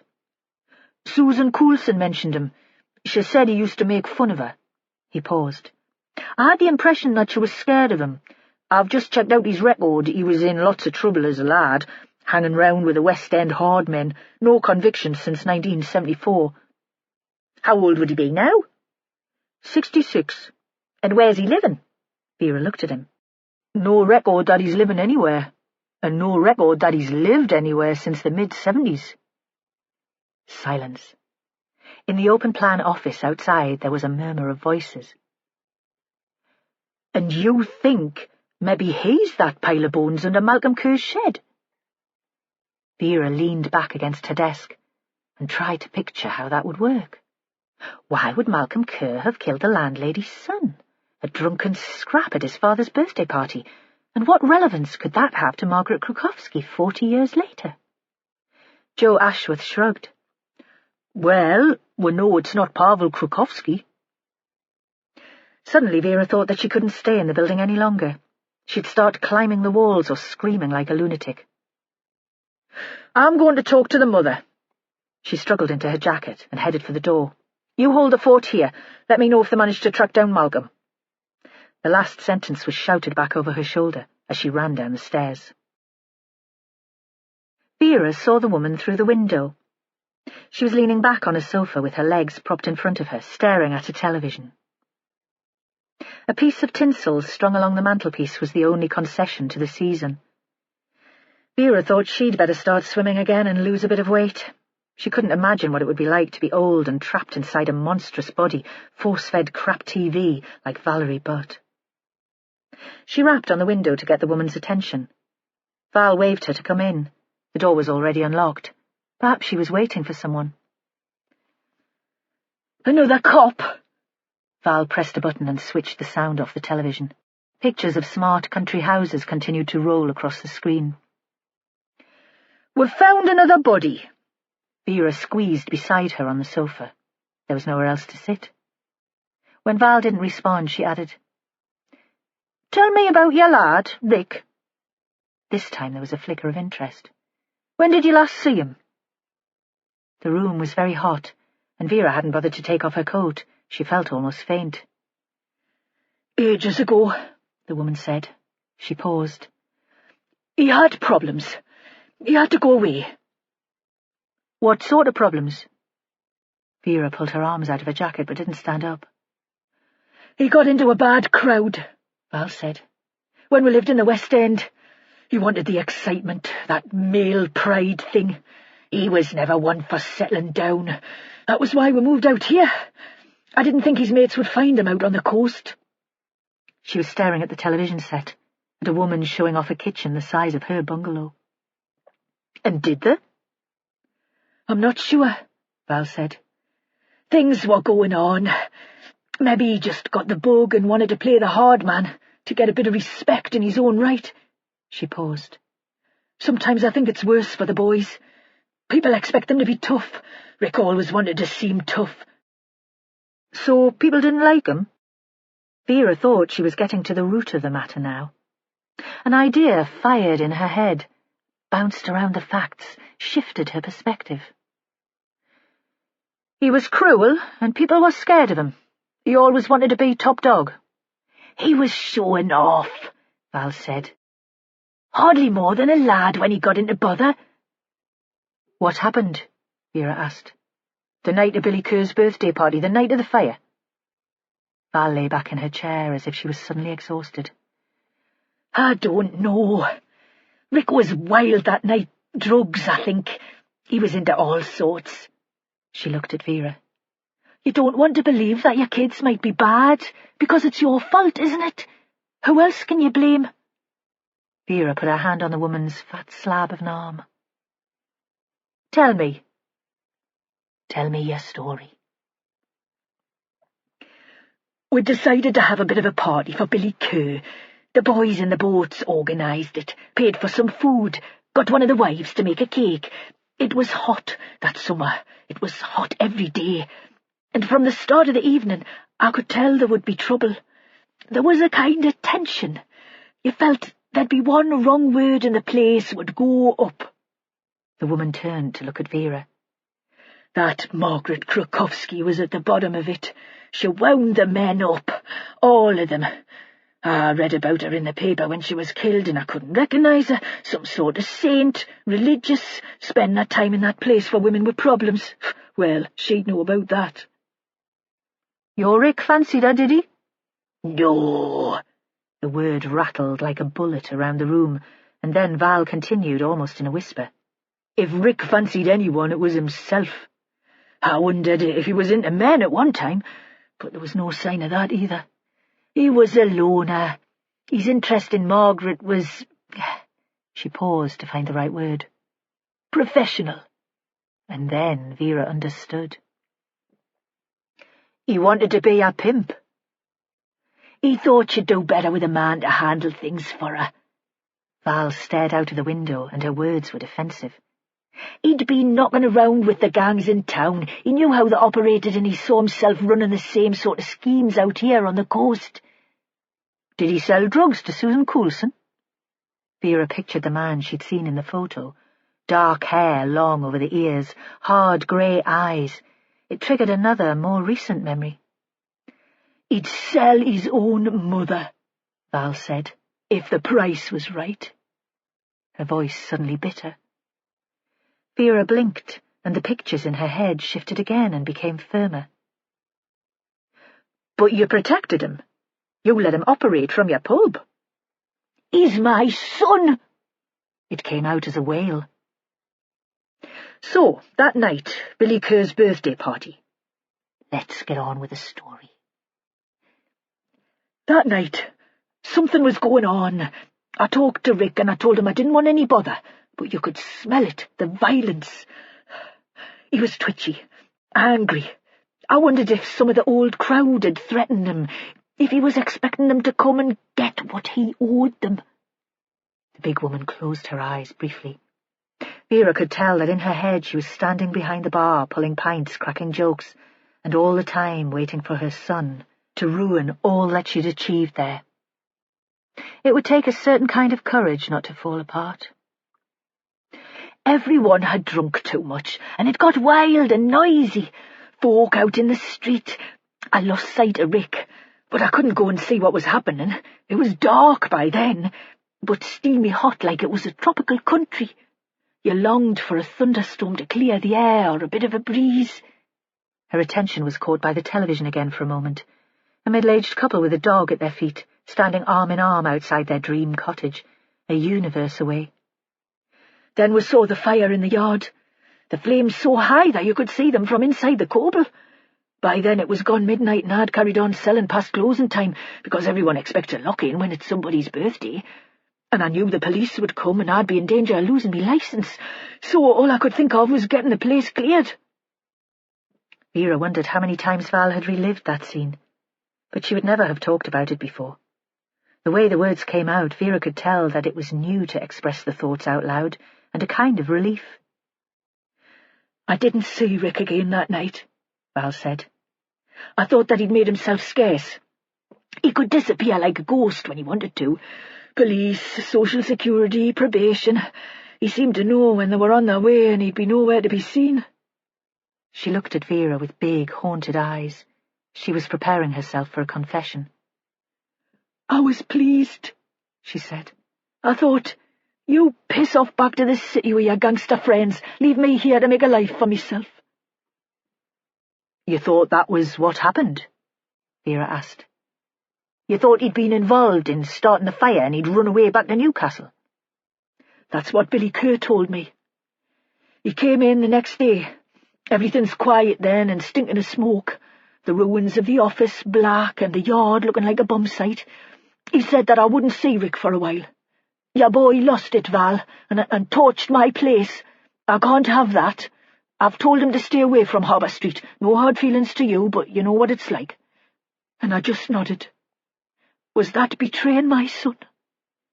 Inside part of me was singing, because I wouldn't have that stress for a bit. All that time since he was a small kid, I was wondering what he was going to do next. Where's Rick now, Val? Vera still had her hand on the woman's arm. Despite the warmth of the room, the skin felt cold and clammy. I haven't got a clue. Another confession. I haven't seen him since that day. At first I didn't try very hard to find him. I put a few words out. Nobody was talking. And then I stopped trying. If he didn't want to see me, I didn't feel like making the effort. And it was so much easier on me own with no other bugger to worry about. I thought I'd hear if he got into real bother. And now? Now he'd be an old man. He might have grandbairns. He'd have calmed down, wouldn't he? I'd like to see him again. A bit of company in me old age. Maybe you could help us look.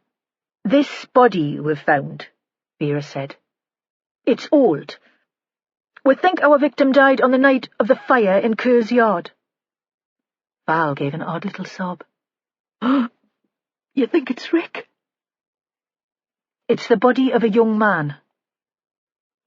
And all this time I thought he didn't care enough about me to let me know he was okay. There were tears on her cheek.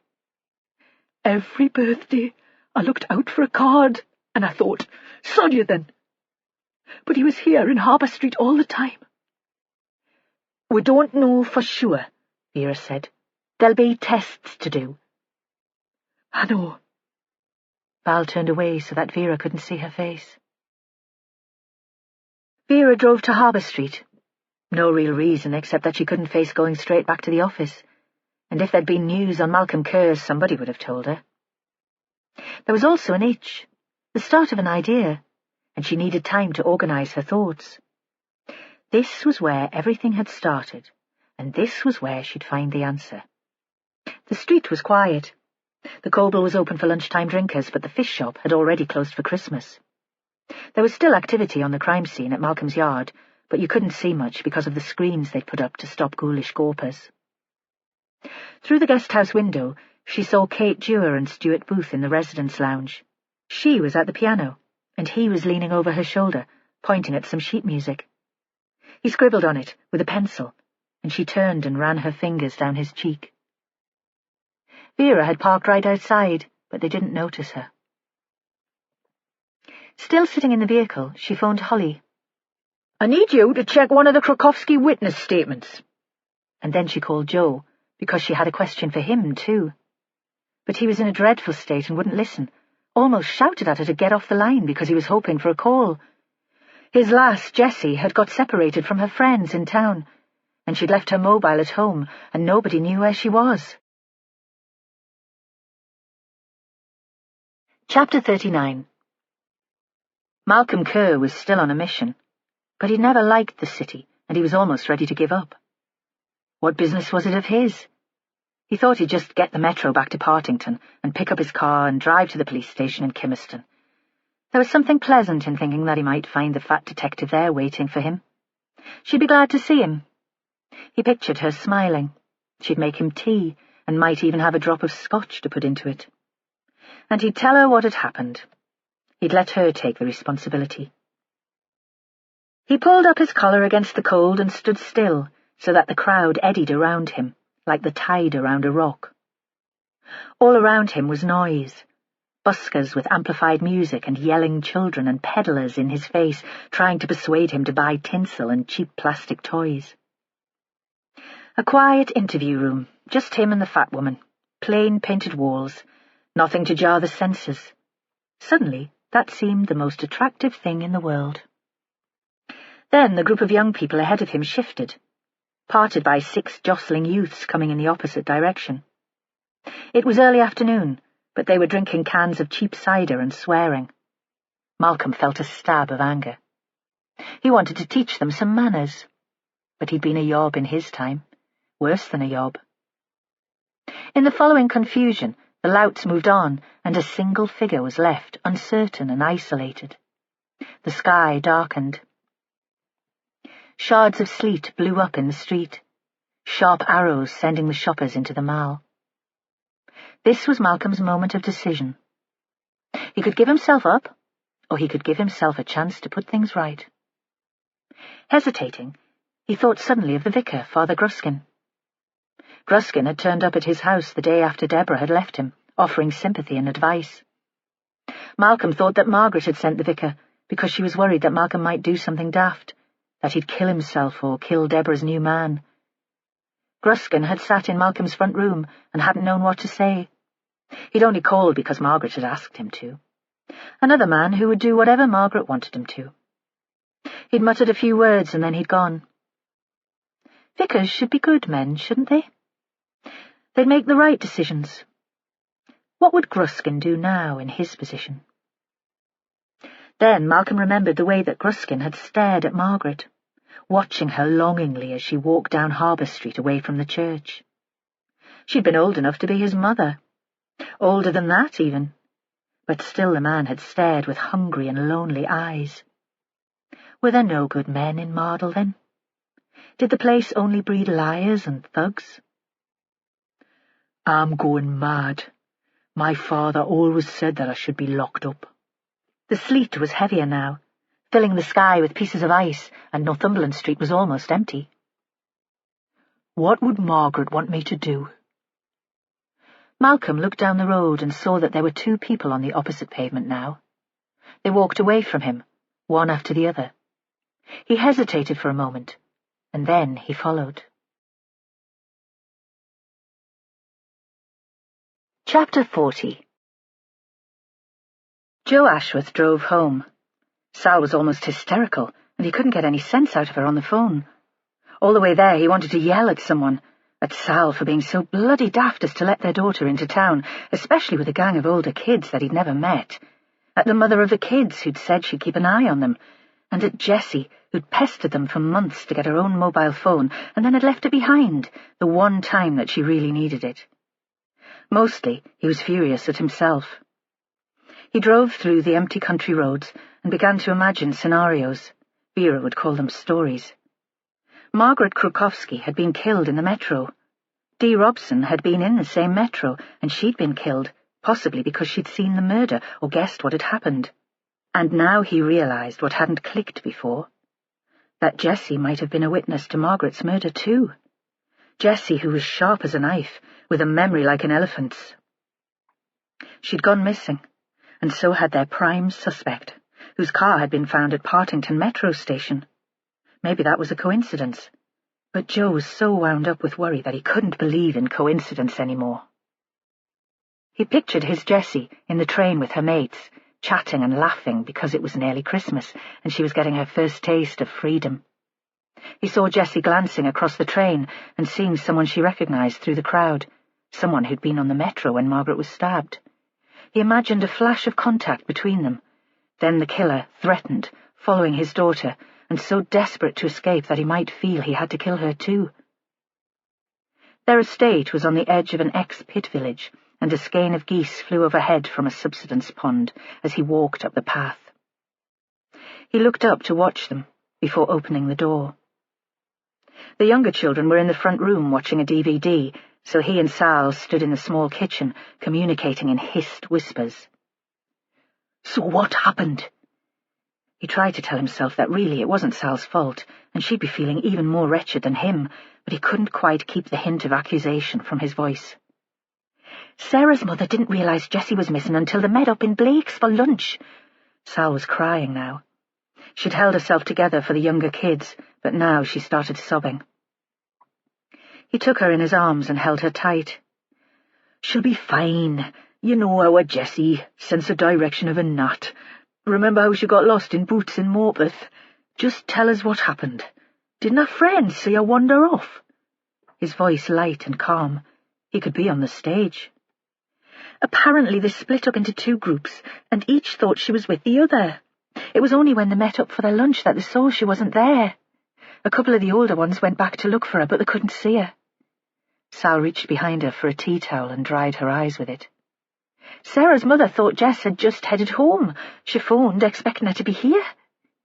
He didn't say anything, but fumed silently at the irresponsibility of the woman who was supposed to be looking after Jess, and at the carelessness of her friends. "Your boss phoned," Sal said. For some reason she never used Vera's name. "She asked me to email her a photo of Jess. She said they were checking the CCTV in town anyway, and she'd get her people to keep an eye out for Jess." Joe thought that Vera's mind must be working the same way as his. She'd already been looking for Malcolm's picture on the CCTV in town. Now she'd get the watchers looking for Malcolm and Jessie together. "There you are, then," Joe said. "They're doing all they can. They'll have her home in no time." Even as he spoke, he wondered if he was really being kind. Perhaps he should prepare Sal for the possibility that their daughter had been abducted. She'd hear soon enough in the media that they'd allowed the suspect in the murder investigation to escape, and then she'd be furious with him for keeping her in the dark. But he couldn't face telling her the truth now. "Look, I've got to go back to work. I can do more there anyway. I'll call you if I hear anything." Knowing that he was a coward, he opened the door into the living room and shouted hello and goodbye to the kids there. They smiled and waved before their eyes returned to the screen. He drove down the road and parked round the corner where Sal couldn't see him, then phoned Vera's mobile. "Where are you?" she said. "Your Sal needs you with her. She's fallen to bits." "I've just come from home." He couldn't say that he couldn't bear lying to his wife anymore, but he certainly couldn't bear telling her the truth. "Any news on Malcolm Kerr?" "I've got men watching his car at Partington," she said. He wondered where Vera was. He thought he could hear gulls in the background. "I doubt he'd be daft enough to turn up for it, but I don't suppose he'll be thinking straight now." "Do you need me back at the station?" When there was no immediate answer, Joe continued. "I might go into town, see if I can find our Jessie." He could tell he sounded pathetic, but he couldn't stand hanging around the station, not able to concentrate, jumping every time his phone went, his head full of images of knives and blood. "Aye, why don't you do that?" Vera said. He thought she just wanted him out of the way. She believed that he wouldn't function properly with his mind on his daughter. "Don't you care about her? A bellow? A possible witness to a murder and the suspect on the loose?" As soon as he'd spoken, he knew that was unforgivable. The one thing they all knew about Vera Stanhope was that she cared, and she probably had the same pictures in her head as he did. He thought she was going to let rip with a fury that would tear him apart, but there was such a long silence on the other end of the phone that he imagined she'd hung up on him in disgust. "You do what you think best, pet. I'll let you know as soon as I hear anything." Her voice quiet with pity and guilt. He drove back to Mardle, pulled back there by a kind of magnetic field. He had a vague plan to get on the metro at the end of the line because perhaps Kerr was fooling them all and was just riding the trains. In the crowds it would be a good place to hide. And the metro would take him into town, and that was the last place that Jessie had been seen. His phone rang. It was Sal. His pulse raced. Jess would be home safe and well. But Sal only had the same question. "Any news?" Her voice hoarse and desperate. "I'm on me way into town," he said. "I'll find her, don't worry." Before she spoke again, he cut off her call because he didn't need her misery as well as his own, and he didn't think he could pretend any longer that everything was okay. The Metro car park was full, and he ended up stopping in Harbour Street, just across the road from the church.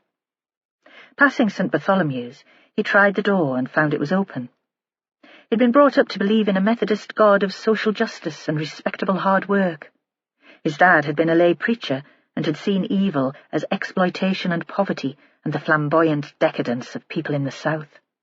Now Joe couldn't contemplate evil as an almost inevitable result of poor housing or family breakdown. There could be no excuse for a man who planned harm to his daughter. He slipped into the back pew and tried to pray. "Bring our Jessie back safely, and I'll do anything you want of me."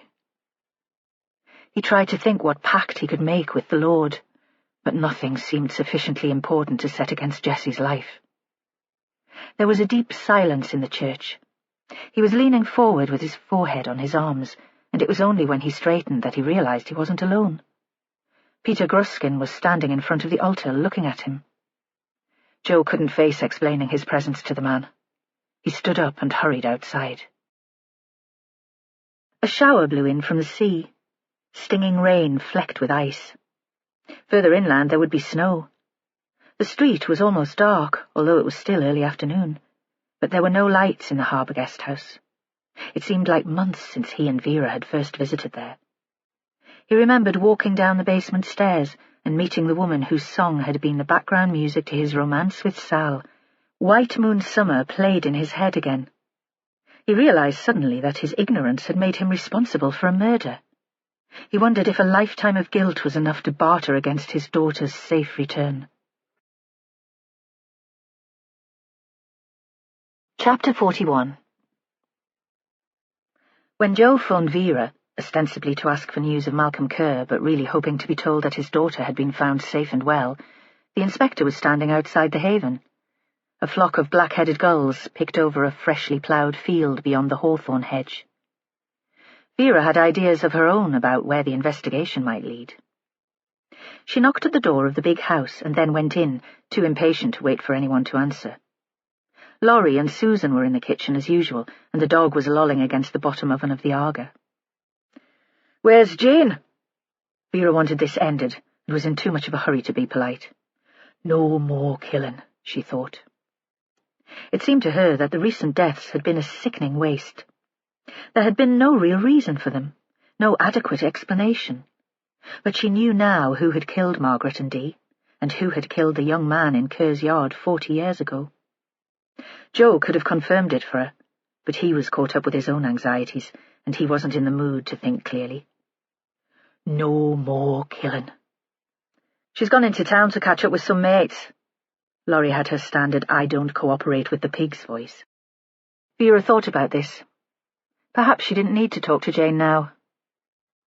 The Winter Fair, she said. Tell me about it. It was a fundraiser and a kind of social, too. Jane invited lots of the ex-residents back, kids, a friend of Margaret's dressed up as Santa.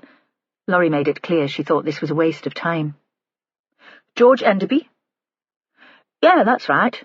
He must have spent a fortune on the stalls, besides the books he gave away. He'd wrapped them all up in Christmas paper, and we found him a sack so that he could play the part properly. Her voice softened. Vera nodded. She could imagine Enderby playing Father Christmas, all jovial and generous. Laurie continued talking. It was sunny, and we set stalls out in the barn as well as in the house, invited people from Hollypool. They turned up to gawp at us. We had a barbecue, did mulled wine. Susan had been knitting kids' clothes for months, and we sold them all. It was cool, until Em had one of her panic attacks. What happened? Vera wasn't sure that she had time for this, but thought it might be relevant. "She just went all weird on us, said she couldn't cope and needed to go back to hospital. Jane talked her round in the end." "Do you have Emily's address?" This was what Vera had come for. "She went back to her mother's home for Christmas, didn't she?" Laurie stared at her, suddenly bristling with antagonism again. "What do you want with them? She's not well." "I want to stop another murder." Vera shouted the words so loud that she could feel the painful rasp in the back of her throat. "So if you don't mind, lady, I'll ask her a few questions, quietly and kindly, but needing to get some answers." Laurie continued to stare, this time with a little more respect. "She lives in Tynemouth somewhere. The address will be in the office," she said, "on Jane's computer, but it'll be password protected." "Shit." They looked at each other, a moment of shared communication. If Susan was following the conversation, she gave no sign of it. She was sitting in a low chair close to the Aga, knitting something small and pink. The wool lay in a basket at her feet. "I can probably find it for you," Laurie said. "Not sure it's entirely legal, though, poking around in the system, hacking into social services." "Sod legal." Vera saw that Laurie was enjoying this. "Look, I'll take responsibility. Just find that address." Laurie grinned and disappeared. In the chair in the corner, Susan gave a little smile and continued to knit. She hadn't acknowledged Vera's presence. Was this one of her less coherent days? Or was she pretending to be distant and slow so that she wouldn't be asked to leave the haven? "Tell me about Ricky Butt, Susan," Vera said. "You knew him, didn't you? He was Val's son and he lived with her in the Coble." Susan looked up from her knitting. Her eyes were cloudy. Vera thought she must still be on medication. Vera had read about people becoming addicted to tranquilizers, and Susan had been taking drugs for decades. "Ricky Butt," Vera prompted. "Margaret's boss," Susan said. "Was he? A pimp?"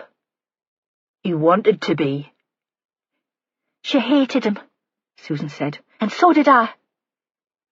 Vera had a sudden thought. "Were you at the Coble the night of Billy Kerr's birthday party?" she asked. "The night there was a fire at the yard?" Susan closed her eyes a moment, as if she was making an effort to remember. But before she could speak, Laurie bounced back into the room with a scrap of paper in her hand. "Here's the address," she said. "Piece of piss. You should tell them they need better security." Outside it felt colder. The wind came from the east and tasted metallic like ice. Vera's phone went. It was Joe. "Joe!" Almost faint with hope. If anything happened to his child, he'd leave the police service and he'd never speak to her again. And didn't that prove that she was the most selfish cow in the world? A child was in danger, but she could only think about losing the sole person who came close to being a friend. "Any news?" "Not yet." Vera said nothing. Any words would provoke him to further outrage. "But I think I know who we're looking for now." He gave a name and a reason for believing it. Confirmation. "Ah, Joe, man. Great minds think alike." "You'd got there already?" Even in his grief she could tell that he had a moment of disappointment. "Something someone said. You?" "The same. Then a memory to confirm it. I feel like a fool." Another flurry of sleet rattled against the windscreen. It was so noisy that she had to ask Joe to repeat his next words. "What now?" he asked. "We'll go quietly," she said. "We need proof this time. No press and no fuss. You just find your Jessie." Emily lived in a big house on the outskirts of Tynemouth. It was new and grand, built of raw red brick with porticos at the front. Through the big living-room window, Vera saw a white leather sofa and a flat-screen television, an artificial Christmas tree that almost looked real, and a pile of wrapped presents underneath. It came to Vera suddenly that, for Margaret Krukowski, a place like this would be like hell. Much better the life of a call girl operating out of a shabby house in Mardle, and that she still hadn't bought the secret Santa gift for Holly. She rang the doorbell. The door was opened by a man in a polo shirt and chinos. The heat spilled out from the hall. Inside he'd need no warmer clothes.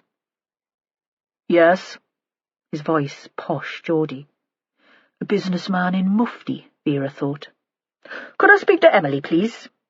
She was aware that she looked even scruffier than usual. No sleep and a hangover, and no time to wash any clothes during the investigation, never mind iron them. She gave what she hoped was a winning smile. The man looked at her as if she was a tinker selling clothes pegs and didn't bother wasting words on her. Instead, he yelled into the house, "Jackie, there's someone here to see your daughter." Your daughter? So he must be the stepfather, and the girl was getting in the way. He didn't invite her in. Vera stood on the doorstep and waited. Eventually a large woman, with an unseasonal tan and a lot of gold jewellery, appeared. Her blonde hair was fake, but the tan seemed real. Vera wondered if Emily had been admitted into the haven to allow the adults to take a holiday somewhere hot. "Yes?" Emily's mother wasn't as hard as she first appeared, a troubled woman with a nervous tic and a tense smile, a woman who felt obliged to mediate between the two important people in her life. "Just dump 'em," Vera wanted to say. "There are worse things than being single." She decided that there were different forms of prostitution. Maybe Margaret's form wasn't the most degrading. "I think Emily might be able to help me," Vera said. "She's not in any bother, but I wonder if we might have a chat." "Are you a social worker?" "Good God, do I look like a social worker?" "No, I'm the police, but as I say, Emily's not in any trouble. I think she might have some useful information." Vera took a breath. It wouldn't do to scare this woman by rushing her. This was the time for some common politeness. "How's she getting on at home?" "Oh, you know, one day at a time." The woman seemed grateful that anyone was taking an interest. "But well enough to chat to me?" Jackie didn't answer, but she stood aside to let Vera in. "I don't know how we came to this," she said. "She was such a good girl at school, easy, biddable, you know. We had no idea that she was having problems." There was a pause and a moment of honesty. "I should have given her more time, but I was going through the divorce, and work seemed the only way to stay sane. She was quiet, but she'd always been quiet, and quiet's good, isn't it? Quiet's well-behaved." Vera was aware of time passing. She was no priest paid to give absolution. "If I could just talk to Emily, Mrs. James." "Of course." The tic had returned. Did she think Vera would judge her by the state of her daughter? Perhaps she thought Vera would accuse her of being a dreadful parent because Emily cut herself. And perhaps Joe and Sal thought the world would hate them because they'd let their Jessie have a bit of freedom. Emily seemed okay, less jittery than when Vera had last seen her. She was a beauty. Her long curly hair reminded Vera of a pre-Raphaelite painting she'd seen in the Laying Art Gallery when she'd been at school. "Should I stay?" Jackie asked. She seemed still more nervous and keen to do the right thing. She was more tense now than her daughter. Vera thought things might work out for them. "Why not?" Vera said easily. "We're just having a chat, after all." Later, outside in the gloom, she checked her phone. She'd switched it to silent on going into the house. There was a missed call from Holly. She'd left a message to say that CCTV in the Metro system had flagged up Malcolm Kerr earlier in the day, but they'd lost him again. The trains were so crowded now that it was impossible to pick up individuals, and there was no sign of Jessie. "Can you get in touch, Mom? We're not quite sure where we should go from here." Vera left the Land Rover in Harbour Street and got a lift to North Mardle Beach in an unmarked car. A hunch. This was where Malcolm had made promises to Margaret Krukowski, and this was where he came to think. She needed to talk to him before he did anything stupid. The light had almost gone, but the sky had cleared. As the cloud thinned, the temperature had dropped, and there were strange white ponds in the bowls formed by the sand at the top of the dunes, places where hailstones had pooled and frozen. There was a big white moon. Perhaps Kate Dewar would write another song just for the season. Vera found a vantage point in the dunes. She could see the car park behind her and the beach in front. Further south, there were the lights of Mardle Town Centre and the harbour wall. Out in the bay, a boat was moored, and on the horizon was a huge container ship making its way towards the Tyne.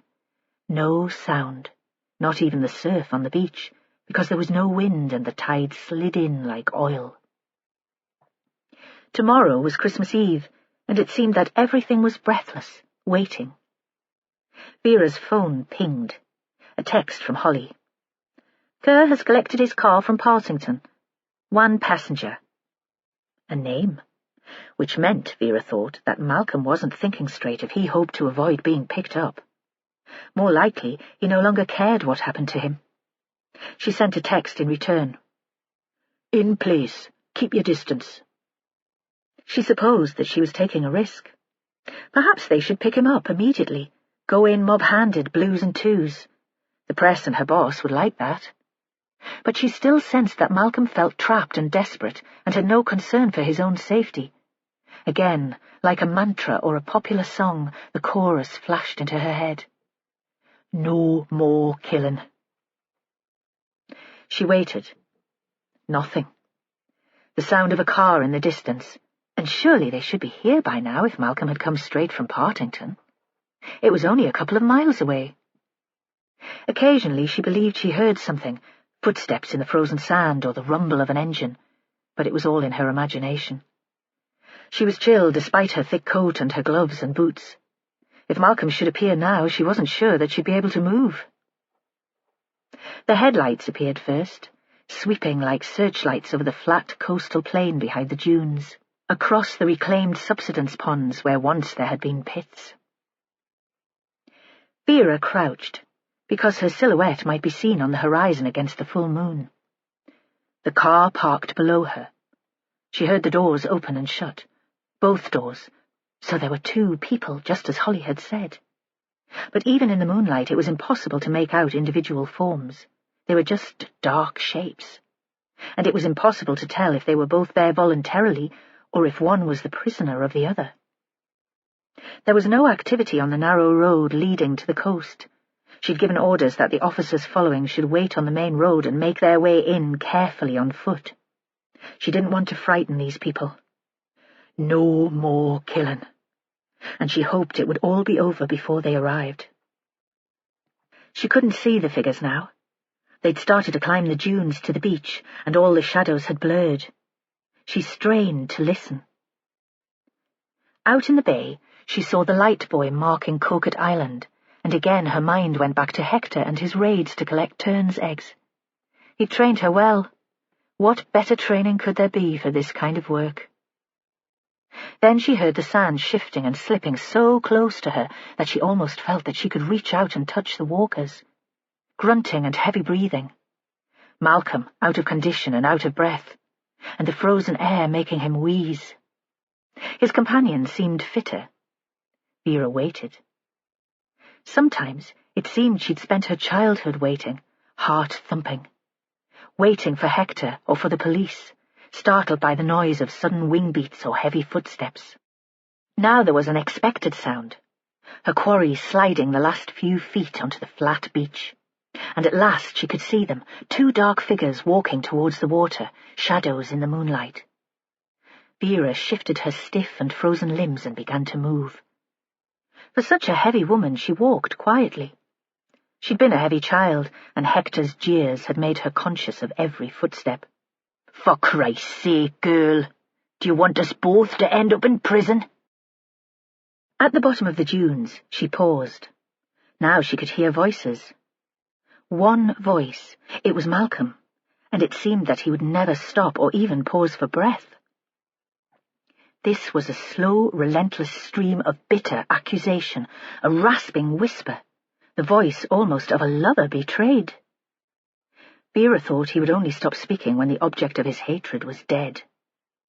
And that was when she raised her voice and bellowed too, shining her torch towards them, each word spoken slowly and given equal emphasis. No more killing. Chapter 42. Joe finished his phone call to Sal and headed back to Mardle, driving too fast along the icy roads. It was the day before Christmas Eve, and the Gritters would be on double time, so the council hadn't called them in. He felt responsible for Vera. She thought she was invincible, that she could control any situation with the power of her personality. She could be an arrogant cow with no sense of danger. He couldn't allow anything dreadful to happen to the boss. He pulled into the lay-by opposite a petrol station that was putting up closed signs. The roads were almost empty now. Stepping out of the car, he was hit by a sudden cold that took away his breath for a moment. The moonlight made everything monochrome and dreamlike, and the shadows were very sharp. He headed away from the road and towards the beach. After a few minutes he heard the sound of an engine moving down the track towards the car park, and he was close enough to recognize Malcolm's car, the rattling, spluttering sound of it, and the shape of the model. There was a bank of bramble, and he hid behind that and watched two figures head towards the beach. Joe waited until they were far enough into the dunes not to hear his footsteps, and then he followed. He must have got lost in the strange dunescape, because suddenly he found himself facing the wrong way and looking down towards the main road and the lights of the town in the distance. Perhaps Jessie had inherited his sense of direction. Then he had another moment of panic, imagining Vera dealing with this situation alone. He wished he knew where she was. At last he reached the highest sand hill, and from there he had a view of the beach, the white curve of the softly breaking waves catching in the moonlight. The same two figures very close, walking towards the water. Did they intend to continue walking, heading towards Scandinavia until they were killed by drowning or by the cold, some odd suicide pact? This was like the set of a black-and-white silent movie. There was no sound apart from the occasional distant rumble of a truck on the main road. It was so quiet that when the words came they were shocking. "No more killing." A bellow like a bull elephant. And he saw Vera, recognizable because of her bulk, moving across the sand at speed that seemed physically impossible for someone of her size. A giant hovercraft, hardly seeming to touch the ground, and the two companions must have been shocked too because they stopped moving and watched her running towards them. Then he was moving too, sliding down the sand, the frozen grains like sandpaper against the skin of his wrists and ankles, trying to keep below the line of the horizon and not make too much noise, because perhaps this time Vera herself might need saving. Even for her, two killers might be too much to tackle. On the flat, hard sand, he stopped and watched. The moon made a path across the water and over the wet, ridged shore. 3 figures in conversation. Malcolm Kerr, hunched and broken. Vera Stanhope, triumphant. And Ryan Dewar, the teenage boy who had killed 2 women and had threatened Joe's daughter. Kerr had his arm around the boy's throat. As Joe watched, Kerr shoved the boy towards Vera and raised his hands in grateful surrender. Early Christmas Eve, and they were in the police station in Kimmerston. Vera and Joe were preparing to interview Malcolm Kerr. They'd leave Ryan until later, once his mother and the lawyer had arrived. Thinking about what Kate Dewar must be thinking, Joe felt sick and sad. Malcolm Kerr had brought his daughter to safety. Kate was another grieving parent, but for her there would be no happy ending, no happy families. Now Vera was in her element, part Mother Superior and part Mystic Meg, reading the past like a mind reader. There was a plate of bacon sandwiches on the table between them. God knows where she'd found them at this time in the morning. He could smell the bacon and the coffee, and when he replayed the scene later, describing it to colleagues as an example of Vera working her bloody miracles, it was the smell that remained with him. They'd offered Malcolm a solicitor, but he'd just shaken his head. No need for that. Joe thought he was glad that it had ended like this. Prison wouldn't seem so bad after the soulless house in Percy Street. "Ricky Butt," Vera said. "A horrible young toe rag." "Ricky was a psychopath," Malcolm said. Joe might just as well not have been in the room. All the prisoner's answers were directed at the inspector. Joe was back in his role of observer, Vera's second pair of eyes. He liked hurting people. Dealt heroin.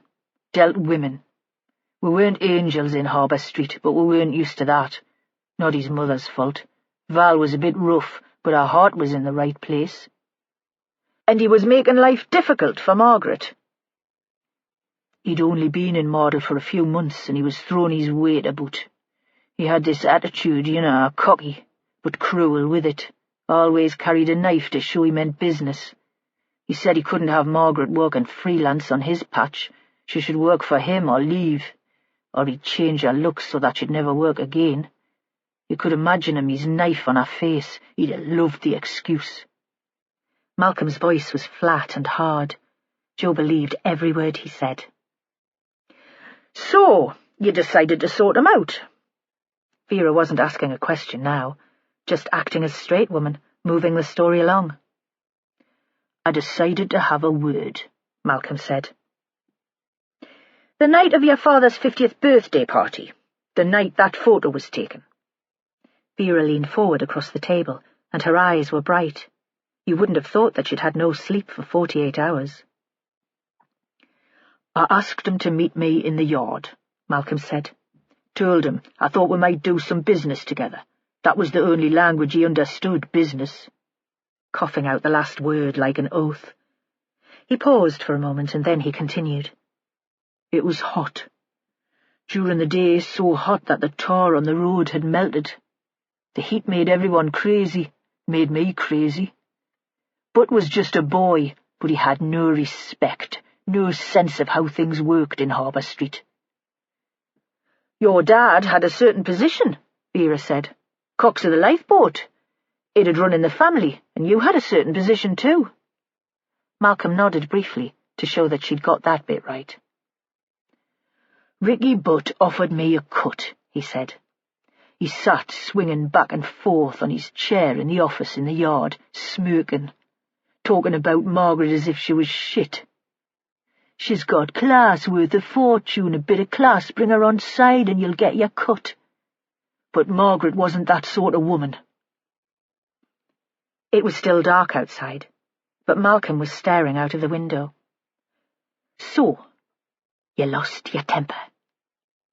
Vera's voice hardly more than a whisper. Another pause, then a nod, a brief triumphant grin.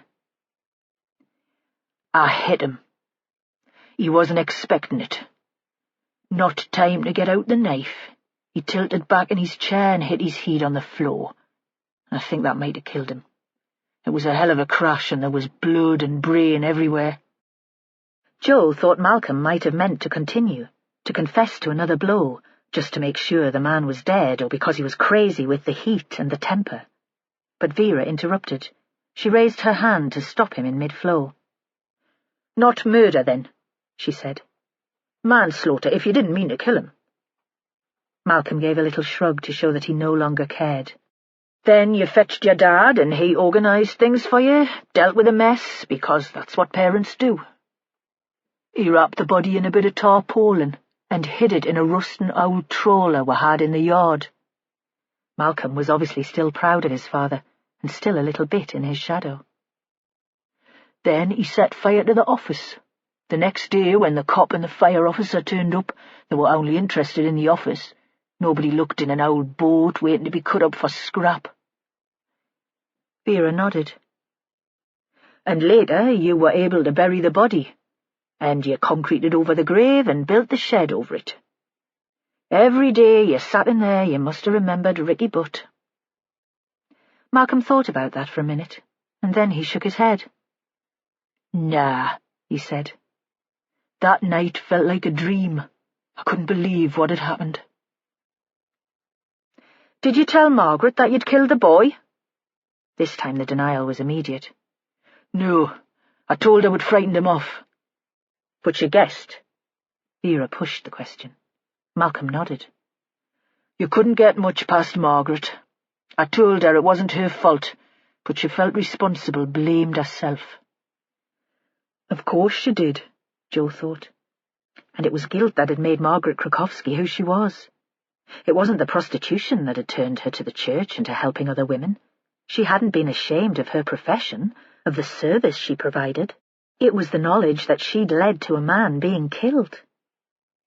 Vera was moving on, jumping ahead by 40 years. "Ryan Dewar must have reminded you of Ricky Butt," she said. Malcolm Kerr didn't seem to hear for a while. It took him longer to move into the present. He was still remembering a hot summer's night. He lifted his head to look at Vera, and she repeated the sentence. "I didn't want to think that way," he said. "I wanted to believe the best of the lad. But yes, he's a psychopath too, cleverer than Butt, and more plausible, no conscience and no shame." "When did you know that he'd killed Margaret?" "I didn't know. I guessed. Worked it out. It clicked for certain when I saw him in the Metro yesterday, watching those school kids talking about the murder. He looked full of himself, as if he was a pop star or something, a celebrity. When we had that last walk on the beach, Margaret told me that Ryan was—" he tried to remember the word— "irredeemable, and she might have to go to the police. Somehow, he'd worked out about her past, and was trying to get money from her." Malcolm looked up. "Before that, she thought she could save him, turn him round, or that we could save him together." "You guessed he was trouble, but you still took him on to work at the yard." Vera leaned back in her chair. For the first time throughout the interview, Joe thought she seemed tired. Malcolm raised his shoulders. "Margaret asked me to," he said. "I know." Vera gave a very sweet smile.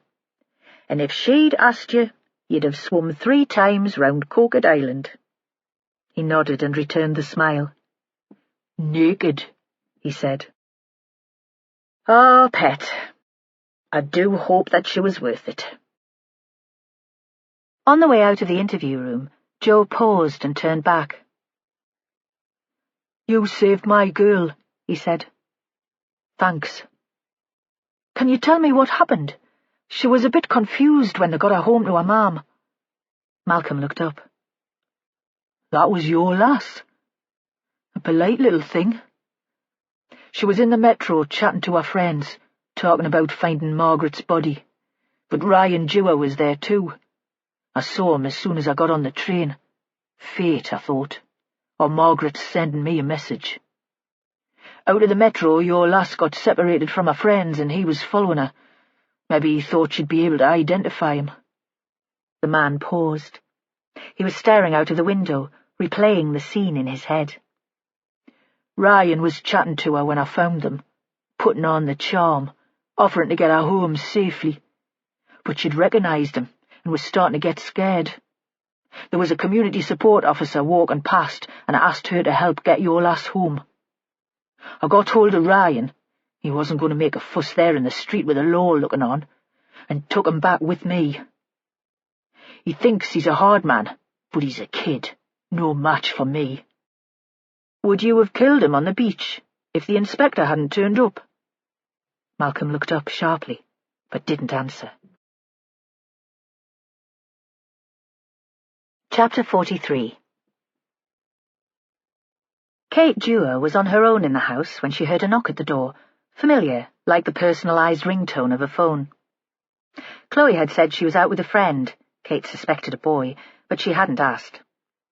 Ryan was away on his wanderings. He talked about going into town with some mates, and she hadn't seen him all day. Stuart would come along later. Kate opened the door, recognising the knock and knowing that Inspector Vera Stanhope would be standing outside. The woman looked exhausted, and she didn't have her sergeant with her. "Come in." Kate showed her into the lounge. "Would you like a drink? Whiskey?" Because this seemed like an informal visit, it was something to do with the expression on the inspector's face. She seemed softer and more human. "I'd better not, pet. I'm still working. Maybe you should have one, though, eh?" And that was when Kate had the first idea that something dreadful was about to happen, and that her world would never be the same again.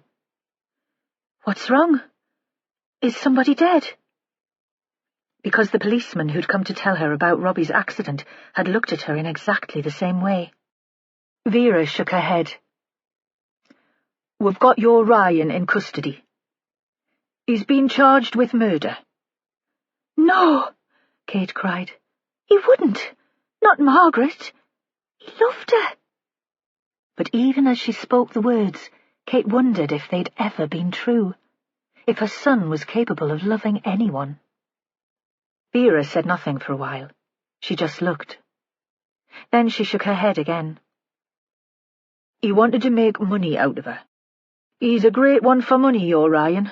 Money and lasses, and being his own boss." No judgment behind the words.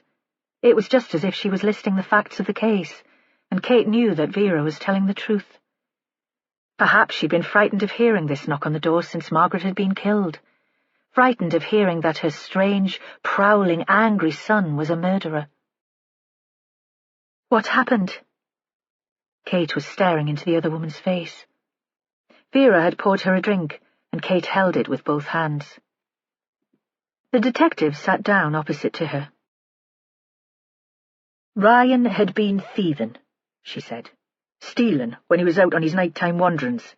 Stealing from Margaret's charity collecting boxes, too. I checked with the vicar over the road. The last 6 months, Margaret's takings had gone down. She made some excuse, but she must have guessed." "Had Ryan been stealing from you? From Stuart and Chloe?" "Sometimes I thought he'd taken money from my purse," Kate said. "But he was clever. It was never much at once, and I couldn't be certain." She thought she wouldn't have been able to admit that to anyone else in the world.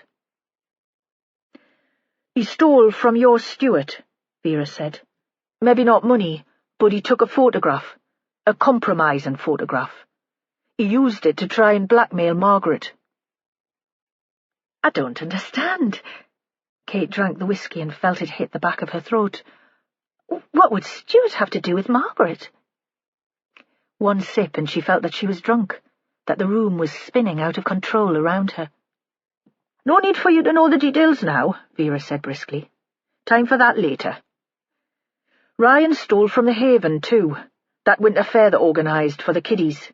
George Enderby was there, throwing his money around like water, and at the end of the day Jane Cameron couldn't work out why they'd made so little. Your Ryan made off with the profits. Dee Robson was there, too. She might have learning difficulties, but she was sharp enough when it came to money." "And that's why he killed them? Because of money?" It seemed such a mean and pathetic motive to Kate. "Because of the things that money could bring," Vera said. "Power, control, influence. We think he's been dealing drugs, too. He's a bit of a bully, your lad. He likes his own way." She paused. "Margaret thought she could save him. Felt guilty because of something that happened a long time ago, and she thought if she could persuade your boy to behave well, she'd find some peace. But she was fooling herself. I think she realised that in the end." Kate stared at the inspector. These were just words, sounds like humming in the middle of a song. She couldn't understand what they meant. There was a sound of a key in the lock. They both looked round, and through the open door they saw Stuart standing in the hall. "I've just heard the local news on the radio," he said. "They've made an arrest, a juvenile." He walked towards Kate and held her in his arms. She thought he'd guessed about Ryan already. Nobody was surprised, yet nobody had done anything. Vera Stanhope stood up and walked towards the door. "You mustn't blame yourself," she said. "You didn't kill those women." But Kate knew that in some way she was responsible, and she thought the inspector knew that too. Chapter 44. They waited until later in the day to interview Ryan Dewar. "Let the boy have his beauty sleep," Vera said. "He's still a juvenile, just. We don't want some flash lawyer saying we haven't followed procedures." Joe hadn't offered to go with her to talk to Kate Dewar, and she hadn't asked him. Vera took the time for a half-hour power nap and a shower when she got back from Harbour Street. There was a change of clothes in her office, kept in case she was called suddenly to court, and she looked unusually smart when she joined Joe in the interview room. She could tell that he was impressed by the transformation. It was another cold, sunny day, hoarfrost on the roofs outside the station window. She hardly recognized Kate at first. She looked so lined and withered. The woman had aged overnight. Ryan was super cool, lounging across the table, loving the attention. The court case would be a dream for him. All those years of being in his sister's shadow, and now he'd be centre stage. What made you different? Losing your dad when you were young? Watching him batter your mother? Or were you just born evil? The shrinks'll have a field day. Vera didn't talk directly to the boy, but to his lawyer, her way of showing Ryan that he wasn't as important as he believed himself to be. I hope your client is ready to cooperate, Mr. Watson. The man nodded. She knew that he had teenage lads of his own. Was he wondering what his sons got up to when they weren't at home? Now she did turn to Ryan. Let me tell you about that day in the Metro, the day you killed Margaret Krukowski. You'd bunked off school at lunchtime again and gone into town to hook up with a mate and a couple of lasses from the posh school. I bet they thought they were so grown up, going out with a dangerous moron like you, thief, petty drug dealer and full-time scrote. I spoke to Emily Robertson, who was at St. Anne's too, and she knew all about you. You were one of the reasons she ended up in a place like the Haven. She saw you at the winter fair there, and she freaked out big style, asked to go back to the hospital rather than having to face you and your taunts. Vera paused before returning to the thread of the story.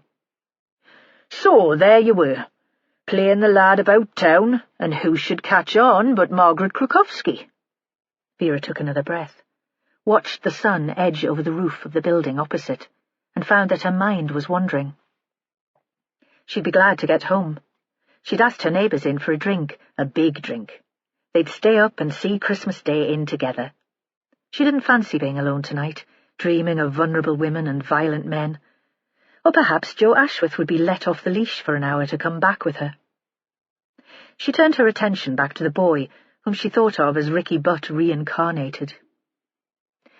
And she saw you missing lessons, having lied to your mother again. Maybe that was when she decided she couldn't let it go on any longer, that she couldn't save you. You weren't to be her route to salvation after all. Vera saw that they were looking at her strangely, and when she continued, her voice was crisp and matter-of-fact. Margaret had seen you in town before, of course. There was the day she took Dee Robson into Newcastle to buy her a winter coat. She'd told Dee that the Haven charity would pay for it, but of course that wasn't true. She'd paid for it herself. Margaret was a kind woman, a good woman. She saw you swaggering through town, playing truant, playing whatever game made you money. She knew your mam was worried about you, and she chased after you, hoping to make you see sense. And what did you do? You ran away. For the first time since she'd started talking, Vera looked at Kate Dewar. She was a good woman too, a woman who had wanted to think well of her son, a woman who had hoped for some joy and excitement as she reached middle age. Dee Robson saw you, Vera continued. She saw you run off into the crowd, and she was on the Metro the day you killed Margaret. Pissed and hardly aware of anything, but you knew her, didn't you? Everyone in Harbour Street knew the fat slag Dee Robson. The boy looked up, almost provoked to speak. There was a moment of silence. Vera changed the subject abruptly. Tell me about the photograph, Ryan. The photograph that you stole from Mr. Booth's wallet. Vera knew this would be upsetting to Kate, but at this point her lover's past was less important than getting the boy to talk. It was gross. Ryan's face was red, the picture of righteous indignation. Margaret, dressed in hardly anything, stockings, posing, like those cards that Dee Robson stuck up all over the Metro station. Vera shot a glance at Kate, but her face was blank. Vera thought she couldn't take in this extra information. You looked in Mr. Booth's wallet for money? He had plenty. Ryan looked up and gave that slow, sly smile. He'd have given it to us if I'd asked. I just couldn't stand the lecture that would have come with it. And you thought the photo would be much more valuable. I was shocked, Ryan said. I wasn't thinking like that, I just took it. And brooded about it, and wondered how you could best make use of it. You showed it to Margaret. Not a question. Vera still wasn't sure how this had worked, but she wasn't going to let the boy see that. "I gave her a chance to explain," he said. "That only seemed right." "And when was that, Ryan?" As if she just needed her memory jogging. "A couple of nights before," he said. "Before you killed her?" "I went up to her room," he said. "Knocked at her door." Vera pictured him slouched against the doorframe, made cocky by the photo. Information is power. But still nervous inside. Still the little boy who'd had nightmares, who'd run away from Margaret in town. "She'll let you in?"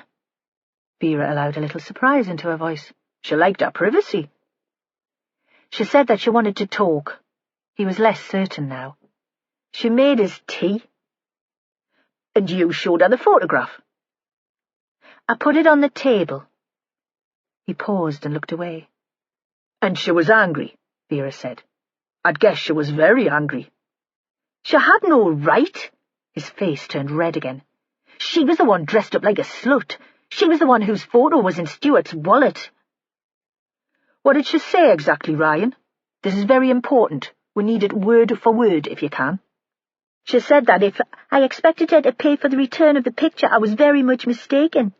He was a natural mimic, and for the first time Vera thought she could hear Margaret's voice, clear, decisive.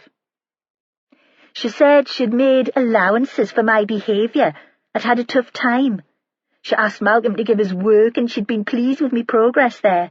But this was me last chance. If she caught us thieving or skipping school again, she'd go to the police. She'd tell them that I'd stolen from Stuart and from the Haven, and that I'd attempted to blackmail her."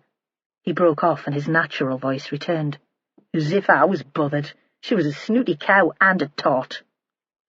"What did she do with the photo, please, Ryan?"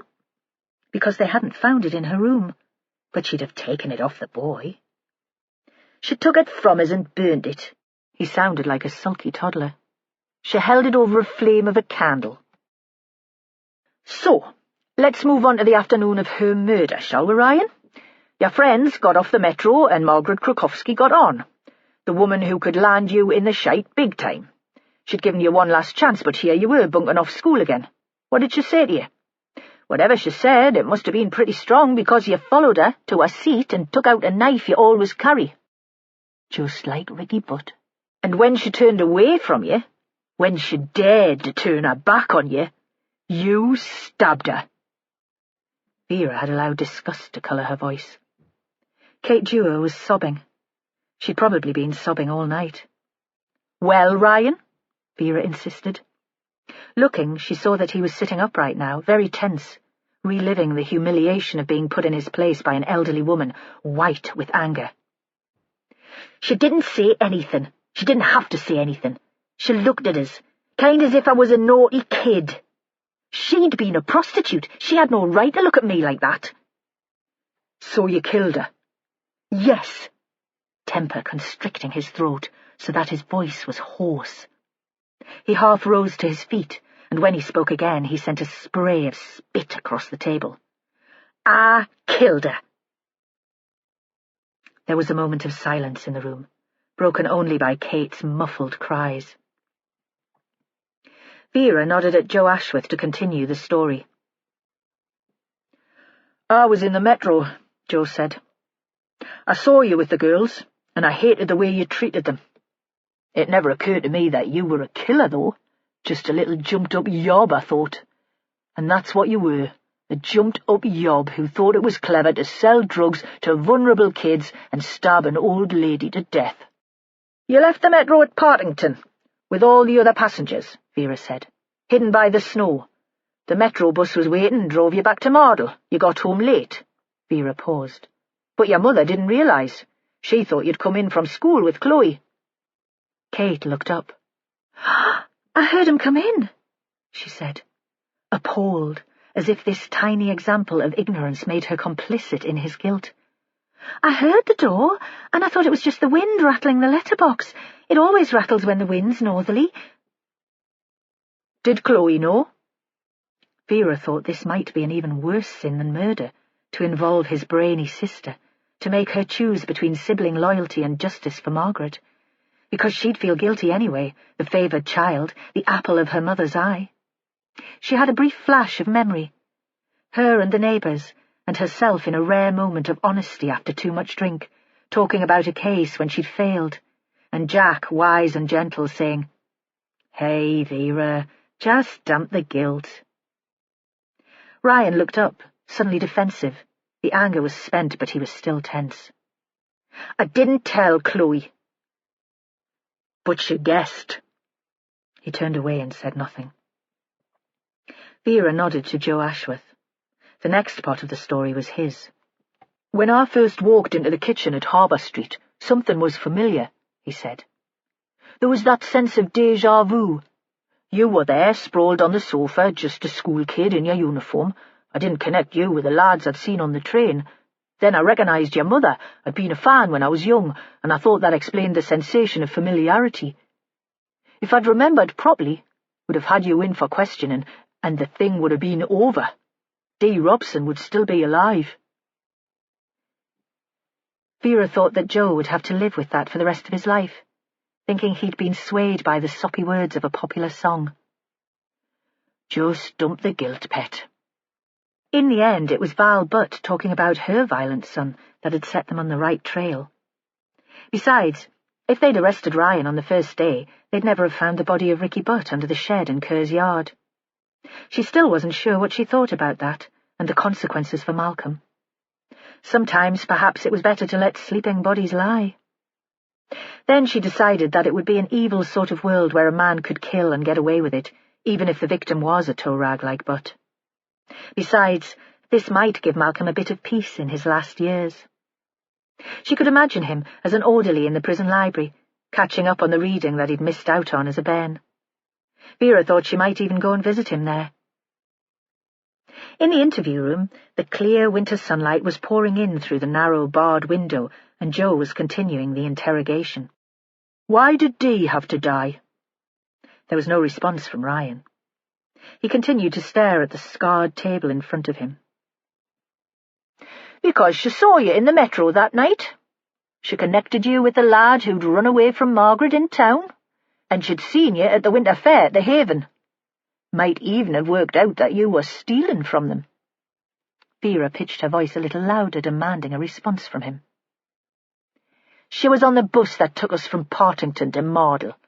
I couldn't take the risk that she might tell somebody, could I?" Ryan looked up now, aggressive again, proud because he'd had the nerve to kill 2 women, ready to boast. The solicitor touched his arm, a gesture of warning, but Ryan took no notice, and Vera thought the solicitor was as disgusted as the rest of them. Suddenly he made no further attempt to stop the boy from talking. "Talk us through that, would you, Ryan?" Joe said. "Tell us how you got into our flat." The voice bland, a schoolmaster's voice. He could have been Stuart Booth. "Talk us through that equation, would you, Ryan?" "She invited me in." The boy gave a sudden wild, wolfish grin. "She was pissed and bumped into us on our way back to Percy Street, offered us sex, stupid cow, as if I'd ever have to pay for that." "Go on." No accusation in Joe's voice. Vera felt a moment of pride. He was her protégé, and he'd learned to control his emotions. He'd been soft as clarts when he'd first come to her. "The flat was a dump," Ryan said, as if that was an excuse for what would come later. "Filthy. She went into the bedroom to change. I mean, just looking at her made me gag." "And then?" "There was a knife on the table in the front room, a kitchen knife. I wasn't sure if it would work, but I thought it would be safer. Better not to use my knife." He flashed a look at Vera. "My God, he wants a gold star for being clever." She clamped her mouth shut, best not to reply. He'd like any response better than being ignored. "But the knife did work." Joe made it sound as if he was truly interested. Ryan didn't answer that at first. "I switched up the telly," he said, "in case she made a noise. Then I went into the bedroom." He looked up at Joe. "The blade was a bit bendy, took some strength to get it in, but yeah, it worked fine."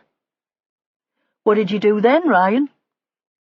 "I went into the bathroom and washed. I wiped me fingerprints off the door handles and the handle of the knife, then I went back to school.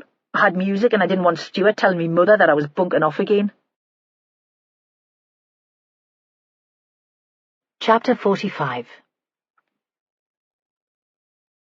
It was midday, and they'd finished for the holiday.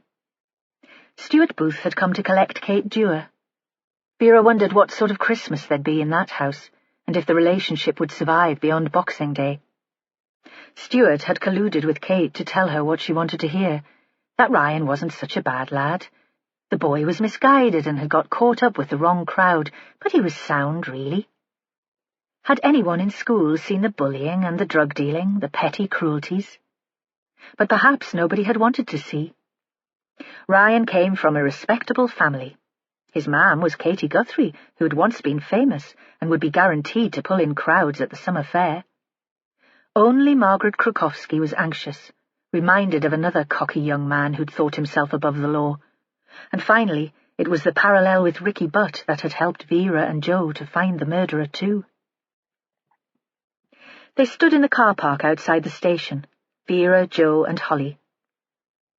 "Let me buy you a drink," Vera said. "To celebrate. I'll come back to mine. I'll shout the cabs to get you home." Holly looked shocked. Vera had never invited her to her house before. "Sorry," she said. "I'm spending Christmas with my folks. It's a long drive and they were expecting me yesterday." "Oh." Vera was pleased, really. She suspected Holly would disapprove of the state of her home. "Joe?" "Sorry, Sal's got plans." He raised his hands, a gesture of apology, and to show that he'd have liked to come back with her to talk through the case, but Sal would really go ape if he came back pissed, today of all days. "Course she has," Vera said.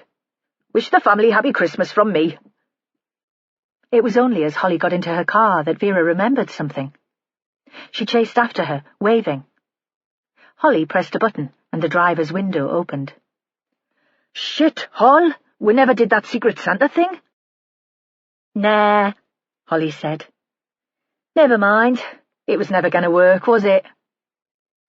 Vera got into Hector's Land Rover and set off alone for the hills. That is the end of Harbour Street,